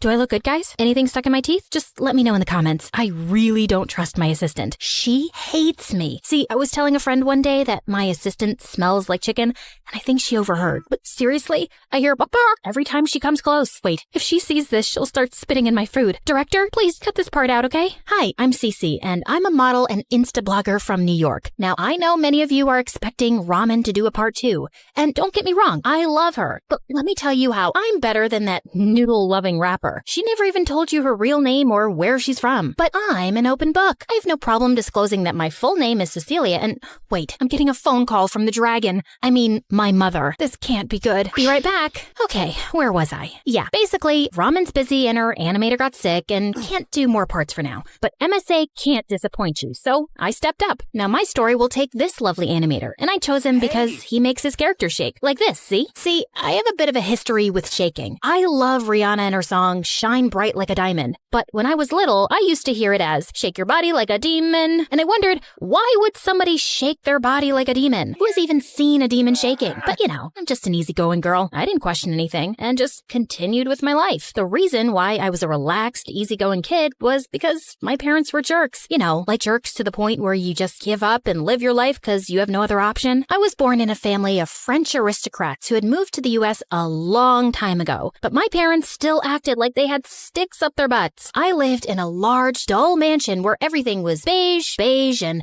you guessed it, beige. Any attempts to add color were frowned upon. And then they had all these rules. Keep your voice low, but don't mumble. Sit straight and no elbows on the table. Don't show your teeth when you laugh. You're not a donkey. That's the soup spoon. That's the dessert spoon. Your ancestors must be rolling in their graves saying you eat meat with a fish fork. Jeez, weirdos. Don't you have anything better to do than watching me all day? And wait, let me show you what someone looks like when they laugh without their teeth. I look like a psychopath, right? Even Mom's cat Vivian was a judgmental snob and probably a spy. Once I was playing in the garden and I picked a booger from my nose and stuck it to a sunflower. Come on, it's normal. Kids do this stuff. I know you've done it too. Don't act so cool. And I turned around to find Vivian looking at me like this. So, yeah, I've always been a misfit in this sophisticated family. And it's not that I'm not girly. Actually, I adore fashion. And I always had a magazine tucked in the middle of the literary masterpieces I was forced to read, but I just hadn't grown up to be the classy lady my parents had hoped for. Once in 9th grade, I was shopping at the supermarket with a friend because she wanted to cook something for her boyfriend. Ugh, barf. Boys were all the craze with the girls in 9th grade. I was the only one cool enough not to lose my mind over some boy. I got bored, so I jumped into my friend's shopping cart and told her to run down the aisle with me. We were both laughing like crazy when suddenly she tripped and let the cart go, and I went whizzing straight into a pile of watermelons. When I opened my eyes, I was sure I'd gone to heaven because an angel was looking down at me, halo and all. Hey, are you okay? I don't know. Am I dead? I really hope not. You have to pay for all those watermelons. And then he smiled. Okay, so I was about to lose my mind over some boy. So sue me. His name was Danny. He was 2 years older, and he worked there part-time as a sales assistant. Our connection was instant, and he asked me out right away. Also, I did pay for the watermelons, but I learned later that the store policy didn't require people to pay for accidents. I think Danny kept the money for himself. And yeah, I didn't question it, because I'm someone who's been shaking her body like a demon for years and never even questioned that. Anyway, a week later, we were officially together. And you know those first days when you're so in love? Sky is bluer, the grass is greener, the air smells like lavender. My stupid 15-year-old brain was telling me that I'd met my soulmate. We liked the same everything, and I could just be myself around him. My parents didn't approve because he wasn't our class, but I couldn't give a hoot. Danny was perfect. So I really can't pinpoint exactly why or when things began going downhill and the lavender started to rot. Maybe because he started going to university and got too busy, or maybe because someone gave me a modeling offer in the city after seeing my blog. It was a great opportunity for me to enter the fashion world, and I was sure we could make long distance work. Yeah, except that even short distance wasn't working for us now. We were just arguing and getting on each other's nerves all the time. See this picture of Danny? Yeah, that's him as a loser kid. But do you see that annoying half smile? He would smirk just like that when he thought he was right, which was like always. Who wouldn't get annoyed? There were so many little things, like why did he tell so many jokes? Why did he touch his ear so often? Why did he sneeze like a raccoon? Sneeze like a man. But things really escalated when we were out for dinner once and he started eating my fries. Why didn't you just order your own fries? Because I didn't want fries. Then why are you eating my fries? I just took a few. You've eaten half the plate. You can't share fries with your boyfriend? This is not about the fries. This is about you. You lied when you said you didn't want any, then you ate mine, and now I'm the bad guy? Cece, you're acting crazy. Oh, you want fries? Here, have all of them. The next day, we broke up after 3 years together. And you know the worst part about dating your best friend? When it's all over, you lose your best friend too.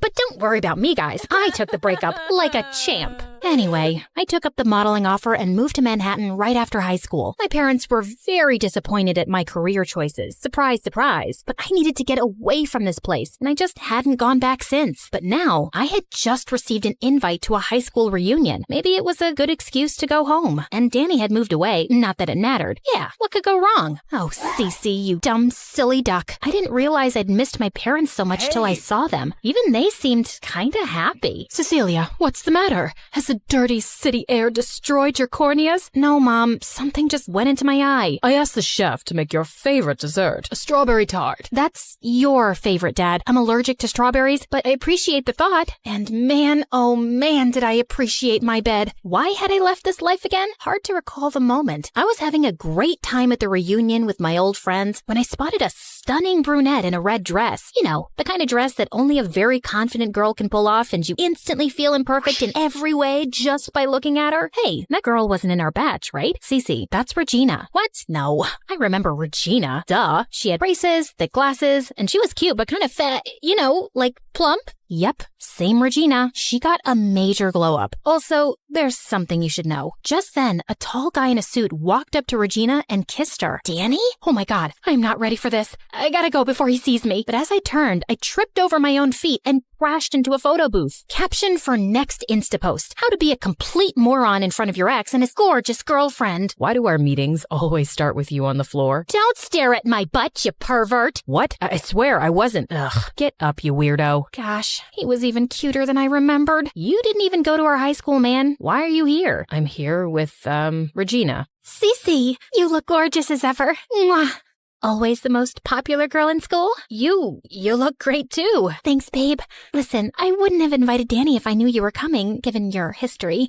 This must be awkward. Oh, please. That was 1,000,000 years ago. I've dated like 400 boys since then. It's all cool. We're cool. Except watching them together was setting my insides on fire. Listen, guys, I'm not unreasonable. Of course, I didn't think Danny would stay single forever, even though it would have been great if he did till I got married and had my first child. Whatever, I can't control that. But why her? She's prettier than me. He wasn't supposed to upgrade. Animator, show me the ugliest shot you got of her. No, not this one. She still looks too pretty. Not this either. Pretty, pretty, pretty, pretty. Okay, animator, you failed. Can someone else volunteer? Yes, the music guy. Love your music, by the way. Oh yeah, this picture. Look at her face. It's made according to Da Vinci's golden ratio, man. And that dark hair, that swan-like neck, her perfect skin, and those long, long legs. And no, I'm not gay. I mean, I don't think so. But if I was, she'd totally be my type. Cecilia, who are you talking to? And I heard gay. Are you gay? Not that we're not open-minded people, but, no grandchildren then? Not right now, guys. I went down a social media rabbit hole stalking Regina and Danny. I wanted to be happy for him, really, but he didn't seem like himself anymore. He was always dressed in fancy suits and hanging out with fake-looking rich people like he was trying too hard to fit in. But it wasn't any of my business. He'd moved on, and so had I. Till I found out my parents were hosting a Christmas party, and Regina's parents were invited, so she and Danny would be coming too. Ugh, I needed a distraction, so I decided to work on a new blog post. How to get a date over the holidays so you're not the only single loser at Christmas. Okay, lovely followers, and of course everyone watching this video. Here are some of Cece's tried and tested tips. Number 1, walk up to a guy in a grocery store and compliment his ugly sweater that his mom obviously knit for him. Guys love it when you compliment their moms. Number 2, stand behind a cute guy at a coffee shop, eavesdrop on his order, and then say, "Oh, you have such good taste. Ha ha ha. I'll have what he's having." Making a guy feel special over nothing is a sure way to win him over. Number 3, when you're walking outside, take one shoe off and start limping. A gentleman is bound to stop and offer you a ride home. Great conversation starter. As I was testing out number 3, a car pulled up next to me. It was freaking Danny. Hey, Cece, you okay? Oh, yeah, I just broke my heel. Hop in, I'll drive you home. Couldn't tell him what I was actually doing, obvi. We drove away in awkward silence, and then he turned on the radio. You wanna hear about a girl who makes jealous witches? I love Ramen Lee Min Ho. Happy to hear that. Regina hates my songs. And after that, We just reconnected like old times. Talking to him felt so right and easy and comfortable. I actually felt disappointed when we arrived at my place. And suddenly, it was crystal clear to me. I wanted Danny back. Look, guys, I can feel some of you judging me already. But Regina's known him for what? A few months? She'd get over him. Danny and I were together for 3 years. And yeah, it didn't end well, but we've grown up now. Plus, whose side are you on anyway? This is my story. Root for me. The Christmas dinner was the perfect opportunity for my first move. I switched around the place cards to make sure I sat next to Regina to talk down Danny. So, you must have heard Danny's embarrassing singing by now. Gosh, I've never met someone so off-key, but it's cute. Okay, but have you heard him sneeze? Like a raccoon? Yeah, I tell him he should just let it out. What about the way he snorts like a pig when he laughs? I sometimes do that too. He has terrible taste in music. Oh yeah, I'm trying to change that by introducing him to classical stuff. Also, the worst taste in food. Why eat Mexican when you could have sushi and caviar? Yeah, Mexican? Yuck. Danny and I love Mexican food. Who doesn't? This girl's a psycho. But you know, that's just small stuff. He's pretty great overall. No one's perfect, right? Right. I'm gonna go sit with my date for a while. Yeah, it was just some random dude Ted at the bus stop I'd bribed to act like my date. The second course of action was trying to make Danny jealous. Regina was all over him, touching his hair and laughing, so I ran my fingers through Ted's hair too. Ow, you're hurting me. Ow. I tried feeding him cheesecake next. No way, girl. Get your own slice. You can't have mine. I don't share food. And then he just disappeared after dinner. Luckily, Regina's feet were hurting, so Danny asked me to dance instead. Ugh, why did he have to be so lovely and charming and a gentleman? Why couldn't he be ugly and gross and a jerk? Ugh. And when the music stopped, several people were pointing to something above us. Mistletoe. Everyone cheered us on to kiss, and Danny gave me a gentle peck on the lips. He walked off while my head was spinning like a ballerina. And as I watched him and Regina leave the party, she waved to me with a warm smile. Wait. What? I just kissed your boyfriend and you're smiling at me? This girl was faker than my nails. And for some reason, she wanted to keep me close. 2 days later, she arranged a big picnic for our whole batch and invited me too. Yeah, check out her fancy handwritten note because she's too fancy to send a text. Dearest Cece, you are cordially invited to Regina's annual charity picnic gala. All we require is your presence and generous donations. The rest has been taken care of by us. Hope you'll join us for a fun-filled day. XOXOXO, Regina. Well, 2 can write a note. Dear Regina, yeah, I'll come. I'm busy, but I'll come. Cece. It was a huge event and there were a bunch of games. And somehow for each of them, she partnered me and Danny. I didn't know what she was up to, but I felt like she was watching me. Well, I didn't mind. I was happy for Regina to see how totally in sync Danny and I were. Man,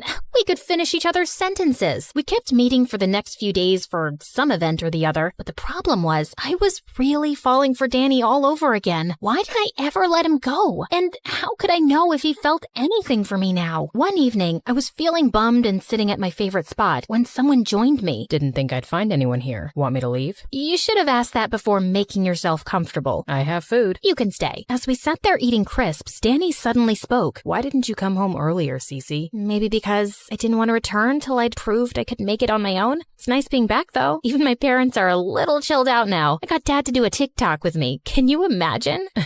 Hardly. You know, I always felt like your parents didn't think I was good enough for you, but this time they were nice. Maybe because I've made something of myself now. I'm sorry they made you feel that way, but I never cared about that stuff. You know that, right? Of course. You were always so different. He brushed away a strand of hair from my face and moved closer. Suddenly, his phone rang and we jumped apart. He mumbled that he had to go and quickly left. Once I was sure he was gone, I broke out into a happy dance. Now I knew he felt something for me. I just had to make him feel enough to break up with stupid Regina. The next day, I was at the mall when I went to a changing room, and I heard 2 girls talking in the next stall. No, not this dress. We're announcing my engagement at the New Year's party tomorrow. I need something special. What the what? Is Danny excited? Of course he is. Daddy just offered him a position in his firm, and I'm out of his league in every way. He's very lucky. Are you gonna invite Cece too? I don't know why you've been inviting her everywhere. To show her what she's lost. Have you forgotten what Cece was like in high school? She never even noticed me, like I was invisible. Well, she's looking at me now, and no, she's not invited. I'll just let Danny tell her. I never ignored Regina on purpose. She just seemed like one of those shy kids who wanted to be left alone. I had no idea she felt so bitter, and it didn't sound like she loved Danny. Just saw him as someone she could control because she thought she was better than him. I had to tell him, right? But he was getting engaged. He must have thought it through. What was I gonna do anyway? Crash Regina's New Year's party and object to the engagement? That sounds stupid. Okay, now let's just fast forward to the part where I burst into Regina's New Year's party and yelled, I object to this engagement. Regina doesn't really love you, Danny. Danny grabbed my arm and led me out angrily. Cece, what the heck? Danny, don't get engaged to Regina. She's all wrong for you. Who are you to decide that? I just know that. She thinks she's out of your league and she's doing you some favor by being your girlfriend. Regina loves me. Not as you really are. Look in the mirror, man. I've seen you wear nothing but suits these past 10 days. She's changing you so you fit into her pretentious world. You don't know what you're talking about. Okay, fine. Then don't get engaged to her because I love you. What? Yeah, there. I said it. I love you. Like I'd give up the last slice of cheesecake for you or whatever. So pick me. Choose me. Love me. Did you just steal Meredith's speech from Grey's Anatomy? Oh, shoot. I'd forgotten we'd seen that show together. Trust him to remember something like that. For those who don't know about it, here's the speech. Choose me.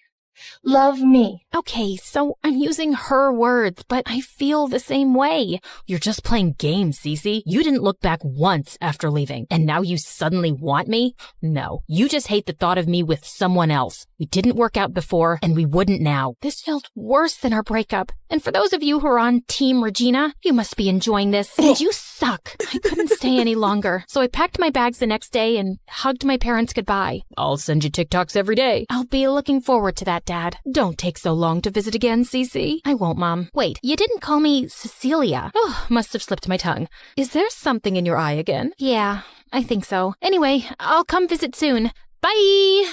Next day, as my self-pity continued, the doorbell rang, and I was shocked to find Danny outside. What are you doing here? I couldn't get engaged to Regina. You were right about everything, and she's not the one for me. I'm choosing you. Look, man, that speech was just embarrassing. I take it back. I choose you anyway. You said we won't work. We have to at least try and find out, because I love you too, Cece. And we argued happily ever after. If you like my story and want to hear more of this style, comment Cece, our shaking MCC.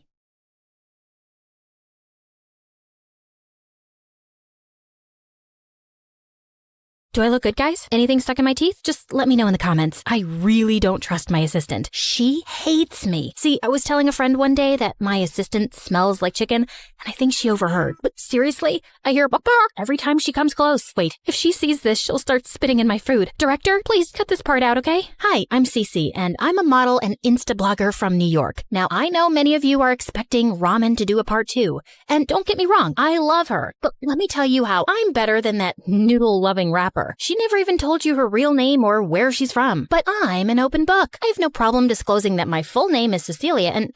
Wait, I'm getting a phone call from the dragon. I mean, my mother. This can't be good. Be right back. Okay, where was I? Yeah, basically, Ramen's busy and her animator got sick and can't do more parts for now. But MSA can't disappoint you, so I stepped up. Now my story will take this lovely animator, and I chose him because he makes his character shake. Like this, see? See, I have a bit of a history with shaking. I love Rihanna and her song Shine Bright Like a Diamond. But when I was little, I used to hear it as shake your body like a demon. And I wondered, why would somebody shake their body like a demon? Who has even seen a demon shaking? But you know, I'm just an easygoing girl. I didn't question anything and just continued with my life. The reason why I was a relaxed, easygoing kid was because my parents were jerks. You know, like jerks to the point where you just give up and live your life because you have no other option. I was born in a family of French aristocrats who had moved to the US a long time ago. But my parents still acted like they had sticks up their butts. I lived in a large, dull mansion where everything was beige, and you guessed it, beige. Any attempts to add color were frowned upon. And then they had all these rules. Keep your voice low, but don't mumble. Sit straight and no elbows on the table. Don't show your teeth when you laugh. You're not a donkey.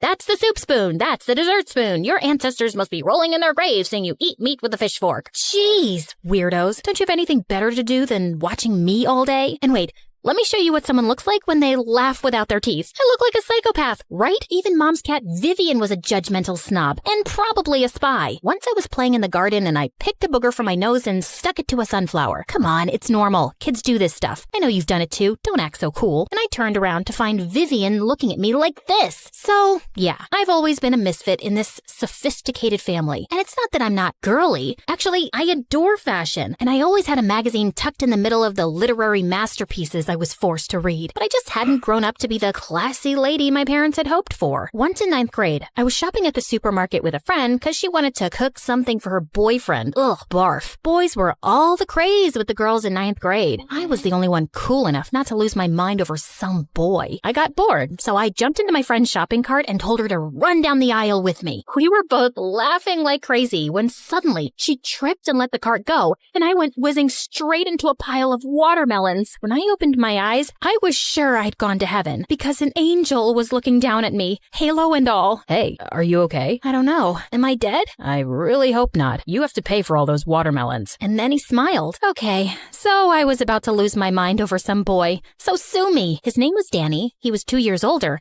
and he worked there part-time as a sales assistant. Our connection was instant, and he asked me out right away. Also, I did pay for the watermelons, but I learned later that the store policy didn't require people to pay for accidents. I think Danny kept the money for himself. And yeah, I didn't question it, because I'm someone who's been shaking her body like a demon for years and never even questioned that. Anyway, a week later, we were officially together. And you know those first days when you're so in love? Sky is bluer, the grass is greener, the air smells like lavender. My stupid 15-year-old brain was telling me that I'd met my soulmate. We liked the same everything, and I could just be myself around him. My parents didn't approve because he wasn't our class, but I couldn't give a hoot. Danny was perfect. So I really can't pinpoint exactly why or when things began going downhill and the lavender started to rot. Maybe because he started going to university and got too busy, or maybe because someone gave me a modeling offer in the city after seeing my blog. It was a great opportunity for me to enter the fashion world, and I was sure we could make long distance work. Yeah, except that even short distance wasn't working for us now. We were just arguing and getting on each other's nerves all the time. See this picture of Danny? Yeah, that's him as a loser kid. But do you see that annoying half smile? He would smirk just like that when he thought he was right, which was like always. Who wouldn't get annoyed? There were so many little things, like why did he tell so many jokes? Why did he touch his ear so often? Why did he sneeze like a raccoon? Sneeze like a man. But things really escalated when we were out for dinner once and he started eating my fries. Why didn't you just order your own fries? Because I didn't want fries. Then why are you eating my fries? I just took a few. You've eaten half the plate. You can't share fries with your boyfriend? This is not about the fries. This is about you. You lied when you said you didn't want any, then you ate mine, and now I'm the bad guy? Cece, you're acting crazy. Oh, you want fries? Here, have all of them. The next day, we broke up after 3 years together. And you know the worst part about dating your best friend? When it's all over, you lose your best friend too. But don't worry about me, guys. I took the breakup like a champ.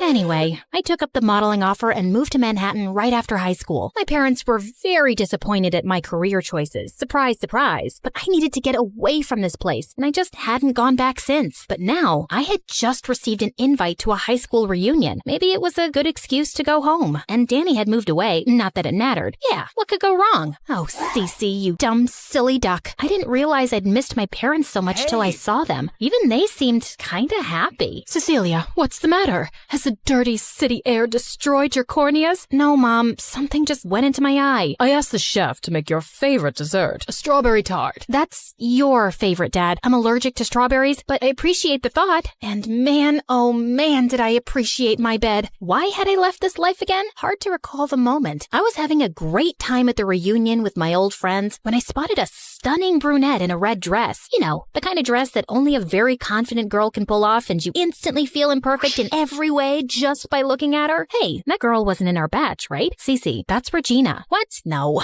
I remember Regina. Duh. She had braces, thick glasses, and she was cute but kind of fat, you know, like plump. Yep, same Regina. She got a major glow up. Also, there's something you should know. Just then, a tall guy in a suit walked up to Regina and kissed her. Danny? Oh my god, I'm not ready for this. I gotta go before he sees me. But as I turned, I tripped over my own feet and crashed into a photo booth. Caption for next Insta post: how to be a complete moron in front of your ex and his gorgeous girlfriend. Why do our meetings always start with you on the floor? Don't stare at my butt, you pervert. What? I swear I wasn't. Ugh. Get up, you weirdo. Gosh, he was even cuter than I remembered. You didn't even go to our high school, man. Why are you here? I'm here with, Regina. Cece, you look gorgeous as ever. Mwah.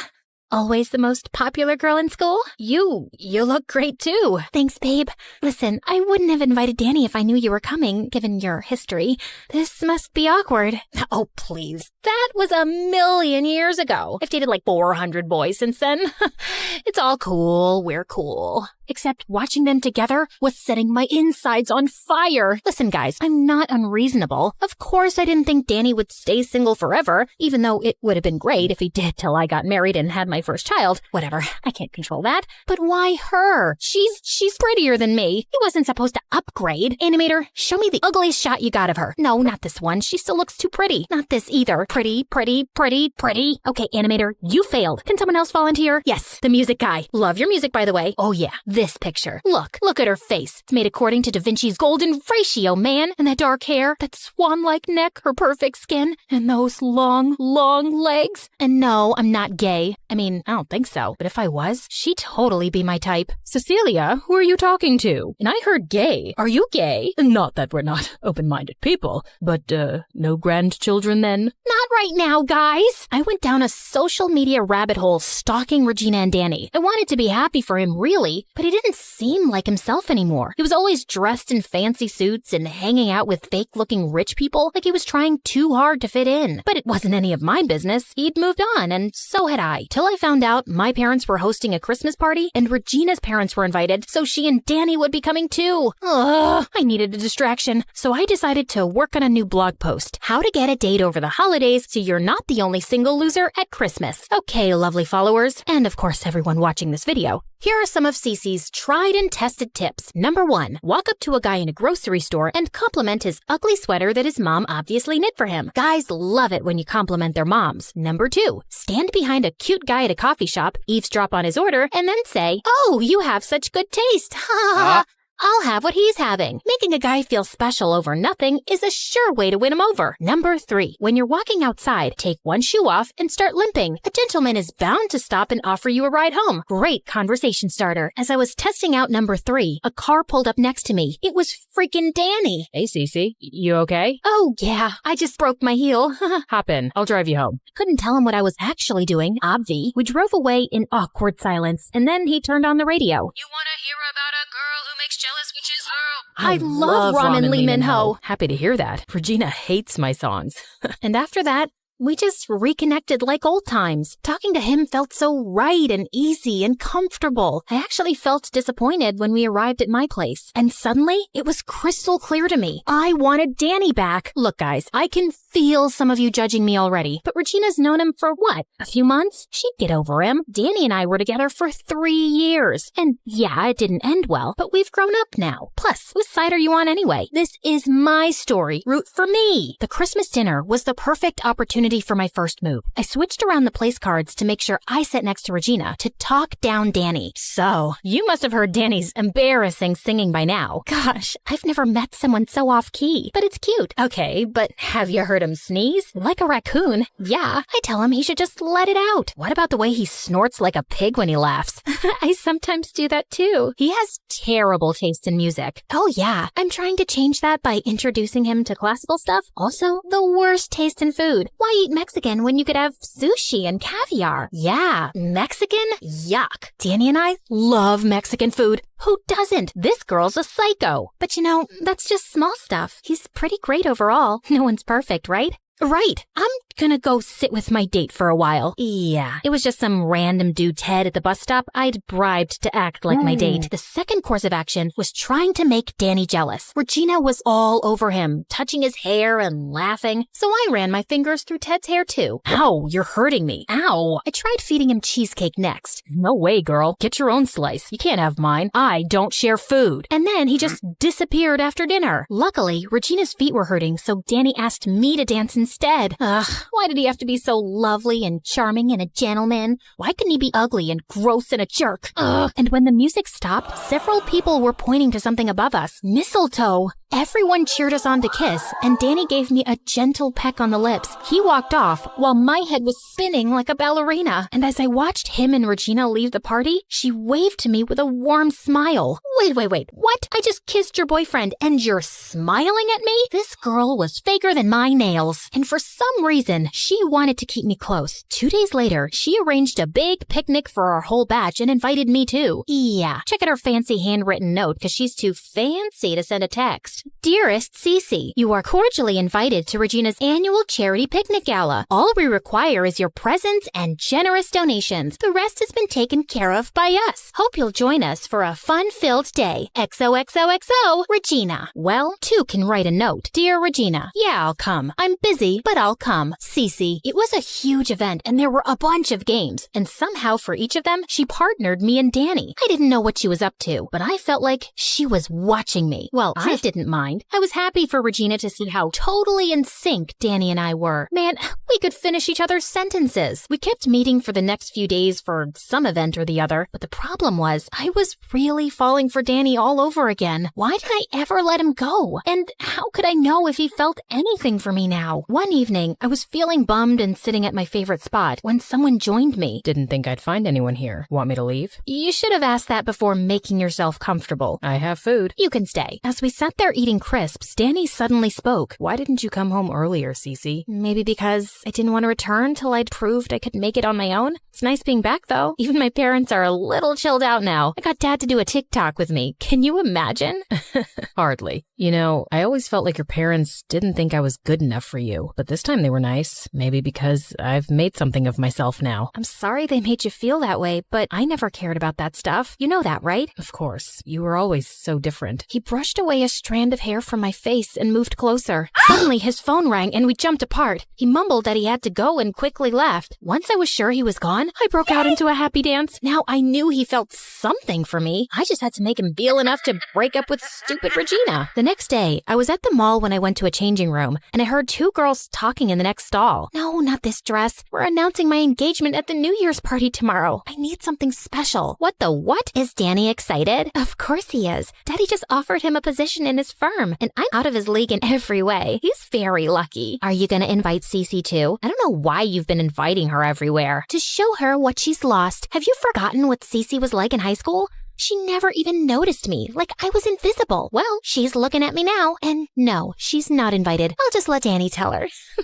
I never ignored Regina on purpose. She just seemed like one of those shy kids who wanted to be left alone. I had no idea she felt so bitter, and it didn't sound like she loved Danny. Just saw him as someone she could control because she thought she was better than him. I had to tell him, right? But he was getting engaged. He must have thought it through. What was I gonna do anyway? Crash Regina's New Year's party and object to the engagement? That sounds stupid. Okay, now let's just fast forward to the part where I burst into Regina's New Year's party and yelled, I object to this engagement. Regina doesn't really love you, Danny. Danny grabbed my arm and led me out angrily. Cece, what the heck? Danny, don't get engaged to Regina. She's all wrong for you. Who are you to decide that? I just know that. She thinks she's out of your league and she's doing you some favor by being your girlfriend. Regina loves me. Not as you really are. Look in the mirror, man. I've seen you wear nothing but suits these past 10 days. She's changing you so you fit into her pretentious world. You don't know what you're talking about. Okay, fine. Then don't get engaged to her because I love you. What? Yeah,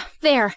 I said it. I love you. Like I'd give up the last slice of cheesecake for you or whatever. So pick me. Choose me. Love me. Did you just steal Meredith's speech from Grey's Anatomy? Oh, shoot. I'd forgotten we'd seen that show together. Trust him to remember something like that. For those who don't know about it, here's the speech. Choose me.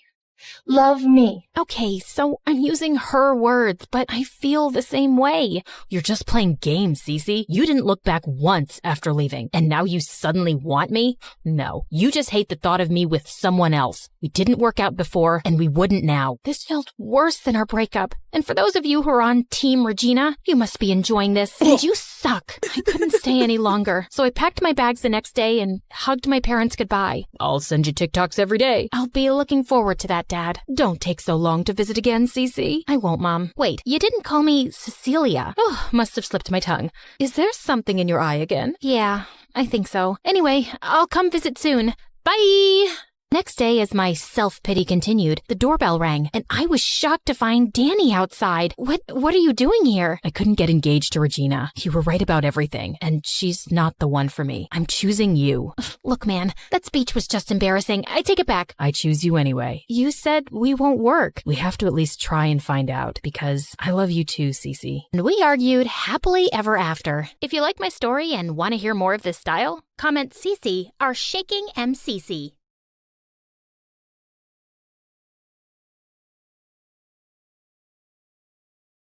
Hey, it's Juniper, the rhyming whiz. Ever since I was a kid, I've loved poems. It all started with my amazing grandma and her incredible library. People would line up just to catch a glimpse. But when I turned 13, something really bad happened. My grandma left us, and because of a big business loss, my parents had to close down the library she loved so much. It was heartbreaking to see her special books being sold off. I felt so sad and lost without her and the library. Life went on, but one day, I spotted a real gem. My grandma's collector's edition book of Emily Dickinson's poems. I knew I had to get it to honor her memory. OMG, OMG. Mom, Dad, I need to have this. Please, please.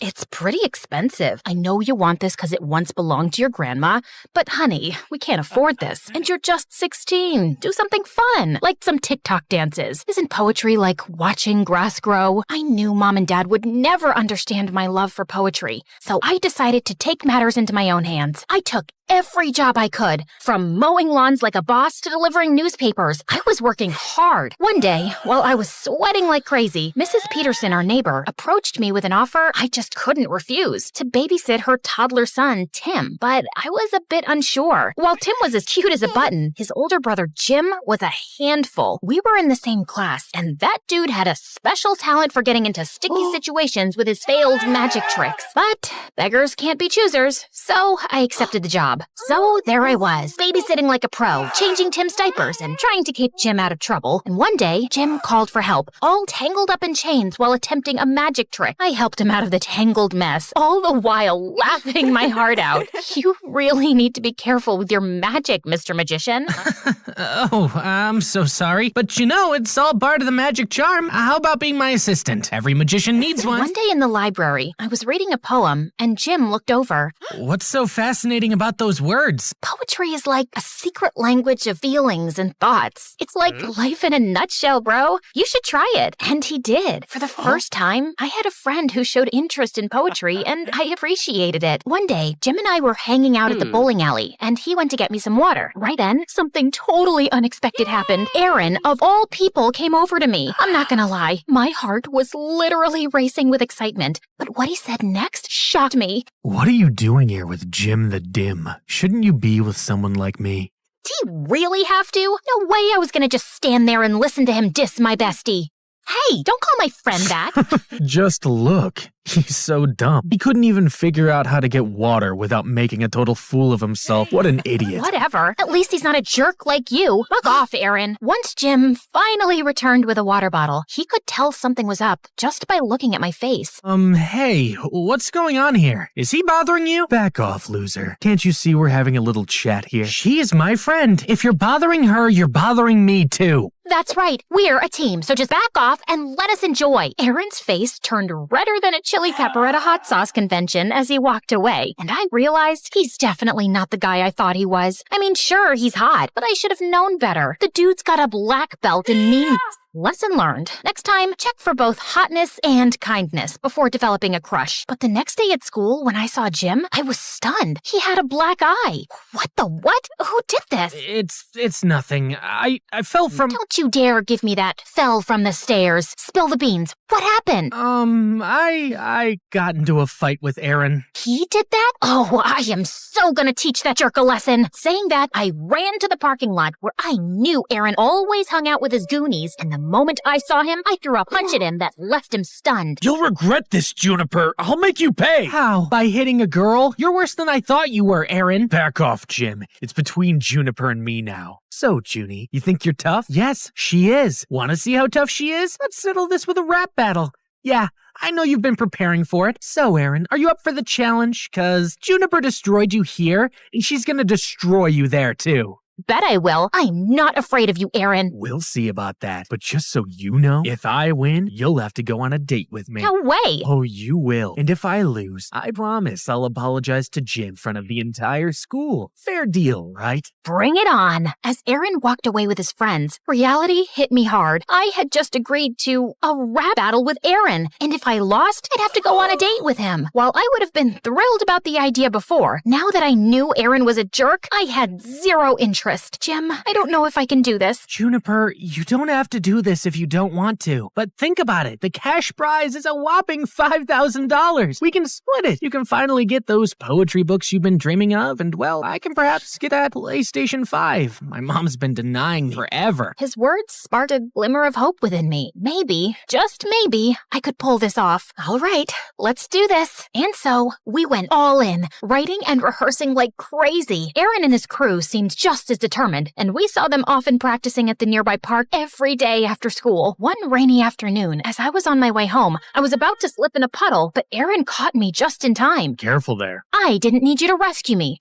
Even though I didn't want to, we both ended up finding shelter under a small roof, and there, I felt a bit uneasy. It was a tight space, and we had to stand close, making the situation all the more awkward. I never thought I'd be stuck in the rain with my archenemy's BFF. I don't know why you think he's your enemy. Jim's an amazing guy. It's you who's a grump all the time. Just like everyone else. You also probably think I'm just a jerk. Duh. You think you've got it all figured out, huh? Well, I've got it figured out that a tough guy act you put on, it's to keep others away. You know, you don't have to be a meanie all the time. Whatever. It's just that things at home aren't good. Everything feels like a mess. Well, everyone has problems, Aaron. I guess it's time you realize that and perhaps show people the goodness in you.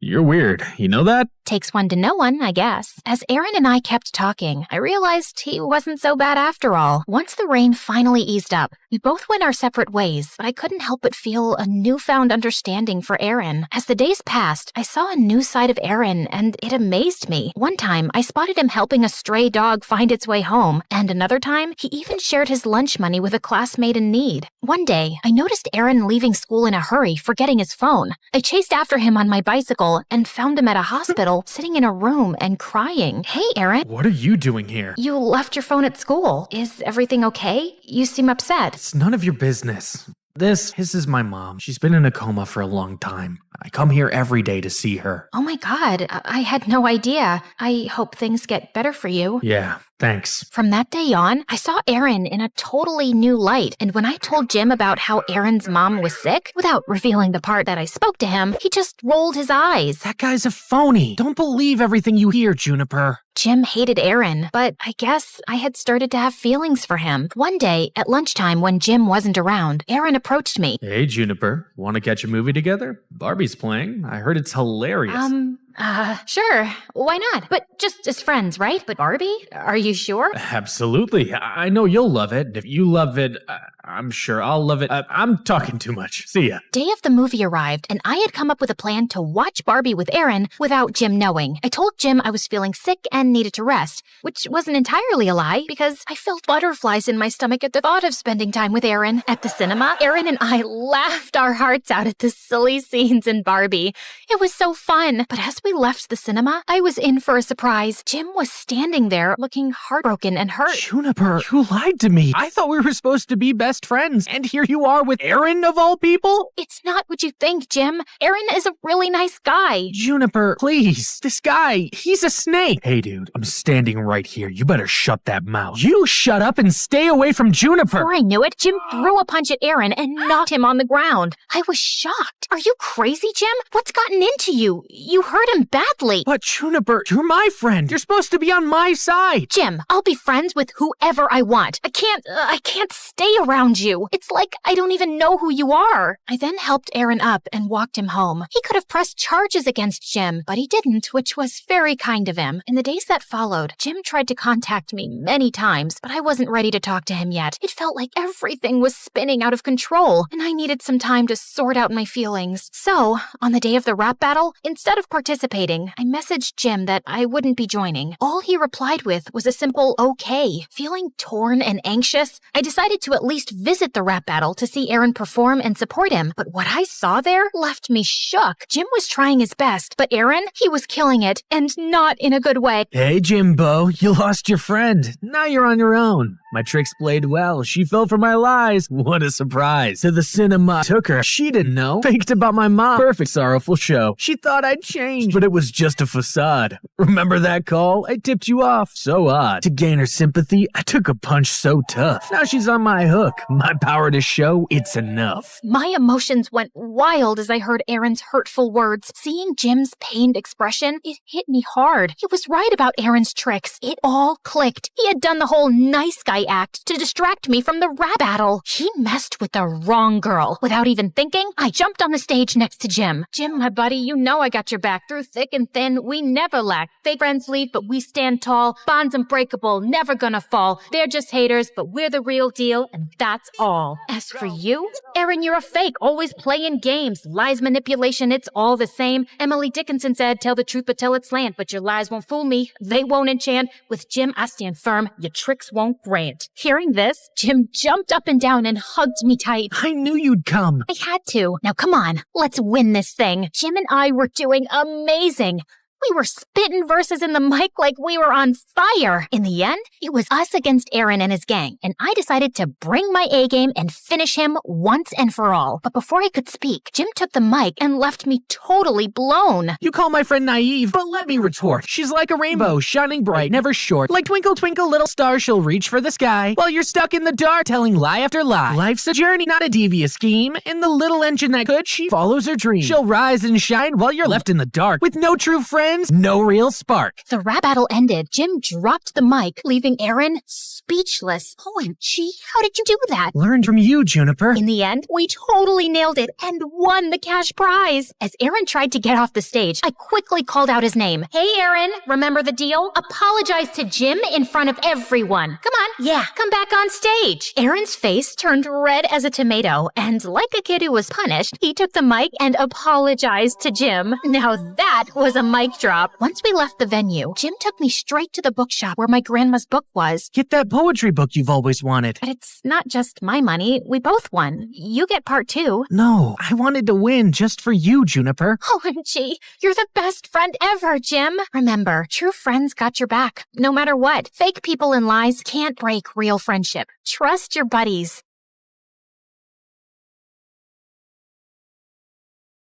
Hi, I'm Luna. I'm 16, and while most people see me as just another shy girl, my life is anything but ordinary. I keep to myself, lost in books and daydreams, trying to navigate a world that doesn't quite seem to fit me. But my life is a delicate balance of hiding and longing, and a secret I guard with everything I have. My family and I recently moved to a small town called Whispering Pines, nestled in a deep forest. My mom, Celine, said it was for a fresh start, but I knew better. She was always anxious, her eyes darting around as if expecting something to jump out at her. She constantly reminded me to stay hidden and keep your secret. Okay, back to my secret. Each night as the moon rose, I slipped into the woods and transformed into a unicorn. It's a magnificent form with a shimmering white coat and a horn that glowed like moonlight. In the forest, under the cover of night, I was free, a creature of magic, running wild and unbound. But by day, I was Luna, the girl who avoided mirrors and hid under a hood. odd. I was isolated, not quite fitting in with any group at school. I didn't seek out friends or companionship because getting close to anyone could have put me in danger. So I remained on the fringes, living a double life that was both exhilarating and exhausting. Then there was Jasper. He's an artist with a sketchbook perpetually in hand, always drawing and observing. There was something different about him. His eyes seemed to see beyond the surface, and he had been curiously watching me ever since I arrived. His presence was a mix of intrigue and unease for me. One day, after school, cornered me by my locker. Hey, Luna, I've noticed you always wear that hood. Is there a reason? I shrugged, attempting to sound nonchalant. Just like it, keeps me warm. He raised an eyebrow, unconvinced. There's something more, isn't there? You're always hiding. I laughed nervously, trying to deflect.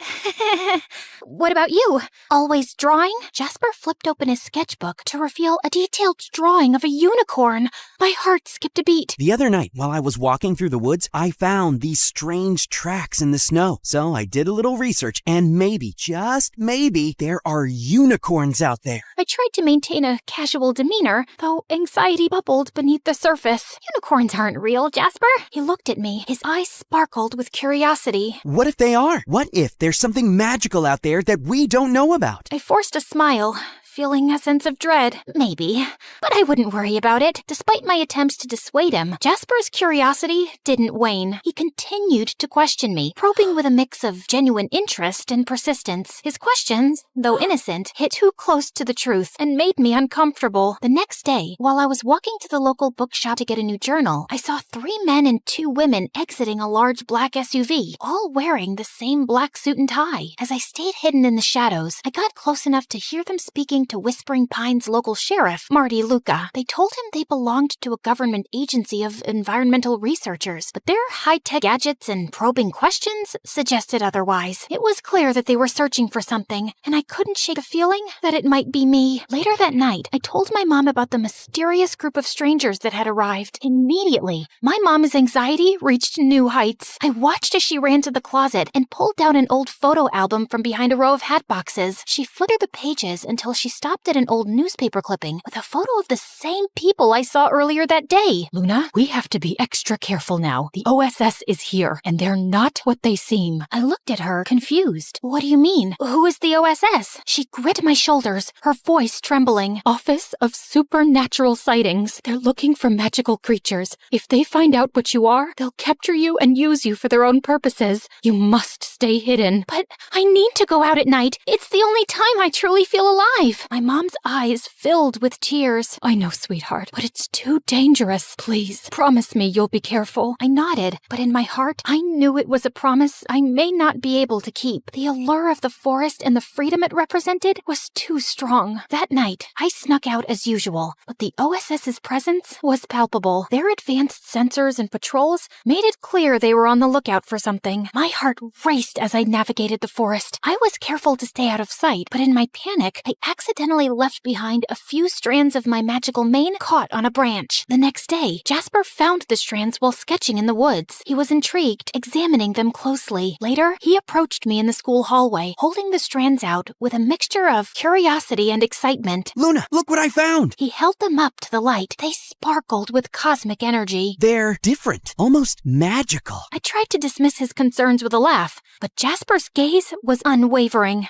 Magic? Are you sure? He nodded, his eyes serious. Then he looked deeply into my eyes, like he could see right through me. There's something about you, Luna, and you've been acting so strange lately. I felt a rush of anxiety. I don't know what you're talking about. Jasper's frustration was evident. Come on, Luna, I'm not trying to pry. I just want to understand. Is there something you're hiding? I hesitated, torn between fear and the desire to confide in someone who seemed to care. But the moment was interrupted as my mom approached and pulled me away from Jasper. What's wrong? The OSS is intensifying their search. They set up traps in the forest. They're using tracking technology, and they're questioning the townspeople. My mom's fear became even more apparent, urging us to leave town immediately. Luna, it's getting too dangerous. We need to leave before it's too late. I crossed my arms in defiance. I'm not leaving. I've been running all my life. I want to stay. Mom looked over my shoulder at Jasper. You can't risk everything over a boy. You don't understand how serious this is, Luna. I do understand. And Jasper is my friend. I trust him. My mom scoffed and walked away, clearly frustrated. I approached Jasper and took a deep breath, my heart pounding in my chest as I looked into his eyes. Jasper,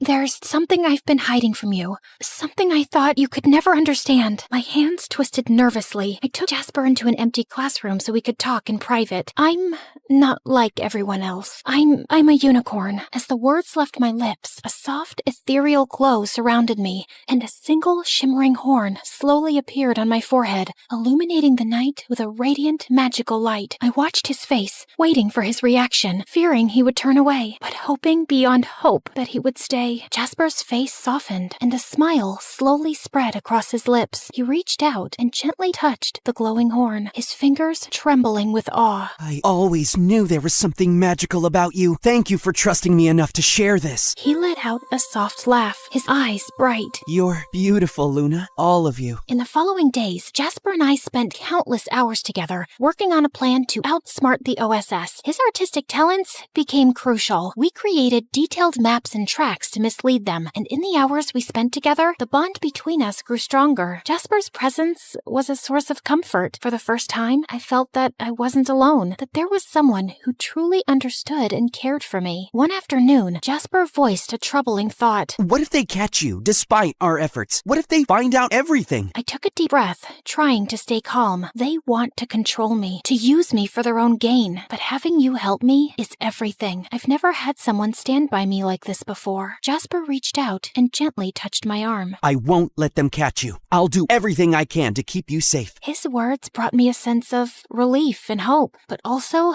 a growing fear. The OSS's search was becoming more relentless, and time was running out. The night of the final confrontation arrived. The OSS's search had become more intense, with advanced tracking technology and sophisticated traps. My mom was even more frantic, and her anxiety made it difficult for her to focus. Jasper arrived with a determined expression. We have one last chance. If we can make them believe the unicorn has left town, they'll stop searching. We worked tirelessly through the night, setting up a series of diversions and false evidence. Jasper used his artistic skills to create elaborate fake tracks, leading the OSS in circles. I used my unicorn magic to add an extra layer of deception, making it appear as though I had been everywhere at once. The process was exhausting. We were both drained, but driven by hope and the desire to protect my secret. As dawn approached, the OSS's frustration was evident. They started to back up, convinced they were following a false trail. Jasper turned to me, his eyes filled with concern. Are you okay? I nodded as tears welled up in my eyes. I'm just grateful.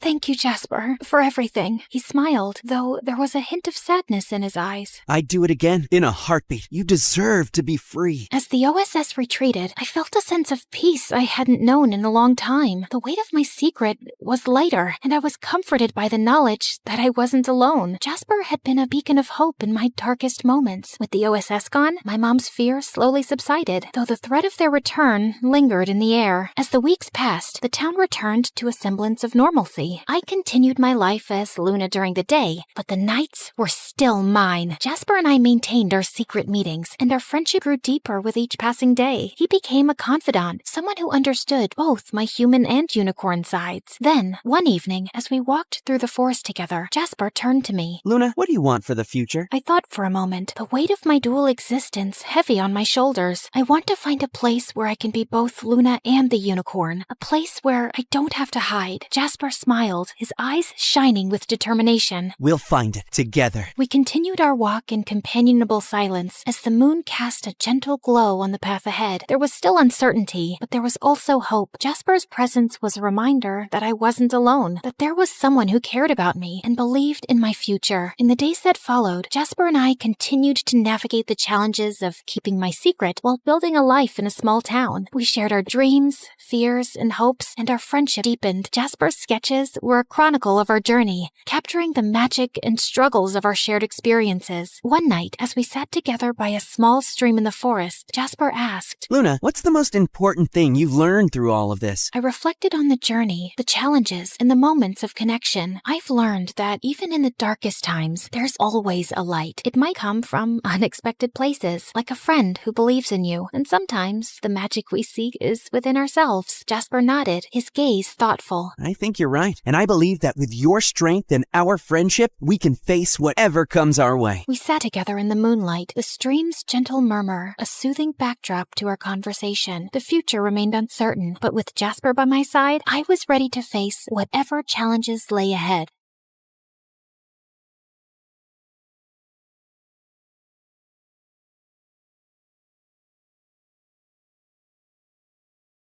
Hi, I'm Kiara from Norway. Please like and subscribe. From the moment I was born, my dad decided I'd be the future of our small country. He was the head of the government and was loved and respected by everyone. Dad always wanted me to be like him, so my training started pretty young. You must have seen kids running after butterflies in the park or jumping on couches. Well, I never did any of that. Instead, I had to attend special etiquette classes as soon as I was old enough to sit at the table. I never spoke loudly, and there were certain words I wasn't allowed to use, like poop or pee. Always say, I want to drop the browns in the bowl, or I want to put gravity to good use. Well, that did get me some strange looks in kindergarten, but I didn't care. One time when I was 7, I went with Mom to my friend's birthday party. I was having an amazing time stuffing my mouth with cake, but when I wanted a 5th helping, Mom refused. You know the sugar rush makes you hyperactive, Kiara. No more cake. But when Mom wasn't looking, I sneaked to the table quietly and cut myself a huge slice. Just then, Mom saw me and tried to snatch it from my hand when my classmate Naomi bumped into me and the cake went flying onto Mom's face. What have you done? I wanted that cake. It's so yummy and sugary. Not like all those awful salads I have to eat at home. Here, have mine. This one's even more sugary since I added strawberry syrup on top. And here's a secret. Salads taste much better when you put chocolate sauce on it. That was genius. I tried her recipe that night, and the sugar rush made me go wild. I transformed into a little tornado bouncing off the walls, destroying everything in sight. And Dad was not amused. He gave me the biggest lecture on how I needed to behave responsibly and grounded me for a week with no gadgets, no storybooks, and no desserts. This should teach you how to live a disciplined life. I sulked for hours, but knew better than to argue with Dad. The next day at school, Naomi asked me if I tried her recipe, and I told her the truth. But that's so lame! If kids won't eat sugar, then who will? We can't have the sugar factories go bankrupt, right? After that day, Naomi brought sweet treats for me every day, and soon, we became best friends. Meanwhile at school, I studied my butt off to ensure I topped my grades. I knew it was always expected of me, and I loved studying anyway, so I wasn't complaining. But studying wasn't the only thing I was good at. By the time I was in high school, I was the president of the student council, a national-level chess player, and the best actress in the school's drama club. And I absolutely loved the drama club. It was the only time in my life when I could forget who I was and slip into the life of another character. One time, I got chosen to play Juliet for an inter-school drama competition, but the guy playing Romeo broke his ankle and got replaced by the biggest jerk in our school, Justin. And he was so annoying. Ever since I'd made fun of his gigantic glasses in first grade, he'd held a grudge against me and was such a pain in the butt. Romeo, oh Romeo, where art thou, oh Romeo? Kiara, oh Kiara, I'll make you a tiara of spiders and flies all dead to put it on your ugly head. That's not what you're supposed to say. No? Sorry, I forgot my lines. But you're such a piece of art that poetry just flows out of me whenever I see you. God, why was he such a moron? Other than this minor glitch called Justin, my life was perfect. Hey, Naomi, I won the Spanish debate competition. Again. Could it be that no one else participated? Well, it's not my fault everyone's scared to compete against me. Girl, why don't you just slow down and enjoy life? You know, you don't have to be perfect at everything. I know, but that's just how I am. No, it's just how you've made yourself to be. Tell me, when's the last time you went to a party? I don't know. But that reminds me, Dad's hosting a dinner for his politician friends tonight, and your dad's invited too, so you better come along. That night at the dinner, All the adults were mingling with each other while Naomi and I sat in a corner sipping orange juice. What a bore fest. Catch me if I fall asleep. What's wrong with this party? The music's nice, the people are classy, and the food is good. How dare you call this food? Cows eat this stuff. Burgers, cupcakes, extra cheese pizzas. That's real food. As for the people, I bet they secretly hate each other. Can't you see all the fake smiles? That's called being polite. Polite my butt. After putting me through this torture, you've got to accompany me to the school's camping trip this weekend. I don't think Dad would. Just then, Dad walked over and said he wanted to introduce me to someone.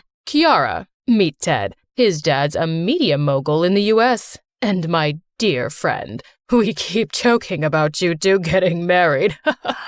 Why don't you two get to know each other? Ted took me out for a stroll in the garden, and it was so awkward. He cracked the lamest jokes, kept bragging about how rich and famous his family was, and even tried holding my hand once. I avoid holding hands since it's the flu season, and I can't risk catching an infection.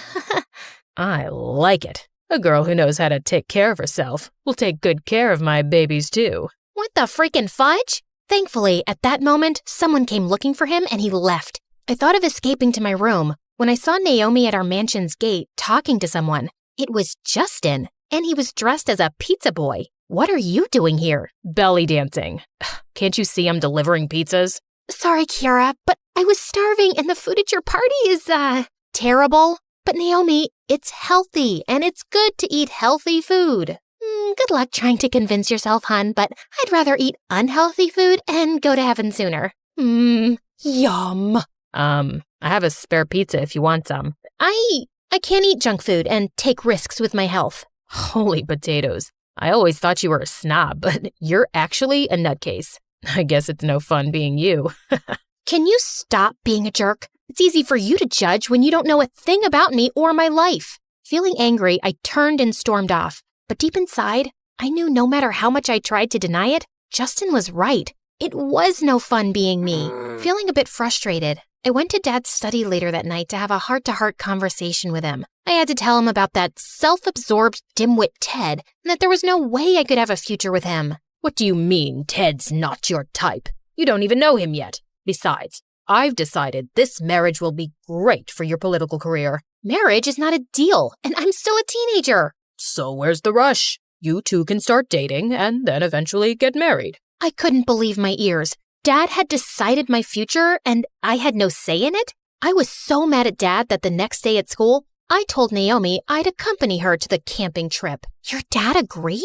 I hope you told him you can't take security along. Dad doesn't need to know. Whoa, who are you, girl, and what did you do to my perfect friend?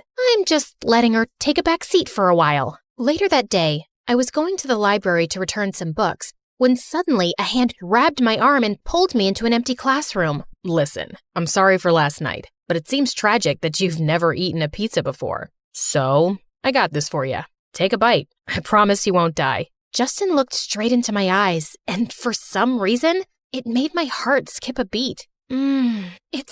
It's amazing. Not as amazing as you, though. I mean, you amaze me. And why's that? You're the only girl I know who looks like a goat eating a pizza. What an absolute jerk! That weekend, when I snuck out of my house early in the morning for the camping trip, Naomi's car was already waiting for me. We drove for hours and reached a huge house by the lake in the middle of nowhere. Where are we? And where are the camp people? Kiara, don't be mad, but I lied to you. This isn't a camping trip. Justin and I decided to organize an overnight party, and I thought Dad's lake house would be perfect for it. What? You've got to be mad. You know I hate parties. That's 'cause you've never been to one. Come on, Kiara, it's just one night. Even though I was super mad at Naomi, I agreed since I had no other option. Her driver had already left after dropping us off. As we went inside the lake house, I discovered Naomi had invited tons of people, including some of our classmates, and everyone seemed to be enjoying themselves. I stood like an outcast for a while until Naomi forced me to join everyone. And I must admit, I had a lot of fun. That night, we played Spin the Bottle, and I got partnered with none other than Justin. Our task was to spend an hour in the woods. Oh, come on, you can't be serious about this. It's just a stupid game. Guys, I think Kiara's too chicken to do this. She's a scaredy cat. Me? Scared? You've gotta be kidding. I marched ahead of Justin, and in a matter of minutes, we were out in the woods. Justin asked me to stop, but I was determined to prove my bravery. So I kept going, and soon we were lost. You idiot. How are we gonna go back? No one's ever called me an idiot. And why don't you open Google Maps or something? Because there's no signal here. We tried finding our way back, but when we couldn't, we fell asleep under a tree. When I woke up the next morning, I found myself lying awkwardly over Justin, drooling on his jacket. Oh God, I'm so sorry. Ugh, you're heavy. I'm gonna have a sore back for a month. You could have woken me up. And risked your anger? No thank you. Besides, I understand you're used to sleeping on soft mattresses. I wanted to tell him his abs were anything but soft, but I knew better. Justin, I want to drop the browns in the bowl. You want to what? Oh, gosh. I need to use the washroom. And where will your highness find it in the middle of this jungle? No need to be so snarky. I'll go find one myself.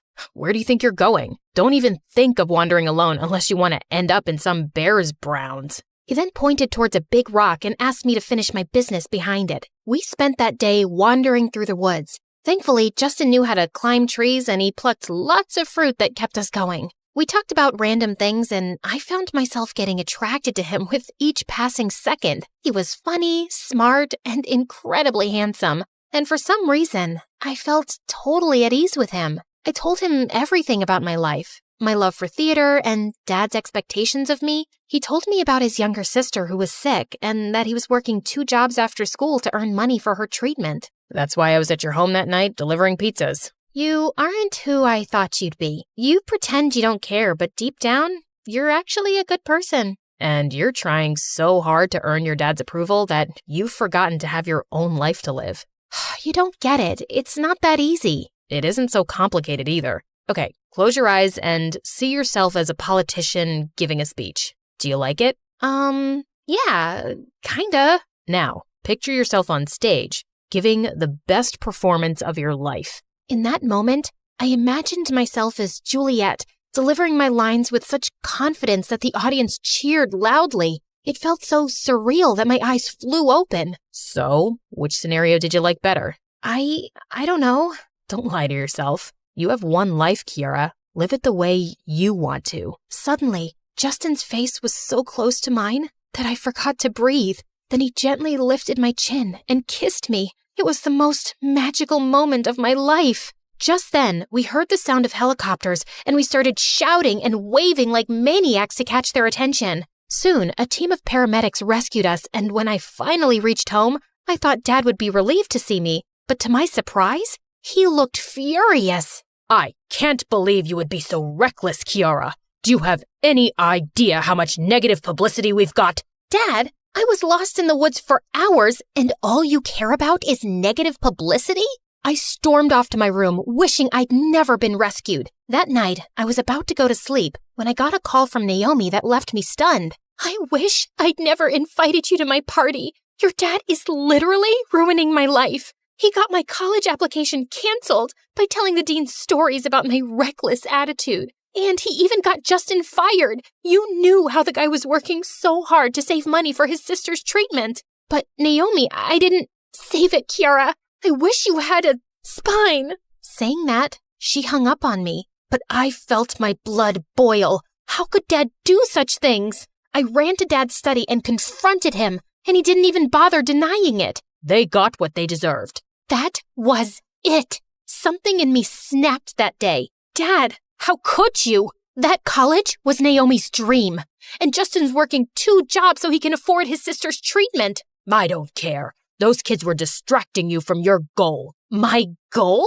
Says who? Did you even consider for a second that I may not want to be a politician?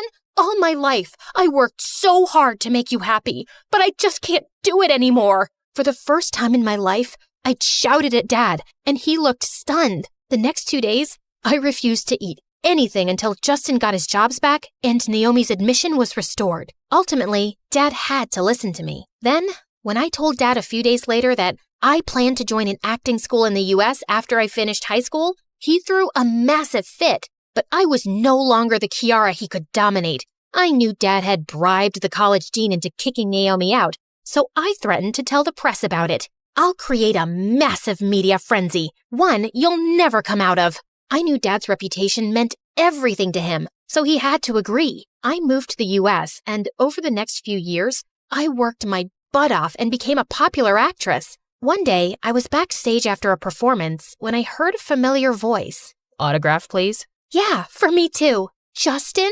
Naomi? I was so happy to see them both that I jumped and hugged them. We sat and talked for hours. I told Naomi how I felt so ashamed of what Dad did that I never contacted them. I thought they hated me. Naomi told me she'd graduated from an even better college and apologized for her bad temper that day. And Justin told me how he'd saved up enough money for his sister's surgery and had even started his own pizza chain back in Norway.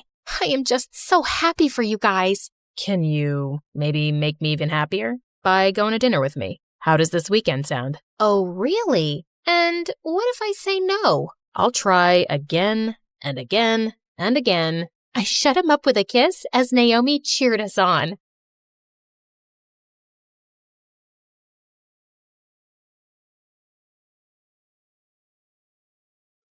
Good day, everyone. My name is Odette, and I'm in the 10th grade. They say you can tell a lot from someone's face. Mine says, please look away. I'm an only child with only child parents, meaning I have no aunts or uncles. My life is boring. My parents are calm and reasonable in that polite, suburban way. I always believed even my face looks boring. You know, Odette, it's time to have some purpose in your life. Well, I'm just waiting for the tragic twist in my life arc, because you guys didn't give me a dramatic backstory to work with. Okay, maybe start with a job? Yeah, Sharon, lead with that next time. Don't make it sound philosophical. You just want another income stream. Whatever. I'm going to my room. Where did we go wrong with our one and only? A few days later, I started babysitting. It was the worst decision of my life. I got an email from a woman saying she had a disabled daughter and needed someone to start immediately. She'd already left for work, but there was a note on the fridge with a list of instructions and $300 on the kitchen table. The daughter was quiet, sweet even. I gave her food, helped her to the bathroom, and for a few hours, everything was fine. Then I started noticing things. Shadows in the hallway, footsteps behind me. You know, classic horror movie nonsense. Long story short, she wasn't disabled. She was just pretending for fun. People are weird. Yeah, I think my purpose in life can wait. Maybe my purpose was to find a boy instead. I saw my classmates getting boyfriends and having cute relationships, except me. I have this friend in particular. Her name is Lila, and she genuinely loves boys. God created Adam and noticed he was bored. Imagine being in heaven and still feeling bored. So Eve was made to entertain him. Can't you see it? We girls are men's heaven. All you have to do is just smile and entertain them. But Odette, you're a frowny, boring little creature. Smile so you attract good energy. And by that, I mean boys. But I didn't know how to smile to attract boys. I didn't have it in me. Whenever I saw a boy, I'd just frown and keep my head down and walk away. I once tried with the new boy. He was wearing sunglasses indoors. I don't know if he thought he was famous or had an eye infection. Either way, I decided to smile. Are you sneezing or threatening me with your face? I stared at him, frozen. Okay, I'm calling you Snarly, like Charlie, but with a snarl. People laughed, even me. That was Rafe. He went from being the new student to the popular one instantly. He had this annoying way of making fun of you and still making you laugh. From that moment on, he kept showing up in my life. Unfortunately, so did the name Snarly. Every girl tried to be his girlfriend, especially Lila. Oh, the heck she tried. He said he was waiting for someone special to have a relationship with. What does that even mean? He's a teenager, a popular, cool one.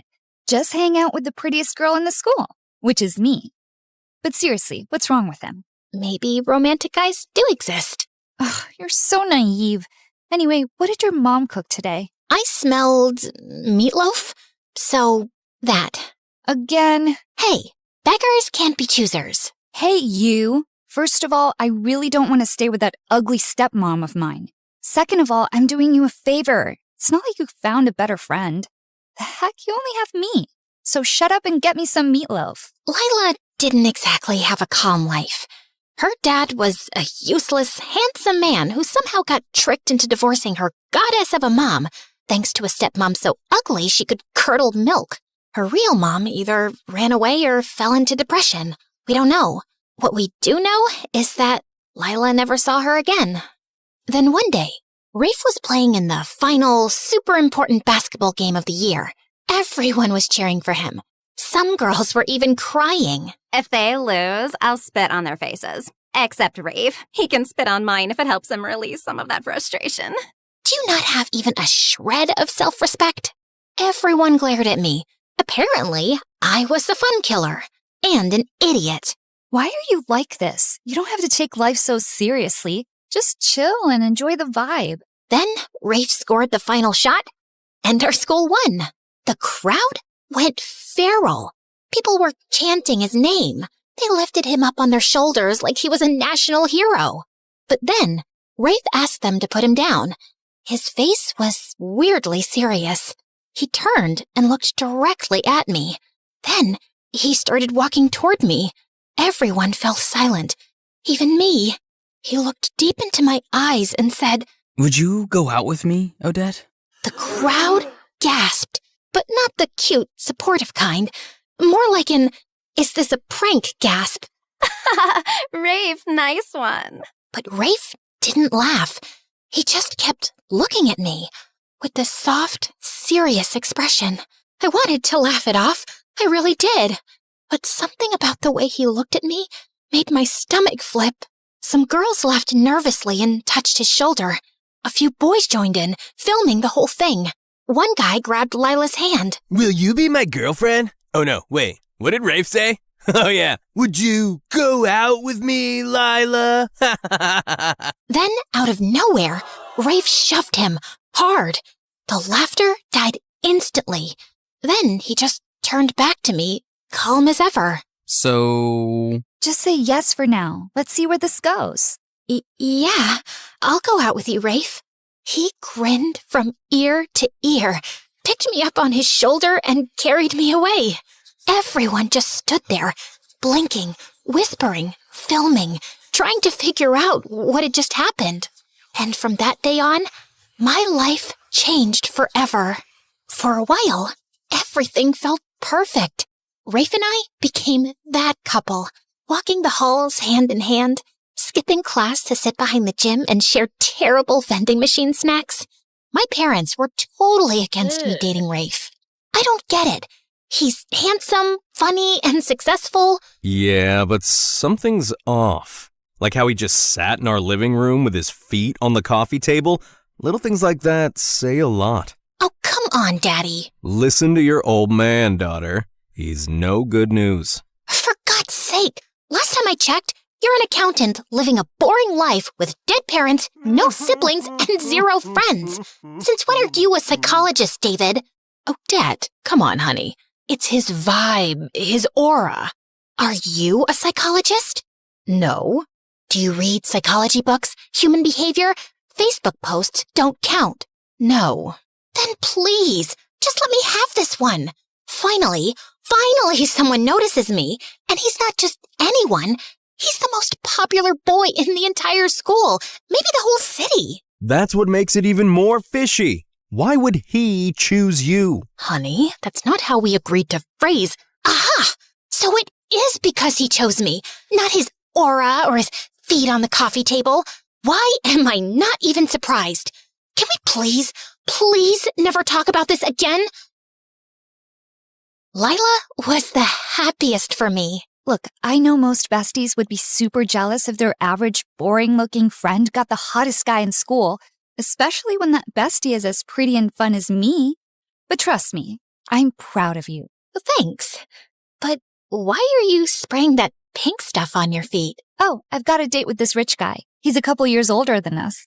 Well, maybe a couple years on top of those couple years. He's 5 years older, okay? But love doesn't care about age. I just want everything to be perfect, including my feet. So you're gonna tell him nice to feet you? Ha ha. You're actually so stupid sometimes. I love it.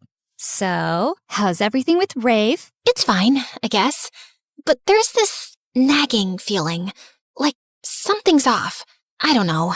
I know that feeling. It's called insecurity. Just live in the moment, babe. Stop overthinking. Oh, and I just had meatloaf. But brace yourself. It was actually good today. Like, edible. Anyway, I gotta go. Love ya. Mwah. Maybe Lila was right. Maybe it was all in my head. Maybe I just needed to loosen up. Until things took a different turn. I started spending more and more time with Rafe. He was sweet and generous, but he never invited me to his house. I kept asking. Then I started nagging. Finally, he agreed to take me there. I was surprised by how old and worn down the house looked. The front porch creaked under her feet. Just as Rafe opened the door, a glass flew past us and shattered onto the street. Rafe yanked me back. Where did you put the money, you useless witch? I bought food with it. What, you want me to leave money here so you can waste it on more cigarettes, you junkie? Well, welcome to my house. We stepped inside. The place was a mess. Dark, musty, with dishes piled up and clothes tossed over furniture. His mom looked pale and worn out. His dad looked like he hadn't showered in weeks. Mom, Dad, this is Odette, my girlfriend. Oh, so now it's Mom, Dad, and not Dad, Mom. Why is she first, huh? You stinking little disappointment. You can't tell me how to speak. I said what I said. What are you gonna do? Hit me? Burn me? Go ahead. What do you even want from us? Why are you still alive? Oh, trying to show off in front of your girlfriend? Like you're the man of the house? Joke's on you. She's not even pretty. Don't listen to him, sweetheart. Don't talk about her like that. Fine, let's talk about you then. Hey, bimbo, this kid you're dating still wets the bed. His mom dragged him to every doctor in town, but some people are just born failures. How dare you? She grabbed a rolled-up newspaper and smacked him across the head. I stood there, frozen. Rafe took my hand without saying a word, and we walked out. Well, I guess I'll never complain about the boring life my parents gave me again. Yeah, I get it. Now you know why I never wanted you to meet them. I'm sorry you had to see all that. Don't be, Rafe. I'm your girlfriend. I'll accept you no matter what. Cool. I like acceptance. So, not leveling up yet? You know, like love? Because, Odette, I love you. Finally! What took you so long? It's been, like, a few weeks, but yeah, I mean, you're amazing. I'm lucky to have you. And when I become this huge, successful basketball player, I'll give you the best life. He was ambitious. He had dreams, and I liked that about him. Then he leaned in to kiss me, and my stomach flipped.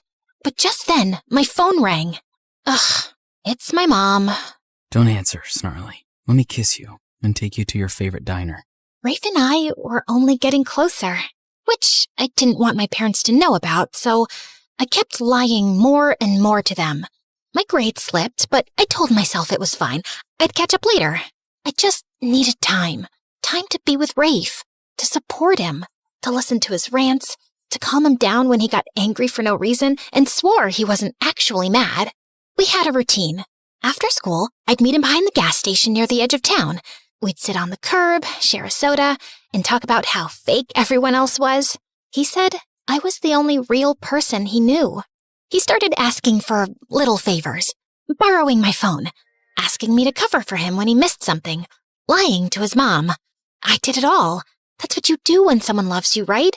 Sometimes he disappeared for a day or two, and when he came back, he acted like nothing happened. And so would I. I stopped hanging out with Lila as much. You've been ditching me like you're in a full-time relationship with a ghost. He's just going through stuff. Right, and you're the emotional support animal. You're the one who told me to follow my heart and live in the moment. Yeah, the moment. Not the weeks, not the months, Odette, your parents call me all the time asking where you are. I lie and say you're with me or studying in the library. It sucks. I hate lying to them. Then don't. If covering for me is such a burden, maybe you weren't a good friend to begin with. Whoa. Since when do you talk to me like that? Oh, wait. Since you started hanging out with Rafe. Open your eyes, Odette. Don't lose yourself. Oh, please. Says the girl dating some guy 5 years older than her just because he's rich? You want to talk about self-respect? You know what? I'm done with this conversation. I'm leaving. No, wait. Stay. You love my parents. They love you. You feel sorry for them, right? You can play the perfect daughter they wish they had. I'm leaving. We have SATs coming up, Odette. Don't you care? You're ruining everything for yourself over that dumb jerk. Surprisingly, Lila got a good score on the SATs. I got an acceptable grade, but not good enough to get into nursing school like I'd always planned. Rafe didn't even take the test. He overslept that day. I can't believe Lila scored higher than me. I mean, yeah, she's not dumb, but I've always been the one with the better grades. Now I can't even apply to nursing school. I should have studied more. I told you we didn't need to go to the movies every single night, Rafe. Oh, so now it's my fault, Snarly? Babe, what's done is done, okay? Don't beat yourself up. Come on, I'll get you some pancakes. That always cheers you up. Rafe, where do you even get all this money from? I mean, yeah, I lend you some sometimes, but it's not enough to cover everything we do. Wow. So you think I can't survive without your little charity coins? First of all, they're not little coins. Oh, come on, I'm joking. You know I don't mind helping. I was just asking. No, you weren't. You were judging me, belittling me. Why do you care where the money comes from? I take care of you, don't I? I feed you, I spoil you. Isn't that enough? I'm sorry, babe. You're right. I didn't mean it like that. I'm sorry, okay?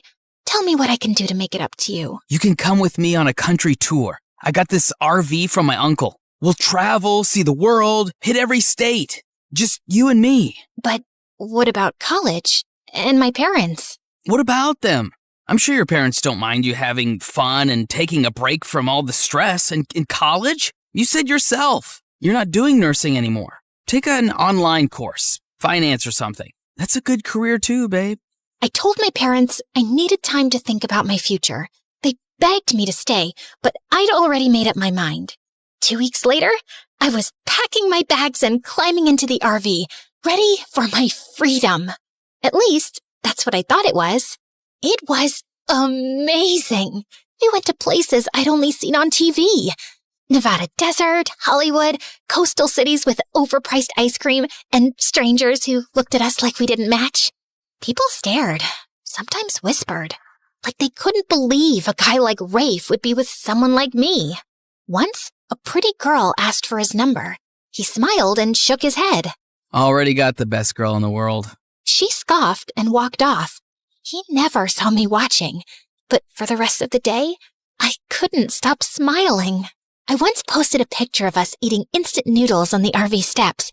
The caption said, "Love in the little things." It got a lot of likes.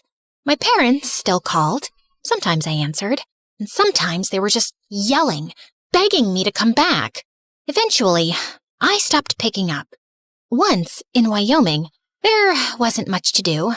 I went to sleep early. When I woke up, Rafe wasn't next to me. I called him many times, and it went straight to voicemail. Evening came, and still nothing. I decided to look around for him. Just as I stepped out of the RV, a police officer, a woman, was walking up, about to knock. Miss Odette, you're under arrest. Anything you say or do can be used against you in court. What the actual heck? She flipped me around and cuffed me. I tried to resist, tried to ask what was happening. She didn't answer, just shoved me in the car. The RV is stolen. I mean, what else do you think we deal with out here? The Wall Street crash? What?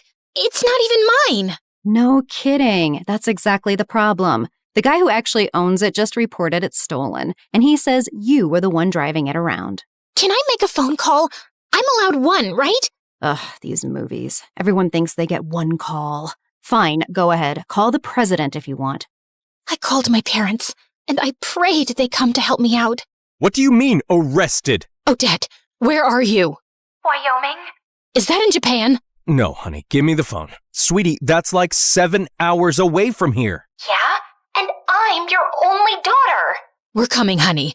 Just stay strong. Just then, Rafe showed up. Where the heck were you? I ran to him, hitting his chest with both fists. The officer stepped in and pulled me back into the cell. You don't have to lock her up. I talked to my uncle. He's coming to sort this out. That jerk filed a report because I'm behind on paying him back. Where were you, Rafe? You've disappeared before, but this time I was alone in a strange place, scared. And your uncle reported you? Nothing about this adds up. I'm sorry, but I called my parents. I think I'm gonna stay with them for a while. No, babe, please don't say that. Don't give up on me. You're all I have. Please. I can't be without you. Don't make me beg. You already are begging. Is that part of your dream too? The one where you become a famous basketball player and give me the perfect life? Yeah. How's that going so far? Funny thing, I once had someone beg like that. I didn't give him a chance. Thought I was being smart. And then I lost him. Not saying what you should do, but some things haunt you. I hated how much that got to me. The thought of losing him, of him disappearing forever, made my stomach twist. I wasn't strong enough yet. Fine. I'll call my parents. Then let's go, babe, before they get here. As we walked out, the officer leaned in and whispered in my ear. How'd you land someone that hot? Good for you, girl. You know what might even make him hotter? Liking this video and subscribing to MSA like everyone else? I called my parents, but they had already booked their flight and were heading to the airport. When they landed and kept calling, I let it ring. Then I let it ring again. And then I stopped checking. 2 months went by, and the fun life I'd been living started to feel dull. My parents barely called anymore. I opened Instagram and saw that Lila had gotten into the nursing school I always wanted. She even posted a picture of her engagement to that rich, successful guy. Funny how I used to be the one with the bright future, while she came from a messy home and had this weird obsession with impressing men. That night, someone knocked on our door. Rafe started acting weird, like he didn't want me to see who it was. But I pushed past him and opened the door, and saw a bunch of dangerous-looking guys with tattoos on their faces. Why am I not even surprised at this point? Babe, it's not what it looks like. I just borrowed some money and they're being dramatic. You're saying it like we just met you yesterday. You've been working for us for years. Now, are you paying up, or can I take a closer look at your pretty little girlfriend? Don't touch her! I mean, babe, he thinks you're pretty and not boring. Don't touch her, you idiot. How much do you owe them? Just $25,000. Add a zero to that. 250,000 US dollars? And just like that, my stomach flipped. I gagged and nearly threw up on the mafia guy's boots. Whoa! She's so shocked she's about to hurl. I'm pregnant, you idiot. Rafe looked shocked, but also happy. His eyes lit up. Then he turned to the mafia guy and said, So, no baby discount? Are you seriously negotiating right now? I started hitting him, and one of the mafia guys actually pulled me away. Relax, miss. It's not good for the baby. For the next few days, Rafe was acting super nice. It was almost humiliating how hard he tried to please me, cutting my toenails, kissing my feet, and deep down, I felt sorry for him. With that dysfunctional family and the belittling jerk dad he had, I was sure it all made him the way he is. But I also believed I had lost so many years with him. I knew what was happening was wrong. It was just too hard to let go.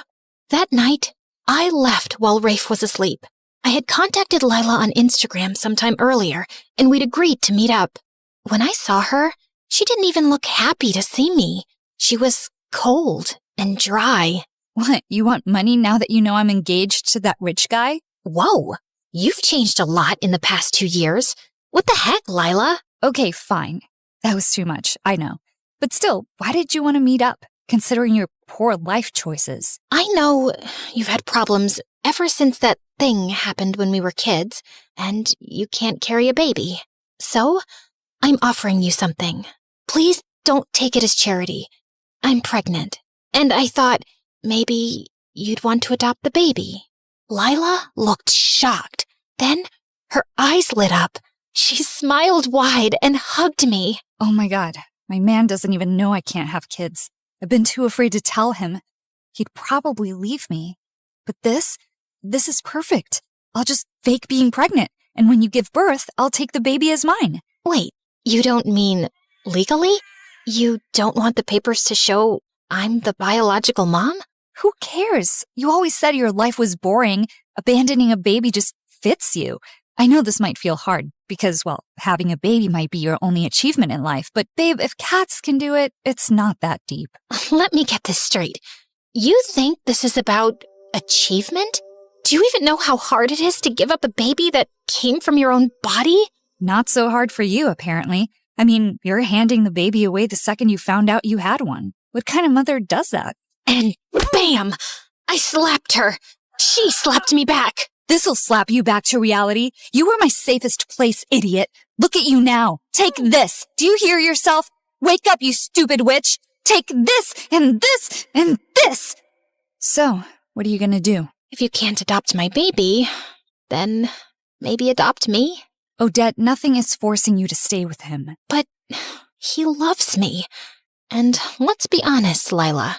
Girls like me don't exactly get love stories. That's a lie Rafe told you to believe. You're lovable. You just forgot. And sometimes love destroys people, Odette, especially when it's too much, when it blinds you. But he's a victim, Lila. He grew up with an abusive dad and a wrecked home. That messed him up. Maybe so, but your support has to stop when it starts destroying you. Don't turn yourself into the victim of your own choices. I don't even know why I gave him another chance. Maybe I didn't have the strength to leave, or maybe I was afraid of being pregnant and alone. Maybe I believed him when the tears came and he promised he'd change. In the next months, Rafe came home bruised, limping, once even from jail. Other times, he just didn't come at all. I spent nights alone at the hospital while he lost track of time. And when he did show up, it was with apologies and bruised knuckles, not flowers. Then one evening, I came home from a long hospital checkup to find him sitting outside the RV, staring into nothing. I have to sell it, the RV. I owe them and they want their money. Wait, what? No, don't sell it. I think I can help. He looked at me like I was a ghost, then grinned. You're gonna borrow money from your parents. Borrow. As if we'd ever pay them back. I didn't answer. What, are you gonna rob a bank or maybe call a friend that hates me? Just wait for tonight. You'll know. I love you, Snarly. What would I do without you? That night, I messaged Lila, asked her to meet me halfway.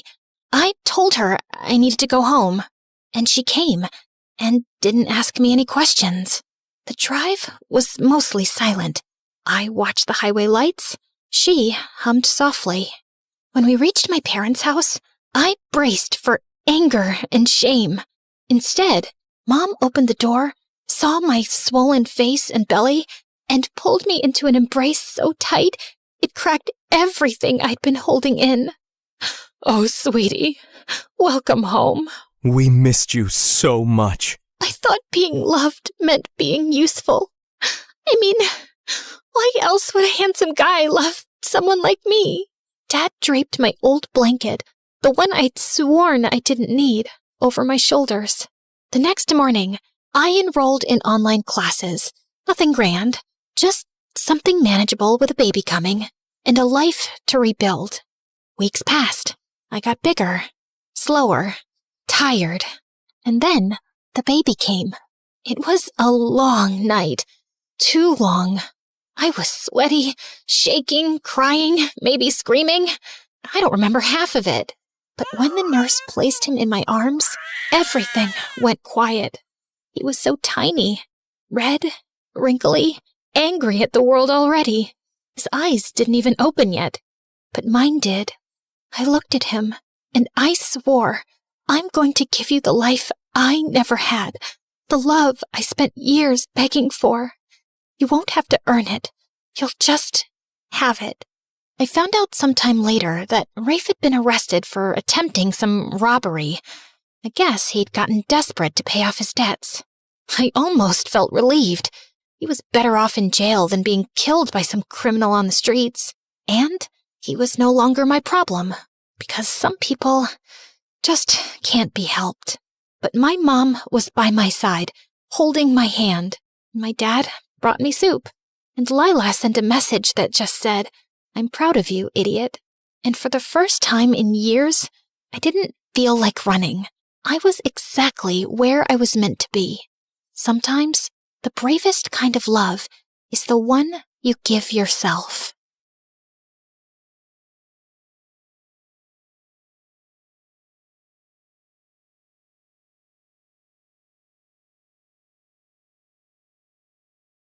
Hi, I'm Anna Sorokin, aka Anna Delvey. Con artist? Maybe. Opportunist? Definitely. Icon? Obviously. Anyway, I grew up in a drab, working-class Russian town where I fantasized about a completely different, much more glamorous existence. I refused to turn out like my boring, generic parents. Nope, I was going to pursue fame and fortune, no matter the cost. In high school, I got pretty good at designing my own clothes. And honestly, people noticed. Compliments were flying left and right. But then, when I was 16, my parents decided to move us to Germany. I thought my new classmates would totally vibe with my unique style, but nope, they roasted me for being different. What? You didn't get enough attention in Russia? I couldn't even understand what they were saying. I was still learning German, but the pointing and snickering I heard loud and clear. Can you free me the ketchup, please? Sure. What the heck? You said free the ketchup. Just then, I grabbed my harmonica bottle, taking a sip before casually playing a tune on the Cap's built-in harmonica. I wasn't even thinking about it, just something I did. But suddenly, all eyes were on me. Wait, what was that? What was what? The bottle. You played it like a harmonica. Oh, yeah. It's a water bottle and a harmonica, obviously. That's insane. I need one. By the next week, I had ordered a few bottles for them from Amazon. They acted all grateful. For a while, I thought, maybe this is it. Maybe they'll start being nice to me. Then, a few days later... So, there aren't any left from the ones you gave us? Can I have yours? It's for my sister. I hesitated, but handed it over, thinking this has to be a turning point. Spoiler alert. It wasn't. They stayed mean. By the way, grab your harmonica bottle from the link in the description, guys. I was holding back tears. No way could I let them see me cry. They'd tear me apart. So, I bolted to the bathroom and let it all out. But as I sat there, staring at the same ugly black loafers peeking out from the stalls, it hit me. They're the ones who have it all wrong. Just small-town sheep with zero taste. Me? I had the big dreams. They didn't hate me. They were just jealous. When I was 18, I was accepted into the prestigious Central St. Martin's Art School in London. But my first class was boring. The professor had no charisma, no sense of style, and his voice sounded like listening to paint dry. I can't take it. How do you expect anyone to learn anything when you're more dull than the subject matter? Everyone stopped and stared at me, dumbfounded. I didn't belong here either. Russia was too drab, London too stuffy. It was time to go to a place where people weren't afraid to stand out from the crowd. Berlin. I got an internship at a PR company where I learned that everything in this world is built on image, money, power, and success. Darling, are you wearing polyester? To a client dinner with a fashion company. I cannot have your poor taste reflecting poorly on me. Where do you shop? I make my own clothes, actually. It's cheaper. Interesting. Very interesting. I could tell my boss totally lost respect for me after that. No one takes a poor person seriously. Ugh, I quit the internship before I could get fired. I was ready to fake it till I made it. It was time to inhabit the successful fashionista I would one day become. I moved to Paris with $20 in my pocket to pursue do an internship with Purple Magazine. My great-aunt was the first woman in our family to wear a tube top in Russia. She was so counterculture. Let me bring that love of the bold to your magazine. You won't regret it. It worked. I was hired on the spot, but Paris was expensive for a 20-year-old, and $400 a month wasn't enough to fake being glamorous. So I asked for a job and didn't get it. I begged my parents for money to help me finish my internship, but let's just say I spent it on trying to make a name for myself. Dinners at Paris's finest restaurants, nights out mingling with the rich and beautiful at the most exclusive clubs. But soon, I ran out of money. You owe me 2 months' rent, Anna. I had no way of keeping up rent, so I decided to flee the country and move to America. 48 hours later, I arrived in New York City and checked into the chicest hotel in Manhattan. I used my Purple Magazine ID badge to gain access to an exclusive event at New York Fashion Week, and with my blazing blue power suit, I arrived on the red carpet confidently posing for pics. People seemed to believe I was someone, because suddenly, click, click, click, photos were being snapped of me left and right. The taller I stood, the more interested people were to know me. A woman a little older, maybe 23, with perfect hair, started chatting me up. Oh my gosh, I love your blazer. Where did you get it? Custom made by moi. Oh, I think I detected an accent. Where are you from, if you don't mind me? Oh, no, not at all. I'm from Germany, Berlin. Oh, no way. I have friends in Berlin. What's your last name? Delvey. Okay, I lied. But I was trying to reinvent myself. I didn't want to be seen as the poor, working-class girl from Russia. Your badge says Sorokin and I don't see you on the list. Can I see ID? Ugh, sorry. I'm going through a divorce and I keep forgetting it's not finalized. ID. If I showed my ID, the woman would know I wasn't on the list, and Rachel would know I wasn't from Germany. So I rifled through my purse, pretending to look for my wallet. Oh my gosh. Ugh, I think I left it at home. I can't go back there. He's there. I can't see him. I'm sorry. It's been... And then I started weeping, a skill I practiced back in Russia. Oh my gosh, honey, don't cry. Your makeup is going to smudge. Rachel must have actually believed me, because soon she was lying to the check-in woman. She's with me. It's okay. My guest canceled. Please, she's clearly going through a lot. The check-in woman looked at me pitifully, and then stoically nodded, letting me through. Oh my God, thank you. Thank you. Of course. I know how hard divorces can be. You've been through one? I feel like I have. I just watched Eat, Pray, Love, and what Julia Roberts goes through in that movie, I can't imagine. Rachel was perfect. She was bubbly, energetic, and was a photo editor for Vanity Fair. She knew everyone who mattered in Manhattan. Her best trait, though, was believing everything I told her, including that I was a German heiress who was looking to launch the Anna Delvey organization, a private art foundation where all the best creators and entrepreneurs in New York could feature their work and foster a like-minded community of tastemakers. Rachel loved it. Oh my gosh, I love it. Well, I could use some help. I'm looking for investors. I can introduce you to some people. You deserve something good after what you've been through. She was right. I did deserve something good. And the more the idea of my organization looked like it could become a reality, the more obsessed I became with making it happen. I opened 5 new credit cards and followed Rachel's lead. She showed me where to eat, where to party, and where to be seen. And through her, I met the upper crust of young, successful New Yorkers. DJs, chefs, architects, artists. But finding investors was taking longer than expected. Within weeks, my credit cards were almost maxed out. I needed to go big or go home, literally. So I hosted a swanky party in the Hamptons and invited the wealthiest people I knew. But on the day of the party, there was a slight hiccup. What do you mean your credit card isn't working? My ex-husband must have accidentally canceled it or something. Ugh. Now the venue is saying they won't let us have the party. 1 second. I took out my phone and pretended to be on hold with my credit card company. Hello? Yes, I'm here. What do you mean I have to wait 5 to 7 days to use it? My party is today. It's in 10 minutes, actually. Anna, it's okay. I can cover it for now. You're good for it, right? Oh my gosh, of course. Thank you. And I was planning on paying her back. But rich people are very protective of their money, and I couldn't find investors. I tried securing a loan, loan, but the bank wouldn't give me money unless they saw I already had some. The system was so rigged. So I forged some bank documents saying I had a great deal of funds in a Swiss bank and managed to get a nice little loan of $22 million, just as long as I paid the legal fees up front. Let's just say I had to figure out how to get $10,000 overnight. If you lend me this money, I promise I'll pay you back as soon as possible. Just email my financial advisor if you don't trust me. They did email him. Luckily, it was me who created the email address of this fake advisor and sent a message back to them ensuring Anna was good for the money. And it worked. I secured my $22 million loan, but I was hasty and made one fatal error. I accidentally told the bank I was born in Germany, even though my passport said Russia. I couldn't even keep up with my own lies. So the bank pulled my loan and I was back at square one. Instead of bailing, I decided to go bigger, to create a reputation no one could ignore. I checked into a fancy hotel in Soho, bought an entirely new wardrobe, changed my hairdo, and started seeing a personal trainer named Casey. I also befriended the concierge at her hotel, Neff. You know Neff. Me and you aren't that different. I once knew what it was like to be close to the wealthy, but unable to reach them. I thought you were an heiress. Oh, well, it's complicated.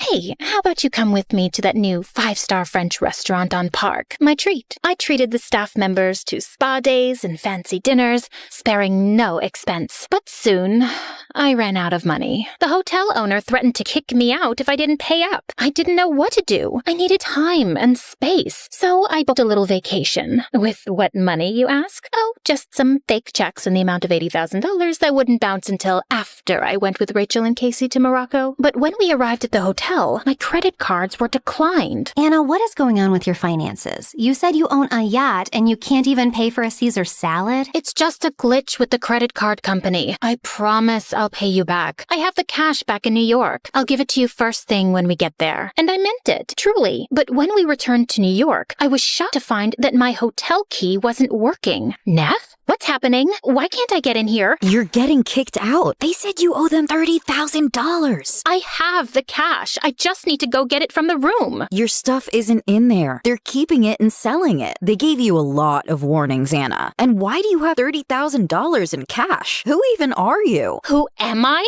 After everything I did for you?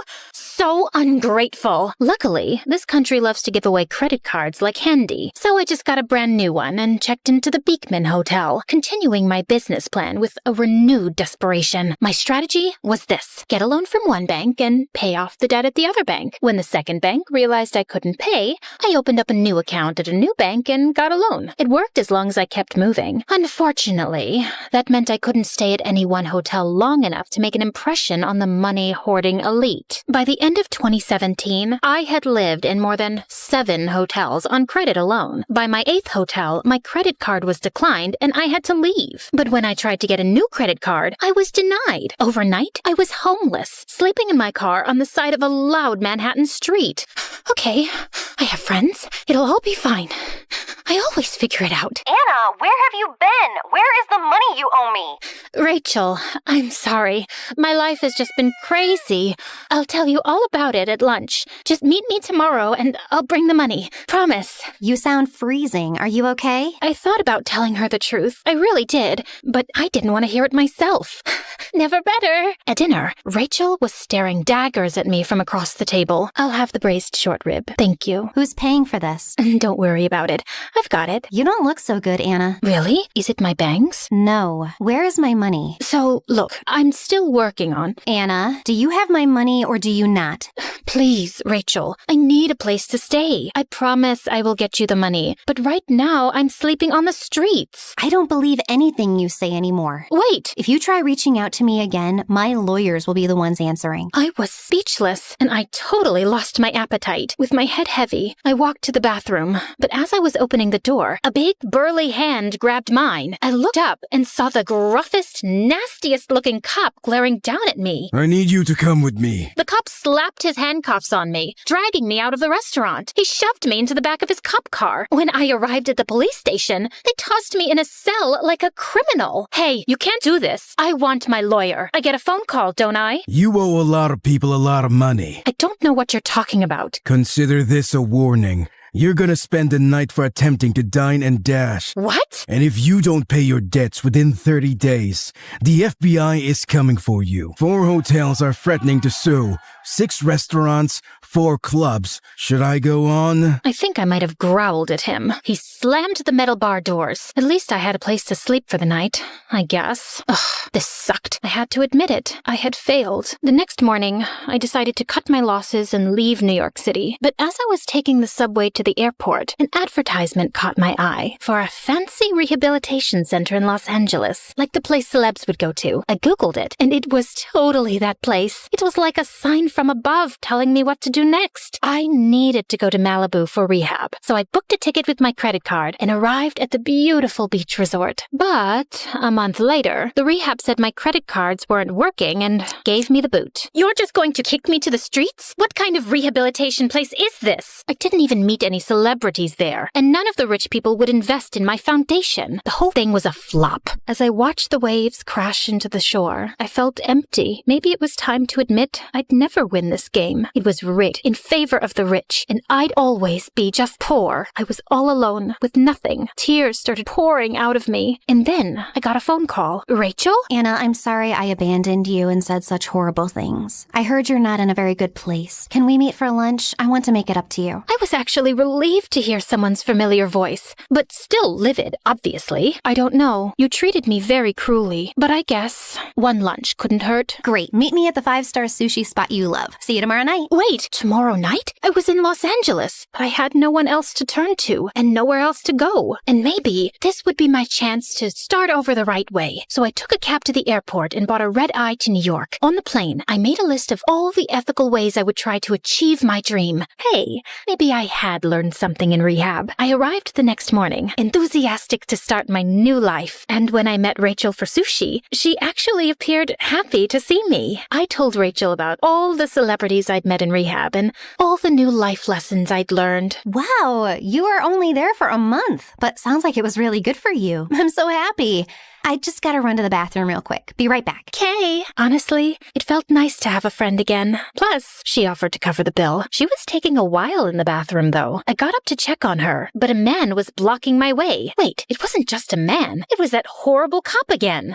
Excuse me? Ma'am, I'm gonna need you to come with me. Ma'am? You're under arrest for failing to pay over $150,000 in debt to credit card companies, hotels, and your peers. You have committed a federal offense. Anything you do or say will be held. The officer slapped handcuffs on my wrist and kept reading me my rights. I was so caught off guard. On my way out, I saw Rachel emerge from the bathroom, smirking. Rachel, help me. Tell them they're wrong. Anna, I'm the one who called them. I did some digging, and I know you were never married. And I know you're not an heiress. And I don't know what else you've been lying about, but I know this for sure. You're a crook and a fraud. Traitor! The cops dragged me out of the restaurant in front of celebrity diners, fashion designers, models, all of the people I had spent years trying to impress. Everyone was staring. It was humiliating. And outside the restaurant, the scene was even more chaotic. Paparazzi were snapping photos left and right. Apparently, Rachel had gone to the press with a juicy story about a fake heiress. I was devastated until I came to a realization. People were taking my photos. They were looking at me. When I got to the police station, I saw my story being televised on primetime news. Anna Delvey, a self-proclaimed socialite and heiress from Germany, swindled her way through New York City. She is now standing trial for her crimes. Rachel didn't realize it, but she had finally gotten people to pay attention to me.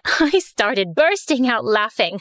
I couldn't control myself. What are you laughing about? I did it. Are you confessing? What? No, I did something else. I got famous. Over the next few weeks, I sat in my prison cell sketching ideas for all my fabulous trial outfits. I even got my attorney to arrange a wardrobe styling. I had the chicest outfits for every day I'd be sitting in that dreary courtroom. And if any of the other prisoners were rude to me, I wouldn't let them get away with it. Not anymore. One day, someone called me a fraud and spat in my food. I tackled her to the ground, and we got into a full-on slap fight. fight. The guards pulled us apart and shoved me in solitary confinement. Thank God, I can finally focus on my sketches without all the noise. I had been getting more attention than ever before. I was all over social media, magazines, and TV.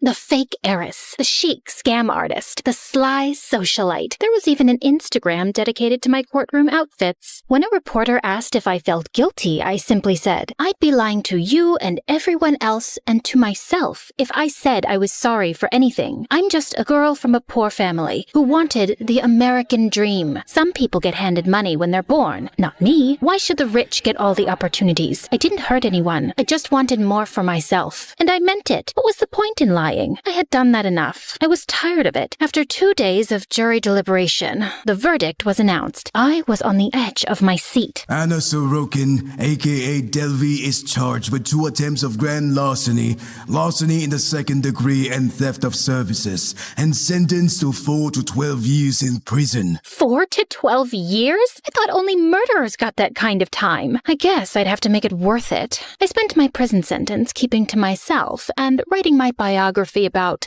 the fake heiress who went to prison. It was a compelling story after all, and Netflix agreed. While I was in jail, they paid me almost $500,000 to consult on a television show about my life. 2 years later, in 2022, I was released from prison. I had made enough money to rent a flat in Greenwich Village in New York City and was able to serve the rest of my sentence there. I was neighbors with all the greatest creative minds of this century, working on my art, getting the finest food delivered to my door. What else can a girl ask for? Oh, how about a gallery show and $500,000 in sales for my artwork? And let's not forget my latest stint on Dancing with the Stars, though that didn't go over so well. After all I've been through, you're probably wondering, was it all worth it? Well, my criminal years are behind me, I'm a household name, and people are still writing stories about me, and paying me for it. And also you, watching my story right now. So yeah, it wasn't the most conventional route, but I think I pulled it off.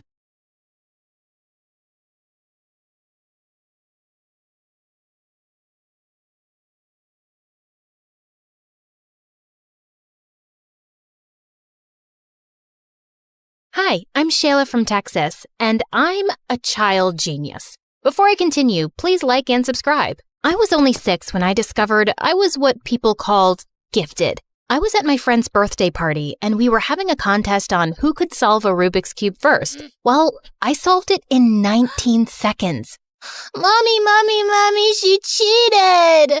That's crazy! How could I cheat? You were watching me the whole time! Stop lying, Shayla. There's no way you could solve the Rubik's Cube that fast. Now go sit in the corner. But that's so unfair! I didn't want to play more party games after that because all the kids kept calling me a cheat. When I got home, I told my parents what happened, and a few days later, they had me tested. And it turned out I had an insanely high IQ, just like my mom, who was a respected neurologist. Cool, right? Well, not exactly. I got moved up 2 grades, which meant I was the youngest in the class. And no one wanted to be friends with a little 6-year-old who was every teacher's favorite. By the time I got to high school, I felt like a total outcast. One night in 9th grade, I was home alone even though it was Valentine's Day, and tons of kids at school were out on dates. Knock, knock. I have a Valentine's Day present for you, sweetie. Thanks.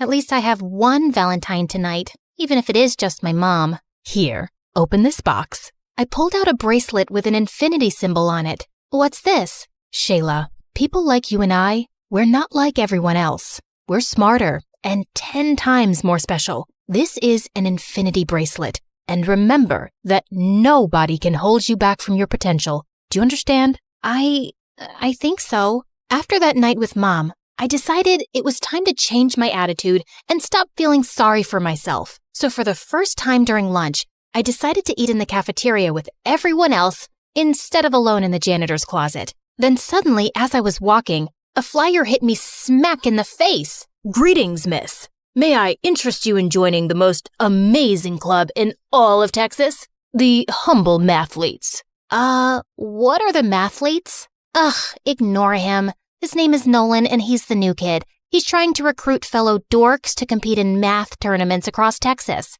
Well, I think math is fun. Sign me up. Cool. I don't usually allow younger kids on my team, but I'll make an exception. Ugh. I ended up joining Nolan's math team and the two of us became friends. Nolan wasn't gifted the way I was, but he was still smart and a really sweet guy. Finally, the day of our state tournament arrived and my mom called to tell me that she was coming. I can't believe it. My mom never takes a day off from work. Nolan, we have to win today. I really want to make her proud. Calm down, girl. We're gonna crush this tournament. Nolan pulled me into a hug and for some reason, it made my stomach do cartwheels. The competition went well, but in the final round, Nolan got 2 answers wrong and that cost us the first place trophy. Oh well, second place it is then. How about we celebrate with milkshakes and an MSA marathon? I was about to agree when I saw Mom standing behind me with a very disappointed face. I excused myself to talk to her. Why were you so happy back there?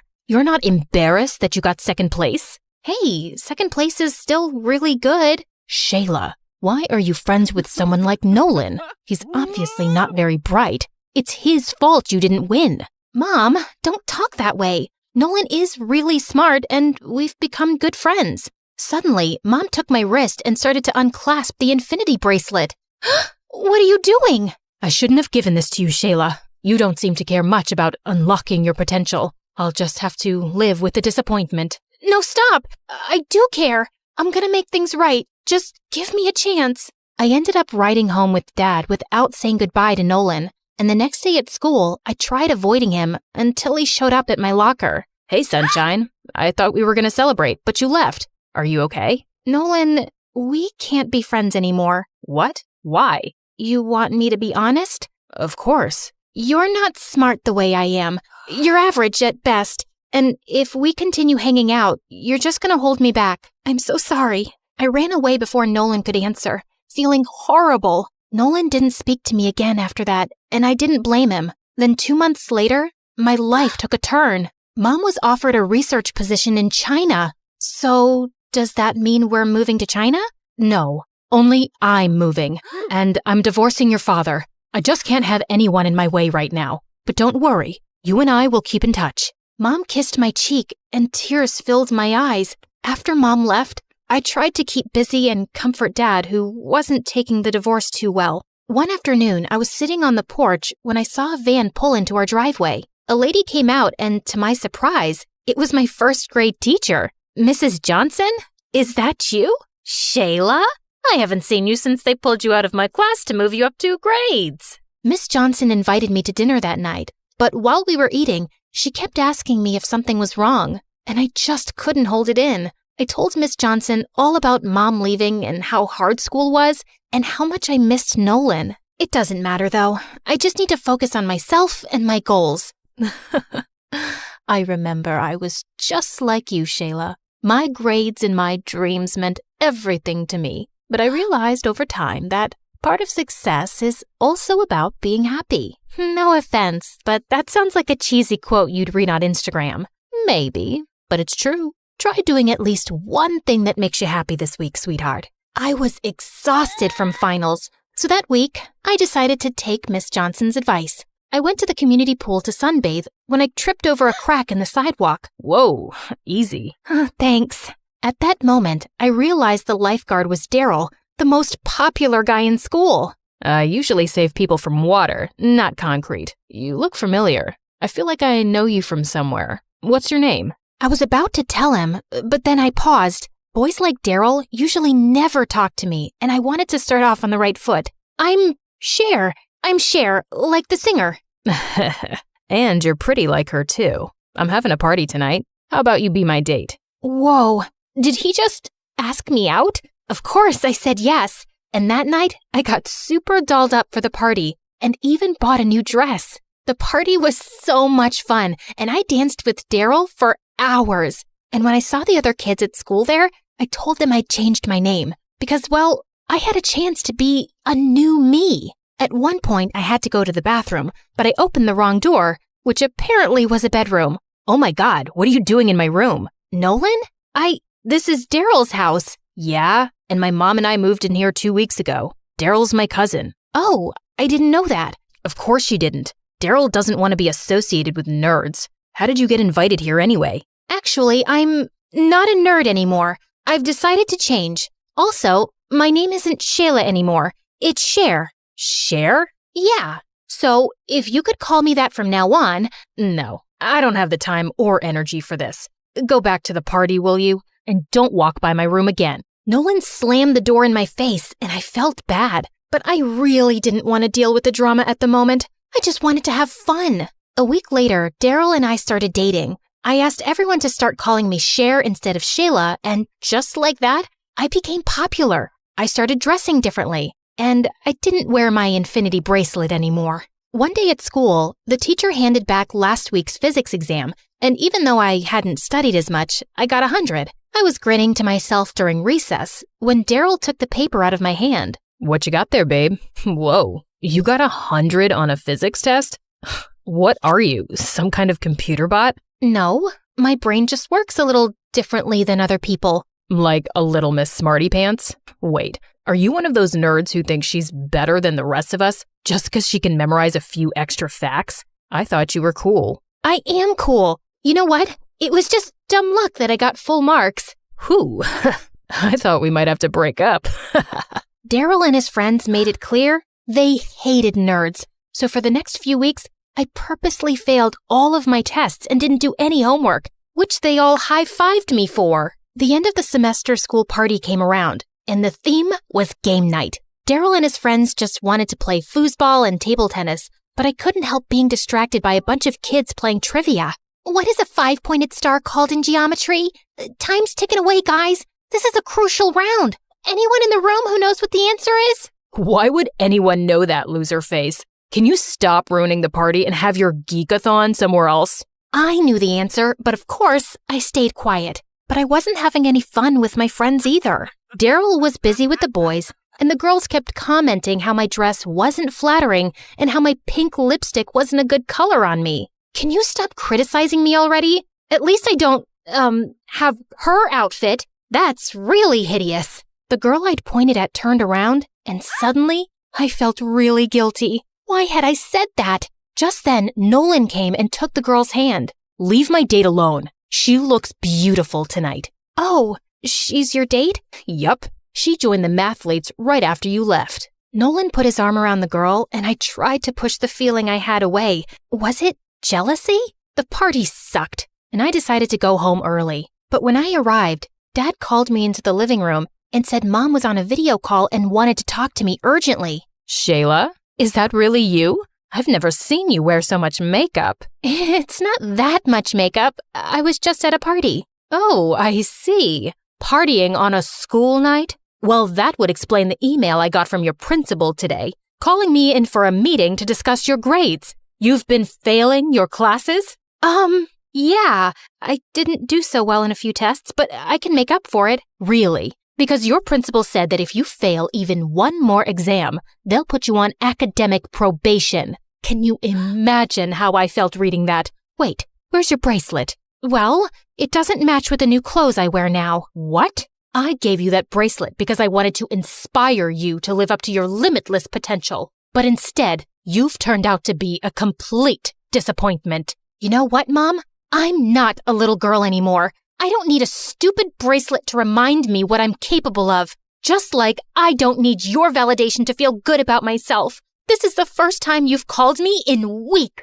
I'm your daughter. There's more to me than good grades. You don't value me the way I value you. I am done trying to make our relationship work. As I ran outside my front yard, I suddenly heard a familiar voice. Haven't seen you around in a while. Oh, hi, Miss Johnson. You look lovely tonight. Did you meet a nice boy? Oh, is that why you haven't been stopping by? I don't know what happened then, but suddenly I ran to Miss Johnson and burst into tears. She hugged me as I told her everything. About Mom, the bracelet, how Nolan replaced me, and how I'd turned into a superficial bimbo. Oh, Shayla, don't talk about yourself that way. I think I know what the problem is. You do? Yes. First, you tried being who your mom wanted you to be. Then, you tried being who the kids at school thought you should be. You've tried to be everything except yourself. Miss Johnson's words struck a chord in me. I thought about them all weekend, and on Monday, I pulled out the infinity bracelet. But this time, it meant something different to me. I wasn't letting anyone hold me back. and I had to start by making things right with Nolan. Hey, I know it's been a minute, but I'd love to be a mathlete again, if you'll have me.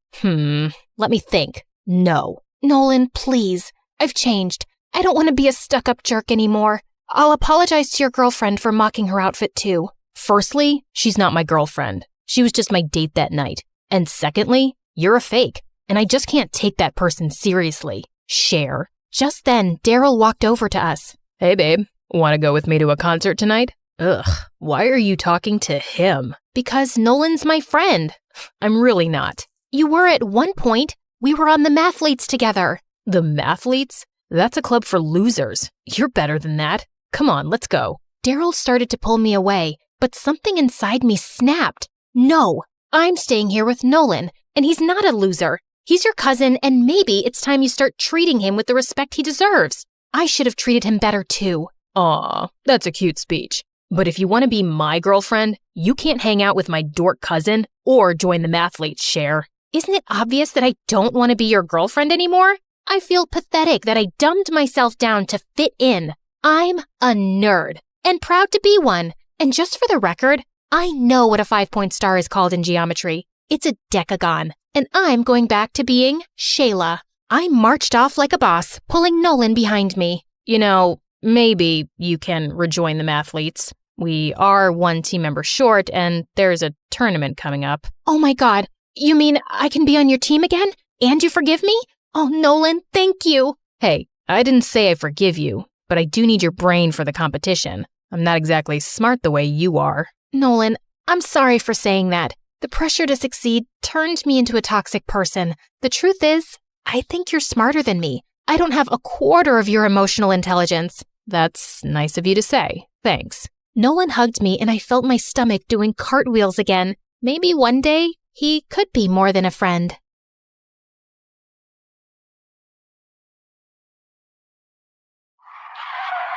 I zoomed past other cars, my foot hitting the accelerator at every turn, as my friend Vanessa screamed for her life. Just then, I saw this police car tailing us and pulled to the side. Just do as I say, okay? Like I have a choice. Shut it. Oh, hey, officer. Was I going too fast? May I see your license, please? Oh, sure, Officer Cutie. It's Curie. Oopsie, my bad. You know, I had this dream last night that I was stopped by a policeman, and we went to this cute place by the ocean and shared a cold latte, since it's so hot these days. I mean, talk about global warming. You think it's getting hot in here? I think it is. What do you think, Vanessa? I think you should shut up. I think so too. Now please step out of the car. Really? None of my flirting worked, huh? Then I guess I have no choice but to do this. And I stepped on the gas and sped the car away. Hi, everyone. I'm Sage, and I'm about to tell you how I messed up my life.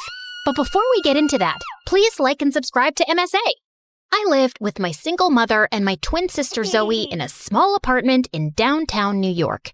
We didn't know anything about Dad, except that he was a loser who turned his back on Mom and left her totally heartbroken. One day you're going to come back crawling and begging for forgiveness, and I will spit on your face and make you cry. Mark my words! That never happened.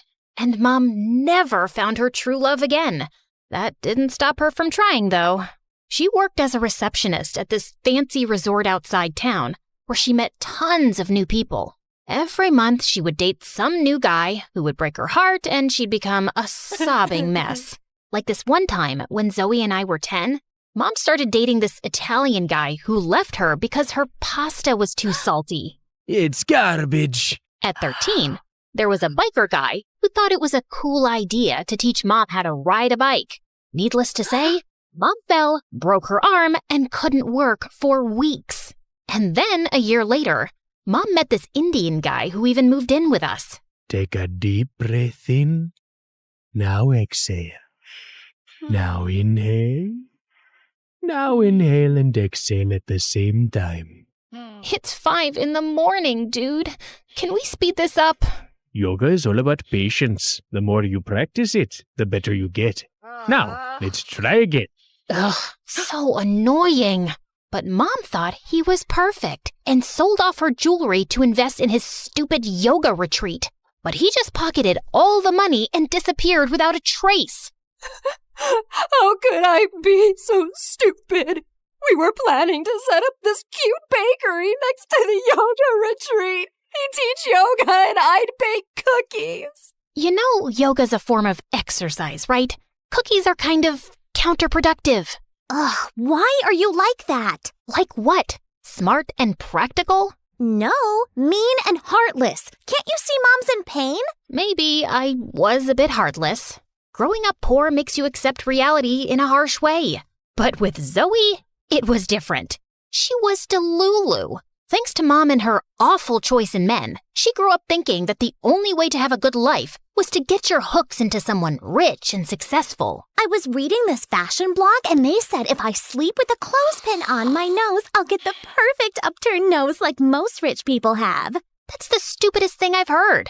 Your nose is just fine. Can't hurt to make it better. And what do you know about fashion and skincare? She even tried poking her cheeks with pencils so she'd get dimples.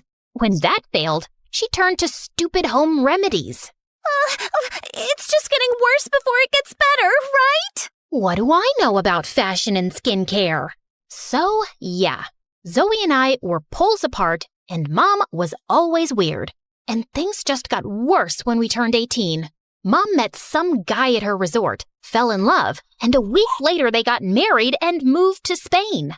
She promised to stay in touch, but all we got were a few bucks and occasional phone calls. With bills piling up, Zoe and I had to pick up housekeeping jobs at the resort. The pay wasn't great, but it was enough to cover school. We even got a room to stay in, which was a huge downgrade from our apartment. Okay, we need to make this work. Zoe, you take the broom and I'll dust the shelves. I just got a manicure done, so count me out. Where did you get the money? Wait, have you been using my savings? Yeah, but think of it as an investment in our future. See, what if tomorrow I run into some rich bachelor who asks me out, then falls madly in love with me, and we get married? And when we move to our fancy new house, I'll even set up a place for you in the garage, where you can stay with your girlfriend and cats. What girlfriend? Your girlfriend, silly. You don't need to stay in the closet forever. It's 2024. I'm not gay, Zoe. I just don't have time for stupid boys. Now help me, or I'll make you sleep on the floor. The next few days were tough. I woke up extra early, worked my shift, went to school, came back, worked again, and passed out. But Zoe barely showed up at work and was more busy flirting with some guy or the other. And then, on the night of our graduation party, Zoe and I were getting ready when I spotted this huge diamond ring on her finger. Where did you get this from? I bought it? By selling your kidneys? Ugh, stop yelling. Okay, fine. I found this lying by the sink in a room I was cleaning today, so I borrowed it for the party tonight. And don't worry, the guest isn't going to be back before tomorrow morning, so I have plenty of time to put it back. And what if they come back early, realize their $1 million rock is missing, and they trace it right to you? Why would they assume it's me? Because you're a maid, and the maid is always the thief. Who else would go in the room? Oh my God, you're right. How did I not think about that? Oh, they'll catch me and throw me in jail. I'm too pretty to go to jail. Plus, no rich guy will marry an ex-convict. My life will be over before it even begins. Just shut up for 2 minutes. Zoe told me the room number, and I double-checked at the reception, and thankfully, the guest was still out. This was the perfect chance to put the ring back. So I tiptoed my way across the hall, popped out the master key, and was about to open the door, when suddenly, my eyes fell on the most perfect guy ever. His beautiful black hair matched his perfectly fitting tuxedo, and he radiated elegance and confidence with his walk. I was sure he was an important guest.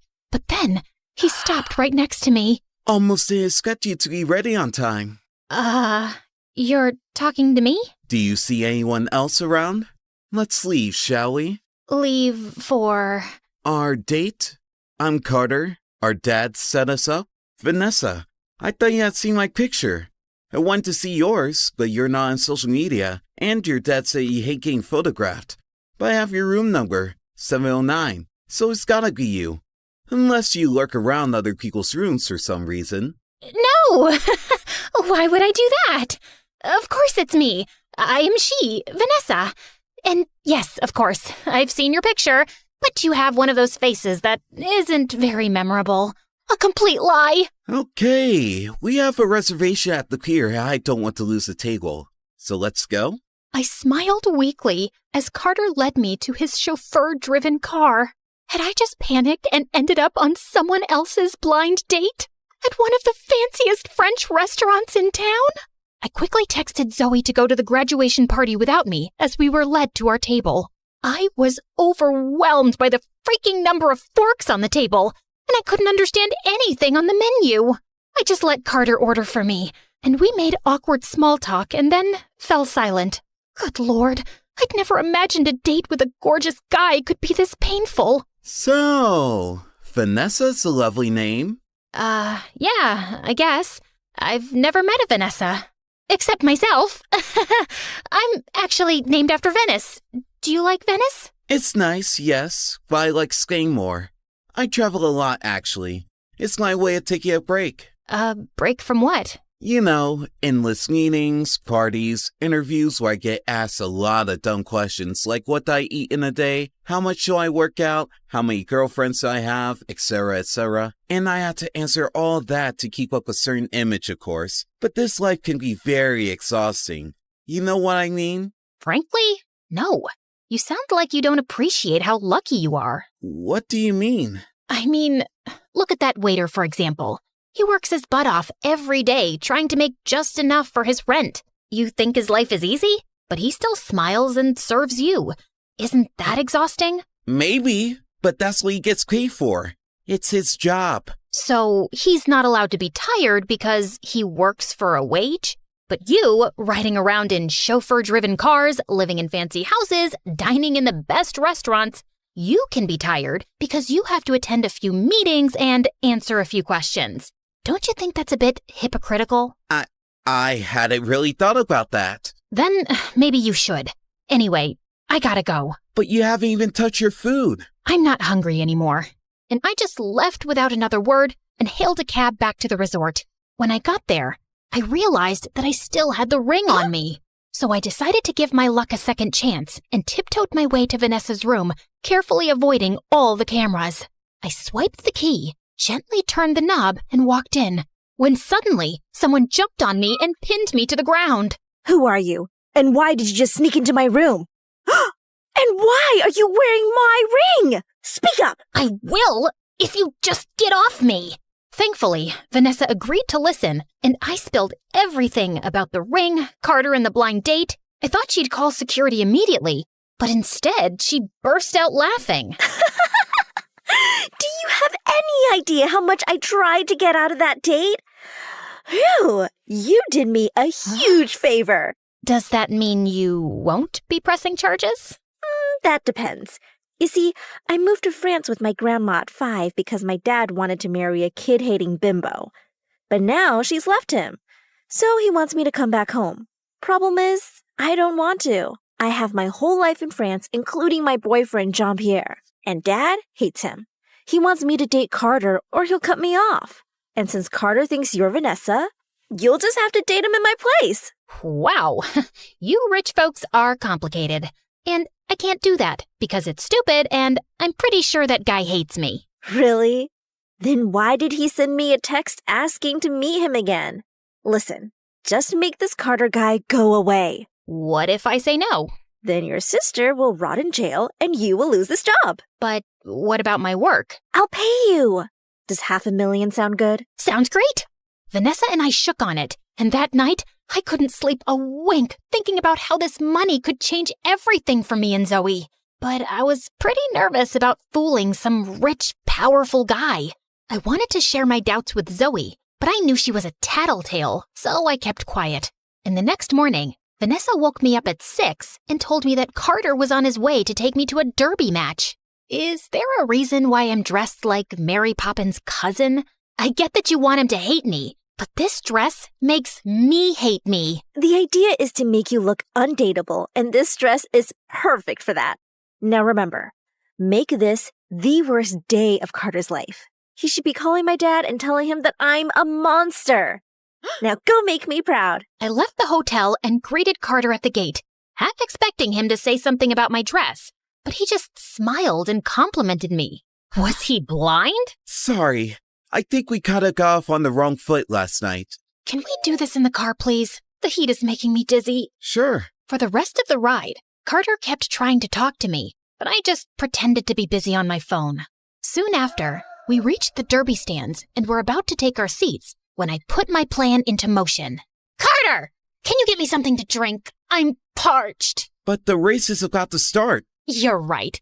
I'll just go and get it myself. No, wait. I'll get it. Oh, thanks. Carter pushed through the crowd and came back with a massive cup of soda. I took one look at it and screamed. It has no ice. I want ice. Carter rushed through the crowd again and came back sweating with a new cup of soda. Thanks. Oh no. What now? This isn't diet. I can't drink regular soda. It makes me feel bloated and gassy. Get me a new one. Pretty please. Carter shot me an irritated look before running back into the crowd, and by the time he got back, the race was over. I did feel a bit guilty, but then I thought about how he must have made his servants run around 1,000,000 times, so he probably deserved a little payback. What an exciting game. Too bad you missed it. Yeah, too bad. Are you mad at me? You are, aren't you? I made you miss the game. You must really hate me now. It's cool if you don't want to see me again. Nonsense. I love to see you again. Why? I mean, wow. I must have really left an impression. Carter inched closer, and I literally stopped breathing. I thought he was going to kiss me, but then he just opened the car door and asked the driver to drop me at the resort. I'll pick you up tomorrow, princess. Don't miss me too much. You bet. What the heck was that? Over the next few days, I did everything to make Carter go away, but nothing worked. I threw tantrums over the smallest things, and he patiently calmed me down. I made him wait for hours while I got dressed and didn't even apologize when I showed up. And he just smiled and complimented me. On Vanessa's instructions, I even took him to an amusement park and then faked a hurt ankle so he'd have to carry me around. When he sat me down to rest, I screamed in his ear to get me something to eat. He was at the stall when I pulled out my phone and texted Vanessa. The plan's not working. I've tried everything. The fake ankle, making him carry me. I even pulled his hair a little when I was on his back. He's not budging. Just as I hit send, I looked down and froze. I'd accidentally texted Carter instead of Vanessa. My heart raced as I scanned the crowd and spotted him walking towards me. He handed me the food and took out his phone, but I grabbed it before he saw anything. You're not allowed to see your phone till you feed me. It'll only be a minute. I think it's for my dad. You're always on your phone. You never pay any attention to me. I'm hurt, and all you care about is reading a stupid text from your dad. And with that, I threw his phone into a nearby fountain. Vanessa? Are you insane? What if he has something important to say? Guess I'll have to wait. Now wipe that frown and feed me. Eat it yourself. You're impossible, and I'm out of here. And he just turned around and left. I thought I'd managed to finally get rid of him when I reached the resort and saw him waiting outside with a bunch of roses. I didn't want any attention from the staff, so I dragged him to the side. What are you doing? I am so sorry, Vanessa. I was way out of line today for yelling at you like that. Please forgive me. Haven't you had enough? I mean, I'll think about it. Can you leave now? I'm not leaving till you forgive me. Fine. I forgive you. You mean it? You want me to get it tattooed? Thank you. I'll see you tomorrow. Great. And I ran inside before anyone spotted me.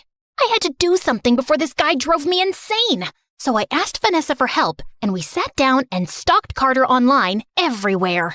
One of his Instagram posts said that he hated water. So the next day when I met him, I pitched the idea of scuba diving. Scuba diving? Why would you want to do that? Because it's fun. Imagine the two of us, hand in hand, exploring the depths of the ocean. So romantic. How about we explore the depths of my swimming pool instead? We can still hold hands, and it's a lot more convenient. It's funny how you're talking, but all I can hear are chicken sounds. Bark, bark, bark. Carter's a chicken. Bark, bark, bark. I'm not a chicken. Then prove it. Carter reluctantly agreed. But the next day when we were out on the water, he said he just couldn't do it. As we stood there with me trying to persuade him, the boat suddenly lurched forward and we both fell into the water. See? It's not so deep and scary, is it? Just then, I noticed that Carter wasn't swimming. He seemed to be struggling to stay afloat. And then he started sinking. I quickly swam to him and helped him back onto the boat, but he'd passed out. I shook him, gave him CPR, and was about to give him mouth to mouth when he opened his eyes and coughed up water. Oh my God, you're okay. Wait, were you about to kiss me? I can like that down. This isn't funny. Tell me about it. I'm the one who nearly drowned. You didn't tell me you don't know how to swim. I know how to swim. I just panicked because we're in the middle of the ocean. I told you I couldn't do it. I'm so sorry, Carter. You should be. Now, where were we? Yeah, I had my eyes closed and you're about to kiss me? Shut up. Once we were back on the main shore, we went to a cute diner and ordered burgers. Carter spotted a jukebox and played some of his favorite songs, but when I played mine, he fell silent. You don't like this song? No, I love it. It reminds me of my mom. She used to hum this to me whenever I was feeling low. I know I never say this, but I really miss her. I miss my mom too. Guess we're not that different, huh? You're way better than I'll ever be. Carter pulled me close, and as we swayed to the music, I realized he'd never looked so perfect. Under that spoiled exterior was a boy who missed his mom, and all he needed was someone to talk to. I wanted to be that person for him, but I also knew it wasn't going to last forever. So I just melted into his arms and decided not to think about it. That was until I reached my room and reality slapped me in the face. Care to explain why you have such an expensive dress in your closet? It's not mine. I borrowed it from someone at work. Uh-huh. Then why'd you hide it in your secret spot in the closet? You went through my secret spot? That's abominable. Who uses words like that? Also, I don't know what it means. And you've been acting really weird these days. Just last week I saw you sneaking into the room late at night. Where were you? I went out for a walk, Mom. Now, if you're done interrogating me, I've had a very long day. Obviously, that didn't stop Zoe from snooping around. And with time, she only got more suspicious. I had to put an end to everything soon, so I thought I'd go and talk to Vanessa. But her boyfriend was visiting, and she was always busy with him. And I decided to wait. But then one day during a date, Carter told me he wanted me to meet his dad. Why? I mean, don't you think we're moving too fast? We barely know each other. I don't know about you, but I think I know you pretty well. Really? Like what? Like I know you're pretty, you have the most gorgeous smile in the world, and that you play with your hair when you're nervous. And when you're thinking too hard, you make a weird face. Something like this? Stop it. Listen, please just come. It'll mean the world to me. Oh, and I have something for you. This necklace belonged to my mom, and it'll look beautiful on you. I don't think I can take this. I insist. Carter gently put the necklace around my neck, and I felt a million butterflies in my stomach. The entire ride home, I couldn't stop thinking about how I was deceiving him. I gulped down my tears as I kissed him goodnight, and then I barged into Vanessa's room. Carter wants me to meet his dad. And? What do you mean? His dad will spot my lie in a second. No, he won't. I've never met him. And even if I did, rich people have the memory of a goldfish. There's no chance he'd remember me. That's not the point. If Carter wants me to meet his dad, that means he's serious about me. It'll crush his heart when he finds out I lied. And why do you care about his heart? Listen, Carter clearly doesn't want to break up with you, but if his dad doesn't like you, he might convince him to dump you. All you have to do is make a horrible impression on the dad. I'm sure you can handle it. Handle it? I could barely walk in the ridiculous dress Vanessa picked out. I tripped getting out of the car on my way to Carter's mansion. Finally, I saw him waving at the front door, and I felt a bit relieved. But then his dad joined us, and he stared at me with an icy stare. Dad, this is... Vanessa, I know. You don't look anything like your pictures. Yeah, I'm not very photogenic. By the way, it's so good to meet you, sir. And what a wonderful house you have. These paintings and sculptures are really one of a kind. What an exquisite collection. And then I leaned onto one of the statues and it started wobbling. The next thing I knew, it toppled over and shattered to pieces. As I backed off in horror, I accidentally bumped into a waiter carrying a tray of shrimp and landed right on my butt. Every eye in the room turned to me, and I quickly got up and bolted to the washroom. As I was cleaning up, a pretty girl walked in. It was Sophie, Carter's ex. I recognized her from my online stalking sessions. That was one heck of an entrance. I'm Sophie, by the way. Carter must have mentioned me. Actually, no, he didn't. Can I help you with something? Just wanted to see Carter's new catch. And also, there's something you should know. As Sophie talked, my heart sank, knowing that I'd probably made the biggest mistake of my life. I could barely process what she'd told me, and I ran off from the party without telling Carter. By the time I got home, I was so exhausted from all the overthinking, I immediately passed out. When I woke up the next morning, my phone was buzzing and Zoe wasn't around. I found out why immediately. The police were calling to tell me Zoe had been arrested for stealing. I took a cab to the police station, and on the way, I called Vanessa to tell her what had happened, but her phone went straight to voicemail. I even tried the phone in her hotel room, but she didn't answer that either.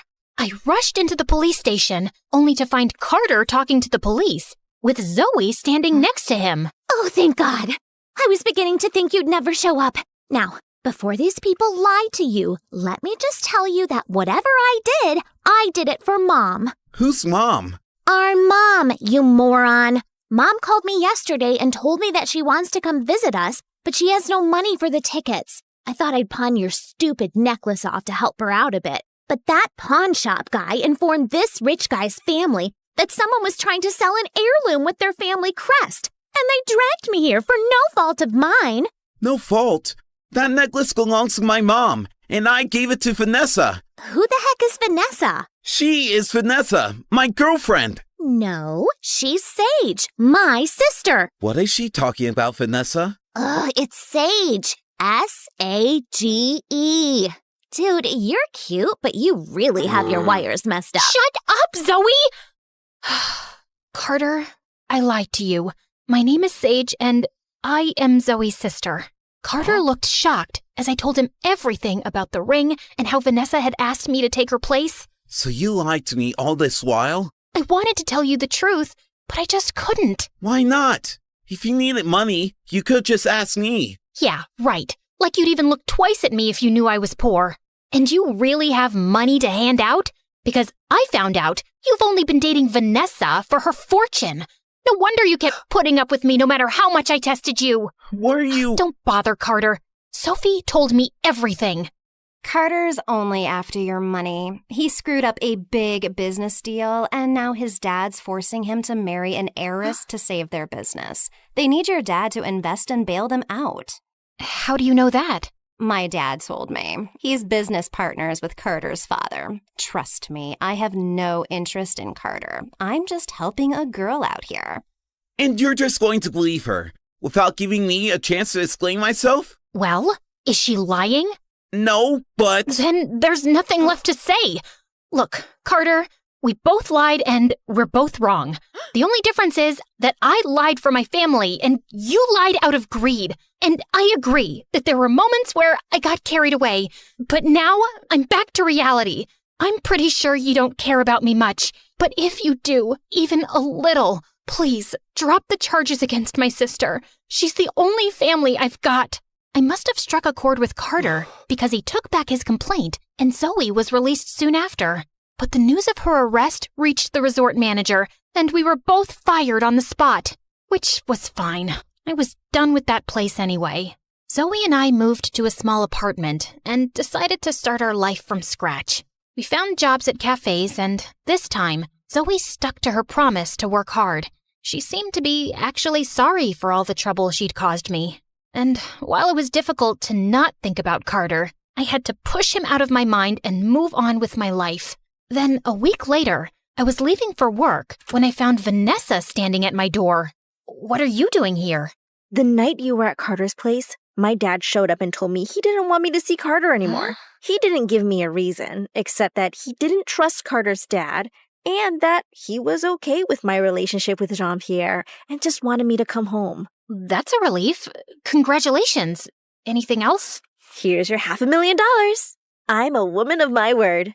I didn't exactly do the job, and I don't want money for tricking someone. It didn't bother you before. I guess you must have fallen in love with Carter. No, that's not it. Well, that's too bad, 'cause Carter's in love with you. He called me to yell at me for making him fall in love with the wrong person and how he can't get over you. He doesn't love me. He was just after your fortune. That's why he put up with me for so long. Something tells me you haven't seen the news recently. Carter officially resigned from his dad's company. I think his dad forced him to be with me just for money, and he was under a lot of pressure, so he agreed, but it looks like he doesn't care that much about money now. Oh, he also announced he's taking care of the student loans of waiters working in 20 restaurants in this town. I don't know what that's about. I don't believe it. Vanessa showed me the news article, and I was shocked. Oh God, Carter really loves me? I have to tell him how I feel too. But he's moving to his mom's place in London in like 3 hours. Then we have to be quick. You have a car? Duh. You think I walked here? Of course I have a car. But it's a little slow. Seriously? I can crawl faster than this car. Told you he's slow. I don't care, 'cause I'm mostly on my phone, and you know how rich people are? Always fashionably late. Just sit back and relax. Enjoy the drive. Enjoy my butt? I asked the driver to stop and step aside while I took the wheels and hit the accelerator. I zoomed past the cars, got tailed by the police, but somehow made it to the airport just in time. I jumped out of the car and dashed towards the gates, still hearing the police sirens behind me. Go! I'll take care of this. I rushed through the airport, screaming Carter's name. All I could think of was not being able to talk to him and tell him how much I liked him. And my heart sank when I checked the departure charts and saw that the London flight had already departed.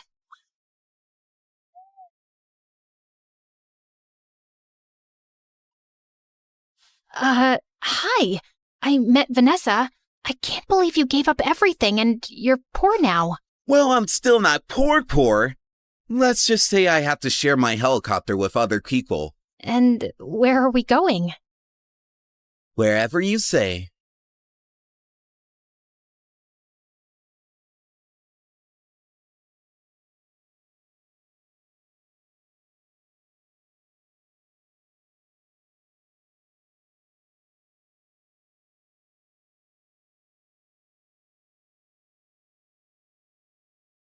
Hi, I'm Ivy from California, and I love making lists.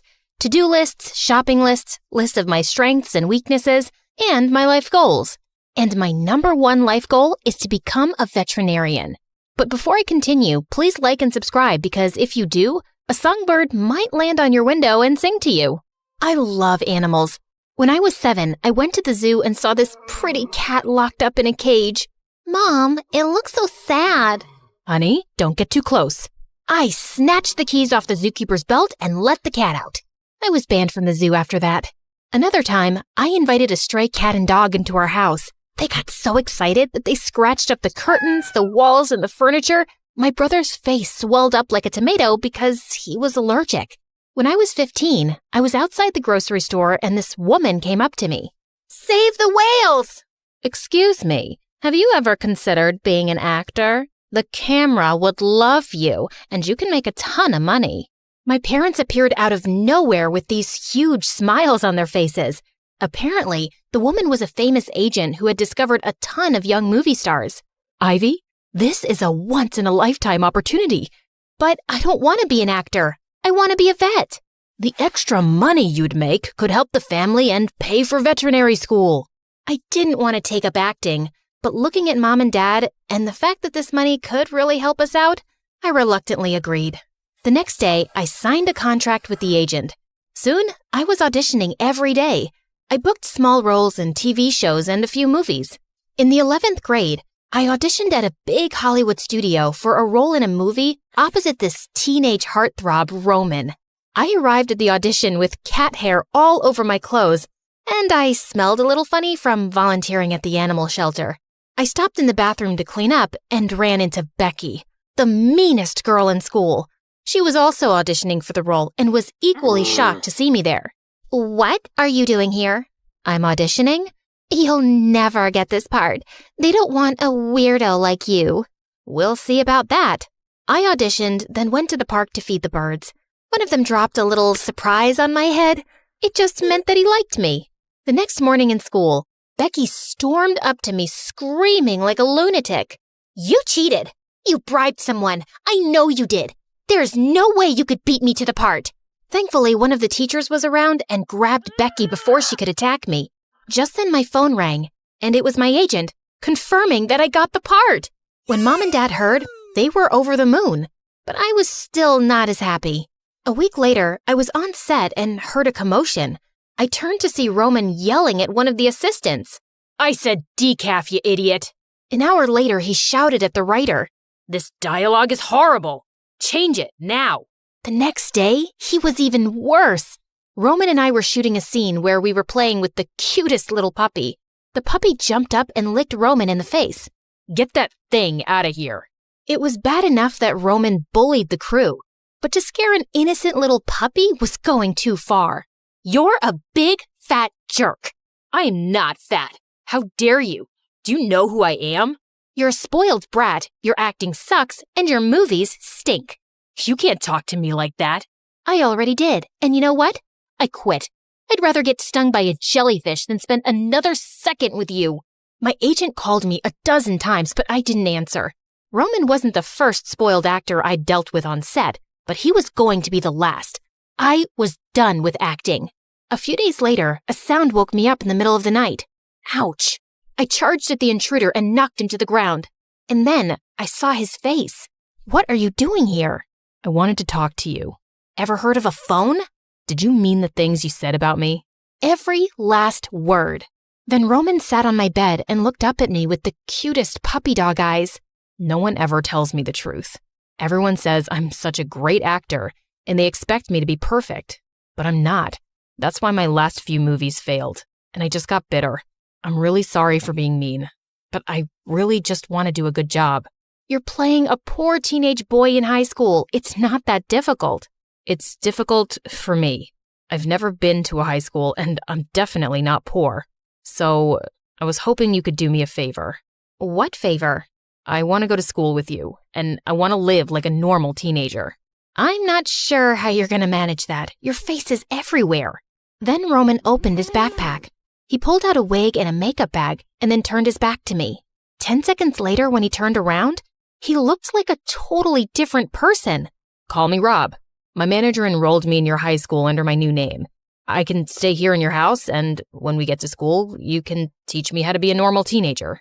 Why do you want to stay at my house when you can easily afford another mansion? Let's just say I want to get the feel of everything without my riches and comfort. And your house is perfect. You want to go to vet school and open an animal shelter, right? Uh-huh. But what's that got to do with this? You do this for me, and I'll give you $1 million, making all your dreams come true. At that moment, I saw my future flash before my eyes. I couldn't say no. Roman slept on my bedroom floor that night. I was sound asleep when music started blasting at 5 a.m. in the morning. Roman and his personal trainer were working out in the middle of my room. What are you doing? You'll wake my parents. And how did he come in? The same way I did. I turned off the music and shoved Roman and his trainer out of my window. Honey, what's going on in there? Just getting into shape, Dad. Later that morning, when I went downstairs, I got the shock of my life. Honey, you never told us you had a boyfriend. What boyfriend? Then Roman turned around with an apron and a plate full of pancakes. And he's such a great cook. I grabbed Roman's hand and dragged him out the door. Why would you tell my parents that you're my boyfriend? It's perfect, right? Now I can hang out at your house at any time without causing suspicion. That was not part of the deal. Well, what's your plan? If I'm not your boyfriend, then what am I? We're just friends, genius. I've never been friends with a girl before. The truth is, I never really had any friends either, girls or boys. And I certainly never ever had a boyfriend. But I wasn't going to admit that to Roman. We went to school, and somehow Roman was in every one of my classes, and he always sat in the seat behind me. Whenever he wasn't staring at me, he was mimicking me. He slouched in his seat like me, chewed his pencil like me, and even tried walking like me. Stop copying me. People are staring. Oh, sorry. What am I supposed to do? Homework? I already finished it. Roman showed me his notebook. He'd completed our math homework and half the upcoming assignments in the book. How'd you do that so fast? I had a tutor who was pretty intense. I learned this stuff a couple of years ago. I was horrible at math. It was my worst subject.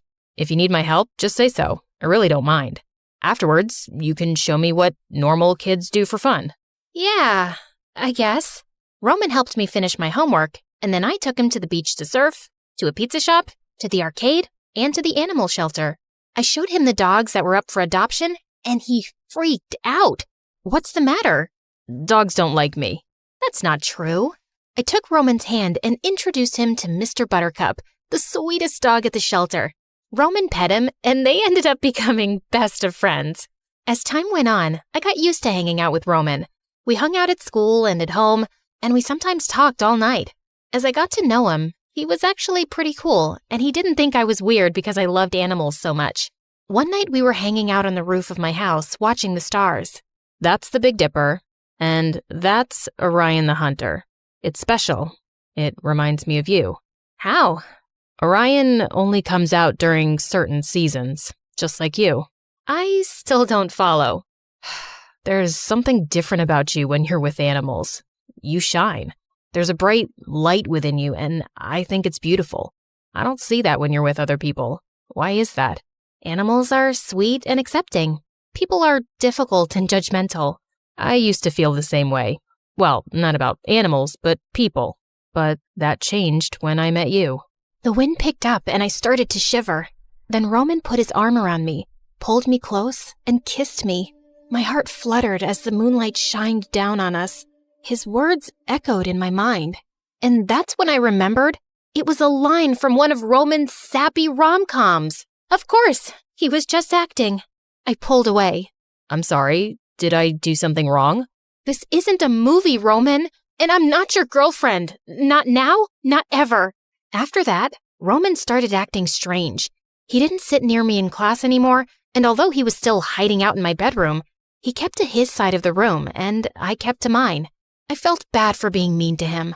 Roman was a self-absorbed jerk, but maybe he was changing. Maybe he really did like me. I caught up with him at his locker to talk. Roman, about the other night. It's okay. What happened on the roof wasn't part of our agreement. I should have never put you in that situation. You just caught me off guard. I never expected that you could be... Be what?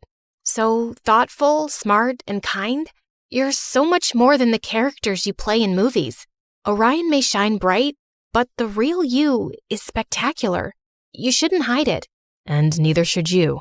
Roman took my hands, and just then Becky and her annoying boyfriend Milo walked up to us with their army of brats. So, who's your new friend? He doesn't have 4 legs and fur. A bit of advice, new guy. Stop wasting your time with Ivy. She's a loser and a freak. Becky and her friends started laughing, and Roman's face turned red. Don't talk about Ivy like that again. Oh yeah? What you gonna do about it? Milo shoved Roman, and they got into a terrible fight. As the teacher tried to pull them apart, Roman's wig fell off and his cover was blown. Is that Roman? Everyone started pulling out their cell phones and started recording Roman as he ran away. The next morning, the video of Roman's fight with Milo went viral. Milo sued Roman in court for his injuries, and Roman was fired from his movie. Reporters found out that I had helped him with the disguise, and they camped outside of my house to interview me. A dozen stories were even published blaming me for ruining Roman's career. I tried to reach out to Roman, but he didn't answer my calls or texts. I felt so guilty that he was losing everything because he stuck up for me. He was my first real friend, and it cost him so much. A few weeks later, a breaking news report revealed that Roman's manager had stolen all of Roman's money and left the country. I couldn't believe that things were getting worse for Roman, and there was nothing I could do to help him. One evening, I was working at the shelter when Mr. Buttercup started jumping and barking like crazy. Then he yanked on his leash so hard that it slipped out of my fingers. Where are you going? Oh my God. Roman? Hey, Ivy. What are you doing here? I don't have much money left, but we had an agreement. Is this the only reason you're here? Besides, I can't take that. I'm the reason you lost everything. What are you saying? You're the reason I realized life is more than just making money. Ever since I met you, I've become a better person. And even dogs like me now. Dogs? Really? Are you just going to stand there talking about philosophical nonsense? So, you want me to say that I'm madly in love with you? Or that I can't stop thinking about you? Or just shut up and kiss me already?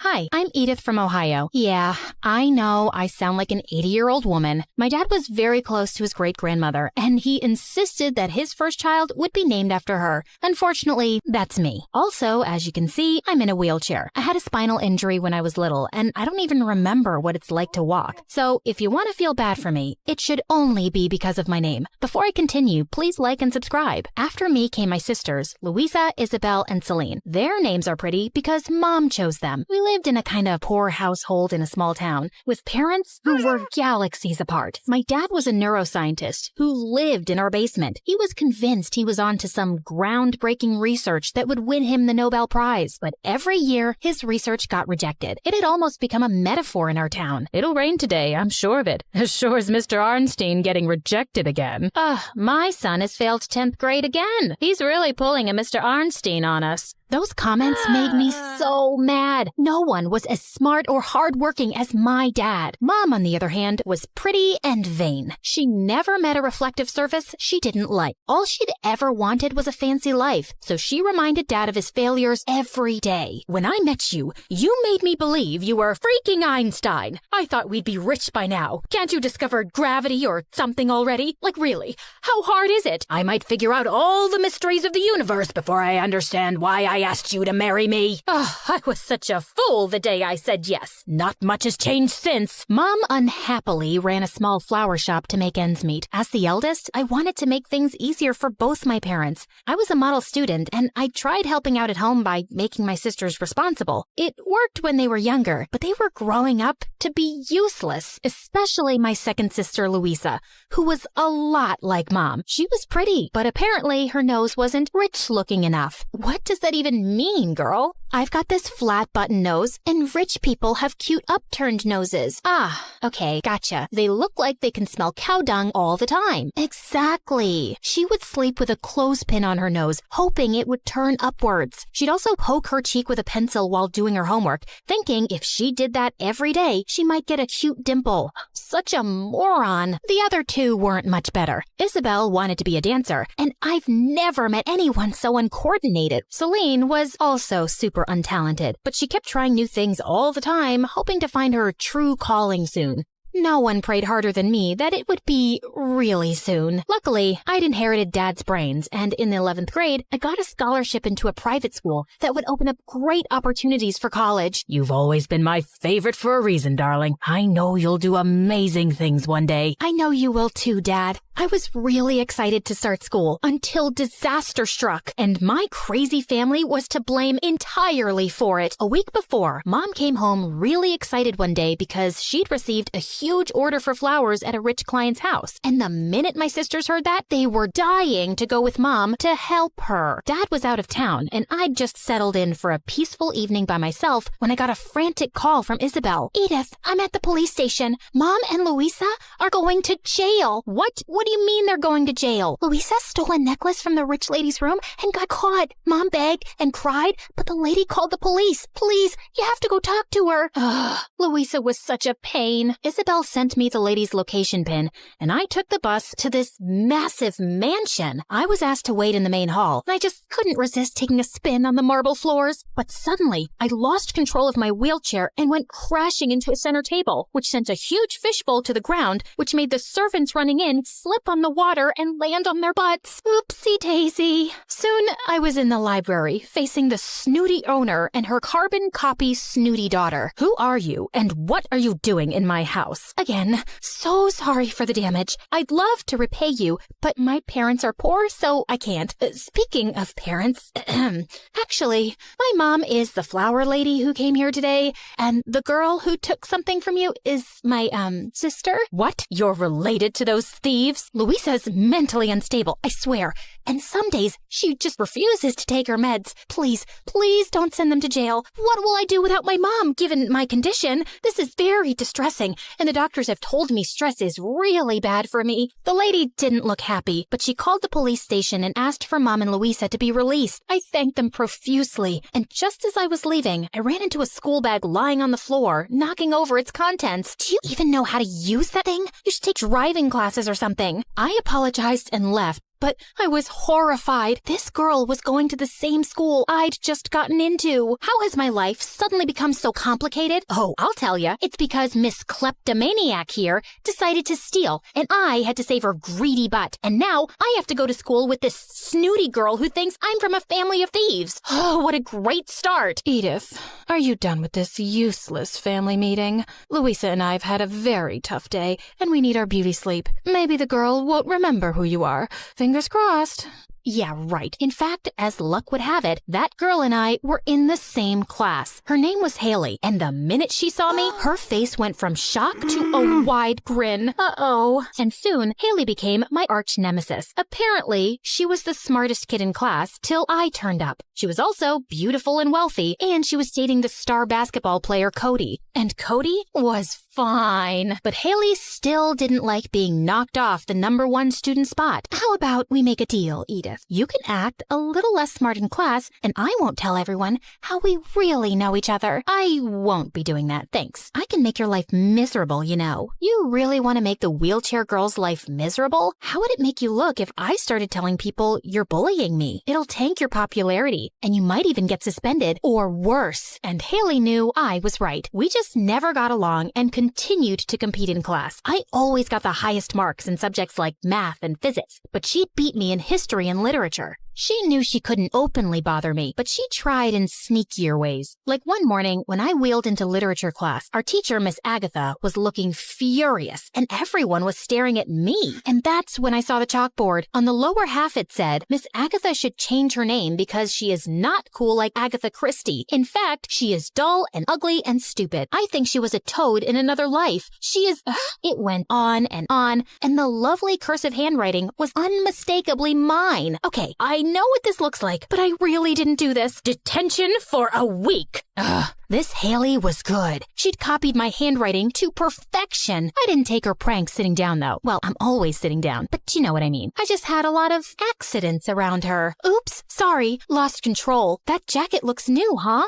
Sorry, I just didn't see your toes. You have really tiny feet, Haley. Then one day, our principal came to class to tell us about a statewide competition for which one student would be chosen from the school, and all interested candidates had to sit for a test. Also, I should add that the winner of the competition will get a full scholarship to any university of their choice. This was a chance to make all my dreams come true. I spent countless hours studying for the test. I knew Haley was preparing for it too, even though she didn't need a scholarship. It was just an attempt to beat me. The test was tough, but I did my best. And guess what? It was good enough. I managed to come out on top, and I was over the moon. But there was one problem. The competition required a big entry fee, and I had to travel to another town and cover those expenses too. I wanted to ask my parents for help, but that evening, I heard a huge fight between them over money, and I just couldn't. I wasn't giving up though, not after coming this far. So I decided to sell tacos in the school cafeteria, because seriously, I make the world's best tacos. I could cover the cost of ingredients, and I just needed to sell enough for 2 weeks to collect the amount I needed. I set up a little taco corner in the cafeteria, and they were an instant hit. My tacos were selling like hotcakes, till the awful lunch ladies in the cafeteria reported me to the principal, and I was informed that I couldn't sell food on school premises. So the next day, as soon as school ended, I was ready with my taco stall right outside the school gate. Technically not on school premises, so no one could say anything amazing to me. Even some friends joined me in selling them, and the first few days, things were going great. But suddenly, things started going very wrong. Students started getting sick in school with similar symptoms, and parents poured in with complaints. The principal launched an investigation, and it wasn't long before they discovered the problem: my tacos. I was suspended for 2 weeks, but worse than that, Haley was chosen for the competition instead, and I was devastated. I didn't even tell anyone at home I was suspended. They all thought I had spring break. But 3 days later, the most unlikely thing happened. Cody, Haley's boyfriend, came to visit me at home.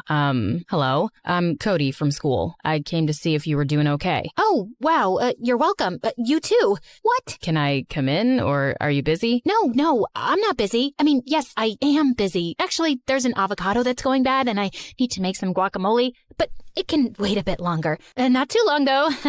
What was I even saying? And that afternoon, Cody told me that Haley had sabotaged my taco business. She'd mentioned something about bringing you down, and I thought she was kidding. She got someone to mix something into your food, which made everyone sick. I am so sorry. I couldn't believe that someone could be so heartless, and there was nothing I could even do about it, and I just started to cry. There'll be other chances, Edith, and I can't believe you started a business and made that much money. You're really cool and brave. After that, Cody started visiting regularly during my suspension, and we'd have fun and joke around. He really made me feel seen, and we could talk about anything. Do you feel people act weird around you sometimes? Yeah, most people get so awkward when they see a wheelchair. Like, they don't know if they need to express sympathy or if they should just ignore it completely. But really, I'm fine, and I just want people to act normal. Do you wish you could walk someday? More than anything in the world. I dream about it all the time. Cody pressed my hand and smiled warmly, and my heart fluttered. And when I went back inside, my stupid sisters were waiting for me with huge grins. You like him. You want to hug him. You want to kiss him. You want to... Shut up, Louisa. He's just a friend. You may be book smart, but you don't know the first thing about boys. He's not coming over every day because he likes you as a friend. And if you're not interested in dating him, I can. I mean, it would be a crime to let this rich, yummy boy go. Shut up, Louisa. He's mine. When my suspension ended, I was back to school, ready to work hard again. Actually, I was looking forward to seeing Cody more than anything, but to my disappointment, I found him right next to Haley. I gave him a small wave, then he just looked away. Well, I guess things were back to normal. Cody had just felt bad for me, and he tried to make me feel better. He was still gonna choose Haley because she was everything a guy could want. Soon enough, the spring dance was on everyone's mind, but I wasn't even thinking about it till one day in the cafeteria. I was reading by myself when Cody sat and joined me. Edith, I'm sorry I've been avoiding you. Will you go to the spring dance with me? What? But what about Haley? You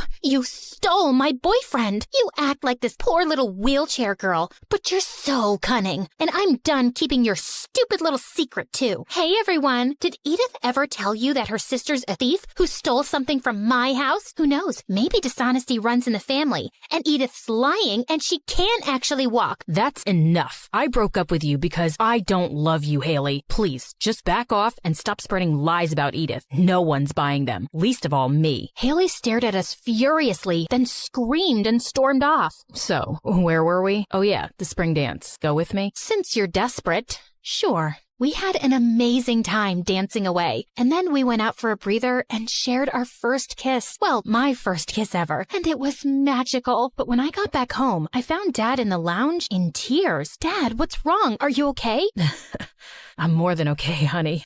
I just won a huge research grant. Oh my God, I knew you'd do it. I'm so proud of you. What's your research about? It's about you. It's all I've been working on for years, and I couldn't give up. You never lost complete sensation in your feet, Edith, and I've been working on developing a machine that can get you walking again. I don't want to raise your hopes too high, but it's a very real possibility, and we have the money to try it out. Dad, I can't believe you did this for me. Even if it all doesn't go to plan, this means everything. Well, long story short, I was one of Dad's subjects, and within 2 months, he got me to stand on my own 2 feet. A baby couldn't be prouder of his first steps than I was, and all of my mom's and sister's dreams came true too. We moved to a much bigger house with much fancier things, and Mom didn't have to work anymore. I knew I always made the right choice marrying you, Mr. Arnstein. I'm still wondering why I married you, but let's not argue anymore, dear.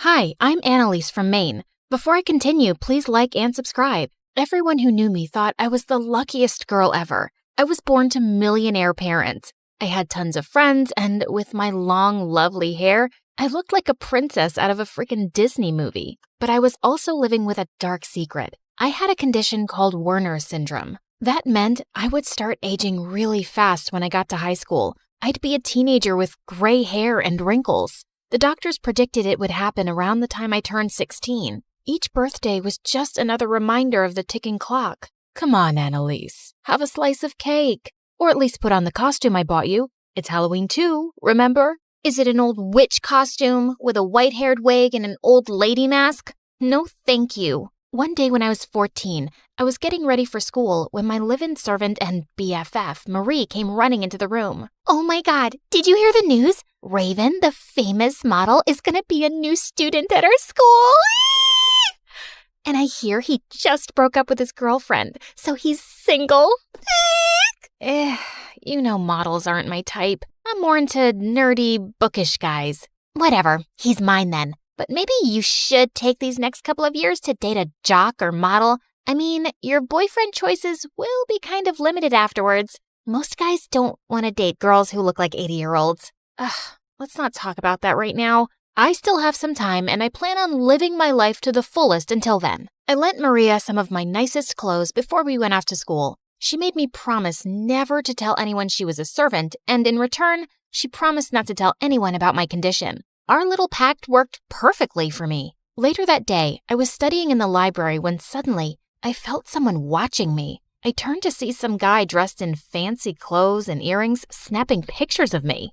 Don't mind me. I'm designing some jewelry and I'm just photographing your bracelet. Dude, you can't just go around photographing people without their consent. Excuse me, do you know who I am? I'm a popular model. Well, I quit modeling a year ago, but now I own a successful jewelry business. I can do what I want. Holy crud, it was Raven, the guy Marie had been talking about. I don't care who you are. The rules of basic respect still apply to you. With that, I pushed Raven's phone away from me and it ended up shattering on the floor. Are you kidding me? I had all of my photos in there. Why would you do that? We both got kicked out of the library after that. Raven gave me dirty looks whenever I walked by him. So what? A hot guy was taking your picture. I'd kill for that kind of attention. No, you wouldn't. That guy was nothing but a creepy jerk. And I don't feel bad at all for breaking his phone. Later that week, I was in ceramics class feeling totally relaxed when Raven snuck up behind me and told me I was doing everything wrong. Hey, you're not the teacher. Well, I've been doing this for years, so you could learn something from me. First things first, you're supposed to cup your hands like this. Raven's hand started guiding mine, and for some reason, I felt my heart race. Then suddenly, some girl burst into the classroom, glaring at Raven. I've been trying to track you down for days. Breaking up with me was a huge mistake. You are so gonna regret it. To my horror, the girl ran over to Raven and jumped on him. Get off of me right now, or I'm gonna call the cops. But the girl had Raven's wrists pinned to the floor. So I stepped in and lifted her off him with all my strength. Luckily, our teacher called security before Raven's ex could attack me. Wow, you saved me from getting murdered by my psycho ex. I owe you one. Not really. I already smashed your phone and didn't pay you for it. I'm sorry about that. Nah, I should have asked your permission before photographing your bracelet. We got off on the wrong foot. How about we start over? I could go for that. And I guess I could use your help with the bowl I'm making. Raven laughed and I felt my heart race again. What was that about? I decided not to dwell on it, and from that day, we became good friends. I learned Raven had to quit modeling to focus on his studies and his jewelry making business. Modeling was just something his parents made him do. He was the most creative person I have ever met, and over time, I developed feelings for him, but I never said anything. I knew he didn't feel the same way about me. One evening, I came home late after exercising, and when I walked into the living room, I almost fell over in shock. Raven and Marie were kissing on the couch. What's going on? Can you believe it? Raven and I are dating now. I've had a crush on him for ages, and I finally got the courage to ask him out. And he said yes. I guess it's just confusing because you guys haven't really talked much or hung out before. Well, it all kind of happened really fast. Maybe it was fate or something. But don't worry, Annalise. Just because Marie is my girlfriend now doesn't mean we can't hang out. Don't worry about her, babe. She's obviously happy for us. Marie started kissing Raven again. I just wanted to tell her to get away from him, the guy that I loved. But I didn't want Raven finding out how I felt about him. I cried myself to sleep for weeks and tried to hide how heartbroken I was from Raven and Marie. Then one morning, I was in the courtyard when I saw a mob of girls squealing by the parking lot. I walked over to see what was going on, and that's when Raven came running up to me. Please, kill me right now. My idiot brother Grant is on vacation from modeling school and is coming to visit. I can't believe my parents favor that idiot over me now, all because I quit modeling. Raven looked really upset, and I was about to comfort him when suddenly his brother came right up to me, and wow, he was gorgeous. My oh my, Raven. Is this the new lady in your life you were telling me about? No, this is Annalise, my best friend. My girlfriend should be here any minute. So, you're telling me this girl is single? How would you like to go to Italy for a day in my private jet? No way. She's not about to let a stranger take her to a foreign country. How about you let her decide? I kind of liked how protective Raven was over me, even if it was just because he hated his brother. But as soon as Marie arrived, Raven had to go, and Grant continued to treat me like a queen. And by the end of the day, he asked me on a date, and I said yes. He was lovely. What was the harm in it? Plus, I wanted to move on from Raven. But when Raven found out I was going out with his brother, he was enraged. How could you do this? Going out with Grant is the worst betrayal ever. Why? You're already dating my best friend. Me dating your brother isn't that different. Except my brother is my enemy that steals all of my parents' love. And you're my best friend. It's just too much. Okay. If it's that important to you, I won't date Grant. But the damage had already been done. Raven blocked me on all social media, and whenever we were in school, he totally avoided me. There was nothing I could do to win him back. So I started going out with his brother and tried to forget about him. Except after a few weeks, I discovered that even though Grant was handsome and sweet, we had nothing in common. One afternoon, I was sitting at this boring lunch he'd taken me to, and I made up a lame excuse to leave. I decided to take a walk on the beach when suddenly I spotted someone there. It was Raven. What are you doing here? Please don't yell at me. I just wanted to say hi. I wasn't going to yell at you. The truth is, I miss you. And I totally support you dating my brother if it makes you happy. Just like you supported me dating Marie. Also, I'm collecting seashells to make a necklace out of. Want to help me? I'd love to. Raven and I spent hours collecting shells, and as the sun started to set, Raven asked a stranger to take pictures of us with our bag of shells. You two make such a sweet couple. Actually, I have a girlfriend and she has a boyfriend, but she's still one of the most important people in the world to me. Raven put his arm around me as the lady took our picture, and I just wished he could just hold me like that forever. I was still thinking about him when I got home, but just as I walked through the front door, I saw a shadow come towards me and I jumped. Where were you, Annalise? I'm just curious. I was with Raven. He decided he wanted to be friends again. Well, it's just that I was on Instagram and I saw Raven posted a picture of you two collecting seashells together, and his arm is around you. How very romantic. Marie, it wasn't like that. I ran into him by accident. I know it may be hard to believe that any guy would like me better than you, but guess what? Raven prefers this dirty servant over your royal highness. And in case you weren't keeping track, your 16th birthday is in 10 days. I guess then the princess's hair will finally turn gray and her face will turn wrinkled and ugly. Just because I'll look different doesn't mean my life has to be over. I can still be happy. Marie just smirked at me and walked off, but her words really got to me. I woke up every morning filled with dread and counted down the days till my birthday. Raven could tell something was wrong and he kept asking me about it at lunch. She's just distracted studying for exams. Plus, why do you care about what's going on with her? Because she's my friend? What kind of question is that, Marie? Annalise, I know something's been up with you. Why can't you just tell me? I wanted to tell Raven about my condition so badly, but I was worried I'd freak him out, so I kept my mouth shut. On the night of the birthday, Marie told me she had a surprise for me in the living room. I've been kind of hard on you these past few weeks. I just got jealous when Raven posted that photo, but we're still besties, and I made you a present. Perfect for Halloween. Wow, that's really sweet. But when Marie showed me my present, my stomach did a somersault. She'd made a doll that looked exactly like me, wearing my exact clothes. She also had pins in her. I had to leave the sewing pins in place to hold her together. I thought we could have a ceremony to say goodbye to the young Annalise. All little girls grow up eventually and get older, right? Before I could answer, Marie tossed the doll into the fireplace. Oh my God! Okay, you're freaking me out. I think you want my condition to ruin my life. Because, I don't know, you're jealous of me or something? Maybe I am, maybe I'm not.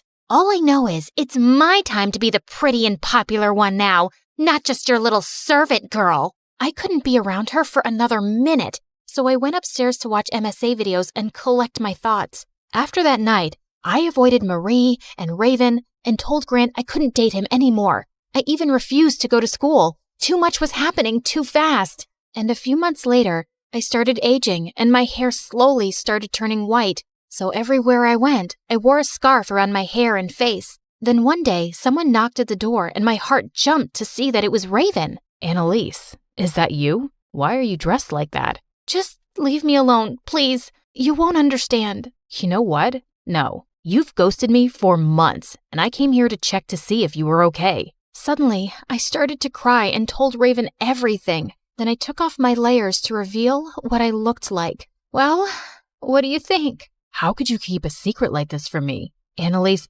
I have to go. This is just too much. With that, Raven walked out the door, and I felt totally shaken up. He had left because he thought I was hideous. And I was. Someone knocked on my door, and it was Mom. Annalise, Marie won't be working for us anymore. I discovered that she's mentally ill and wanted to hurt you. Marie made over 1,000 dolls of you with pins in them. I guess she was trying to do some evil spell, and I found them in her closet. She's in an asylum now. I was lost for words. I knew Marie was jealous of me and had been acting weird lately, but I had no idea it had gone so far. At least her new boyfriend is visiting her. His name is Grant, so I guess she's his problem now. Wait, Marie was dating Grant?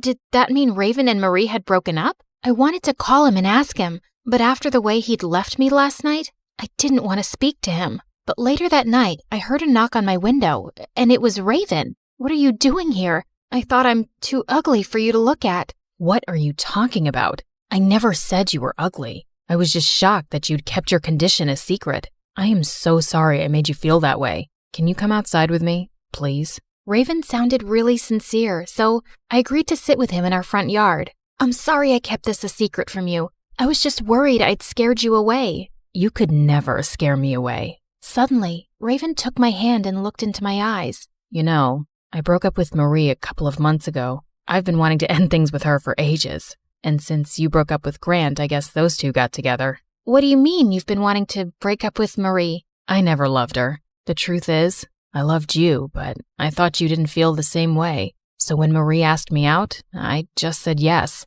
She was pretty, and she was your best friend, so I'd still be close to you. Raven, I've been in love with you ever since we became friends. I just never had the courage to tell you. And I knew this would happen, so I didn't think you'd want me anyway. But I do still want you. And Annalise, your hair looks like starlight.